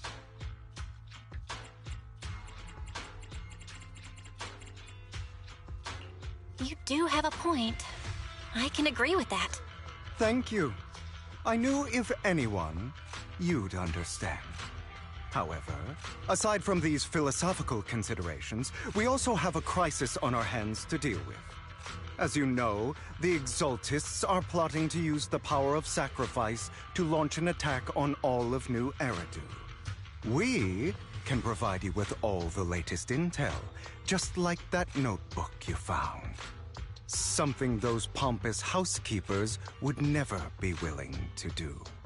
And the most crucial part of this whole game, the sacrifice core, is currently in my possession. I think that makes this a highly competitive deal. We share the same goal for the moment, stopping the impending disaster from playing out. I need some time to think about it. How about this? If you still have misgivings about our upcoming cooperation, then why don't you bring Lycon along with you? He's got the support of the mayor's office behind him, and his presence alone is enough to keep me in check. That would put you more at ease, right? Of course, you're welcome to bring some other friends along, provided they aren't from public security or HSO. Well, if you're willing to let my friends come along, then you've got a deal. Great. It's a deal. By the way, Proxy, this is for you.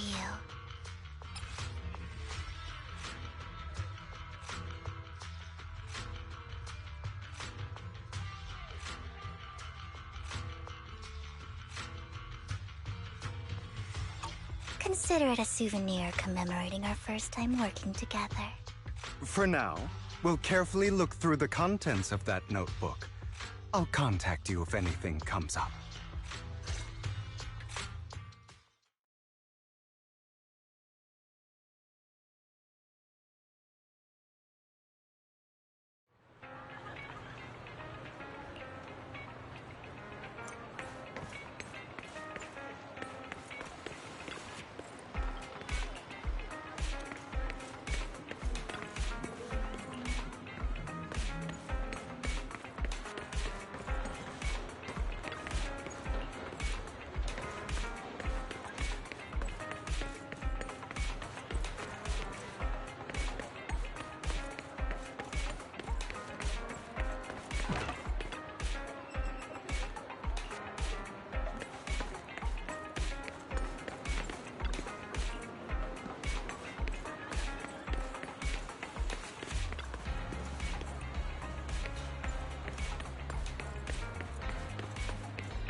How about it?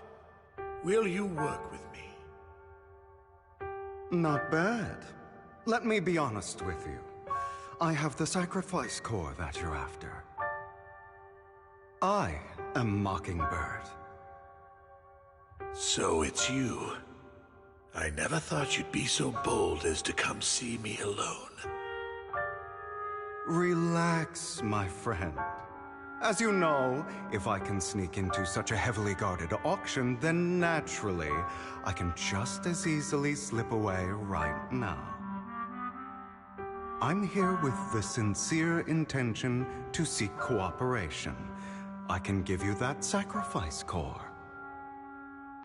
And what do you want in return? Wealth, glory, power. The things everyone else in the world wants, I want them too. And I'm confident that as the current heir to the Ravenlock family, those are all things you can give me. Then you've certainly come to the right place. My family is working on a big project. If things come to fruition, Ravenlock's status in Tops will significantly improve.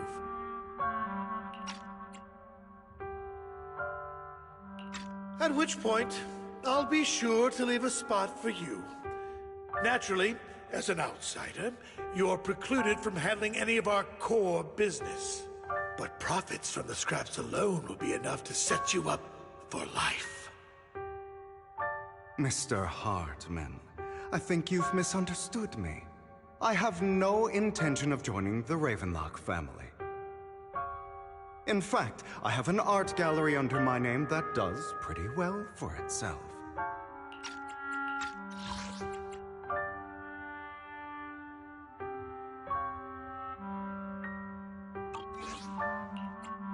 I was hoping you could recommend me for Tops.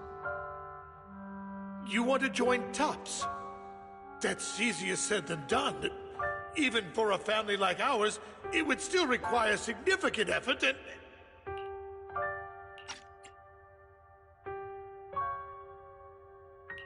Just answer me yes or no. I don't think either of us can afford to waste time.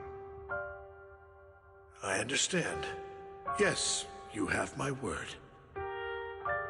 But in exchange, you'll have to give me the sacrifice core first. I'm sorry, but I'm afraid I can't. I've already hidden it somewhere safe, a place nobody else but me knows. You don't want to put all your chips on the table when dealing with Tops. I know that far too well. Then that means I also need to keep an eye out when working with the infamous Mockingbird, right? Mr. Hartman, I should remind you that I stand before you undisguised. Coming from a phantom thief who's never publicly revealed his identity, shouldn't that be sufficient assurance? If I betray you, then you merely need to lift a finger to wipe me from the face of this world. You do make a valid point there. In that case, you have a deal. I appreciate your trust. Why don't we celebrate our new partnership with a toast?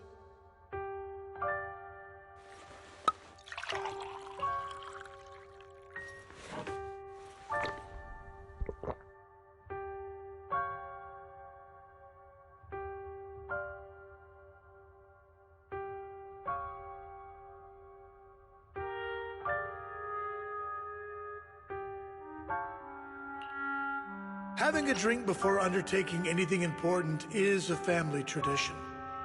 It's good luck. As an outsider, it's a real honor. By the way, you aren't the only member of your organization, are you?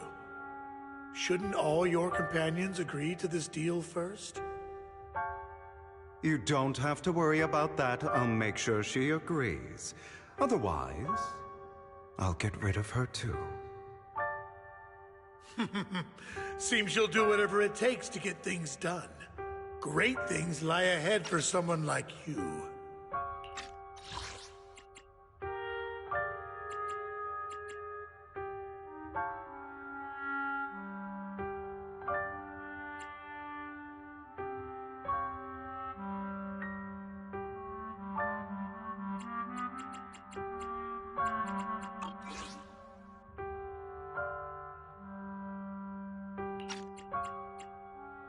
All right, let's leave it at that for today. I'll contact you about what to do next.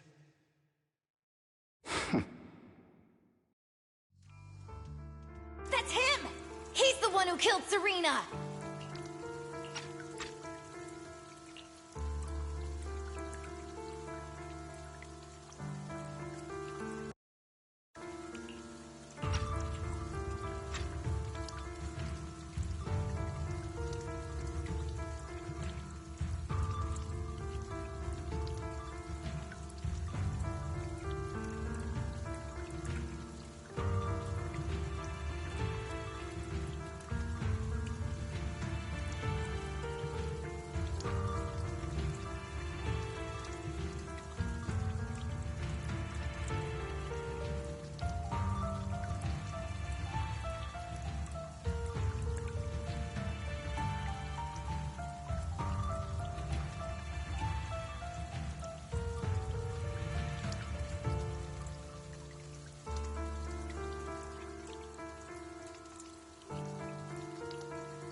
She was the only one who was ever any good to him, right?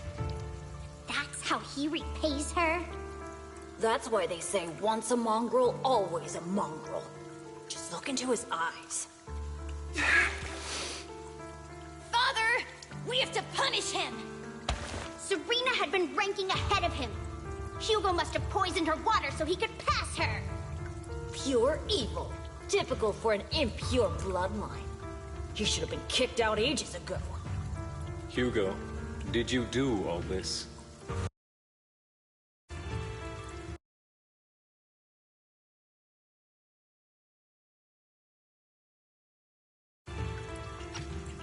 Yes, it was me.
I killed her.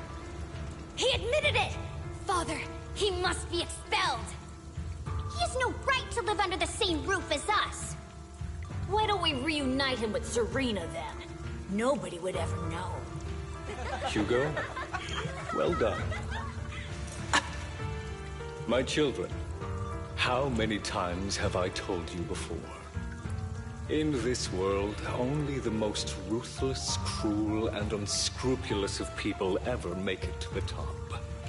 Like Hugo here, who was willing to murder his only true loved one without a second thought.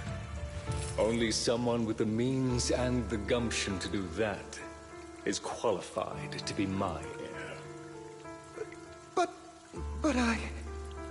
It's all over now, and the results are obvious.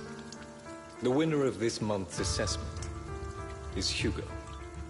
As for the rest of you, go to the usual place for the punishment you deserve. But Father! Before this, I was #1. As I've told you before, there's only room for one winner in this family. You're still a loser, even if it's by the smallest margin. And there's no reason for a loser to exist. This is all for your own good. Do you understand? Go on now. Receive your punishment for the sake of the family. Yes, I understand. I'm sorry.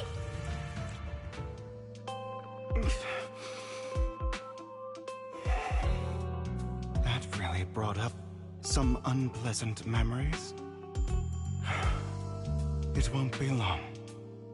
Soon, it'll all be over.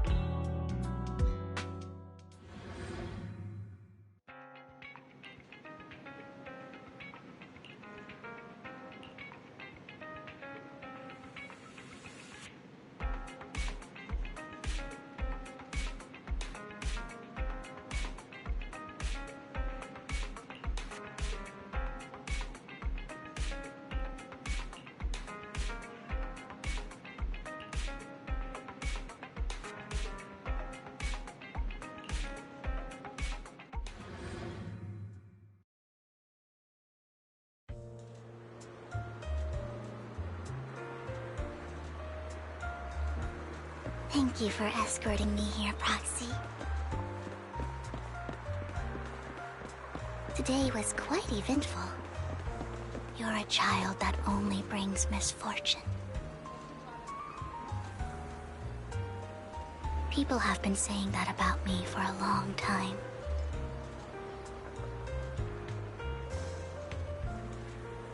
I used to feel hurt and resentful. But now that I think about it, it's perfectly normal for people to react that way.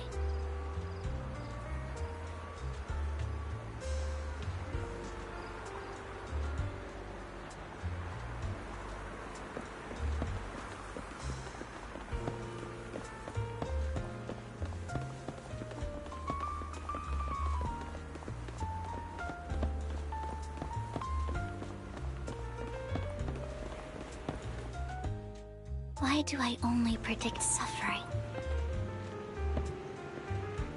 If I could predict happy things, joyful things, would people like me a little more?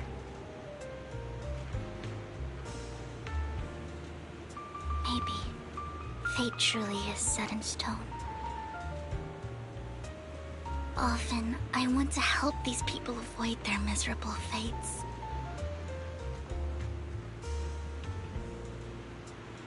For a time, I even thought that I was successful, that I could change people's destiny.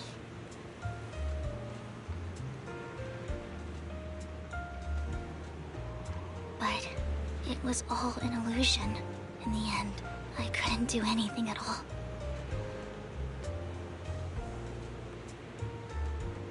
So, I was really happy when you said that my abilities weren't a curse, but a gift.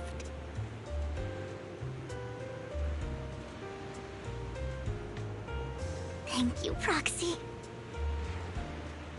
I'm so glad to have met you. And you're also a fan of Lord Phaethon. It's like we were fated to meet.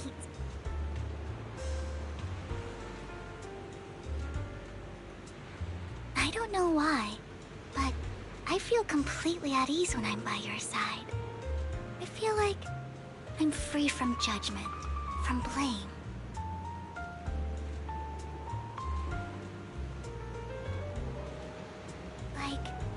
I don't need to worry about anything, and can just be my own true self.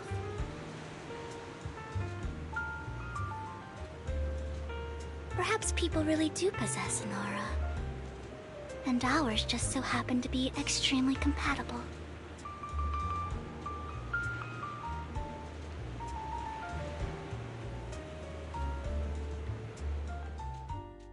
By the way, you asked me before about Hugo. I don't really know much about him. He rarely ever talks about his past. But judging from his eye colors, you can guess he's probably the bastard son of a renowned family. I think his mother was very worried about his different colored eyes, and even wanted to get rid of him at one point. But then his family offered a huge price and bought him off his mother for some reason. And just like that, he moved from a leaky and drafty boarding room to a luxurious mansion. But he's also mentioned that the extravagant home is actually like hell for him. I think it's probably because the family treats him terribly.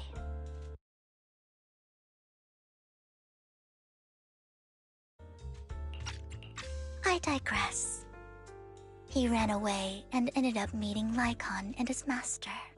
After that, they formed Mockingbird together and experienced a rare period of happiness. Until Lycon's betrayal. So, what's your take on Hugo? I imagine I would still be wandering around now if I had never met him. To me, Hugo is just like an older brother. I've always felt as though he's carrying some heavy burden with him. But that's a secret he's kept to himself. Something he'll never tell me. Sometimes when I look into his eyes, I can feel that he's really struggling with something. Even though he may say some extreme things, Hugo really isn't a bad person. I think one day he'll tell me his secret. Until then, I just have to wait. Wait and trust him.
It appears we're the first to arrive.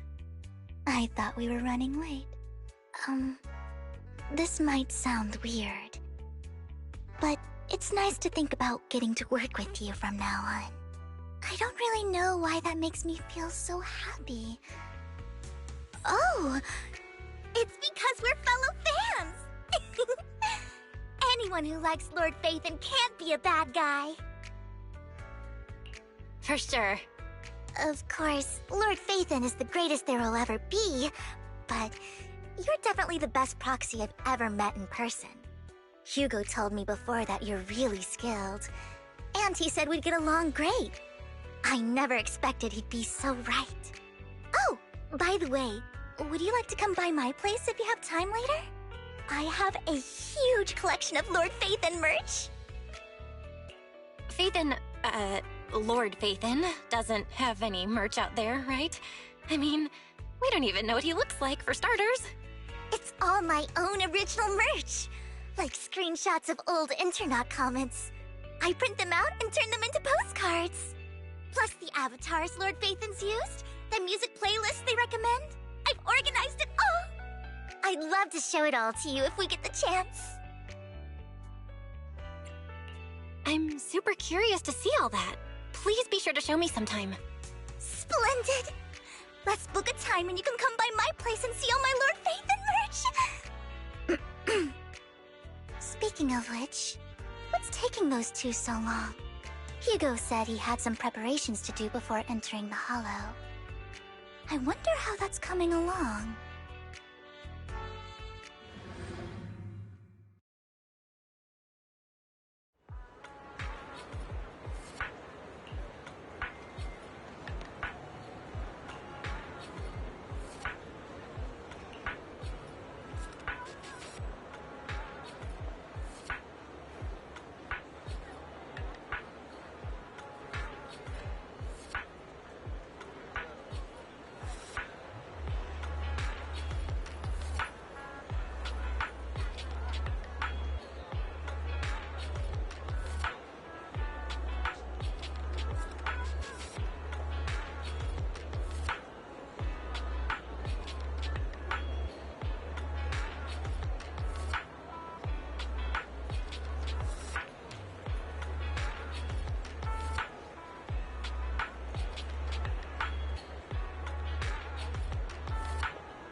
This is getting to be more than just a coincidence, don't you think?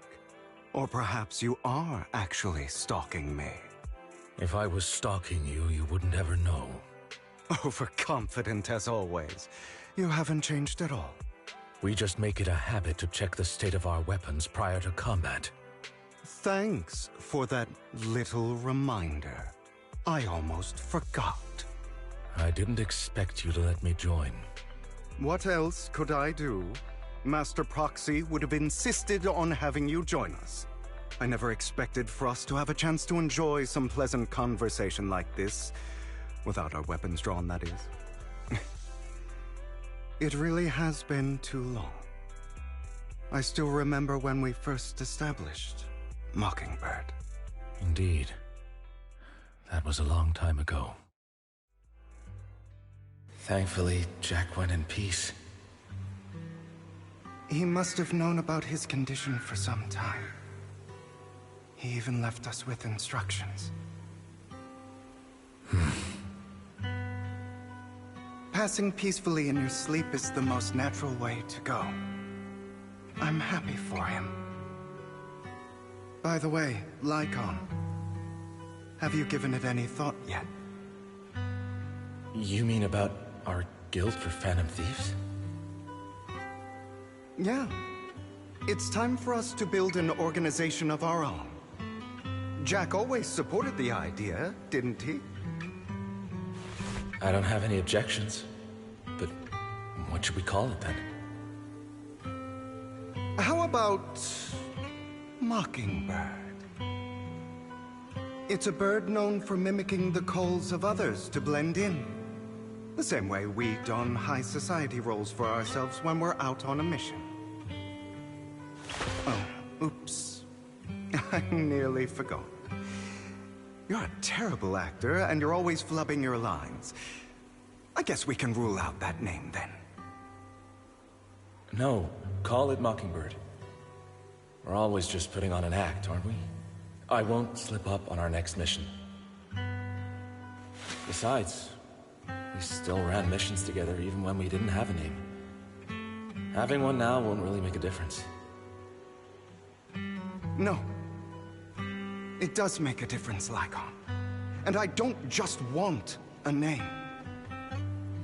I want Mockingbird to become a symbol, like the sword of Damocles hanging over everyone's heads, striking fear into the hearts of the rich and cruel whenever they hear the name.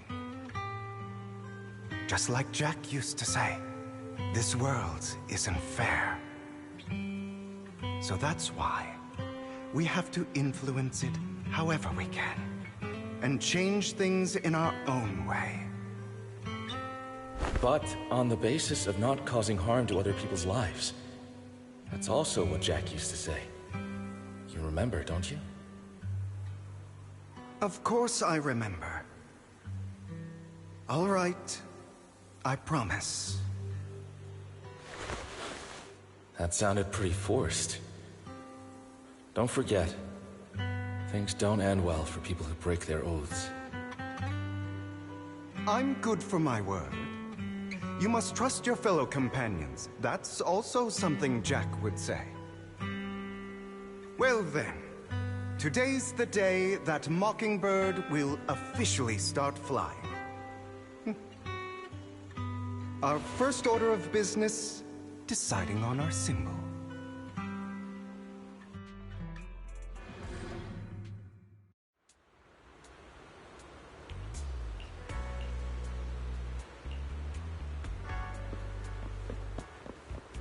Looks like we're all here.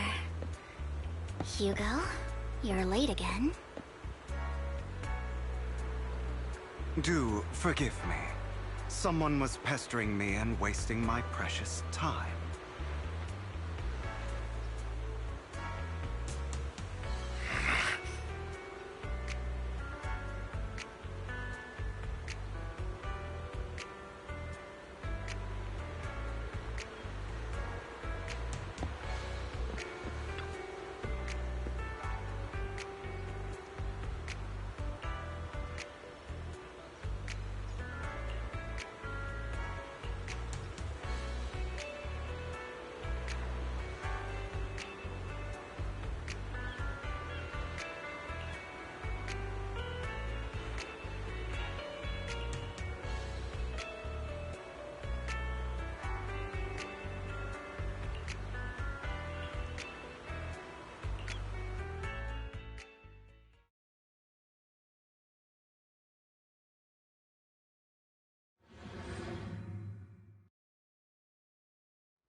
didn't expect the coordinates in Bringer's notes to lead here.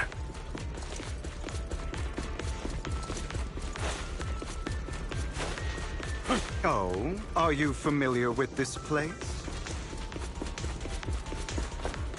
More familiar than you, it seems.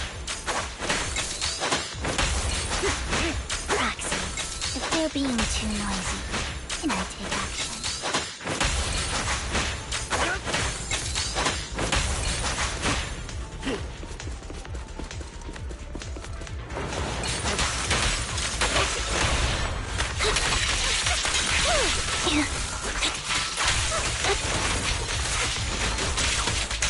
Thank you for your trust.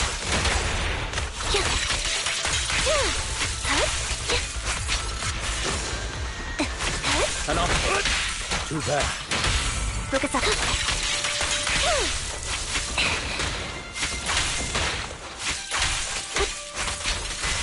Thank you for your trust. Light him off.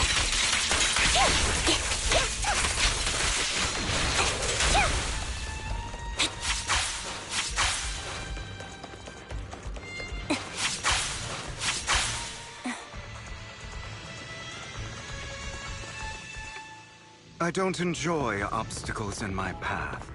Can we not bust the door open? The generator room should be nearby. Over here. Wow, you really know this place like the back of your paw.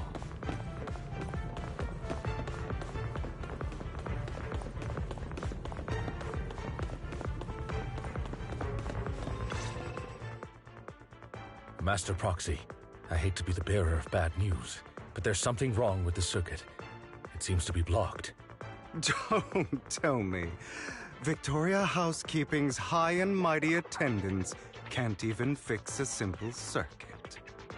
I can fix it, but I'll need a circuit diagram before I can do anything.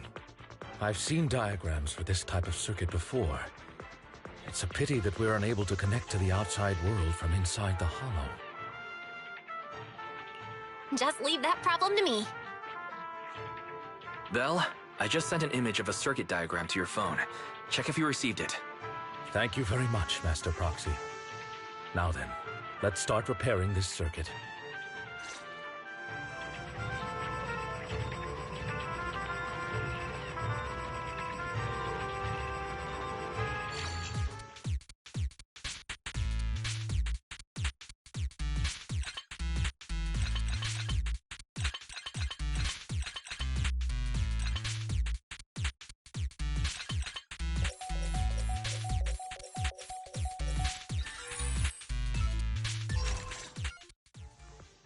The circuit is fixed. We should now be able to open that door. Wait up. Wait a second. Something just doesn't add up. It's all coming together now. Communicating with the outside world from within a hollow. And getting that circuit diagram. In theory, there's only one person who could ever do that. Could it be... your Lord Phaethon? Impossible. There's no way. But then again, only Phaethon could have done that. I mean, you're an incredible proxy, sure.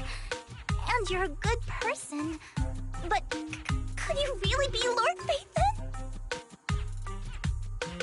Nope, you've got the wrong person. Really? But my instincts are telling me that you have to be Phaethon. Unbelievable. Lord Phaethon! I've been your biggest fan for years now! Goodness me, Lord Phaethon was right in front of me all along, and I had no idea. This is like a dream. Could you... I mean, if you're willing, could you please give me an autograph and a group photo and... Anything you want. We just gotta get out of the hollow first. Oh, okay. Sorry, guess I got a little too excited. Anyone would be enraptured meeting someone they admire that much. Yeah, if I ever met my favorite movie director, I'd be the same. We should keep moving. This isn't the best place for idle chit-chat.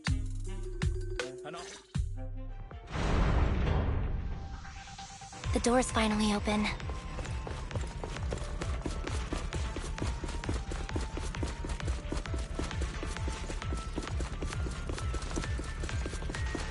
The proxy is Ethan. Ethan is the proxy. Thank you. This is a dream.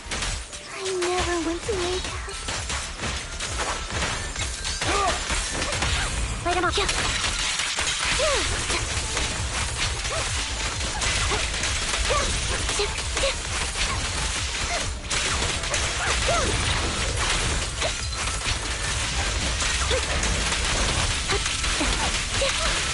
The fissure over there should lead to our destination.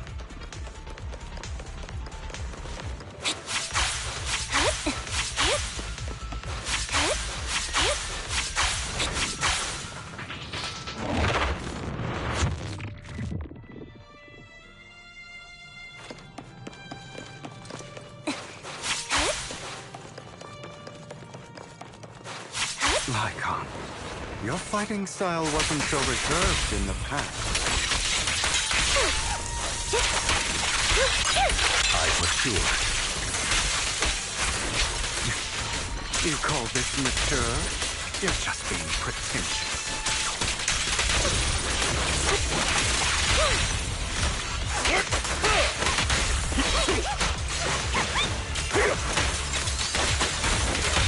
Light him up.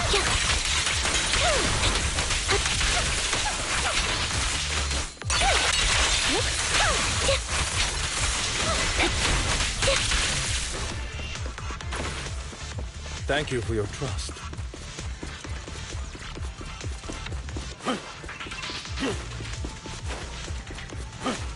A difficult foe, that one. Let us leave this place at once. Ensuring Master Proxy's safety is our highest priority.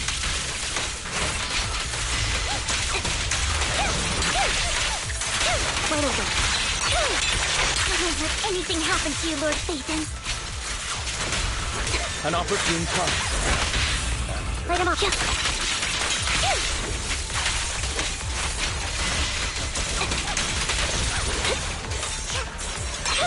Outbound. What we deserve. Focus up.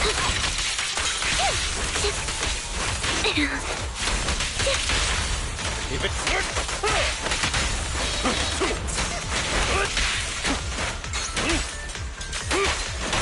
Light him off.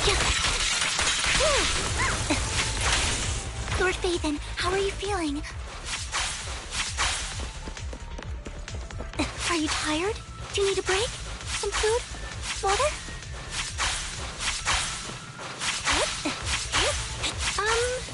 Thank you for your concern. I'm fine.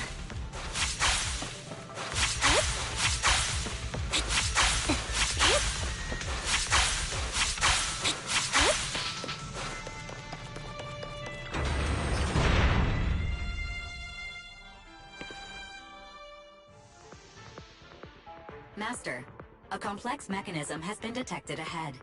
To pass through, you need to activate all 3 smaller mechanisms.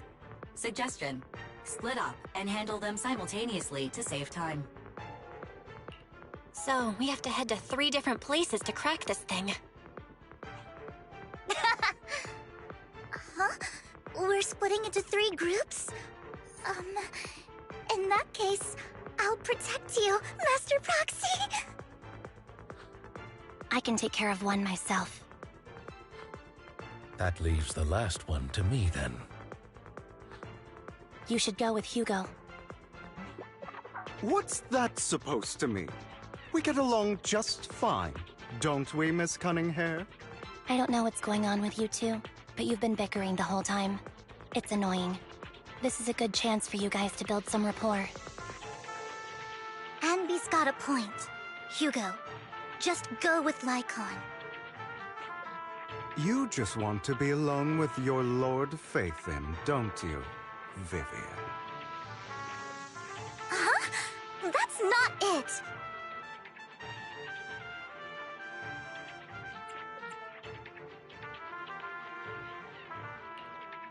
All right. Sounds like a plan. It's all decided then. If Master Proxy says so, then sure. But, like all, you better not slow me down. I really want to recommend you two some movies for a crash course on teamwork.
Lord Faithin, there are too many ethereals here.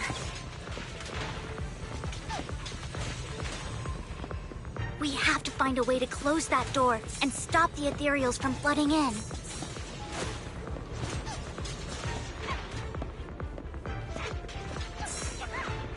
I've got this. There's no stopping me now.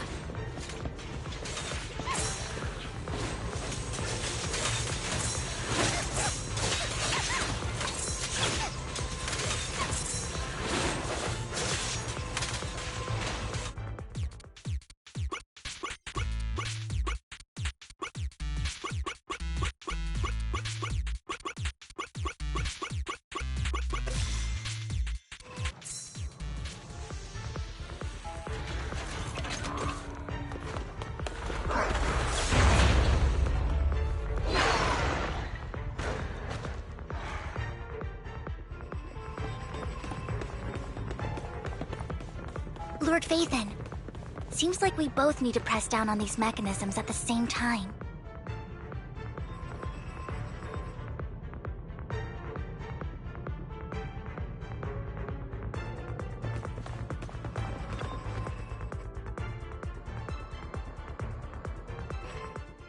Sure enough, Lord Faithin and I share a deeper connection.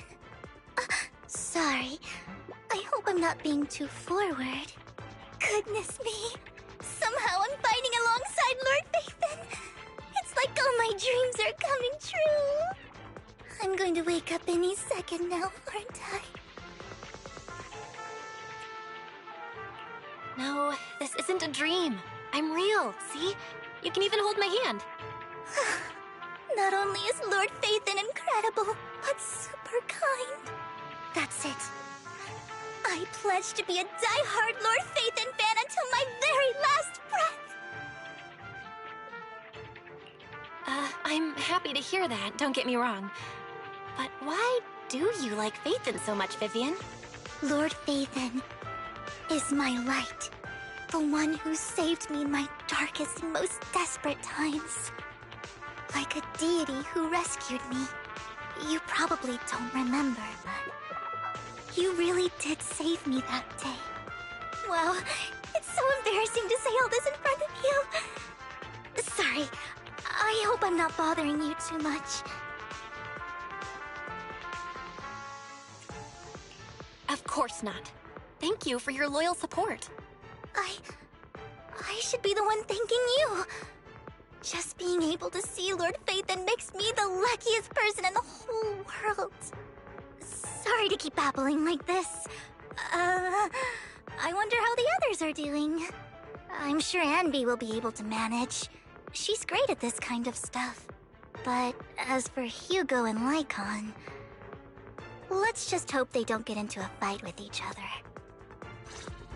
There are too many ethereals here. Though, it's not a huge problem.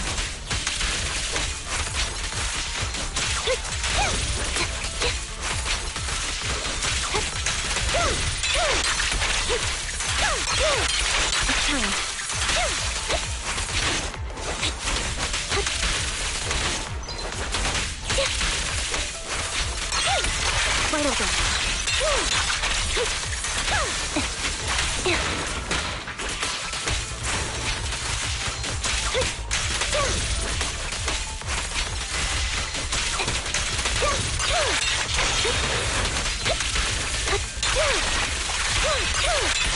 Now you can.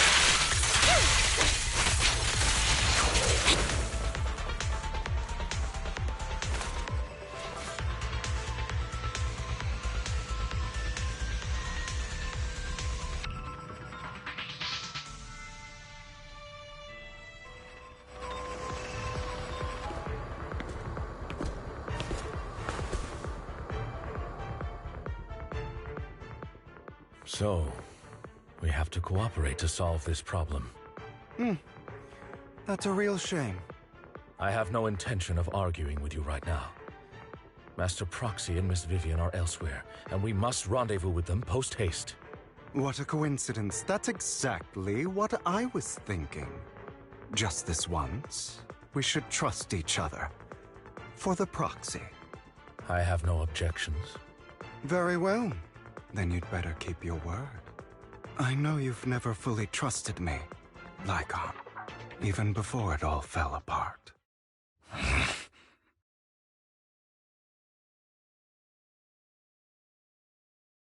You wanted to speak to me alone? I know you and Hugo are as thick as thieves and don't hide anything from one another. But you can't tell him what I'm about to tell you. Did something happen with him? Hugo is an intelligent and gifted child. He learns everything I teach with ease. In time, he'll grow beyond me. Reach a place where people will marvel and look up to him as a beacon. Yeah. As much as I hate to admit it, he always picks things up just a teeny bit quicker than me. But none of that matters, because I can overpower him easy. I don't think being gifted is a good thing for him. What do you mean? He bears a dark and painful past. What he was taught, the hatred he was faced with, everything he picked up. It's all become an integral, inseparable part of him. I believe that beautiful flowers can blossom even in the darkest abyss. But the roots of that flower would draw from evil instead of good. Hatred instead of love.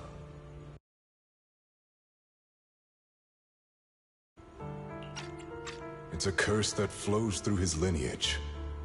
A curse that fate branded him with.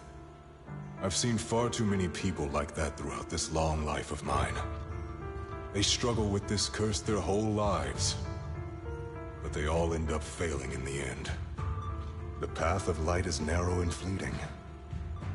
And the darkness is filled with such temptation that dropping your guard for even just a moment can send you spiraling straight into the abyss.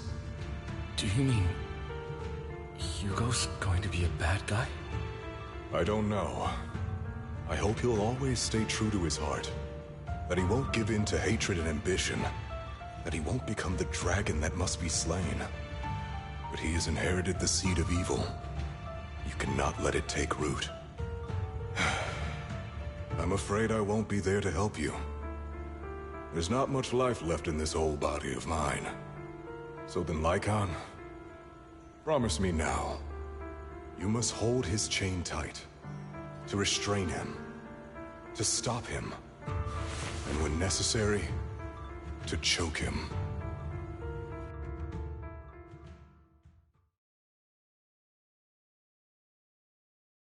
You've become slow.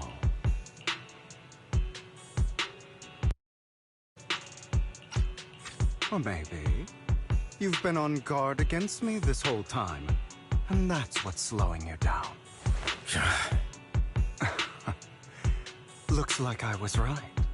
Lycon, I hope you're aware that the one who betrayed Mockingbird and went to work for the Mayflowers was you.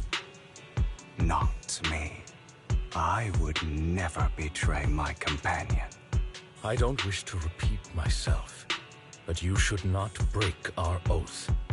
That's the path I've chosen, and I'm going to stick to it. But you know that path will lead you the wrong way. Who are you to lecture me about right and wrong? I believe any path that makes you feel pain must be the wrong one. Your disgusting sympathies make me sick, Lycon. There's only ever been one person who can kill me or save me, and that is me.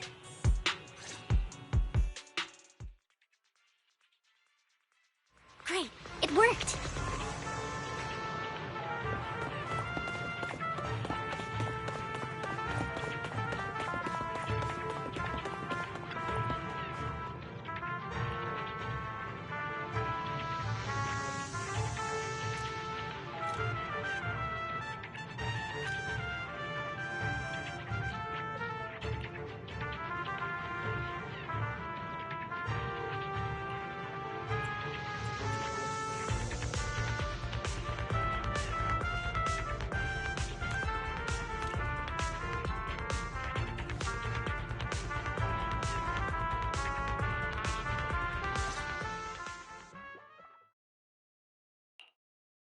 That was loud.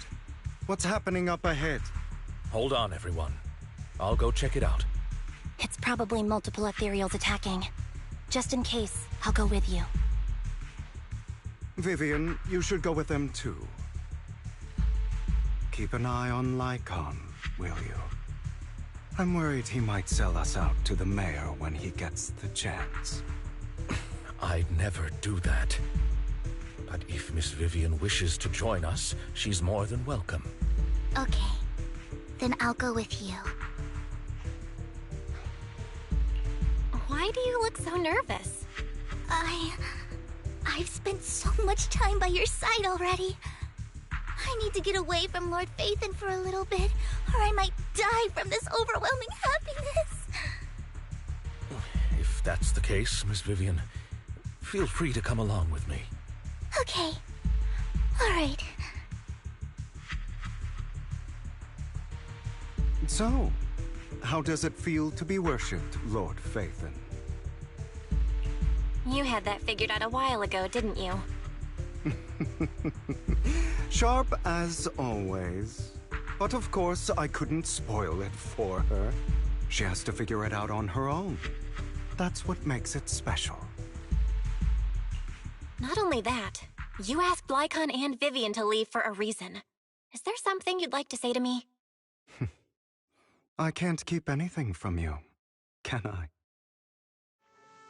I've always treated Vivian like my own little sister. Maybe it's just a coincidence, but she looks a lot like Serena. I think I mentioned it before. Serena was my half-sister. She passed away a long time ago. Vivian adores you. Whether you're Phaethon or just Belle. Of course, I also have a lot of respect for someone like you. Strong, fair, and genuinely kind. So I hope... I beg you, please keep her safe. Hang on. What's that supposed to mean? Think of it as the last bit of conscience I have left. A kid as pure as her. She should stay alongside someone who walks in the light. Like you. Not even Vivian can agree with all my beliefs. One day we'll go our separate ways. Your beliefs? What do you mean exactly? You probably heard from Lycon. We swore an oath when we started Mockingbird. We swore to use our own hands to right the wrongs in this world. But never, under any circumstances, would we take another human life. I stayed true to my words. Until my father, the man I hated, stood right before me. I could have ended his life easily, but I hesitated. I remembered that damned oath and their repeated attempts to convince me I didn't do it. Because of that, innocent people died. All because of him. If I'd killed him first, then none of those tragedies would have happened.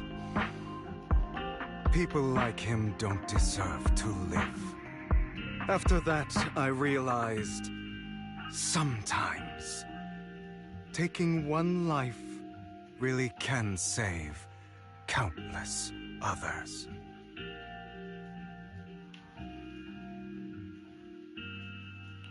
I understand where you're coming from. I knew you'd understand. Vivian has a good heart. I don't want her to get her hands dirty. But you know how it is. In this world, someone has to be the bad guy. So, I want to apologize to you. Why apologize all of a sudden? You're incredibly strong, kind, capable, and really, really lucky. The world needs more people like you. Remember that revenge movie I told you about? Children of Devils. I still haven't found it, but I came across another videotape with the same name. Turns out, in that story, the children of devils are actually the children of gods. Sorry for rambling. Hope you don't mind. They should be back soon. Please, look after Vivian for me.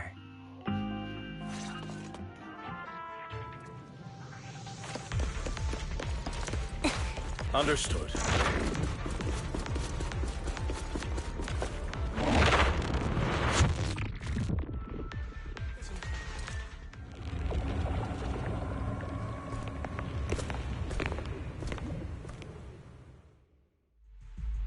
What is this? It looks like a cocoon. Careful, everyone. If I'm not mistaken, that's a sacrifice in there. It appears to be in hibernation. We don't know when it'll wake up. If it does wake up, we'll be in serious trouble. Wait, those spots Bringer marked in his notebook. Are you saying each one might have a sacrifice like this? That means there must be at least a dozen of them. And that's only counting the ones we know so far. These sacrifices may still be hibernating, but the fact that there are so many of them out there is terrifying. The Exaltists must have a way to revive them. And that's not all. These sacrifices can exist outside the Hollows. If they make their way into populated areas... I'm afraid it will lead to a catastrophic disaster likened to the fall of the old capital. That's almost certainly what they meant by vengeance against all New Eridu.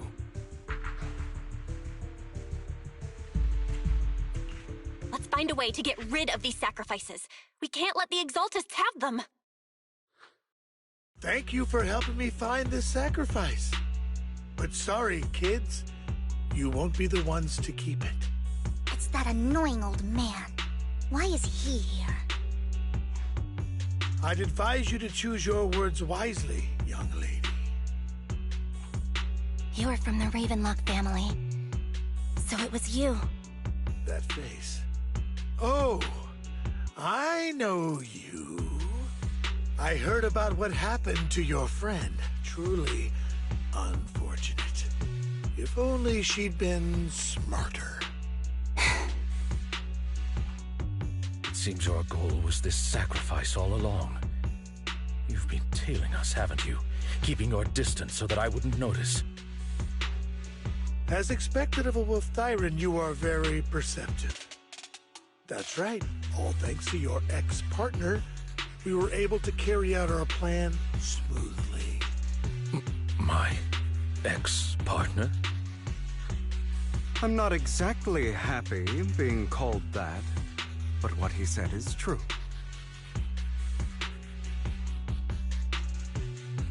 Wait, Hugo, what do you mean? I made a deal with Mr. Hartman in advance. So, would you kindly step aside and let us have this sacrifice? Of course, you can choose to refuse, but if you do, then I'll have to take coercive measures. What did you offer him? Everything we know about the sacrifices plus the core itself. But why? It's simple. I want to climb higher. Mr. Hartman offered me a chance to join Tops. Who could say no to that?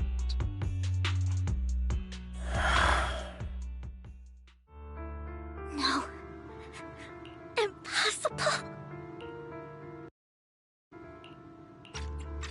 You promised to help me investigate the Exaltists.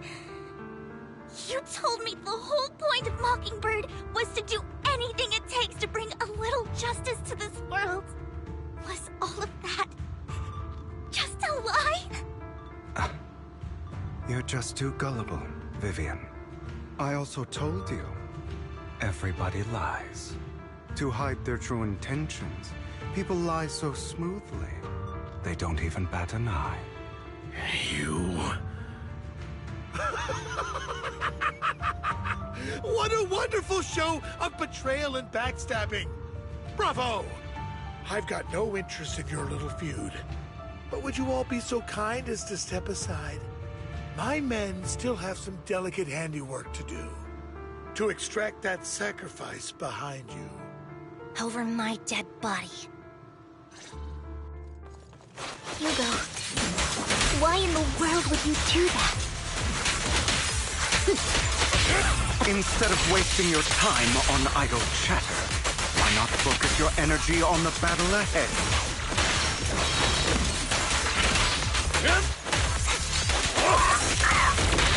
Your plans will never succeed. It's useless. Don't you get it? You're not just going against the people in front of you. You're not going against me.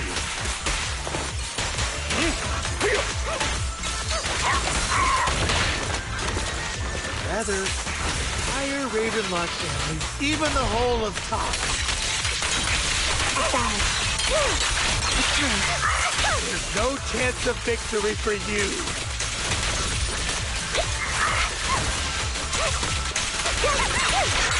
Now you pay.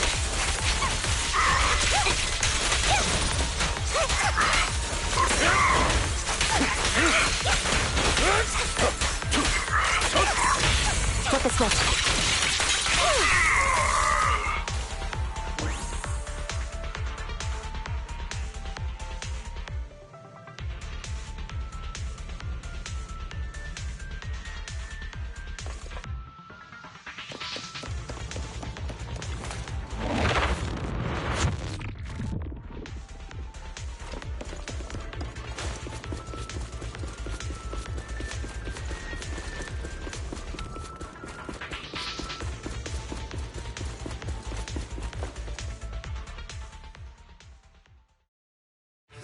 You guys are such a pain.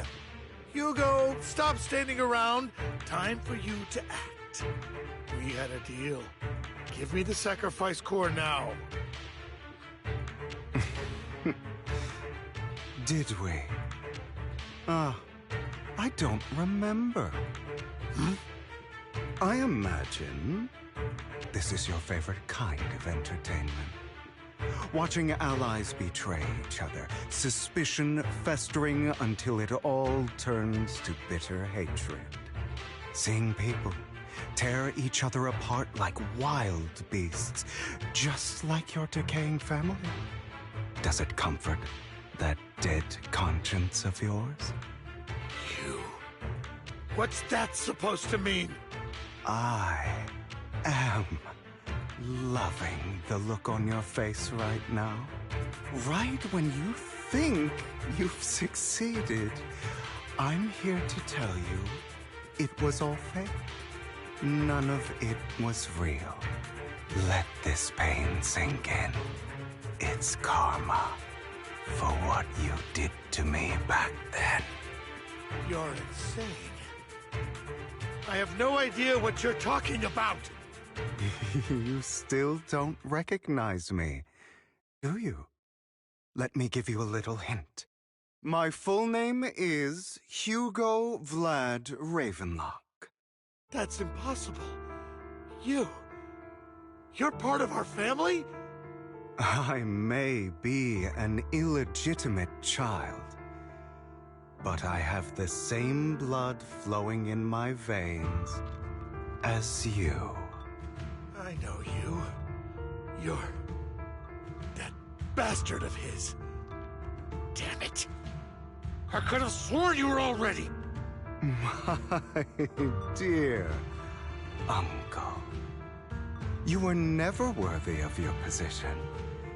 You have no claim to the Ravenlock lineage. You may have killed all of my father's other children, but sorry to disappoint, I'm still alive.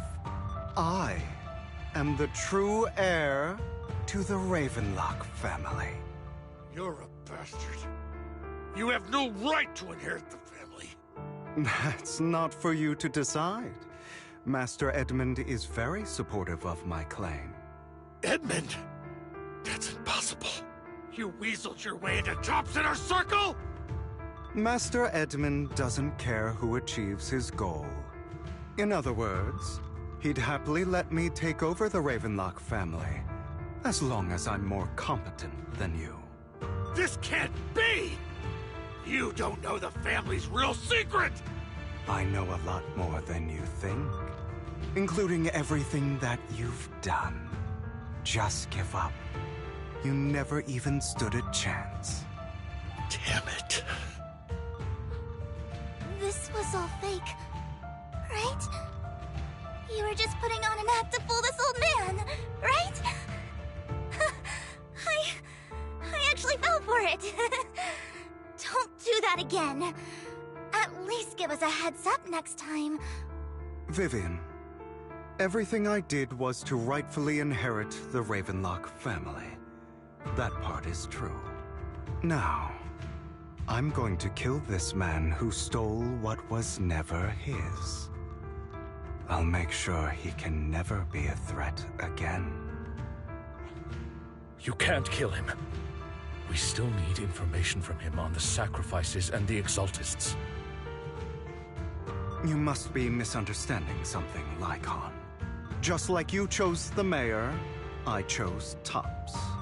At least for now, Tops has the same interests as me. I'm not going to harm my own self-interests. Be it intel on the sacrifices or the core itself. I'm handing everything over to Master Edmund. Why? I just want to take back what's mine. If fate is not willing to give me justice, then I'll just have to seize it with my own hands. Stealing, robbing, lying, or betraying. I'll do whatever it takes. Even if it means selling your soul to the devil? You know about the power struggle between Tops and City Hall. Those elites at Tops would be only too happy to see the Exaltists plotting a grand attack on New Eridu using sacrifices.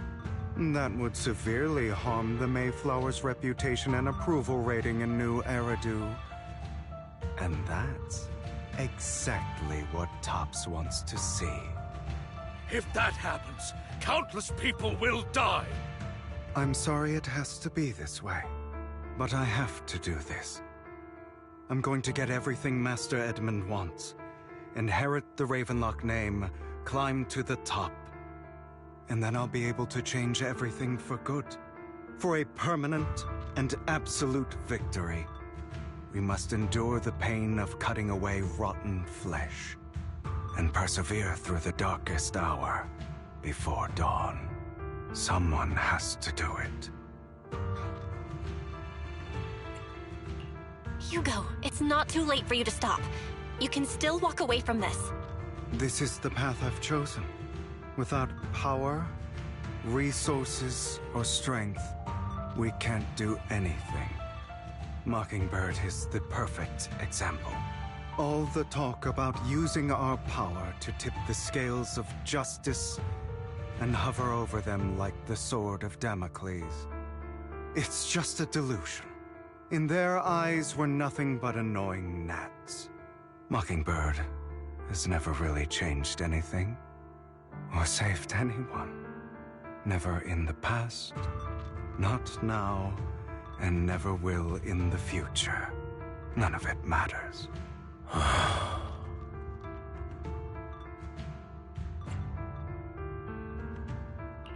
understand your anger and resentment, but you can't let those feelings consume you.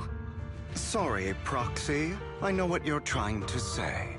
But this isn't some children's story of a dragon slayer becoming an evil dragon. Sometimes, to slay the dragon, you must first become one. With sharp claws, rending fangs, and strength enough to destroy anything. So I will bloody my hands. I will carry the weight of my sins. I will become the abyss.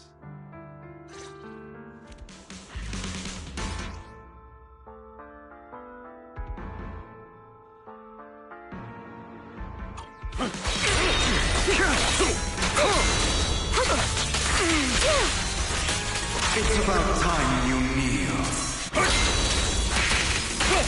Not bad.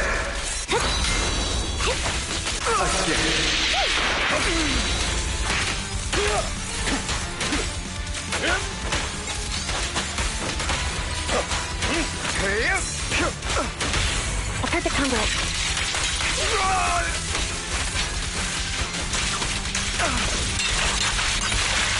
Get ready. Is that all? Trying to run. Everything you just said. Is that what you truly believe?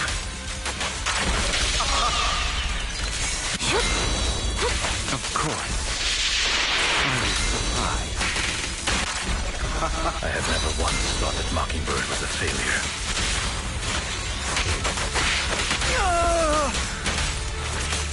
Our actions, no matter how childish or flawed, must have made their mark on the world.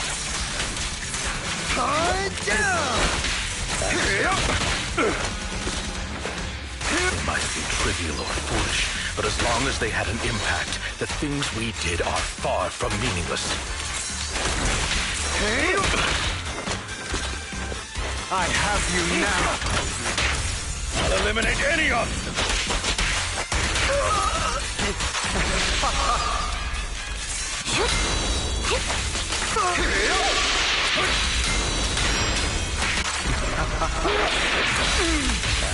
Flip the switch.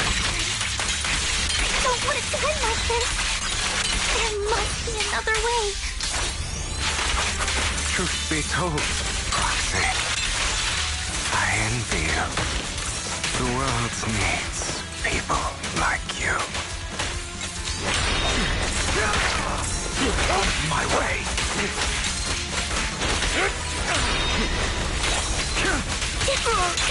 Wide open. What you deserve.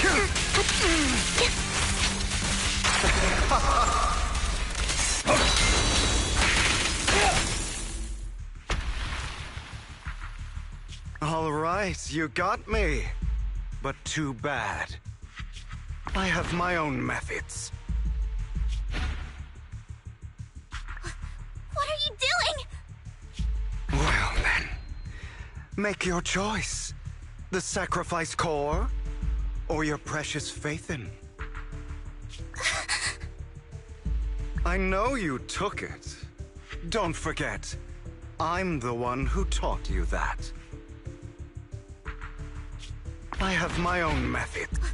What are you doing? Well then, make your choice. I know you took it. Don't forget. Okay, the core is yours. Just leave Lord Faithin alone. What a shame. Did you really think I'd keep my promise? Okay. What a shame. Did you really think I'd keep my promise? That's right. This is the real me. What's the matter? Thinking of killing me? Didn't you say all life is precious? Drop your foolish facade. I knew it. You... He has inherited the seed of evil. Do not let it take root. When the time comes, you must be the one.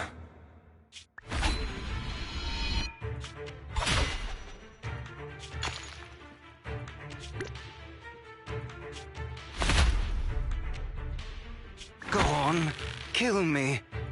If you've got the guts, do it, traitor.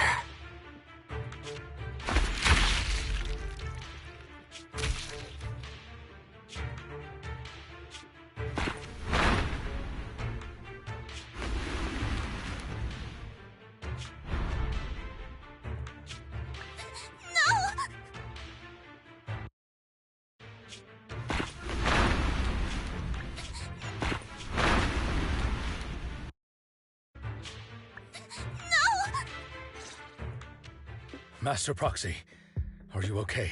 Are you hurt?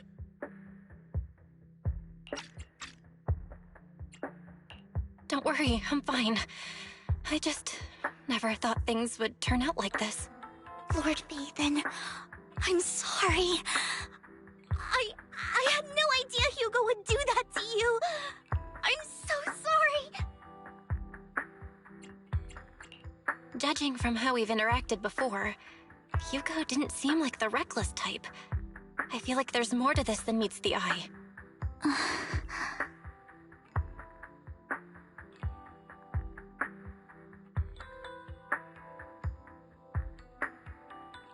Hugo, he... That's a hollow down there. If you need, I can arrange for someone to go in and search for his body. That isn't necessary. To be frank, I thought you'd hate him for his betrayal, Miss Vivian. I do hate that he's keeping things from me, but all these years, Hugo's been like family to me. I believe he's still with us. Me too. There's a chance he's still alive. I'm terribly sorry, but I must tell you, it is impossible for Hugo to be alive. My hand went through his heart.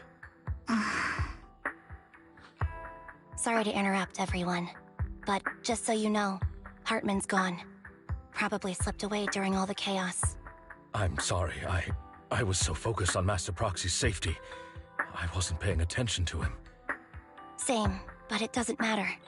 We all know what he did. And he will pay for what he did today. Yes. I'll be reporting all of this to the mayor.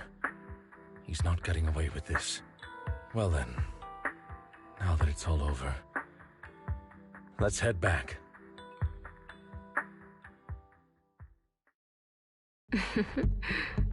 Another obstacle out of the way. She's going to be pleased about this. May the Creator guide us.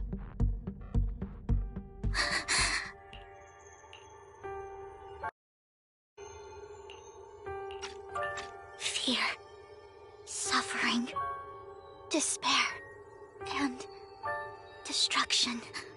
That's the future I see. Or faith in.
Batalla.